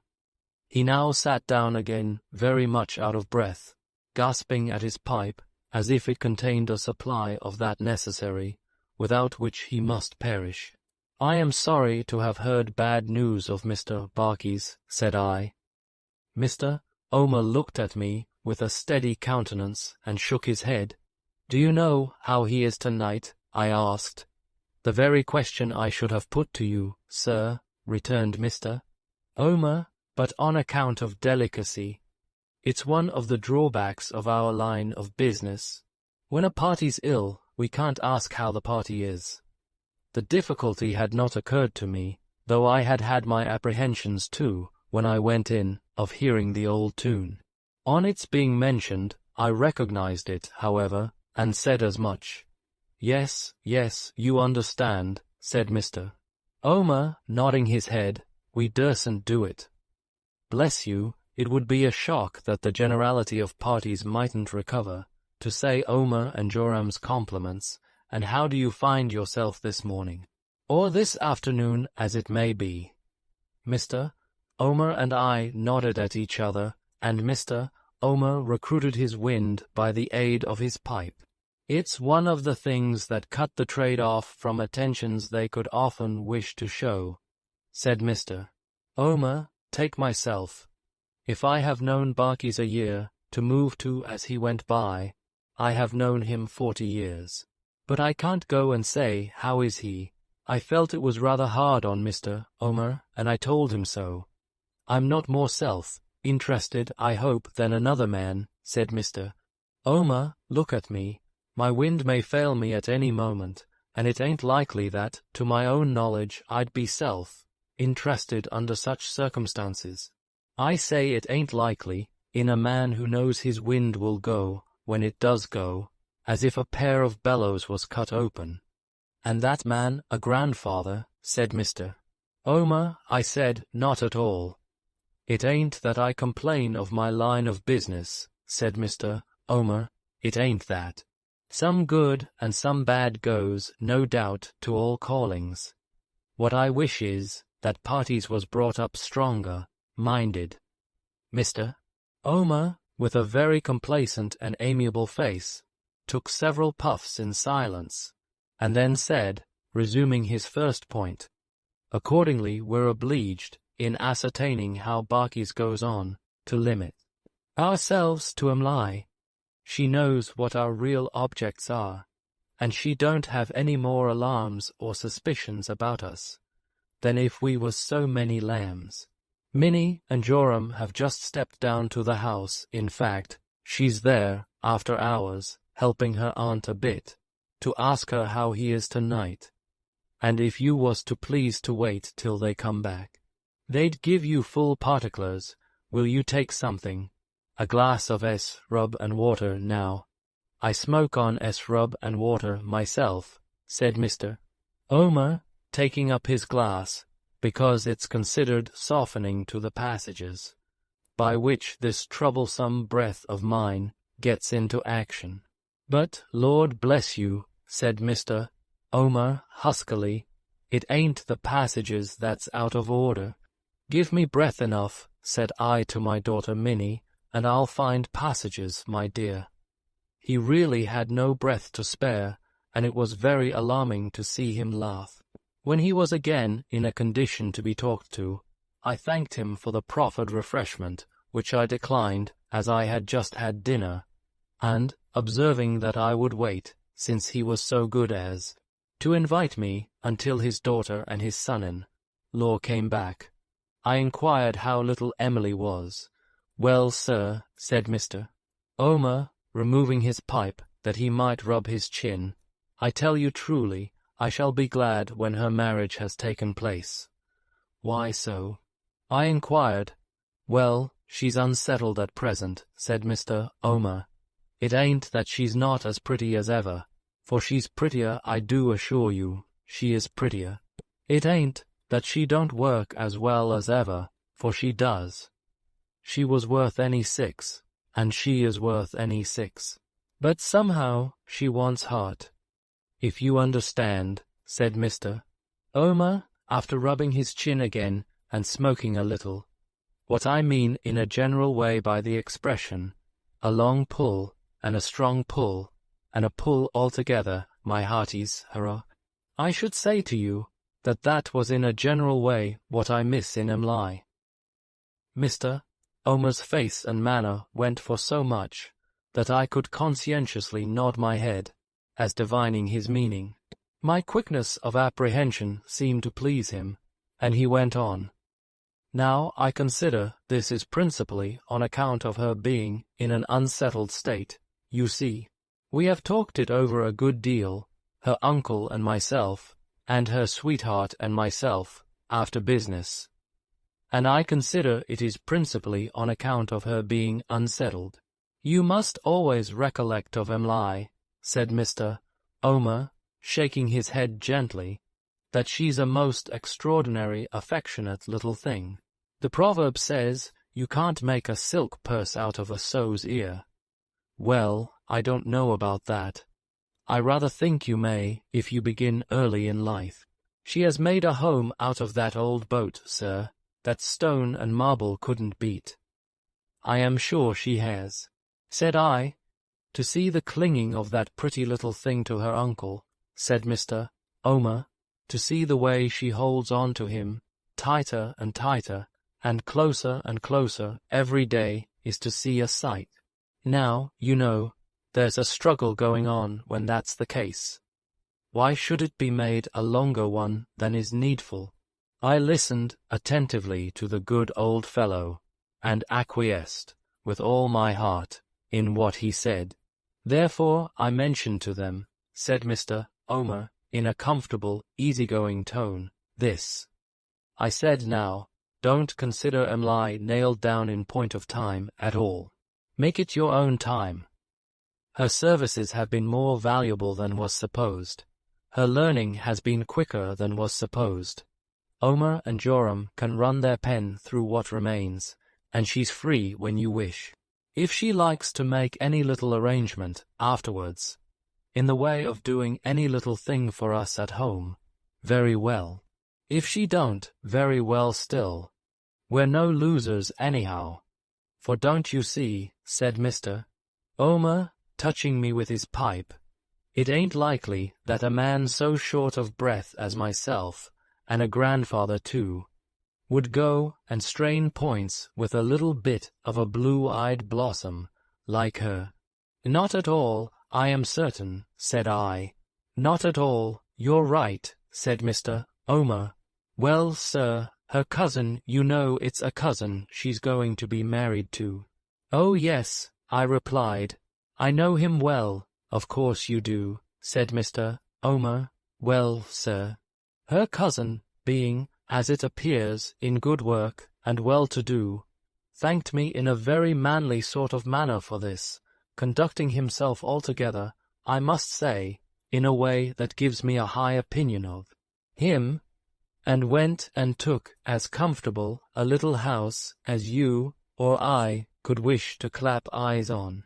That little house is now furnished right through, as neat and complete as a doll's parlour, and but for Barkis's illness having taken this bad turn, poor fellow, they would have been man and wife. I dare say, by this time, as it is, there's a postponement.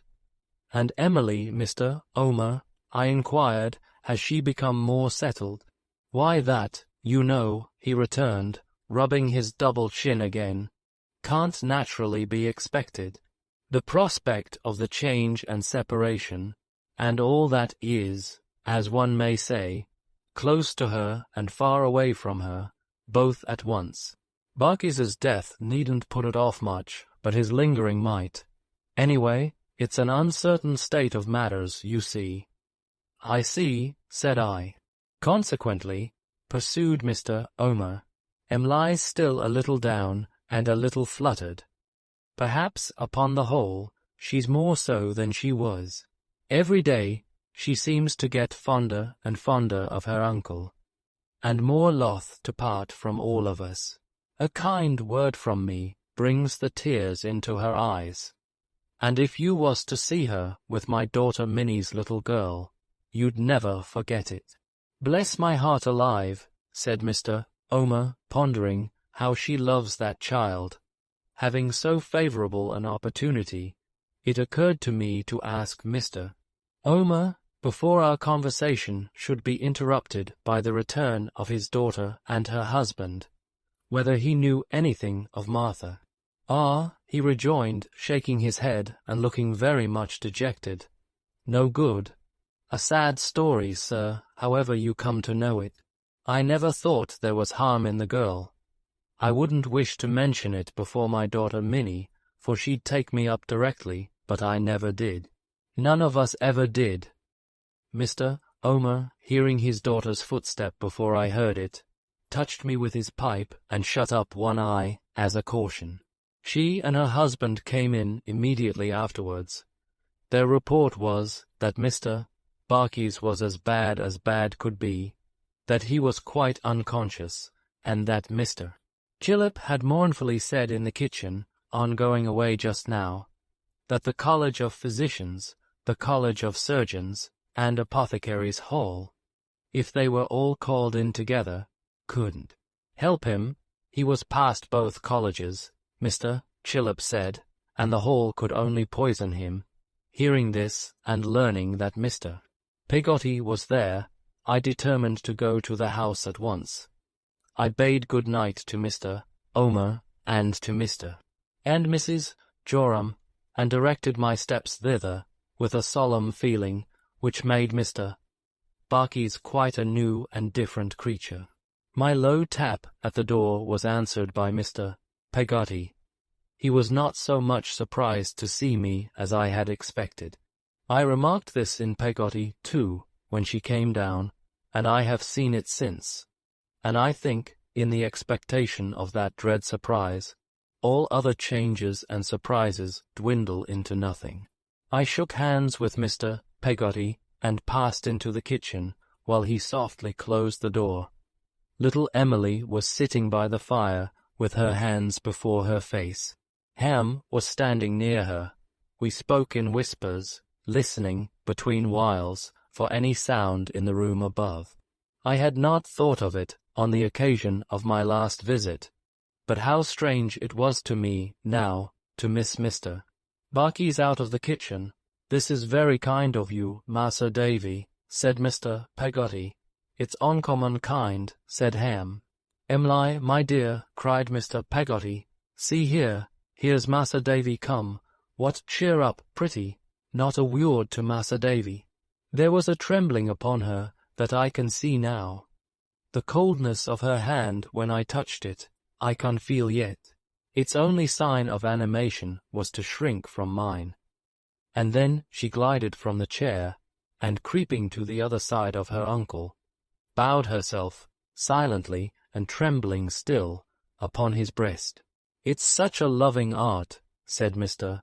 Peggotty, smoothing her rich hair with his great hard hand, "that it can't a-bear the sorrow of this. It's natural in young folk, Mas'r Davy, when they're new to these here trials, and timid, like my little bird, it's natural." She clung the closer to him, but neither lifted up her face nor spoke. "A word. It's getting late, my dear," said Mr. Peggotty, "and here's Ham come fur to take you home. There, go along with Ty, other loving art. What Em'ly? My pretty." The sound of her voice had not reached me, but he bent his head as if he listened to her, and then said, "Let you stay with your uncle." "Why, you don't mean to ask me that. Stay with your uncle, Moppet, when your husband that'll be so soon, is here fur to take you home. Now, a person wouldn't think it, fur to see this little thing alongside a rough weather chap like me," said Mr. Peggotty, looking round at both of us with infinite pride. "But the sea ain't more salt in it than she has fondness in her for her uncle, a foolish little Em'ly." "Em'ly's in the right in that, Mas'r Davy," said Ham. "Look-ye here, as Em'ly wishes of it, and as she's hurried and frightened, like, besides, I'll leave her till morning." "Let me stay too." "No, no," said Mr. Peggotty. "You don't ought a married man like you, or what's as good to take and hull away a day's work. And you don't ought to watch and work both. That won't do. You go home and turn in. You ain't afeard of Em'ly not being took good care on, I know." Ham yielded to this persuasion and took his hat to go, even when he kissed her, and I never saw him approach her. But I felt that nature had given him the soul of a gentleman. She seemed to cling closer to her uncle, even to the avoidance of her chosen husband. I shut the door after him, that it might cause no disturbance of the quiet that prevailed. And when I turned back, I found Mr. Peggotty still talking to her.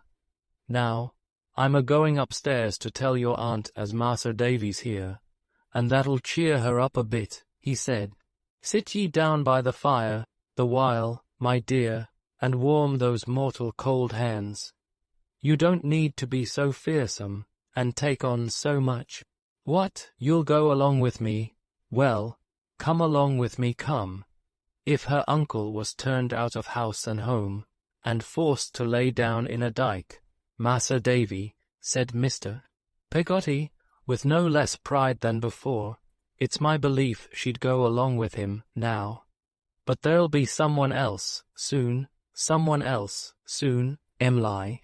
Afterwards, when I went upstairs, as I passed the door of my little chamber, which was dark, I had an indistinct impression of her being within it, cast down upon the floor. But whether it was really she, or whether it was a confusion of the shadows in the room, I don't know now. I had leisure to think, before the kitchen fire, of pretty little Emily's dread of death which, added to what Mr. Omer had told me, I took to be the cause of her being so unlike herself, and I had leisure, before Peggotty came down, even to think more leniently of the weakness of it, as I sat counting the ticking of the clock, and deepening my sense of the solemn hush around me. Peggotty took me in her arms, and blessed and thanked me over and over again for being such a comfort to her. That was what she said in her distress. She then entreated me to come upstairs, sobbing that Mr. Barkis had always liked me and admired me, that he had often talked of me before he fell into a stupor, and that she believed, in case of his coming to himself again, he would brighten up at sight of me, if he could brighten up at any earthly thing. The probability of his ever doing so appeared to me, when I saw him, to be very small. He was lying with his head and shoulders out of bed, in an uncomfortable attitude, half resting on the box which had cost him so much pain and trouble. I learned that, when he was past creeping out of bed to open it, and past assuring himself of its safety by means of the divining rod I had seen him use, he had required to have it placed on the chair at the bed side where he had ever since embraced it, night and day. His arm lay on it now. Time and the world were slipping from beneath him, but the box was there, and the last words he had uttered were, in an explanatory tone, "Old clothes." "Barkis, my dear," said Peggotty, almost cheerfully, bending over him, while her brother and I stood at the bed's foot. "Here's my dear boy, Master Davy, who brought us together, Barkis, that you sent messages by, you know. Won't you speak to Master Davy?"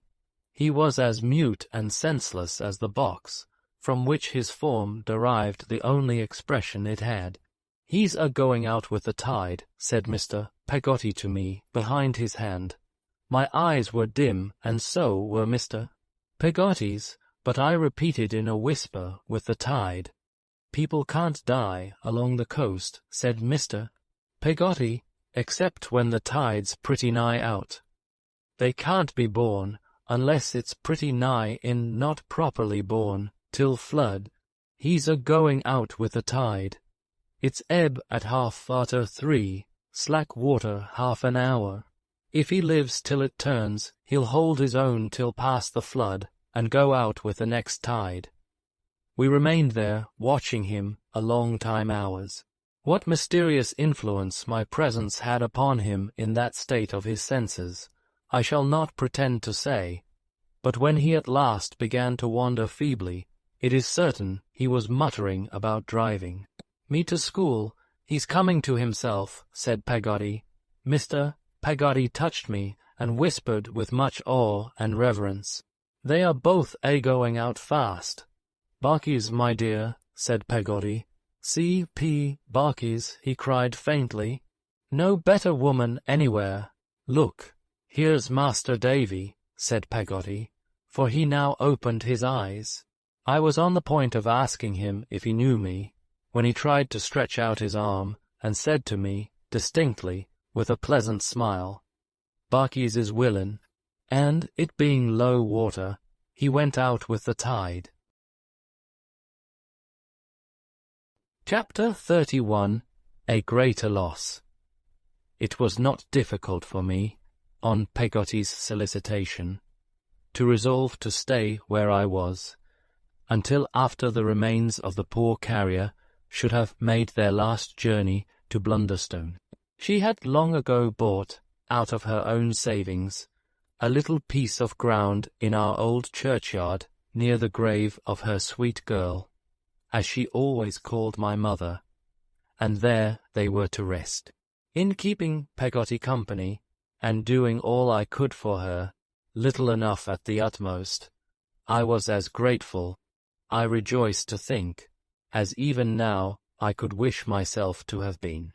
But I am afraid I had a supreme satisfaction, of a personal and professional nature, in taking charge of Mr. Barkis's will, and expounding its contents. I may claim the merit of having originated the suggestion that the will should be looked for in the box. After some search, it was found in the box, at the bottom of a horse's nose bag, wherein, besides hay, there was discovered an old gold watch, with chain and seals, which Mr. Barkis had worn on his wedding day, and which had never been seen before or since. A silver tobacco stopper in the form of a leg, an imitation lemon, full of minute cups and saucers, which I have some idea Mr. Barkis must have purchased to present to me when I was a child, and afterwards found himself unable to part with. 87 guineas and a half, in guineas and half, guineas, 210 pounds in perfectly clean bank notes, certain receipts for Bank of England stock, an old horseshoe, a bad shilling, a piece of camphor, and an oyster shell. From the circumstance of the latter article having been much polished, and displaying prismatic colours on the inside, I conclude that Mr. Barkis had some general ideas about pearls, which never resolved themselves into anything definite. For years and years, Mr. Barkis had carried this box on all his journeys every day. That it might the better escape notice, he had invented a fiction that it belonged to Mr.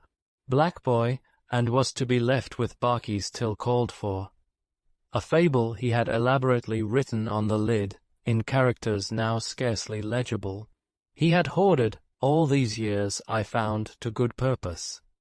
His property in money amounted to nearly £3,000. Of this, he bequeathed the interest of 1,000 to Mr. Peggotty for his life, on his decease, the principal to be equally divided between Peggotty, little Emily, and me, or the survivor or survivors of us, share and share alike.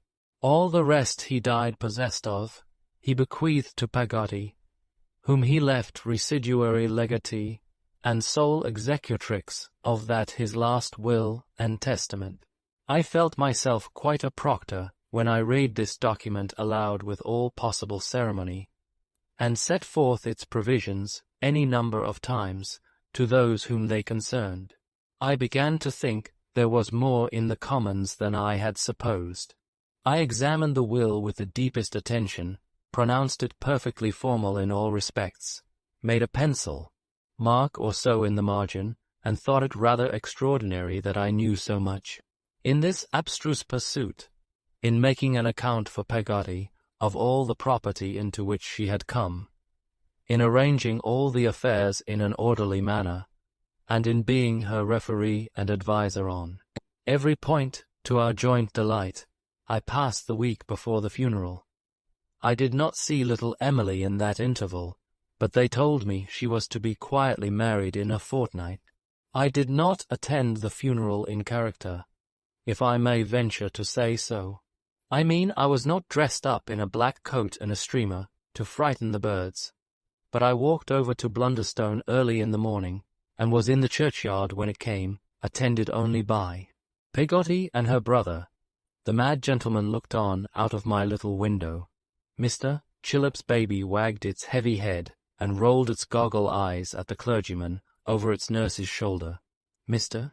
Omer breathed short in the background. No one else was there, and it was very quiet.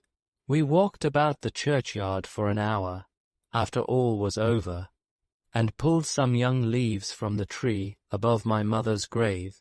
A dread falls on me here. A cloud is lowering on the distant town, towards which I retraced my solitary steps. I fear to approach it. I cannot bear to think of what did come upon that memorable night, of what must come again if I go on. It is no worse because I write of it. It would be no better if I stopped my most unwilling hand. It is done. Nothing can undo it. Nothing can make it otherwise than as it was. My old nurse was to go to London with me next day on the business of the will. Little Emily was passing that day at Mr. Omer's. We were all to meet in the old boathouse that night. Ham would bring Emily at the usual hour. I would walk back at my leisure. The brother and sister would return as they had come, and be expecting us when the day closed in at the fireside. I parted from them at the wicket gate, where visionary Strap had rested with Roderick Random's knapsack in the days of yore, and, instead of going straight back, walked a little distance on the road to Lowestoft. Then I turned and walked back towards Yarmouth. I stayed to dine at a decent alehouse, some mile or two from the ferry I have mentioned before, and thus the day wore away, and it was evening when I reached it. Rain was falling heavily by that time, and it was a wild night. But there was a moon behind the clouds, and it was not dark. I was soon within sight of Mr. Peggotty's house, and of the light within it shining through the window. A little floundering across the sand, which was heavy, brought me to the door, and I went in. It looked very comfortable indeed. Mr. Peggotty had smoked his evening pipe, and there were preparations for some supper by and by. The fire was bright, the ashes were thrown up, the locker was ready for little Emily in her old place. In her own old place sat Peggotty, once more looking, but for her dress, as if she had never left it. She had fallen back, already, on the society of the work, box with scent, Paul's upon the lid, the yard, measure in the cottage, and the bit of wax, candle, and there they all were, just as if they had never been disturbed. Mrs. Gummidge appeared to be fretting a little in her old corner, and consequently looked quite natural, too. "You're first of the lot, Mas'r Davy," said Mr. Peggotty with a happy face. "Don't keep in that coat, sir, if it's wet." "Thank you, Mr. Peggotty," said I, giving him my outer coat to hang up. "It's quite dry." "So 'tis," said Mr. Peggotty, feeling my shoulders. "As a chip, sit ye down, sir. It ain't no use saying welcome to you, but you're welcome, kind and hearty." "Thank you, Mr. Peggotty, I am sure of that."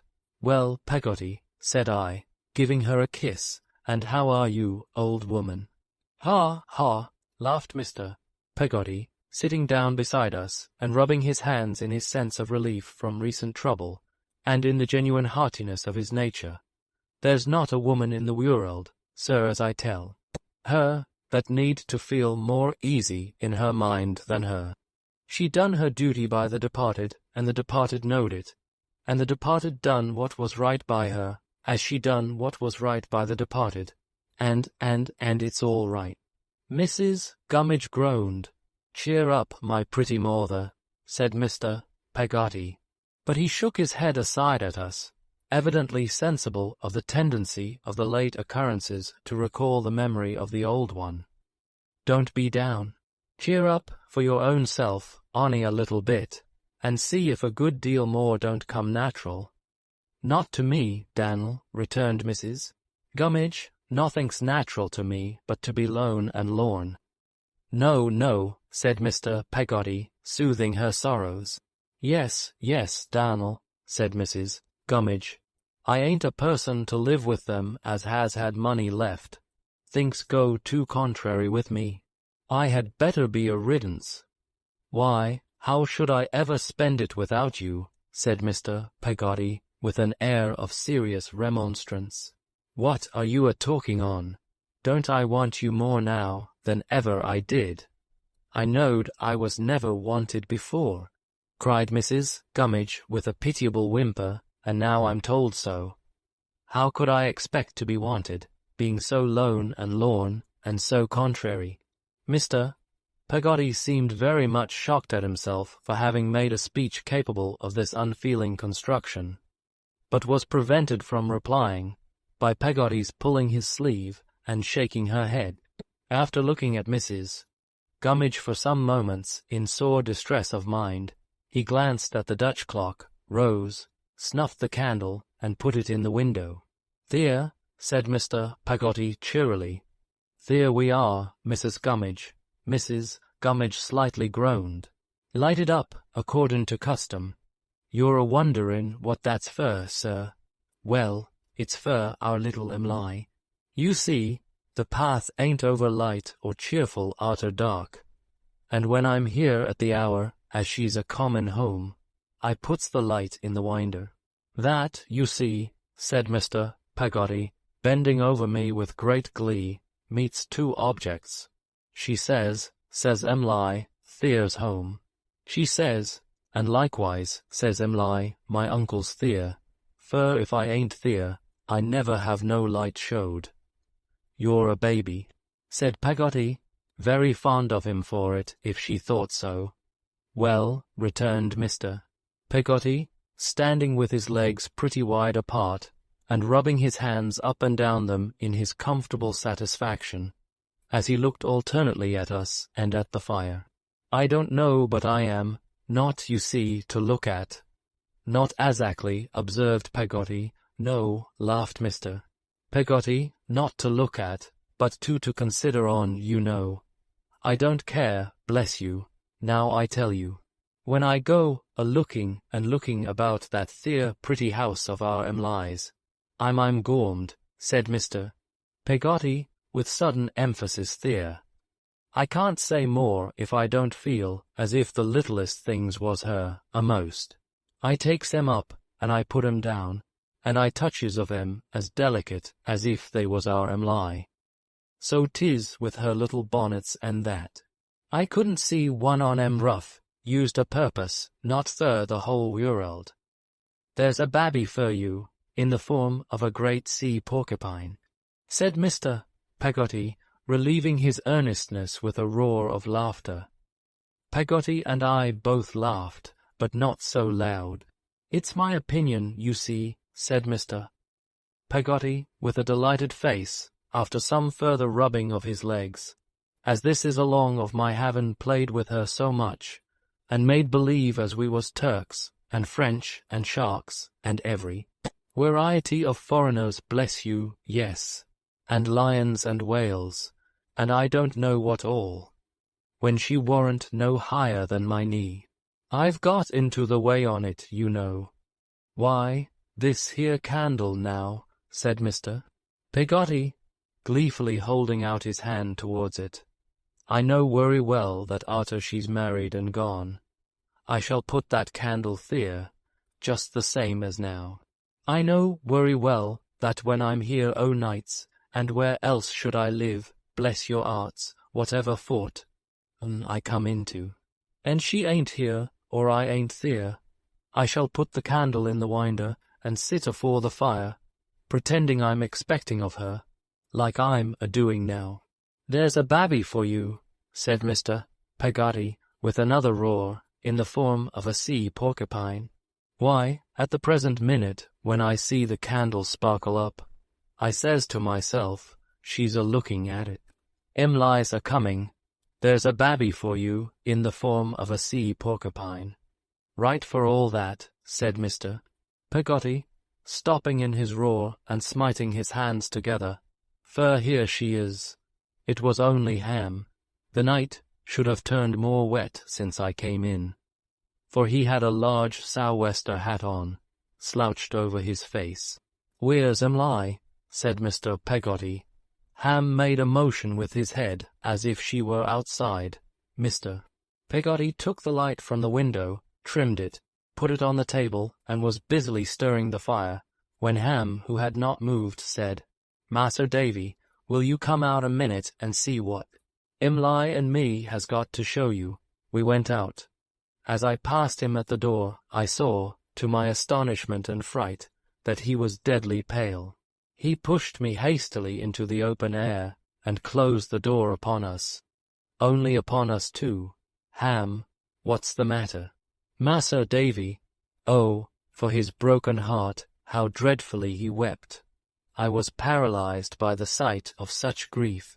I don't know what I thought, or what I dreaded. I could only look at him. "Ham, poor good fellow, for heaven's sake, tell me what's the matter." "My love, Mas'r Davy, the pride and hope of my art her, that I'd have died for, and would die for now she's gone."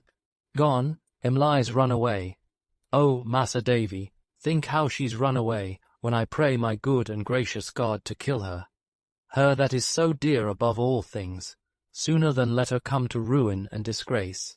The face he turned up to the troubled sky, the quivering of his clasped hands, the agony of his figure, remain associated with the lonely waste, in my remembrance, to this hour. It is always night there, and he is the only object in the scene. "You're a scholar," he said hurriedly, "and know what's right and best. What am I to say indoors? How am I ever to break it to him, Mas'r Davy?" I saw the door move, and instinctively tried to hold the latch on the outside, to gain a moment's time. It was too late. Mr. Peggotty thrust forth his face, and never could I forget the change that came upon it when he saw us, if I were to live 500 years. I remember a great wail and cry, and the women hanging about him, and we all standing in the room, I with a paper in my hand, which Ham had given me. Mr. Peggotty, with his vest torn open, his hair wild, his face and lips quite white, and blood trickling down his bosom. It had sprung from his mouth, I think, looking fixedly at me. "Read it, sir," he said, in a low, shivering voice. "Slow, please. I don't know as I can understand." In the midst of the silence of death, I read thus, from a blotted letter, "When you, who love me so much better than I ever have deserved, even when my mind was innocent, see this, I shall be far away."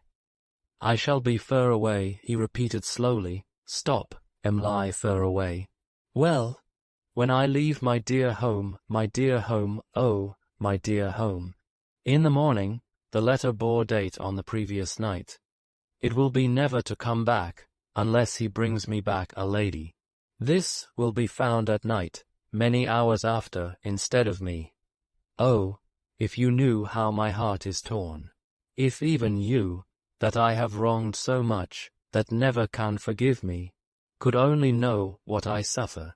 I am too wicked to write about myself. Oh, take comfort in thinking that I am so bad. Oh, for mercy's sake, tell uncle that I never loved him half so dear as now. Oh, don't remember how affectionate and kind you have all been to me. Don't remember we were ever to be married, but try to think as if I died when I was little, and was buried somewhere. Pray heaven that I am going away from. Have compassion on my uncle. Tell him that I never loved him half so dear. Be his comfort. Love some good girl that will be what I was once to uncle, and be true to you, and worthy of you, and know no shame but me. God bless all. I'll pray for all, often, on my knees. If you don't bring me back a lady, and I don't pray for my own self, I'll pray for all. My parting love to uncle, my last tears and my last thanks for uncle, that was all. He stood, long after I had ceased to read, still looking at me. At length I ventured to take his hand, and to entreat him, as well as I could, to endeavour to get some command of himself. He replied, "I thank ye, sir, I thank ye," without moving. Ham spoke to him. Mr. Peggotty was so far sensible of his affliction that he wrung his hand, but otherwise he remained in the same state, and no one dared to disturb him. Slowly, at last, he moved his eyes from my face, as if he were waking from a vision, and cast them round the room. Then he said, in a low voice, "Who's the man? I want to know his name." Ham glanced at me, and suddenly I felt a shock that struck me back. "There's a man suspected," said Mr. Peggotty. "Who is it?" "Mas'r Davy," implored Ham. "Go out a bit, and let me tell him what I must." "You don't ought to hear it, sir." I felt the shock again. I sank down in a chair, and tried to utter some reply, but my tongue was fettered, and my sight was weak. "I want to know his name," I heard said once more. For some time past, Ham faltered. "There's been a servant about here, at odd times. There's been a gentleman too. Both of them belonged to one another." Mr. Peggotty stood fixed as before, but now looking at him. "The servant," pursued Ham, "was seen along with our poor girl last night. He's been in hiding about here this week or over. He was thought to have gone, but he was hiding. Don't stay, Mas'r Davy, don't." I felt Peggotty's arm round my neck, but I could not have moved if the house had been about to fall upon me. A strange chay and hosses was outside town this morning on the Norwich road, a'most afore the day broke. Ham went on. The servant went to it and come from it, and went to it again. When he went to it again, Em'ly was nigh him. The tay other was inside. He's the man. "For the Lord's love," said Mr. Peggotty, falling back and putting out his hand as if to keep off what he dreaded. "Don't tell me his name's Steerforth." "Mas'r Davy," exclaimed Ham in a broken voice, "it ain't no fault of yourn, and I am far from laying of it to you, but his name is Steerforth, and he's a damned villain." Mr. Peggotty uttered no cry, and shed no tear, and moved no more, until he seemed to wake again, all at once, and pulled down his rough coat from its peg in a corner. "Bear a hand with this. I'm struck of a heap, and can't do it," he said impatiently. "Bear a hand and help me." Well, when somebody had done so, "Now give me that theer hat." Ham asked him whither he was going. "I'm a-going to seek my niece. I'm a-going to seek my Em'ly. I'm a-going, first, to stave in that theer boat, and sink it where I would have drowned him, as I'm a living soul, if I had had one thought of what was in him." As he sat afore me, he said, wildly, holding out his clenched right hand, as he sat afore me, face to face, "Strike me down dead, but I'd have drowned him and thought it right. I'm a-going to seek my niece." "Where?" cried Ham, interposing himself before the door. "Anywhere. I'm a-going to seek my niece through the world. I'm a-going to find my poor niece in her shame, and bring her back. No one stop me. I tell you I'm a-going to seek my niece." "No, no," cried Mrs. Gummidge, coming between them in a fit of crying. "No, no, Dan'l, not as you are now. Seek her in a little while, my lone lorn Dan'l, and that'll be but right. But not as you are now. Sit ye down, and give me your forgiveness for having ever been a worrit to you. Dan'l, what have my contraries ever been to this? And let us speak a word about them times when she was first an orphan, and when Ham was too, and when I was a poor widow woman, and you took me in. It'll soften your poor heart, Dan'l," laying her head upon his shoulder, "and you'll bear your sorrow better. For you know the promise, Dan'l, as you have done it unto one of the least of these. You have done it unto me, and that can never fail under this roof. that's been our shelter for so many, many years. He was quite passive now, and when I heard him crying, the impulse that had been upon me to go down upon my knees and ask their pardon for the desolation I had caused, and curse Steerforth, yielded to a better feeling. My overcharged heart found the same relief, and I cried too. Chapter 32. The beginning of a long journey. What is natural in me is natural in many other men, I infer, and so I am not afraid to write that I never had loved Steerforth better than when the ties that bound me to him were broken. In the keen distress of the discovery of his unworthiness, I thought more of all that was brilliant in him. I softened more towards all that was good in him. I did more justice to the qualities that might have made him a man of a noble nature and a great name, than ever I had done in the height of my devotion to him. Deeply as I felt my own unconscious part in his pollution of an honest home, I believed that if I had been brought face to face with him, I could not have uttered one reproach.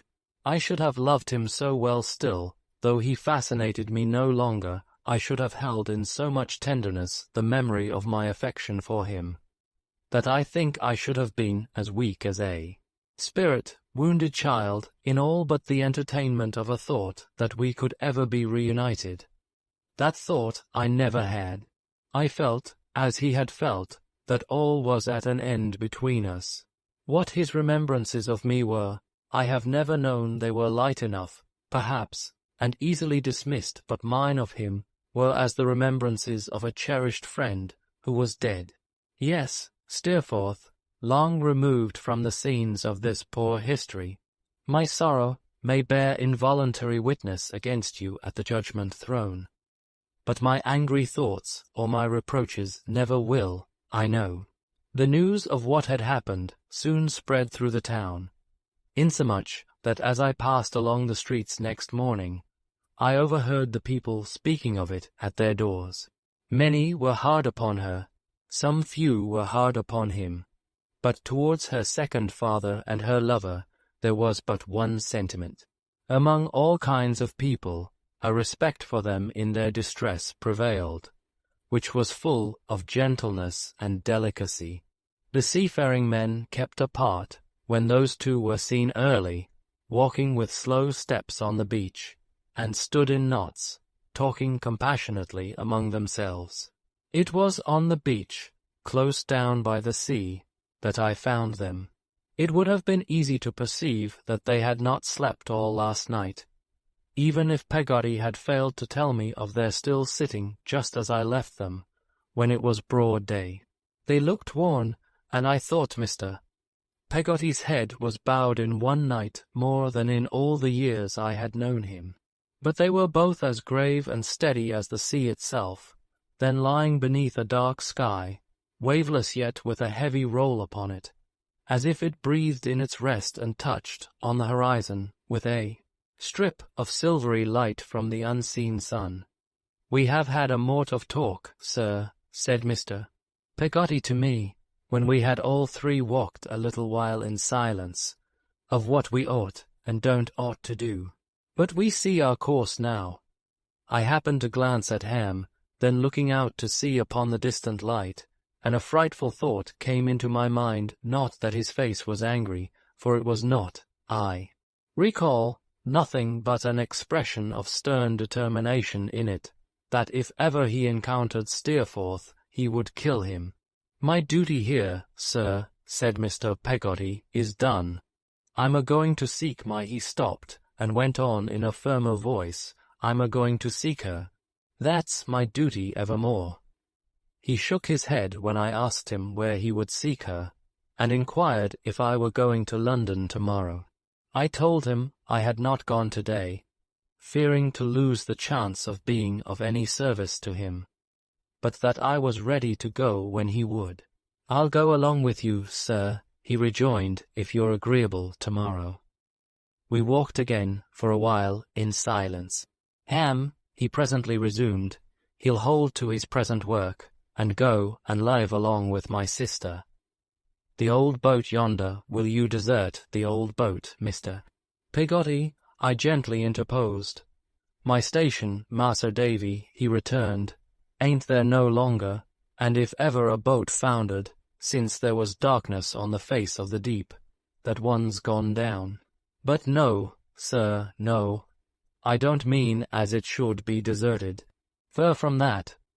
We walked again for a while as before, until he explained, my wishes is, sir, as it shall look, day and night, winter and summer, as it has always looked, since she fust knowed it.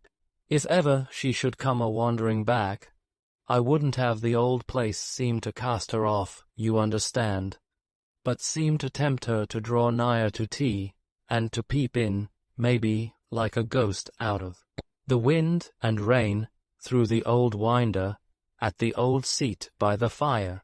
Then, maybe, Mas'r Davy, seeing none but Mrs. Gummidge there, she might take heart to creep in, trembling, and might come to be laid down in her old bed, and rest her weary head where it was once. So gay, I could not speak to him in reply, though I tried. Every night, said Mr. Peggotty, as reglar as the night comes, the candle must be stood in its old pane of glass, that if ever she should see it, it may seem to say, come back, my child, come back. If ever there's a knock, ham, particular a soft knock, arter dark, at your aunt's door, don't you go nigh it. Let it be her, not you, that sees my fallen child. He walked a little in front of us, and kept before us for some minutes. During this interval, I glanced at Ham again, and observing the same expression on his face, and his eyes still directed to the distant light, I touched his arm. Twice I called him by his name, in the tone in which I might have tried to rouse a sleeper, before he heeded me. When I at last inquired on what his thoughts were so bent, he replied, on what's afore me, Mas'r Davy, and over yon. On the life before you, do you mean? He had pointed confusedly out to sea. I, Mas'r Davy, I don't rightly know how 'tis, but from over yon there seemed to me to come the end of it like, looking at me as if he were waking, but with the same determined face. What end? I asked, possessed by my former fear. I don't know, he said thoughtfully. I was calling to mind that the beginning of it all did take place here, and then the end come. But it's gone, Mas'r Davy, he added, answering, as I think, my look. You ha'n't no call to be afeard of me, but I'm kinder muddled. I don't fare to feel no matters, which was as much as to say that he was not himself, and quite confounded. Mr. Peggotty stopping for us to join him, we did so, and said no more. The remembrance of this, in connection with my former thought, however, haunted me at intervals, even until the inexorable end came at its appointed time. We insensibly approached the old boat and entered.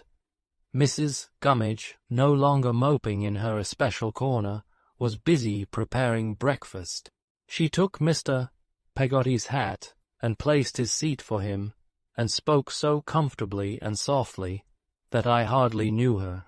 "Dan'l, my good man," said she, "you must eat and drink and keep up your strength, for without it you'll do nowt. Try, that's a dear soul, and if I disturb you with my clicketin'," she meant her chattering, "tell me so, Dan'l, and I won't." When she had served us all, she withdrew to the window, where she sedulously employed herself in repairing some shirts and other clothes belonging to Mr. Peggotty, and neatly folding and packing them in an old oilskin bag, such as sailors carry. Meanwhile, she continued talking in the same quiet manner. "All times and seasons, you know, Dan'l," said Mrs. Gummidge. "I shall be a lose here, and everything will look according to your wishes. I'm a poor scholar, but I shall write to you, odd times, when you're away, and send my letters to Mas'r Davy. Maybe you'll write to me too, Dan'l, odd times, and tell me how you fare to feel upon your lorn journeys. You'll be a solitary woman here, I'm afeard, said Mr. Peggotty. No, no, Dan'l, she returned, I shan't be that. Don't you mind me. I shall have enough to do to keep a bein' for you, Mrs. Gummidge meant a home. Again, you come back to keep a bein' here for any that may hap to come back, Dan'l. In the fine time, I shall set outside the door as I used to do. If any should come nigh, they shall see the old widow woman true to 'em, a long way off. What a change in Mrs. Gummidge in a little time, she was another woman. She was so devoted, she had such a quick perception of what it would be well to say, and what it would be well to leave unsaid. She was so forgetful of herself, and so regardful of the sorrow about her, that I held her in a sort of veneration. The work she did that day. There were many things to be brought up from the beach and stored in the outhouse as oars, nets, sails, cordage, spars, lobster, pots, bags of ballast, and the like, and though there was abundance of assistance rendered, there being not a pair of working hands on all that shore, but would have laboured hard for Mr. Peggotty, and been well paid in being asked to do it, yet she persisted all day long in toiling under weights that she was quite unequal to, and fagging to and fro on all sorts of unnecessary errands. As to deploring her misfortunes, she appeared to have entirely lost the recollection of ever having had any. She preserved an equable cheerfulness in the midst of her sympathy, which was not the least astonishing part of the change that had come over her. Querulousness was out of the question. I did not even observe her voice to falter, or a tear to escape from her eyes, the whole day through, until twilight, when she and I and Mr. Peggotty being alone together, and he having fallen asleep in perfect exhaustion, she broke into a half-suppressed fit of sobbing and crying, and taking me to the door, said, "Ever bless you, Massa. Davy, be a friend to him, poor dear."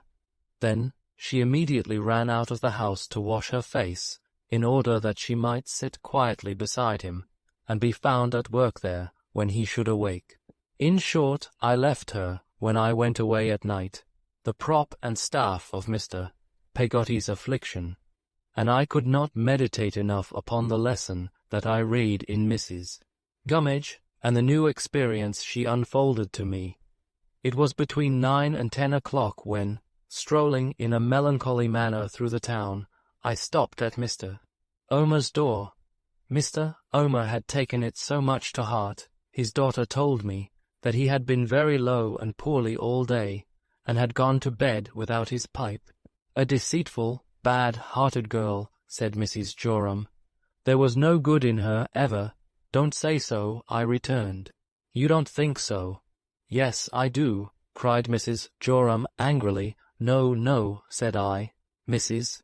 Joram tossed her head, endeavouring to be very stern and cross, but she could not command her softer self, and began to cry. I was young, to be sure, but I thought much the better of her for this sympathy, and fancied it became her, as a virtuous wife and mother, very well indeed. "What will she ever do?" sobbed Minnie. "Where will she go? What will become of her? Oh, how could she be so cruel to herself and him?" I remembered the time when Minnie was a young and pretty girl, and I was glad she remembered it too, so feelingly. "My little Minnie," said Mrs. Joram, "has only just now been got to sleep. Even in her sleep she is sobbing for Em'ly. All day long little Minnie has cried for her, and asked me, over and over again, whether Em'ly was wicked. What can I say to her, when Em'ly tied a ribbon off her own neck round little Minnie's the last night she was here, and laid her head down on the pillow beside her till she was fast asleep? The ribbon's round my little Minnie's neck now. It ought not to be, perhaps, but what can I do? Em'ly is very bad, but they were fond of one another. And the child knows nothing. Mrs. Joram was so unhappy that her husband came out to take care of her. Leaving them together, I went home to Peggotty's, more melancholy myself, if possible, than I had been yet.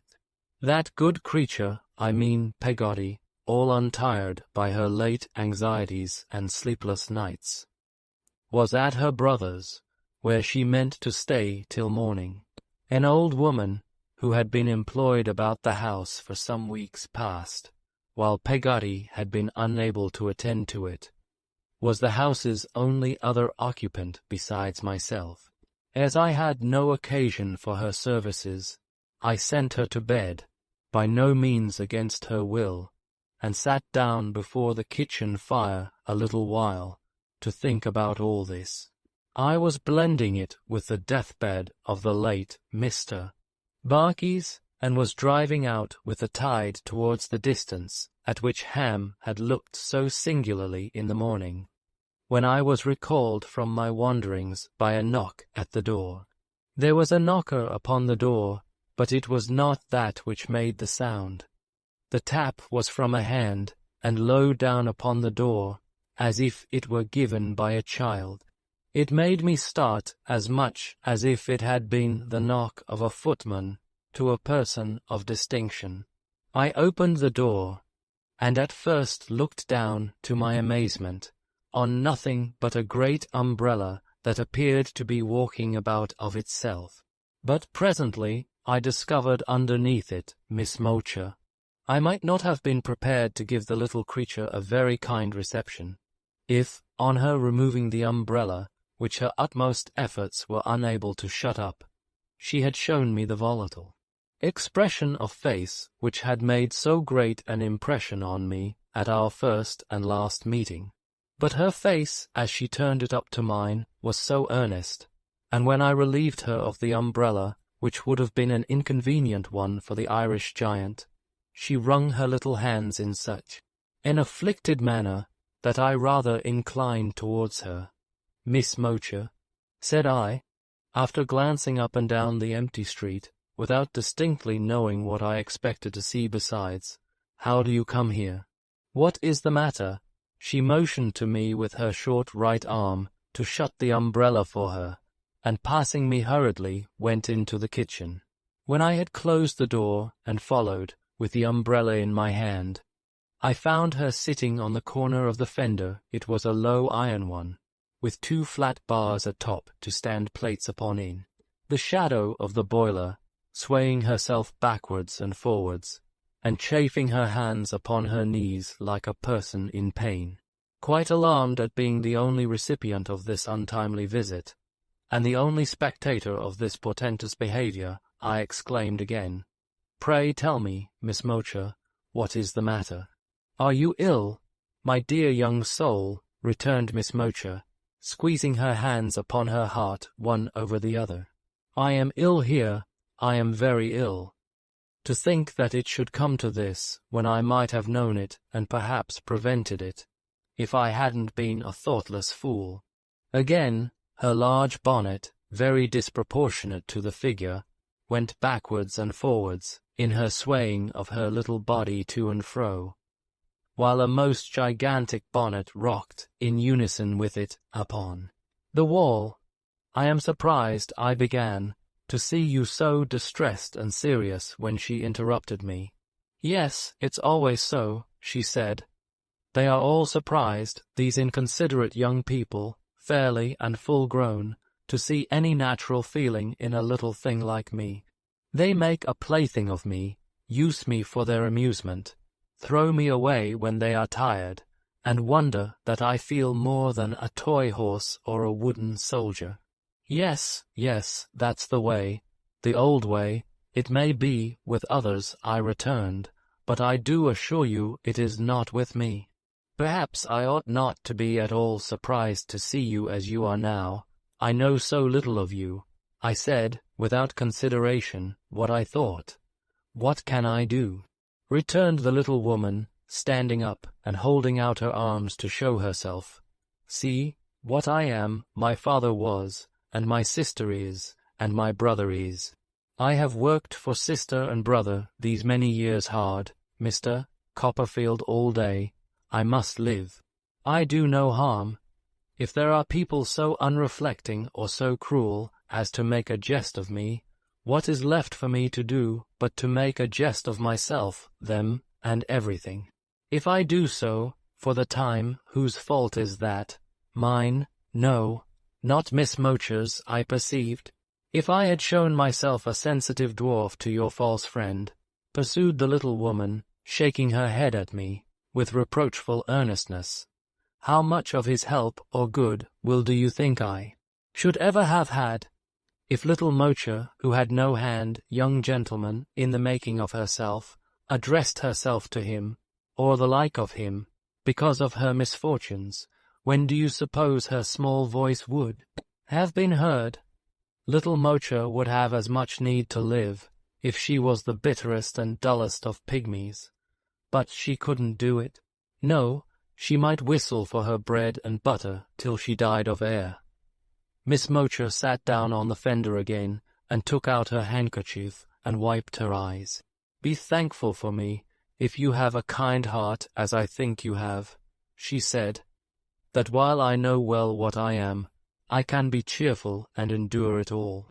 I am thankful for myself, at any rate, that I can find my tiny way through the world without being beholden to anyone, and that in return for all that is thrown at me, in folly or vanity, as I go along, I can throw bubbles back. If I don't brood over all I want, it is the better for me, and not the worse for anyone. If I am a plaything for you giants, be gentle with me. Miss Mowcher replaced her handkerchief in her pocket, looking at me with very intent expression all the while, and pursued, I saw you in the street just now. You may suppose I am not able to walk as fast as you, with my short legs and short breath, and I couldn't overtake you. But I guessed where you came, and came after you. I have been here before today, but the good woman wasn't at home. Do you know her? I demanded. I know of her, and about her, she replied, from Omer and Joram. I was there at 7 o'clock this morning. Do you remember what Steerforth said to me about this unfortunate girl? That time when I saw you both at the inn. The great bonnet on Miss Mowcher's head, and the greater bonnet on the wall, began to go backwards and forwards again when she asked this question. I remembered very well what she referred to, having had it in my thoughts many times that day. I told her so. May the father of all evil confound him, said the little woman, holding up her forefinger between me and her sparkling eyes, and 10 times more confound that wicked servant. But I believed it was. You who had a boyish passion for her. I repeated, child, child. In the name of blind ill fortune, cried Miss Mowcher, wringing her hands impatiently, as she went to and fro again upon the fender. Why did you praise her so, and blush, and look disturbed? I could not conceal from myself that I had done this, though for a reason very different from her supposition. What did I know? Said Miss Mowcher, taking out her handkerchief again, and giving one little stamp on the ground whenever, at short intervals, she applied it to her eyes with both hands at once. He was crossing you and wheedling you, I saw, and you were soft wax in his hands, I saw. Had I left the room a minute, when his man told me that young innocence, so he called you, and you may call him old guilt all the days of your life, had set his heart upon her, and she was giddy, and liked him, but his master was resolved that no harm should come of it more for your sake than for hers, and that was their business here. How could I but believe him? I saw Steerforth soothe and please you by his praise of her. You were the first to mention her name.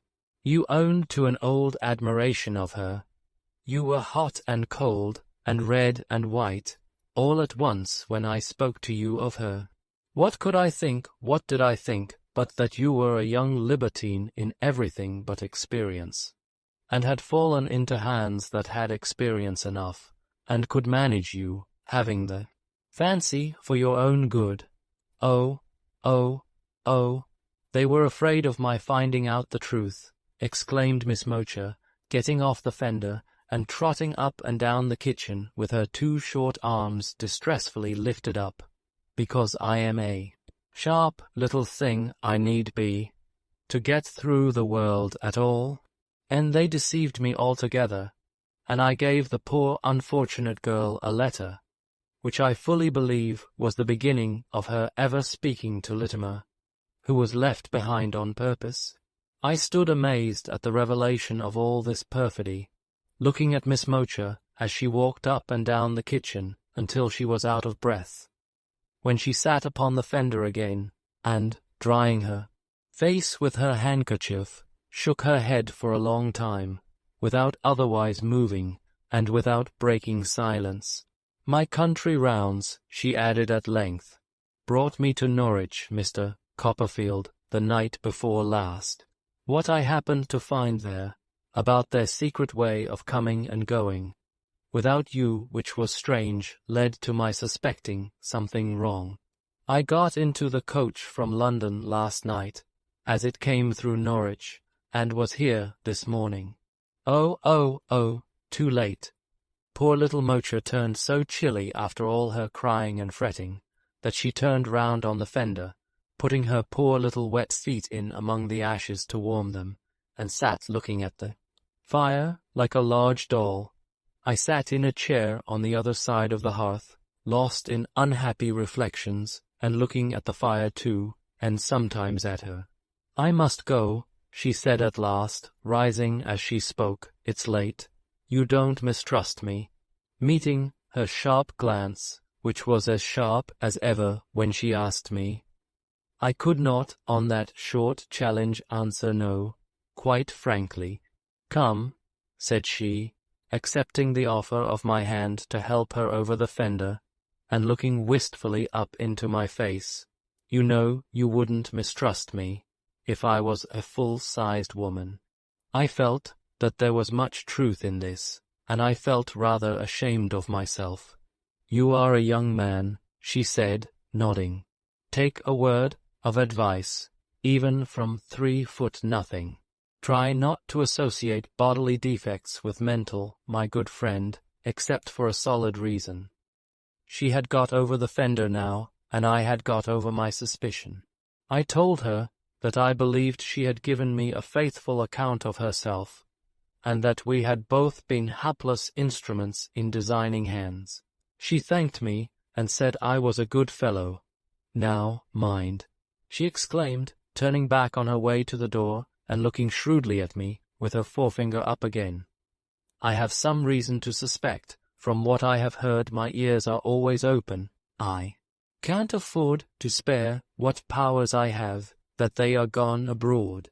But if ever they return, if ever any one of them returns while I am alive, I am more likely than another, going about as I do, to find it out soon. Whatever I know, you shall know. If ever I can do anything to serve the poor betrayed girl, I will do it faithfully, please heaven. And Littimer had better have a bloodhound at his back than little Mowcher. I placed implicit faith in this last statement when I marked the look with which it was accompanied.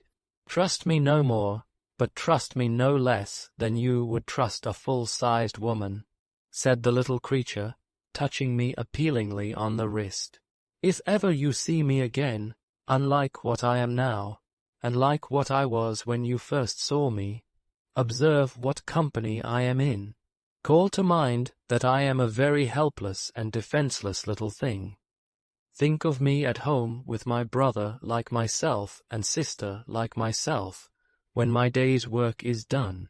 Perhaps you won't, then, be very hard upon me, or surprised if I can be distressed and serious. Good night. I gave Miss Mowcher my hand, with a very different opinion of her from that which I had hitherto entertained, and opened the door to let her out. It was not a trifling business to get the great umbrella up, and properly balanced in her grasp, But at last I successfully accomplished this, and saw it go bobbing down the street through the rain, without the least appearance of having anybody underneath it, except when a heavier fall than usual from some overcharged water spout sent it toppling over on one side, and discovered Miss Mowcher struggling violently to get it right. After making one or two sallies to her relief, which were rendered futile by the umbrella's hopping on again, like an immense bird, before I could reach it, I came in, went to bed, and slept till morning. In the morning I was joined by Mr. Peggotty and by my old nurse, and we went at an early hour to the coach office, where Mrs. Gummidge and Ham were waiting to take leave of us. Master Davy, Ham whispered, drawing me aside, while Mr.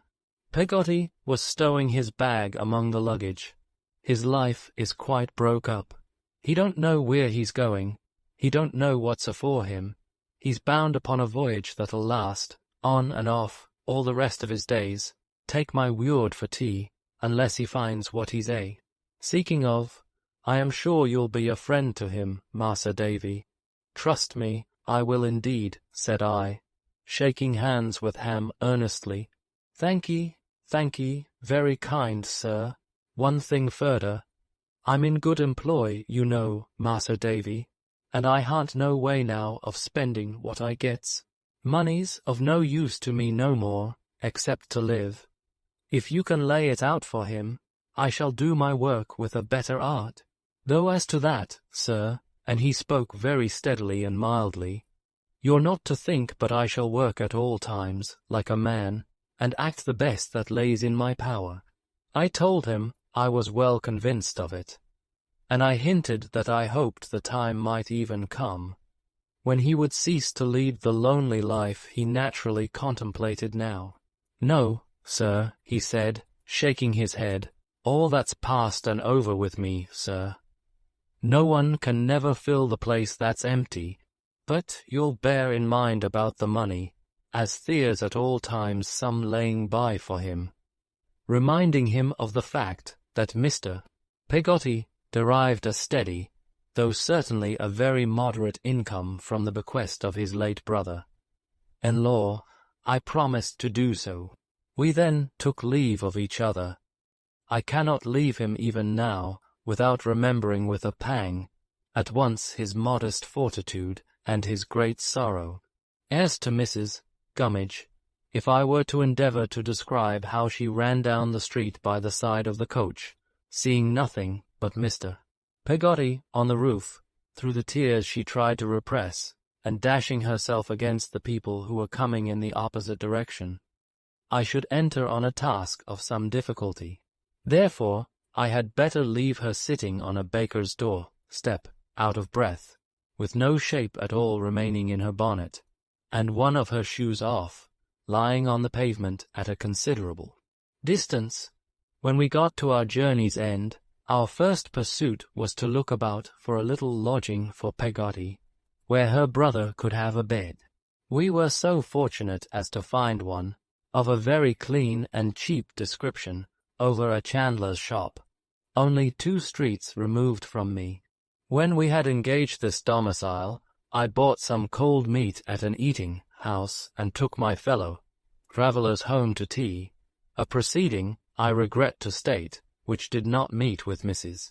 Crupp's approval, but quite the contrary. I ought to observe, however, in explanation of that lady's state of mind, that she was much offended by Peggotty's tucking up her widow's gown before she had been 10 minutes in the place, and setting to work to dust my bedroom. This Mrs. Crupp regarded in the light of a liberty, and a liberty, she said, was a thing she never allowed. Mr. Peggotty had made a communication to me on the way to London for which I was not unprepared. It was that he purposed first seeing Mrs. Steerforth, as I felt bound to assist him in this, and also to mediate between them. With the view of sparing the mother's feelings as much as possible, I wrote to her that night. I told her, as mildly as I could, what his wrong was, and what my own share in his injury. I said he was a man in very common life, but of a most gentle and upright character, and that I ventured to express a hope that she would not refuse to see him in his heavy trouble. I mentioned 2 o'clock in the afternoon as the hour of our coming, and I sent the letter myself by the first coach in the morning. At the appointed time, we stood at the door of that house where I had been, a few days since, so happy, where my youthful confidence and warmth of heart had been yielded up so freely, which was closed against me henceforth, which was now a waste, a ruin. No Litimer appeared. The pleasanter face which had replaced his, on the occasion of my last visit, answered to our summons, and went before us to the drawing-room. Mrs. Steerforth was sitting there. Rosa Dartle glided, as we went in, from another part of the room, and stood behind her chair. I saw, directly, in his mother's face, that she knew from himself what he had done. It was very pale, and bore the traces of deeper emotion than my letter alone, weakened by the doubts her fondness would have raised upon it, would have been likely to create. I thought her more like him than ever I had thought her, and I felt, rather than saw, that the resemblance was not lost on my companion. She sat upright in her arm-chair, with a stately, immovable, passionless air, that it seemed as if nothing could disturb. She looked very steadfastly at Mr. Peggotty when he stood before her, and he looked quite as steadfastly at her. Rosa Dartle's keen glance comprehended all of us. For some moments not a word was spoken. She motioned to Mr. Peggotty to be seated. He said, in a low voice, "I shouldn't feel it natural, ma'am, to sit down in this house. I'd sooner stand." And this was succeeded by another silence, which she broke thus: "I know, with deep regret, what has brought you here. What do you want of me? What do you ask me to do?" He put his hat under his arm, and feeling in his breast for Emily's letter, took it out, unfolded it, and gave it to her. "Please to read that, ma'am. That's my niece's hand." She read it, in the same stately and impassive way, untouched by its contents, as far as I could see, and returned it to him. "Unless he brings me back a lady," said Mr. Peggotty, tracing out that part with his finger, "I come to know, ma'am, whether he will keep his word." "No," she returned. "Why not?" said Mr. Peggotty. "It is impossible. He would disgrace himself. You cannot fail to know that she is far below him." "Raise her up," said Mr. Peggotty. "She is uneducated and ignorant." "Maybe she's not, maybe she is," said Mr. Peggotty. "I think not, ma'am, but I'm no judge of them things. Teach her better. Since you oblige me to speak more plainly, which I am very unwilling to do, her humble connections would render such a thing impossible, if nothing else did." "Hark to this, ma'am," he returned, slowly and quietly. "You know what it is to love your child, so do I. If she was 100 times my child, I couldn't love her more. You don't know what it is to lose your child. I do. All the heaps of riches in the world would be nought to me, if they was mine, to buy her back. But save her from this disgrace, and she shall never be disgraced by us. Not one of us that she's growed up among, not one of us that's lived along with her, and had her for their all in all, these many year, will ever look upon her pretty face again. We'll be content to let her be. We'll be content to think of her, far off, as if she was underneath another sun and sky.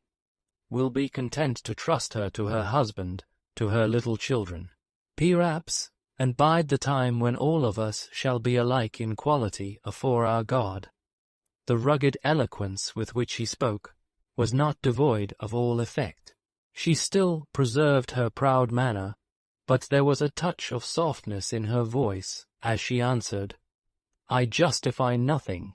I make no counter-accusations, but I am sorry to repeat, it is impossible.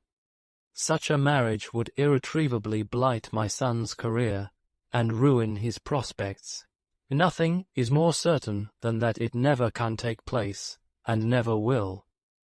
If there is any other compensation, I am looking at the likeness of the face, interrupted Mr.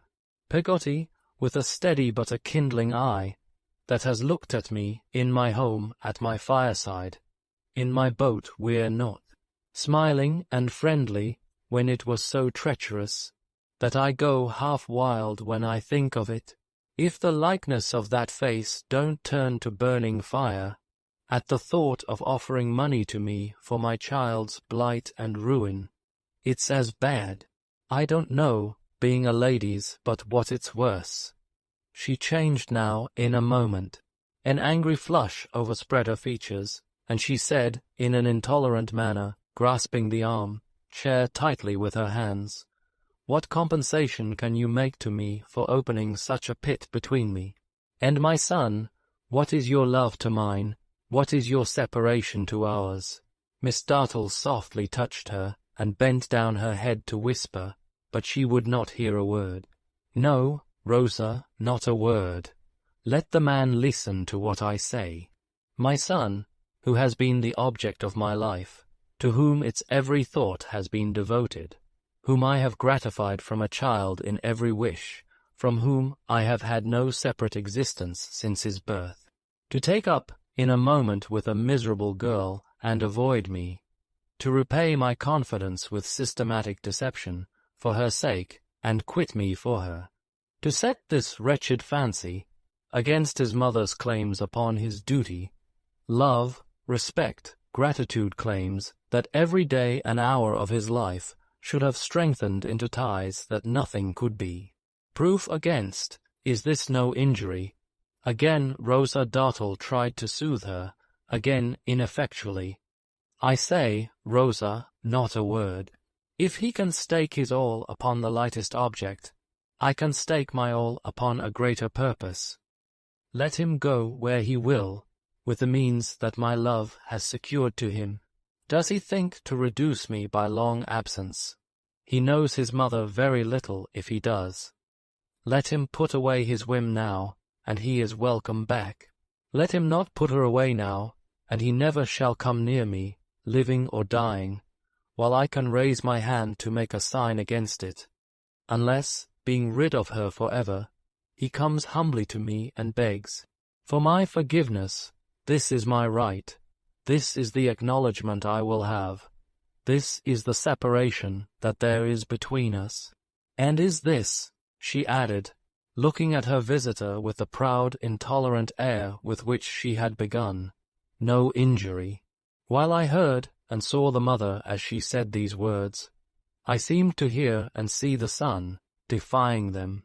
All that I had ever seen in him of an unyielding, wilful spirit, I saw in her. All the understanding that I had now of his misdirected energy became an understanding of her character too, and a perception that it was, in its strongest springs, the same. She now observed to me, aloud, resuming her former restraint, that it was useless to hear more, or to say more, and that she begged to put an end to the interview. She rose with an air of dignity to leave the room, when Mr. Peggotty signified that it was needless. "Don't fear me being any hindrance to you. I have no more to say, ma'am," he remarked as he moved towards the door. "I come beer with no hope, and I take away no hope. I have done what I thought should be done, but I never looked for any good to come of my standing where I do. This has been too evil a house for me and mine, for me to be in my right senses and expect it." With this we departed, leaving her standing by her elbow chair, a picture of a noble presence and a handsome face. We had, on our way out, to cross a paved hall, with glass sides and roof, over which a vine was trained. Its leaves and shoots were green then, and the day being sunny, a pair of glass doors leading to the garden were thrown open. Rosa Dartle, entering this way with a noiseless step, when we were close to them, addressed herself to me. "You do well," she said, "indeed, to bring this fellow here." Such a concentration of rage and scorn as darkened her face, and flashed in her jet-black eyes, I could not have thought compressible even into that face. The scar, made by the hammer, was, as usual in this excited state of her features, strongly marked. When the throbbing I had seen before came into it as I looked at her, she absolutely lifted up her hand and struck it. "This is a fellow," she said, "to champion and bring here, is he not?" "You are a true man, Miss Dartle," I returned. "You are surely not so unjust as to condemn me. Why do you bring division between these two mad creatures?" She returned, "Don't you know that they are both mad with their own self-will and pride?" "Is it my doing?" I returned. "Is it your doing?" she retorted. "Why do you bring this man here? He is a deeply injured man, Miss Dartle," I replied. "You may not know it. I know that James Steerforth," she said, with her hand on her bosom, as if to prevent the storm that was raging there from being loud, "has a false, corrupt heart, and is a traitor. But what need I know or care about this fellow and his common niece?" "Miss Dartle," I returned, "you deepen the injury. It is sufficient already. I will only say, at parting, that you do him a great wrong." "I do him no wrong," she returned. "They are a depraved, worthless set. I would have her whipped." Mr. Peggotty passed on without a word and went out at the door. "Oh, shame, Miss Dartle, shame," I said indignantly. "How can you bear to trample on his undeserved affliction?" "I would trample on them all," she answered. "I would have his house pulled down. I would have her branded on the face, dressed in rags, and cast out in the streets to starve. If I had the power to sit in judgment on her, I would see it done. See it done. I would do it. I detest her. If I ever could reproach her with her infamous condition, I would go anywhere to do so. If I could hunt her to her grave, I would. If there was any word of comfort that would be a solace to her in her dying hour, and only I possessed it, I wouldn't part with it for life itself. The mere vehemence of her words can convey, I am sensible, but a weak impression of the passion by which she was possessed, and which made itself articulate in her whole figure, though her voice, instead of being raised, was lower than usual. No description I could give of her would do justice to my recollection of her, or to her entire deliverance of herself to her anger. I have seen passion in many forms, but I have never seen it in such a form as that. When I joined Mr. Peggotty, he was walking slowly and thoughtfully down the hill. He told me, as soon as I came up with him, that having now discharged his mind of what he had purposed doing in London, he meant to set out on his travels that night. I asked him where he meant to go. He only answered, "I'm a-going, sir, to seek my niece." We went back to the little lodging over the chandler's shop, and there I found an opportunity of repeating to Peggotty what he had said to me. She informed me, in return, that he had said the same to her that morning. She knew no more than I did where he was going, but she thought he had some project shaped out in his mind. I did not like to leave him under such circumstances, and we all three dined together off a beefsteak pie, which was one of the many good things for which Peggotty was famous, and which was curiously flavoured on this occasion, I recollect well, by a miscellaneous taste of tea, coffee, butter, bacon, cheese, new loaves, firewood, candles, and walnut ketchup, continually ascending from the shop. After dinner we sat for an hour or so near the window, without talking much, and then Mr. Peggotty got up, and brought his oilskin bag and his stout stick, and laid them on the table. He accepted, from his sister's stock of ready money, a small sum on account of his legacy, barely enough, I should have thought, to keep him for a month. He promised to communicate with me when anything befell him, and he slung his bag about him, took his hat and stick, and bade us both good bye. All good attend you, dear old woman, he said, embracing Peggotty, and you too, Mas'r Davy, shaking hands with me. I'm a-going to seek her, fur and wide. If she should come home while I'm away, but that ain't like to be. Or if I should bring her back, my meaning is that she and me shall live and die where no one can't reproach her. If any hurt should come to me, remember that the last words I left for her was, my unchanged love is with my darling child, and I forgive her. He said this solemnly, bare-headed. Then, putting on his hat, he went down the stairs and away. We followed to the door. It was a warm, dusty evening, just the time when, in the great main thoroughfare out of which that by-way turned, there was a temporary lull in the eternal tread of feet upon the pavement, and a strong red sunshine. He turned alone at the corner of our shady street into a glow of light in which we lost him. Rarely did that hour of the evening come, rarely did I wake at night. Rarely did I look up at the moon, or stars, or watch the falling rain, or hear the wind, but I thought of his solitary figure, toiling on, poor pilgrim, and recalled the words, I'm a-going to seek her, fur and wide. If any hurt should come to me, remember that the last words I left for her was, my unchanged love is with my darling child, and I forgive her. Chapter 33 Blissful. All this time, I had gone on loving Dora, harder than ever. Her idea was my refuge in disappointment and distress, and made some amends to me, even for the loss of my friend. The more I pitied myself, or pitied others, the more I sought for consolation in the image of Dora. The greater the accumulation of deceit and trouble in the world, the brighter and the purer shone the star of Dora high above the world. I don't think I had any definite idea where Dora came from, or in what degree she was related to a higher order of beings, but I am quite sure I should have scouted the notion of her being simply human like any other young lady, with indignation and contempt. If I may so express it, I was steeped in Dora. I was not merely over head and ears in love with her, but I was saturated through and through.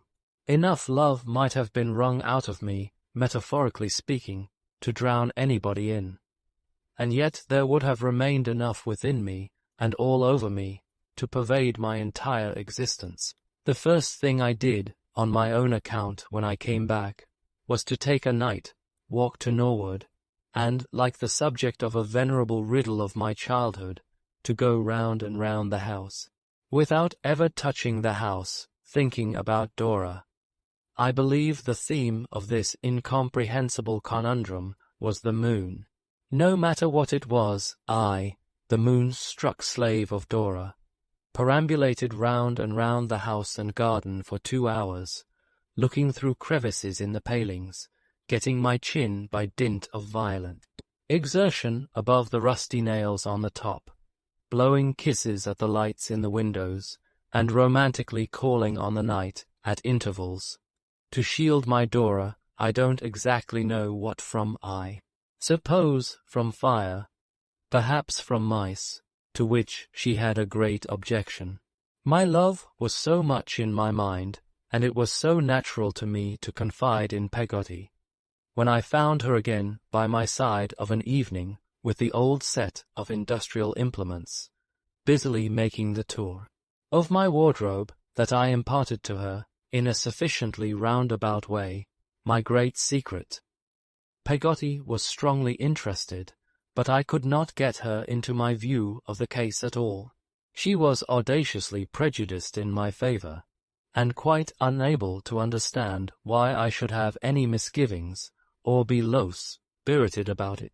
The young lady might think herself well off, she observed, to have such a beau, and as to her pa, she said. What did the gentleman expect, for gracious sake? I observed, however, that Mr.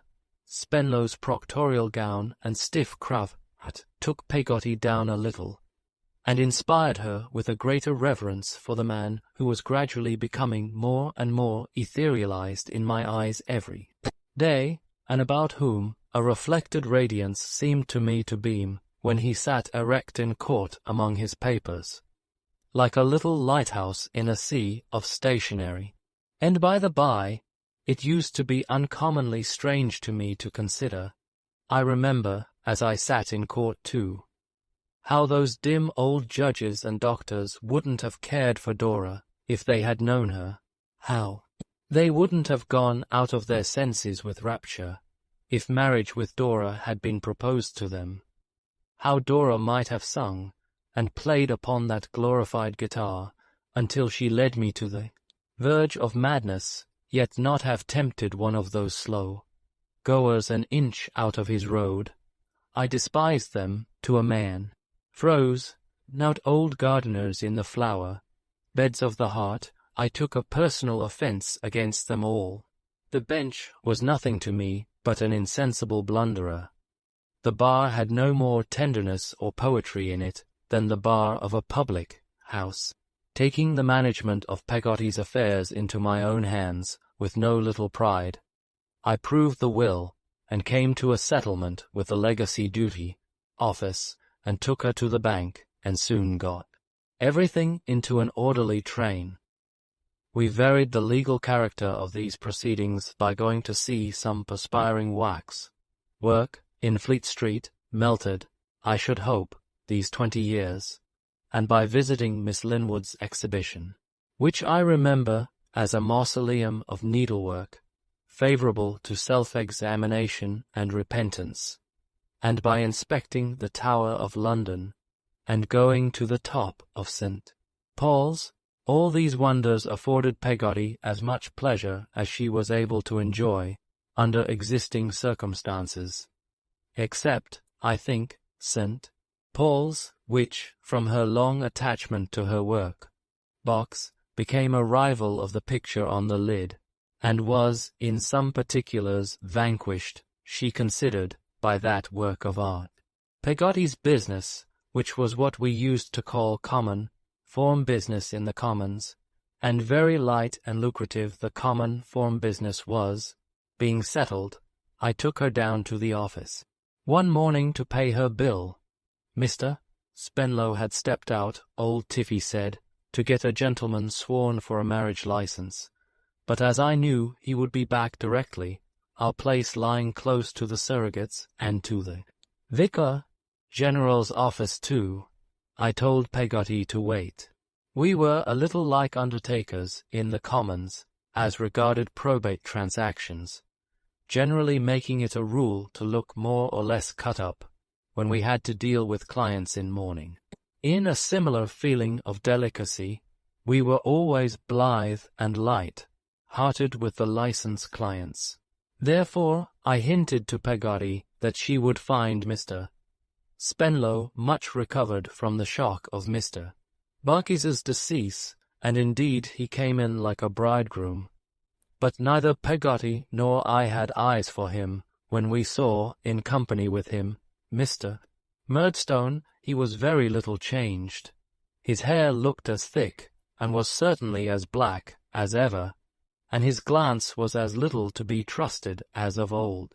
"Ah, Copperfield," said Mr. Spenlow, "you know this gentleman, I believe." I made my gentleman a distant bow, and Peggotty barely recognized him. He was, at first, somewhat disconcerted to meet us two together, but quickly decided what to do, and came up to me. "I hope," he said, "that you are doing well." "It can hardly be interesting to you," said I. "Yes, if you wish to know." We looked at each other, and he addressed himself to Peggotty. "And you," said he, "I am sorry to observe that you have lost your husband." "It's not the first loss I have had in my life, Mr. Murdstone," replied Peggotty, trembling from head to foot. "I am glad to hope that there is nobody to blame for this one. nobody to answer for it. "Ah," said he, "that's a comfortable reflection. You have done your duty." "I have not worn anybody's life away," said Peggotty. "I am thankful to think. No, Mr. Murdstone, I have not worrited and frightened any sweet creature to an early grave." He eyed her gloomily remorsefully, I thought, for an instant, and said, turning his head towards me, but looking at my feet instead of my face, "We are not likely to encounter soon again. A source of satisfaction to us both, no doubt, for such meetings as this can never be agreeable. I do not expect that you, who always rebelled against my just authority, exerted for your benefit and reformation, should owe me any goodwill now. There is an antipathy between us, an old one, I believe," said I, interrupting him. He smiled, and shot as evil a glance at me as could come from his dark eyes. "It rankled in your baby breast," he said. "It embittered the life of your poor mother. You are right. I hope you may do better yet. I hope you may correct yourself." Here he ended the dialogue, which had been carried on in a low voice in a corner of the outer office, by passing into Mr. Spenlow's room, and saying aloud in his smoothest manner, "Gentlemen of Mr. Spenlow's profession are accustomed to family differences, and know how complicated and difficult they always are." With that, he paid the money for his license, and, receiving it neatly folded from Mr. Spenlow, together with a shake of the hand, and a polite wish for his happiness and the lady's, went out of the office.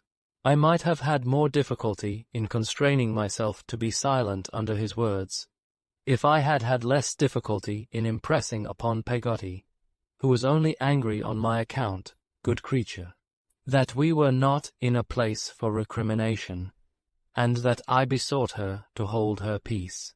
She was so unusually roused that I was glad to compound for an affectionate hug, elicited by this revival in her mind of our old injuries, and to make the best I could of it before Mr.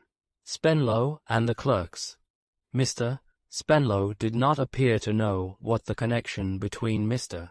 Murdstone and myself was, which I was glad of, for I could not bear to acknowledge him, even in my own breast, remembering what I did of the history of my poor mother.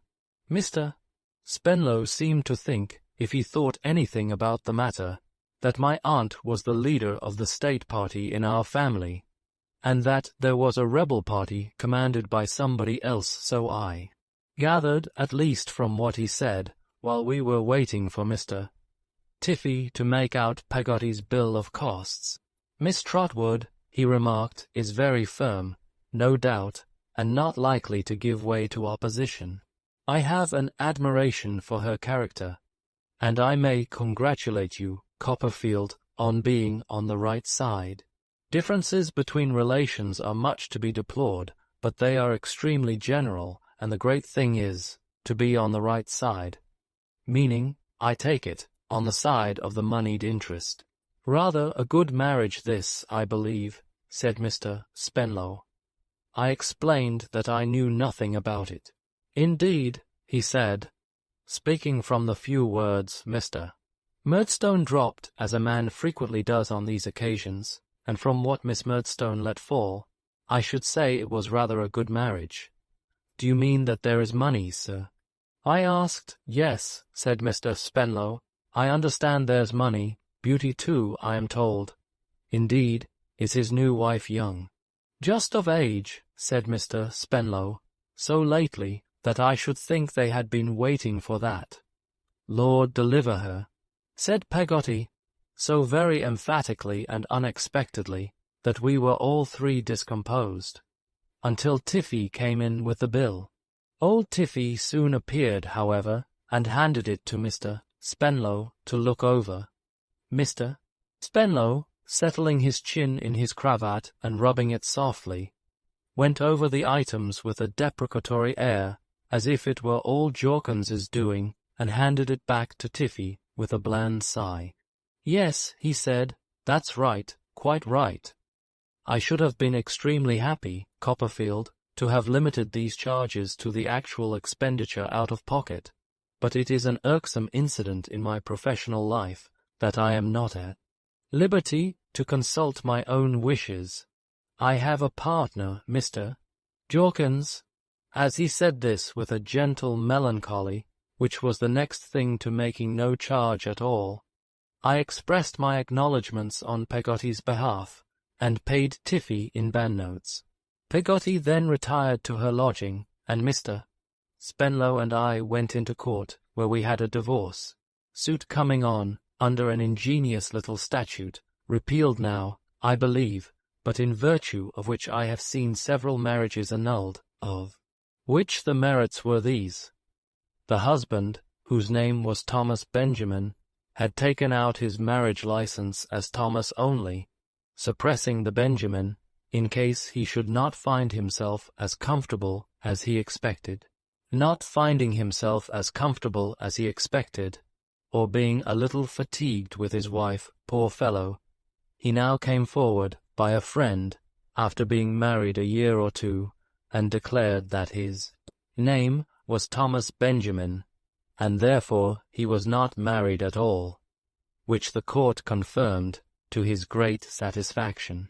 I must say that I had my doubts about the strict justice of this, and was not even frightened out of them by the bushel of wheat, which reconciles all anomalies.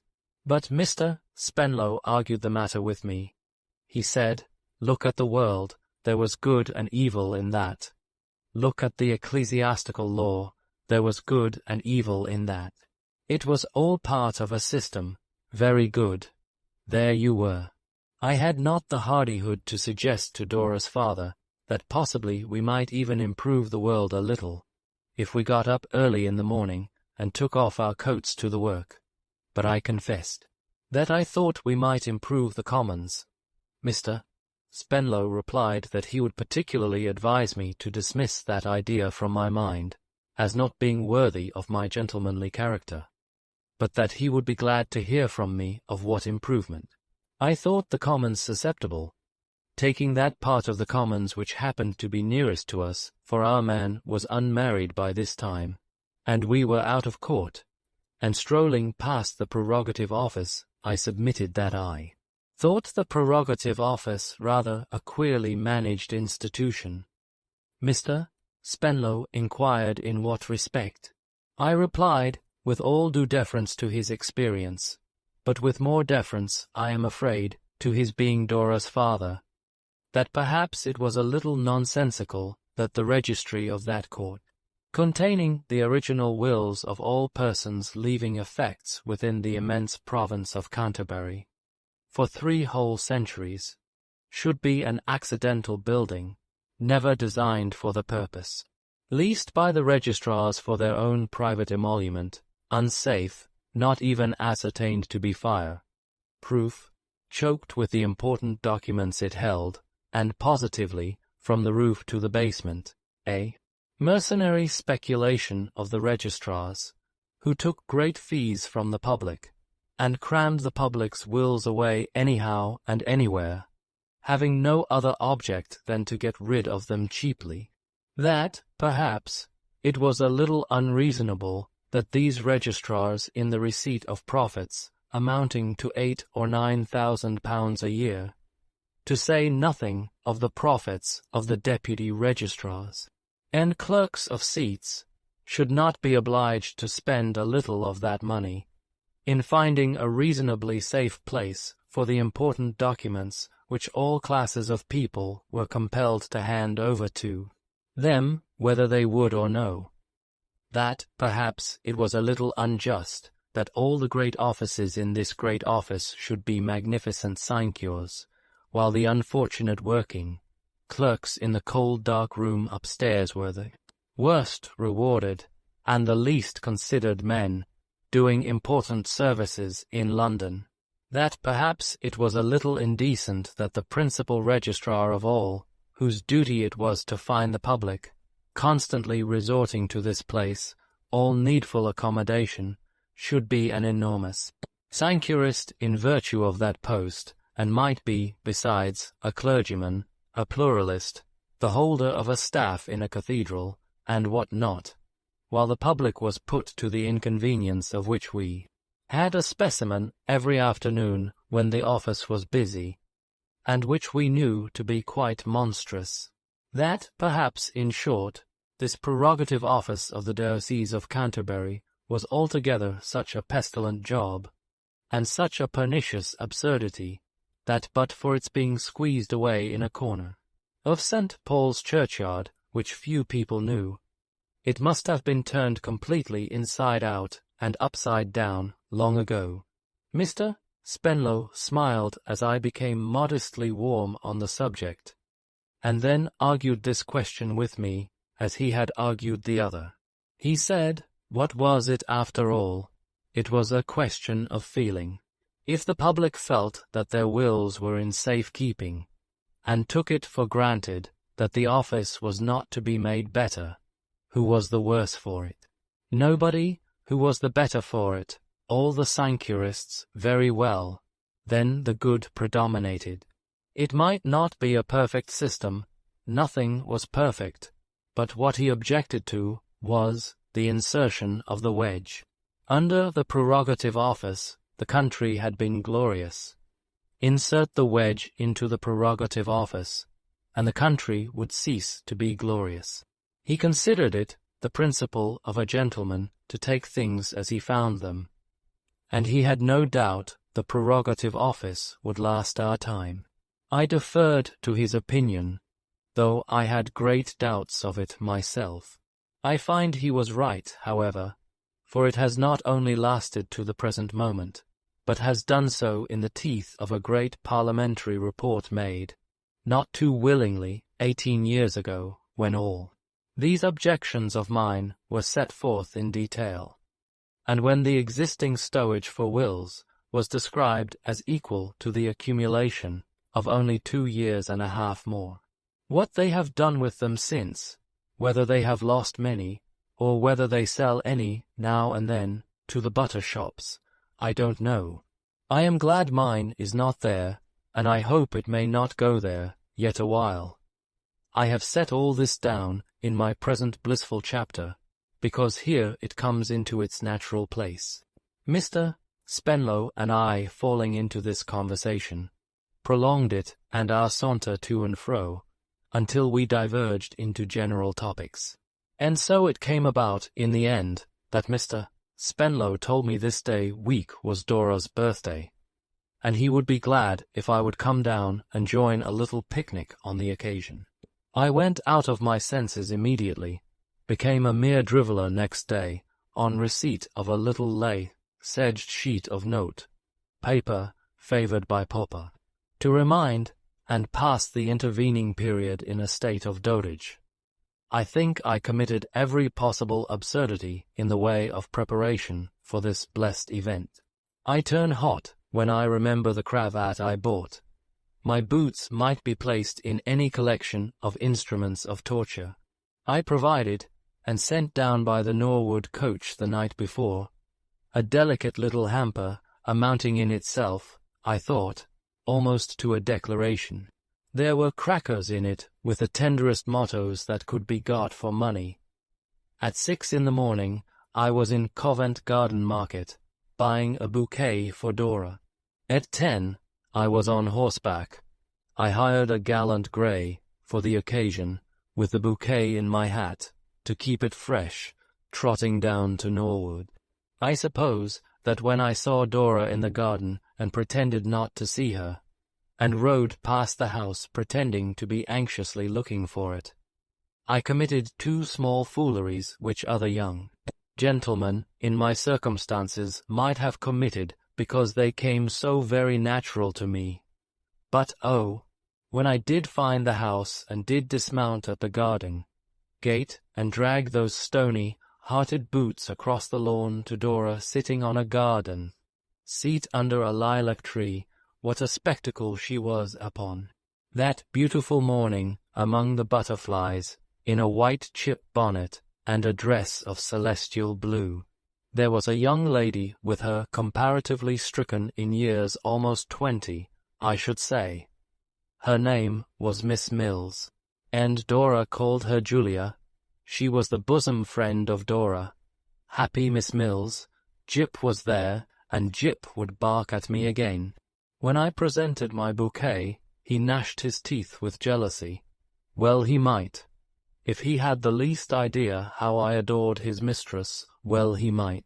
"Oh, thank you, Mr. Copperfield. What dear flowers," said Dora. I had an intention of saying, and had been studying the best form of words for 3 miles, that I thought them beautiful before I saw them so near her. But I couldn't manage it. She was too bewildering. To see her lay the flowers against her little dimpled chin was to lose all presence of mind and power of language in a feeble ecstasy. I wonder I didn't say, "Kill me if you have a heart, Miss Mills. Let me die here." Then Dora held my flowers to Jip to smell. Then Jip growled and wouldn't smell them. Then Dora laughed and held them a little closer to Jip to make him. Then Jip laid hold of a bit of geranium with his teeth and worried imaginary cats in it. Then Dora beat him and pouted and said, "My poor beautiful flowers," as compassionately, I thought, as if Jip had laid hold of me. I wished he had. "You'll be so glad to hear, Mr. Copperfield," said Dora, that cross Miss Murdstone is not here. She has gone to her brother's marriage and will be away at least 3 weeks. Isn't that delightful?" I said I was sure it must be delightful to her, and all that was delightful to her was delightful to me. Miss Mills, with an air of superior wisdom and benevolence, smiled upon us. "She is the most disagreeable thing I ever saw," said Dora. "You can't believe how ill-tempered and shocking she is, Julia." "Yes, I can, my dear," said Julia. "You can, perhaps, love," returned Dora, with her hand on Julia's. "Forgive my not accepting you, my dear, at first." I learnt from this that Miss Mills had had her trials in the course of a checkered existence, and that to these, perhaps, I might refer that wise benignity of manner which I had already noticed. I found, in the course of the day, that this was the case, Miss Mills having been unhappy in a misplaced affection, and being understood to have retired from the world on her awful stock of experience, but still to take a calm interest in the unblighted hopes and loves of youth. But now Mr. Spenlow came out of the house, and Dora went to him, saying, "Look, Papa, what beautiful flowers." And Miss Mills smiled thoughtfully, as who should say, "Ye mayflies, enjoy your brief existence in the bright morning of life." And we all walked from the lawn towards the carriage, which was getting ready. I shall never have such a ride again. I have never had such another. There were only those 3, their hamper, my hamper, and the guitar case in the phaeton, and of course the phaeton was open, and I rode behind it, and Dora sat with her back to the horses, looking towards me. She kept the bouquet close to her on the cushion, and wouldn't allow Jip to sit on that side of her at all, for fear he should crush it. She often carried it in her hand, often refreshed herself with its fragrance.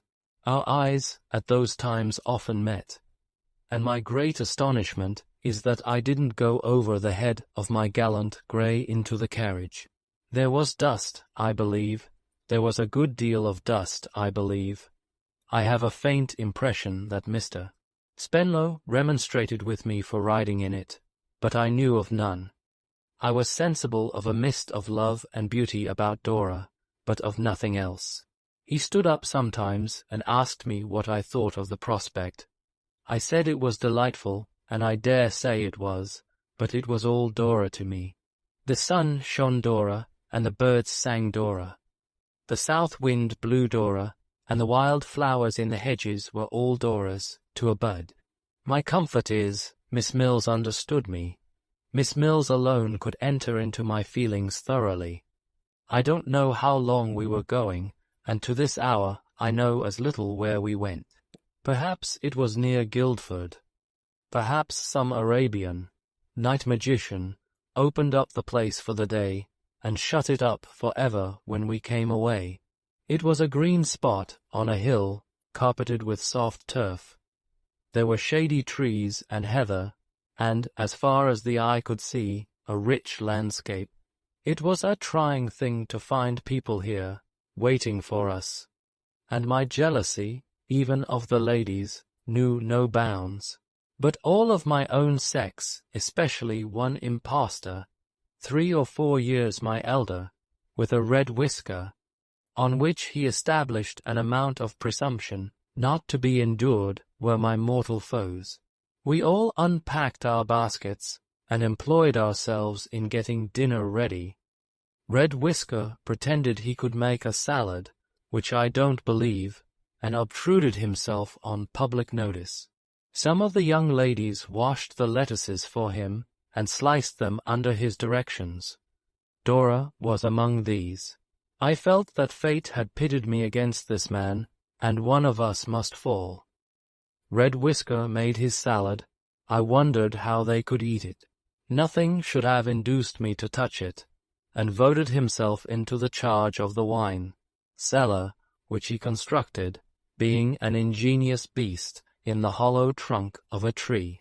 By and by, I saw him, with the majority of a lobster on his plate, eating his dinner at the feet of Dora. I have but an indistinct idea of what happened for some time after this baleful object presented itself to my view. I was very merry, I know, but it was hollow merriment. I attached myself to a young creature in pink, with little eyes, and flirted with her desperately. She received my attentions with favor, but whether on my account solely, or because she had any designs on Red Whisker, I can't say. Dora's health was drunk. When I drank it, I affected to interrupt my conversation for that purpose, and to resume it immediately afterwards. I caught Dora's eye as I bowed to her, and I thought it looked appealing. But it looked at me over the head of Red Whisker, and I was adamant. The young creature in pink had a mother in green, and I rather think the latter separated us from motives of policy. Howbeit, there was a general breaking up of the party, while the remnants of the dinner were being put away, and I strolled off by myself among the trees in a raging and remorseful state. I was debating whether I should pretend that I was not well, and fly I don't know where upon my gallant grey, when Dora and Miss Mills met me. "Mr. Copperfield," said Miss Mills, "you are dull." I begged her pardon, not at all, and Dora, said Miss Mills, "you are dull." "Oh dear no, not in the least." "Mr. Copperfield and Dora," said Miss Mills, with an almost venerable air, "enough of this. Do not allow a trivial misunderstanding to wither the blossoms of spring, which, once put forth and blighted, cannot be renewed." "I speak," said Miss Mills, "from experience of the past, the remote, irrevocable past. The gushing fountains which sparkle in the sun must not be stopped in mere caprice. The oasis in the desert of Sahara must not be plucked up idly. I hardly knew what I did. I was burning all over. To that extraordinary extent, but I took Dora's little hand and kissed it, and she let me. I kissed Miss Mills's hand, and we all seemed, to my thinking, to go straight up to the 7th heaven. We did not come down again. We stayed up there all the evening. At first we strayed to and fro among the trees, I with Dora's shy arm drawn through mine, and heaven knows, folly as it all was, it would have been a happy fate to have been struck immortal with those foolish feelings, and have stayed among the trees forever. But, much too soon, we heard the others laughing and talking, and calling, "Where's Dora?" So we went back, and they wanted Dora to sing. Red Whisker would have got the guitar case out of the carriage, but Dora told him nobody knew where it was, but I. So Red Whisker was done for in a moment, and I got it, and I unlocked it, and I took the guitar out, and I sat by her, and I held her handkerchief and gloves, and I drank in every note of her dear voice, and she sang to me who loved her, and all the others might applaud as much as they liked. But they had nothing to do with it. I was intoxicated with joy. I was afraid it was too happy to be real, and that I should wake in Buckingham Street presently, and hear Mrs. Krupp clinking the teacups in getting breakfast ready. But Dora sang, and others sang, and Miss Mills sang about the slumbering echoes in the caverns of memory, as if she were 100 years old, and the evening came on, and we had tea with the kettle boiling gypsy fashion, and I was still as happy as ever. I was happier than ever when the party broke up, and the other people, defeated Red Whisker and all, went their several ways, and we went ours through the still evening and the dying light with sweet scents rising up around us, Mr.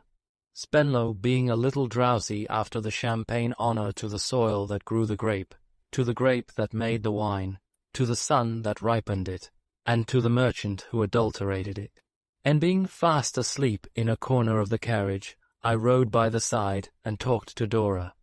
She admired my horse and patted him. Oh, what a dear little hand it looked upon a horse!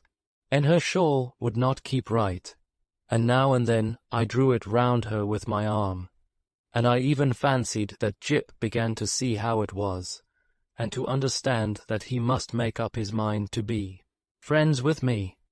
That sagacious Miss Mills, too, that amiable, though quite used-up, recluse, that little patriarch of something less than 20, who had done with the world, and mustn't on any account have the slumbering echoes in the caverns of memory awakened. What a kind thing she did. Mr. Copperfield, said Miss Mills, come to this side of the carriage a moment, if you can spare a moment. I want to speak to you. Behold me, on my gallant grey, bending at the side of Miss Mills, with my hand upon the carriage door. Dora is coming to stay with me. She is coming home with me the day after tomorrow. If you would like to call, I am sure Papa would be happy to see you.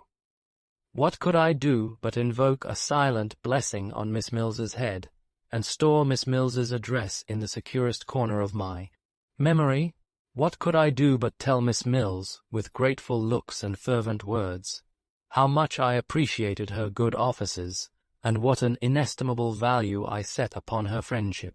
Then Miss Mills benignantly dismissed me, saying, "Go back to Dora." And I went, and Dora leaned out of the carriage to talk to me, and we talked all the rest of the way, and I rode my gallant grey so close to the wheel that I grazed his near foreleg against it, and took the bark off, as his owner told me, to the tune of 3 £7 which I paid, and thought extremely cheap for so much joy. What time Miss Mills sat looking at the moon, murmuring verses and recalling, I suppose, the ancient days when she and earth had anything in common. Norwood was many miles too near, and we reached it many hours too soon. But Mr. Spenlow came to himself a little short of it, and said, "You must come in, Copperfield, and rest." And I consenting, we had sandwiches and wine, and water. In the light room, Dora blushing looked so lovely, that I could not tear myself away, but sat there staring in a dream, until the snoring of Mr. Spenlow inspired me with sufficient consciousness to take my leave. So we parted, I riding all the way to London with the farewell touch of Dora's hand still light on mine, recalling every incident and word 10,000 times, lying down in my own bed at last as enraptured a young noodle as ever was carried out of his 5 wits by love. When I awoke next morning, I was resolute to declare my passion to Dora and know my fate. Happiness or misery was now the question. There was no other question that I knew of in the world, and only Dora could give the answer to it. I passed 3 days in a luxury of wretchedness, torturing myself by putting every conceivable variety of discouraging construction on all that ever had taken place between Dora and me. At last, arrayed for the purpose at a vast expense, I went to Miss Mills's, fraught with a declaration. How many times I went up and down the street, and round the square, painfully aware of being a much better answer to the old riddle than the original one, before I could persuade myself to go up. The steps and knock is no matter now. Even when, at last, I had knocked and was waiting at the door, I had some flurried thought of asking if that were Mr. Blackboy's, in imitation of poor Barkis, begging pardon and retreating. But I kept my ground. Mr. Mills was not at home. I did not expect he would be. Nobody wanted him. Miss Mills was at home. Miss Mills would do. I was shown into a room upstairs, where Miss Mills and Dora were. Jip was there. Miss Mills was copying music, I recollect. It was a new song, called Affection's Dirge, and Dora was painting flowers. What were my feelings when I recognized my own flowers? The identical Covent Garden Market purchase. I cannot say that they were very like, or that they particularly resembled any flowers that have ever come under my observation, but I knew from the paper round them, which was accurately copied, what the composition was.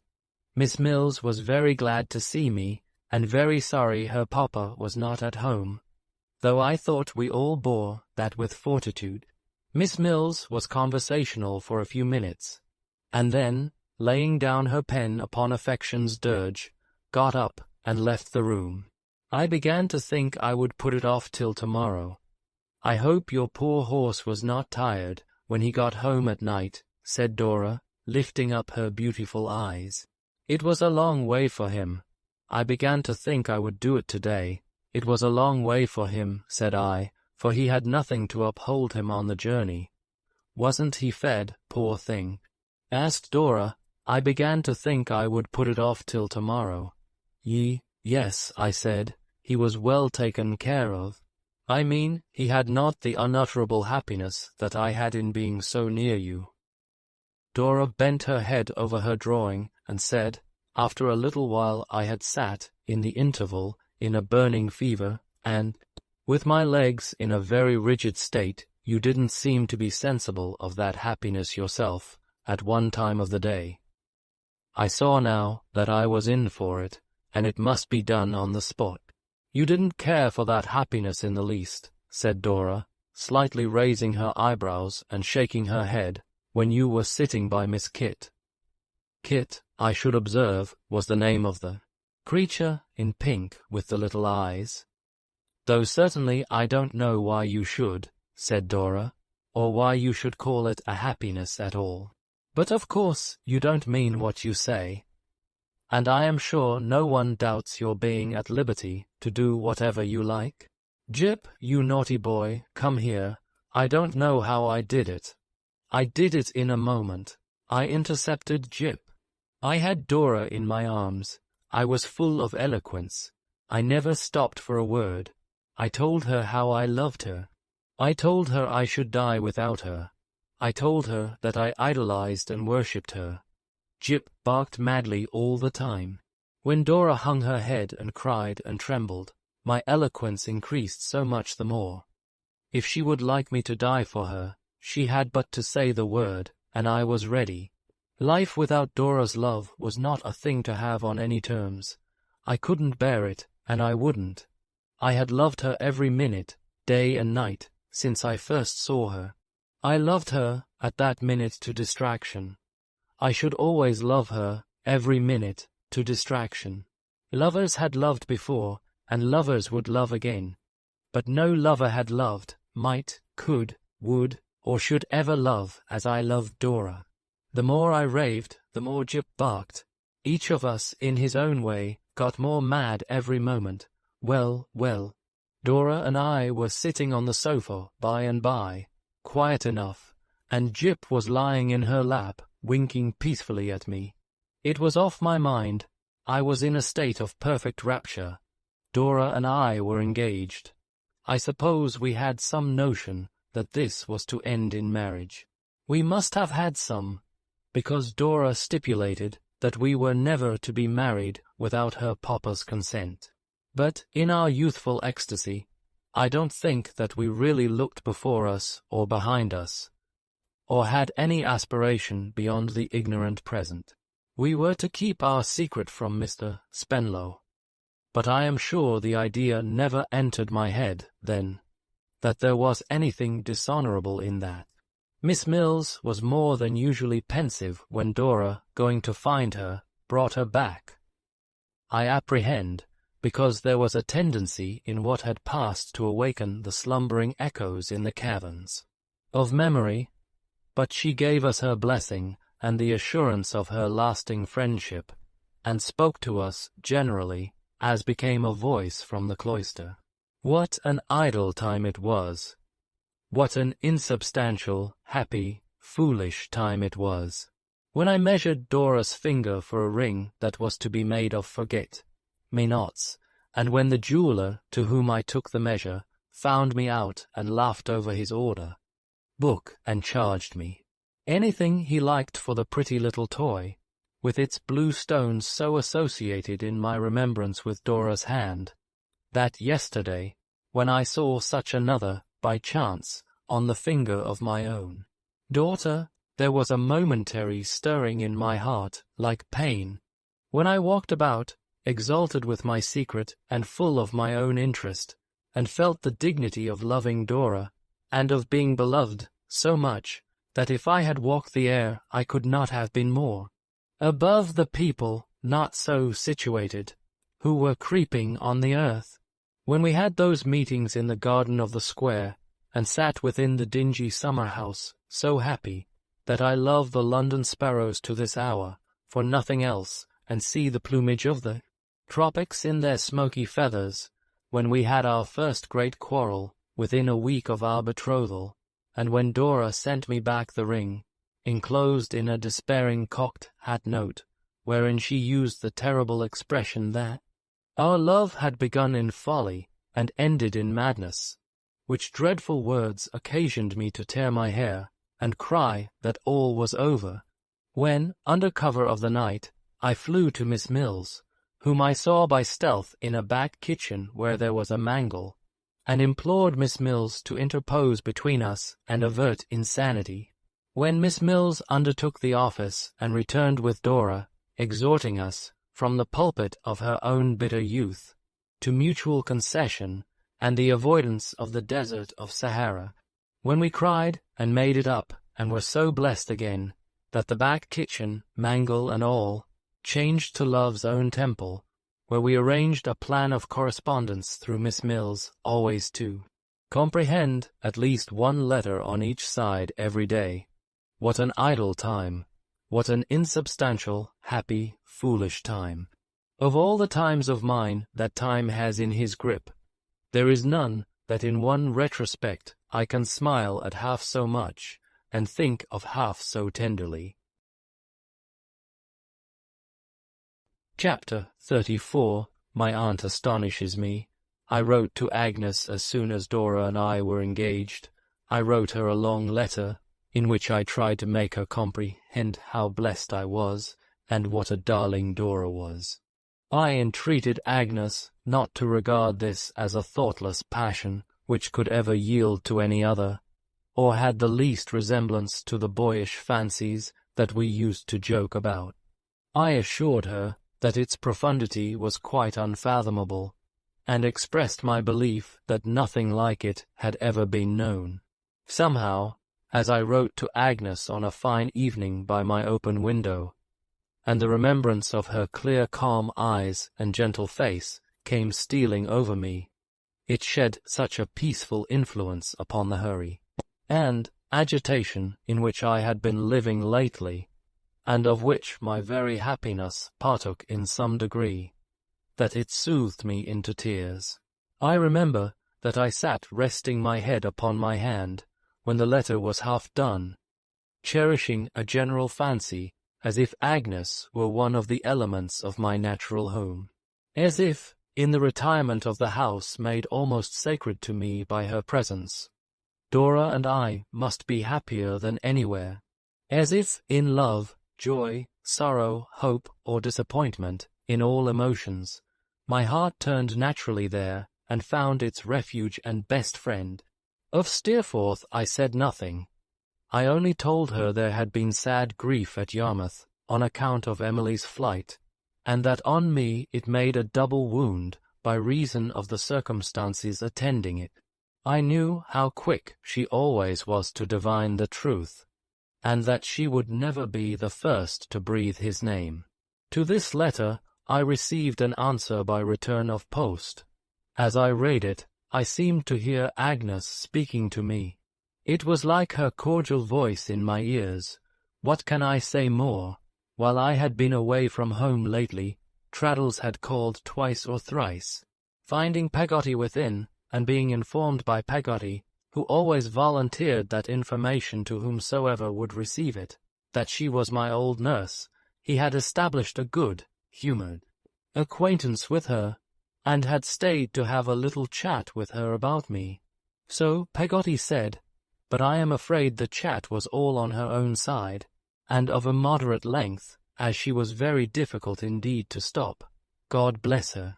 When she had me for her theme, this reminds me, not only that I expected Traddles on a certain afternoon of his own appointing, which was now come, but that Mrs. Crupp had resigned everything appertaining to her office, the salary excepted, until Peggotty should cease to present herself. Mrs. Crupp, after holding divers conversations respecting Peggotty, in a very high-pitched voice, on the staircase with some invisible familiar, it would appear, for corporeally speaking she was quite alone, at those times addressed a letter to me, developing her views, beginning it with that statement of universal application, which fitted every occurrence of her life, namely, that she was a mother herself. She went on to inform me that she had once seen very different days, but that at all periods of her existence she had had a constitutional objection to spies, intruders, and informers. She named no names, she said. Let them the cap fitted, wear it, but spies, intruders, and informers, especially in widows' weeds, this clause was underlined, she had ever accustomed herself to look down upon. If a gentleman was the victim of spies, intruders, and informers, but still naming no names, that was his own pleasure. He had a right to please himself, so let him do.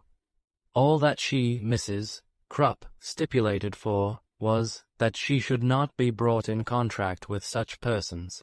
Therefore, she begged to be excused from any further attendance on the top set, until things were as they formerly was, and as they could be wished to be, and further mentioned that her little book would be found upon the breakfast table every Saturday morning, when she requested an immediate settlement of the same, with the benevolent view of saving trouble and an inconvenience to all parties. After this, Mrs. Crupp confined herself to making pitfalls on the stairs, principally with pitchers, and endeavouring to delude Peggotty into breaking her legs. I found it rather harassing to live in this state of siege, but was too much afraid of Mrs. Crupp to see any way out of it. My dear Copperfield, cried Traddles, punctually appearing at my door, in spite of all these obstacles, how do you do? My dear Traddles, said I am delighted to see you at last, and very sorry I have not been at home before. But I have been so much engaged. Yes, I know, said Traddles, of course. Yours lives in London, I think. What did you say? She excuse me, Miss D. You know, said Traddles, colouring in his great delicacy, lives in London, I believe. Oh yes, near London. Mine, perhaps you recollect, said Traddles with a serious look, lives down in Devonshire, 1 of 10. Consequently, I am not so much engaged as you in that sense. I wonder you can bear, I returned, to see her so seldom. Oh, said Traddles, thoughtfully, it does seem a wonder. I suppose it is, Copperfield, because there is no help for it. I suppose so, I replied with a smile, and not without a blush. And because you have so much constancy and patience, Traddles. Dear me, said Traddles, considering about it. Do I strike you in that way, Copperfield? Really, I didn't know that I had. But she is such an extraordinarily dear girl herself, that it's possible she may have imparted something of those virtues to me. Now you mention it, Copperfield, I shouldn't wonder at all. I assure you she is always forgetting herself and taking care of the other 9. Is she the eldest? I inquired. Oh dear no, said Traddles. The eldest is a beauty. He saw, I suppose, that I could not help smiling at the simplicity of this reply, and added, with a smile upon his own ingenuous face, not, of course, but that my Sophie. Pretty name, Copperfield, I always think. Very pretty, said I. Not, of course, but that Sophie is beautiful too in my eyes, and would be one of the dearest girls that ever was, in anybody's eyes, I should think. But when I say the eldest is a beauty, I mean she really is. He seemed to be describing clouds about himself, with both hands. Splendid, you know, said Traddles, energetically. Indeed, said I. Oh, I assure you, said Traddles, something very uncommon indeed. Then, you know, being formed for society and admiration, and not being able to enjoy much of it in consequence of their limited means, she naturally gets a little irritable and exacting, sometimes. Sophie puts her in good humor. Is Sophie the youngest? I hazarded. Oh dear, no, said Traddles, stroking his chin. The 2 youngest are only 9 and 10. Sophie educates them. The second daughter, perhaps, I hazarded. No, said Traddles, Sarah's the second. Sarah has something the matter with her spine, poor girl. The malady will wear out by and by, the doctors say, but in the meantime she has to lie down for a 12-month. Sophie nurses her. Sophie's the 4th. Is the mother living? I inquired. Oh yes, said Traddles, she is alive. She is a very superior woman indeed, but the damp country is not adapted to her constitution, and in fact she has lost the use of her limbs. Dear me, said I. Very sad, is it not? Returned Traddles. But in a merely domestic view it is not so bad as it might be, because Sophie takes her place. She is quite as much a mother to her mother as she is to the other 9. I felt the greatest admiration for the virtues of this young lady, and, honestly, with the view of doing my best to prevent the good nature of Traddles from being imposed upon, to the detriment of their joint prospects in life, inquired how Mr. Micawber was. He is quite well, Copperfield, thank you, said Traddles. I am not living with him at present. No. No. You see, the truth is, said Traddles in a whisper, he had changed his name to Mortimer in consequence of his temporary embarrassments, and he don't come out till after dark and then in spectacles. There was an execution put into our house for rent. Mrs. Micawber was in such a dreadful state that I really couldn't resist giving my name to that second bill we spoke of here. You may imagine how delightful it was to my feelings, Copperfield, to see the matter settled with it, and Mrs. Micawber recover her spirits.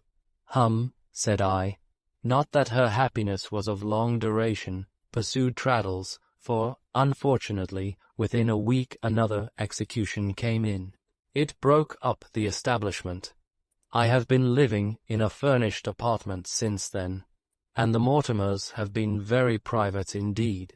I hope you won't think it selfish, Copperfield, if I mention that the broker carried off my little round table with the marble top, and Sophie's flower pot and stand. What a hard thing, I exclaimed indignantly. It was a pull, said Traddles, with his usual wince at that expression. I don't mention it reproachfully, however, but with a motive. The fact is, Copperfield, I was unable to repurchase them at the time of their seizure. In the first place, because the broker, having an idea that I wanted them, ran the price up to an extravagant extent, and, in the second place, because I hadn't any money. Now, I have kept my eye since upon the broker's shop, said Traddles, with a great enjoyment of his mystery, which is up at the top of Tottenham Court Road, and at last today I find them put out for sale. I have only noticed them from over the way, because if the broker saw me, bless you, he'd ask any price for them.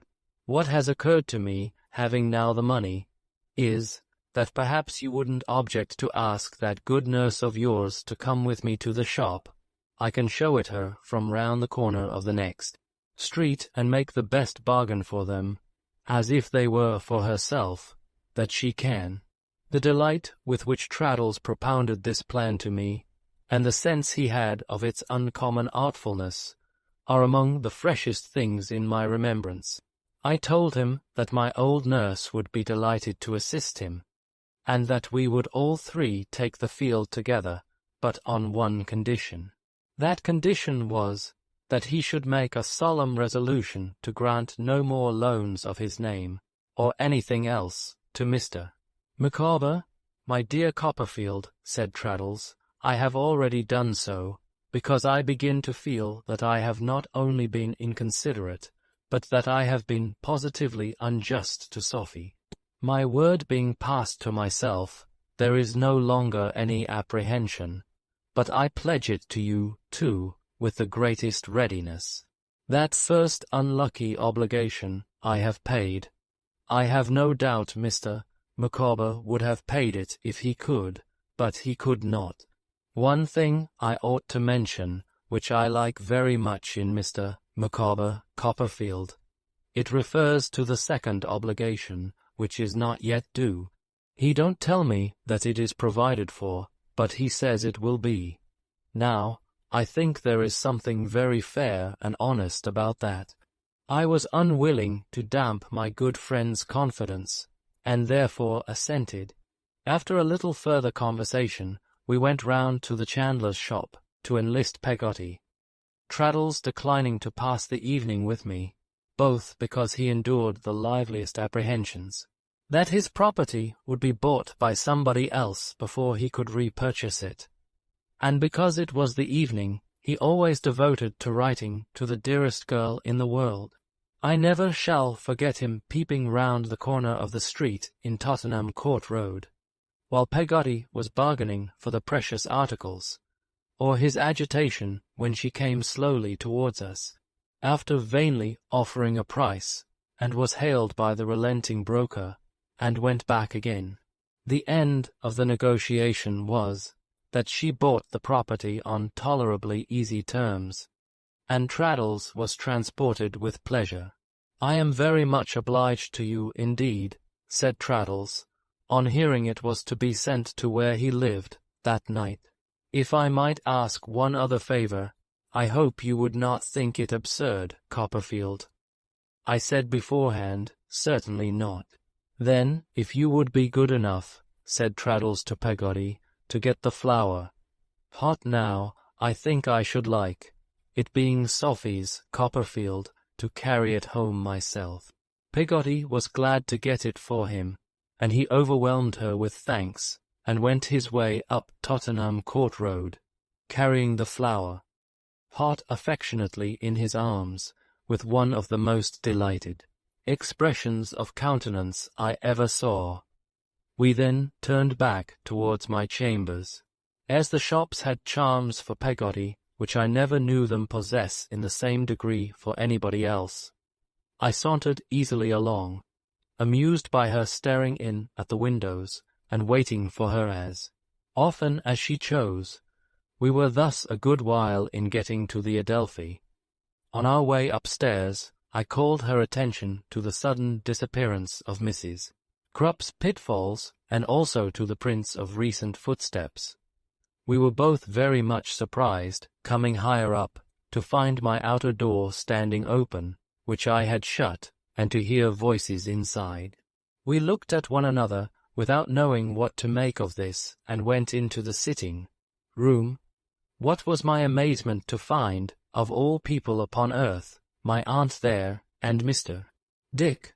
My aunt sitting on a quantity of luggage, with her 2 birds before her, and her cat on her knee, like a female Robinson Crusoe, drinking tea. Mr.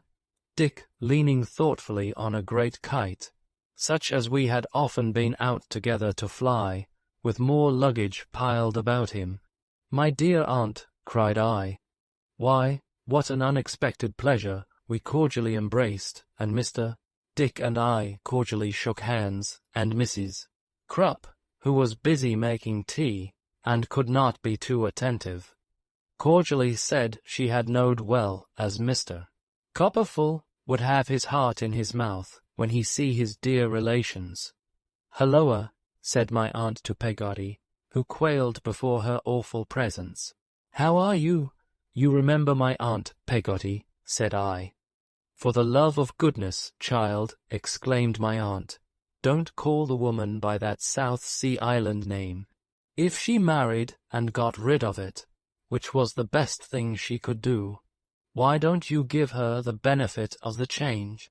"What's your name now, P?" said my aunt, as a compromise for the obnoxious appellation. "Barkis, ma'am," said Peggotty, with a curtsy. "Well, that's human," said my aunt. "It sounds less as if you wanted a missionary. How do you do, Barkis? I hope you're well." Encouraged by these gracious words, and by my aunt's extending her hand, Barkis came forward, and took the hand, and curtsied her acknowledgments. "We are older than we were, I see," said my aunt. "We have only met each other once before, you know. A nice business we made of it then. Trot, my dear, another cup." I handed it dutifully to my aunt, who was in her usual inflexible state of figure, and ventured a remonstrance with her on the subject of her sitting on a box. "Let me draw the sofa here, or the easy chair, aunt," said I. "Why should you be so uncomfortable?" "Thank you, Trot," replied my aunt. "I prefer to sit upon my property." Here my aunt looked hard at Mrs. Crupp, and observed, "We needn't trouble you to wait, ma'am." "Shall I put a little more tea in the pot afore I go, ma'am?" said Mrs. Crupp. "No, I thank you, ma'am," replied my aunt. "Would you let me fetch another pat of butter, ma'am?" said Mrs. Crupp. "Or would you be persuaded to try a new laid egg, or should I brile a rasher? Ain't there nothing I could do for your dear aunt, Mr. Copperfield?" "Nothing, ma'am," returned my aunt. "I shall do very well, I thank you." Mrs. Crupp, who had been incessantly smiling to express sweet temper, and incessantly holding her head on one side, to express a general feebleness of constitution, and incessantly rubbing her hands to express a desire to be of service to all deserving objects, gradually smiled herself, sided herself, and rubbed herself out of the room. "Dick," said my aunt, "you know what I told you about time, servers and wealth worshippers, Mr. Dick, with rather a scared look, as if he had forgotten it, returned a hasty answer in the affirmative. "Mrs. Crupp is one of them," said my aunt. "Barkis, I'll trouble you to look after the tea, and let me have another cup, for I don't fancy that woman's pouring out." I knew my aunt sufficiently well to know that she had something of importance on her mind, and that there was far more matter in this arrival than a stranger might have supposed. I noticed how her eye lighted on me when she thought my attention otherwise occupied, and what a curious process of hesitation appeared to be going on within her, while she preserved her outward stiffness and composure. I began to reflect whether I had done anything to offend her, and my conscience whispered me that I had not yet told her about Dora. Could it by any means be that, I wondered? As I knew she would only speak in her own good time, I sat down near her and spoke to the birds and played with the cat, and was as easy as I could be. But I was very far from being really easy, and I should still have been so, even if Mr. Dick, leaning over the great kite behind my aunt, had not taken every secret opportunity of shaking his head darkly at me, and pointing at her. "Trot," said my aunt at last, when she had finished her tea, and carefully smoothed down her dress, and wiped her lips, "you needn't go, Barkies. Trot, have you got to be firm and self-reliant?" "I hope so, aunt." "What do you think?" inquired Miss Betsy. "I think so, aunt." "Then why, my love," said my aunt, looking earnestly at me, "why do you think I prefer to sit upon this property of mine tonight?" I shook my head, unable to guess. "Because," said my aunt, "it's all I have. Because I'm ruined, my dear. If the house, and every one of us, had tumbled out into the river together, I could hardly have received a greater shock." "Dick knows it," said my aunt, laying her hand calmly on my shoulder. "I'm ruined, my dear Trot. All I have in the world is in this room, except the cottage, and that I have left Janet to let. Barkies, I want to get a bed for this gentleman tonight. To save expense, perhaps you can make up something here for myself. Anything will do, it's only for tonight. We'll talk about this more tomorrow." I was roused from my amazement and concern for her, I am sure, for her by her falling on my neck for a moment, and crying that she only grieved for me. In another moment she suppressed this emotion, and said with an aspect more triumphant than dejected, "We must meet reverses boldly, and not suffer them to frighten us, my dear. We must learn to act the play out. We must live misfortune down, Trot,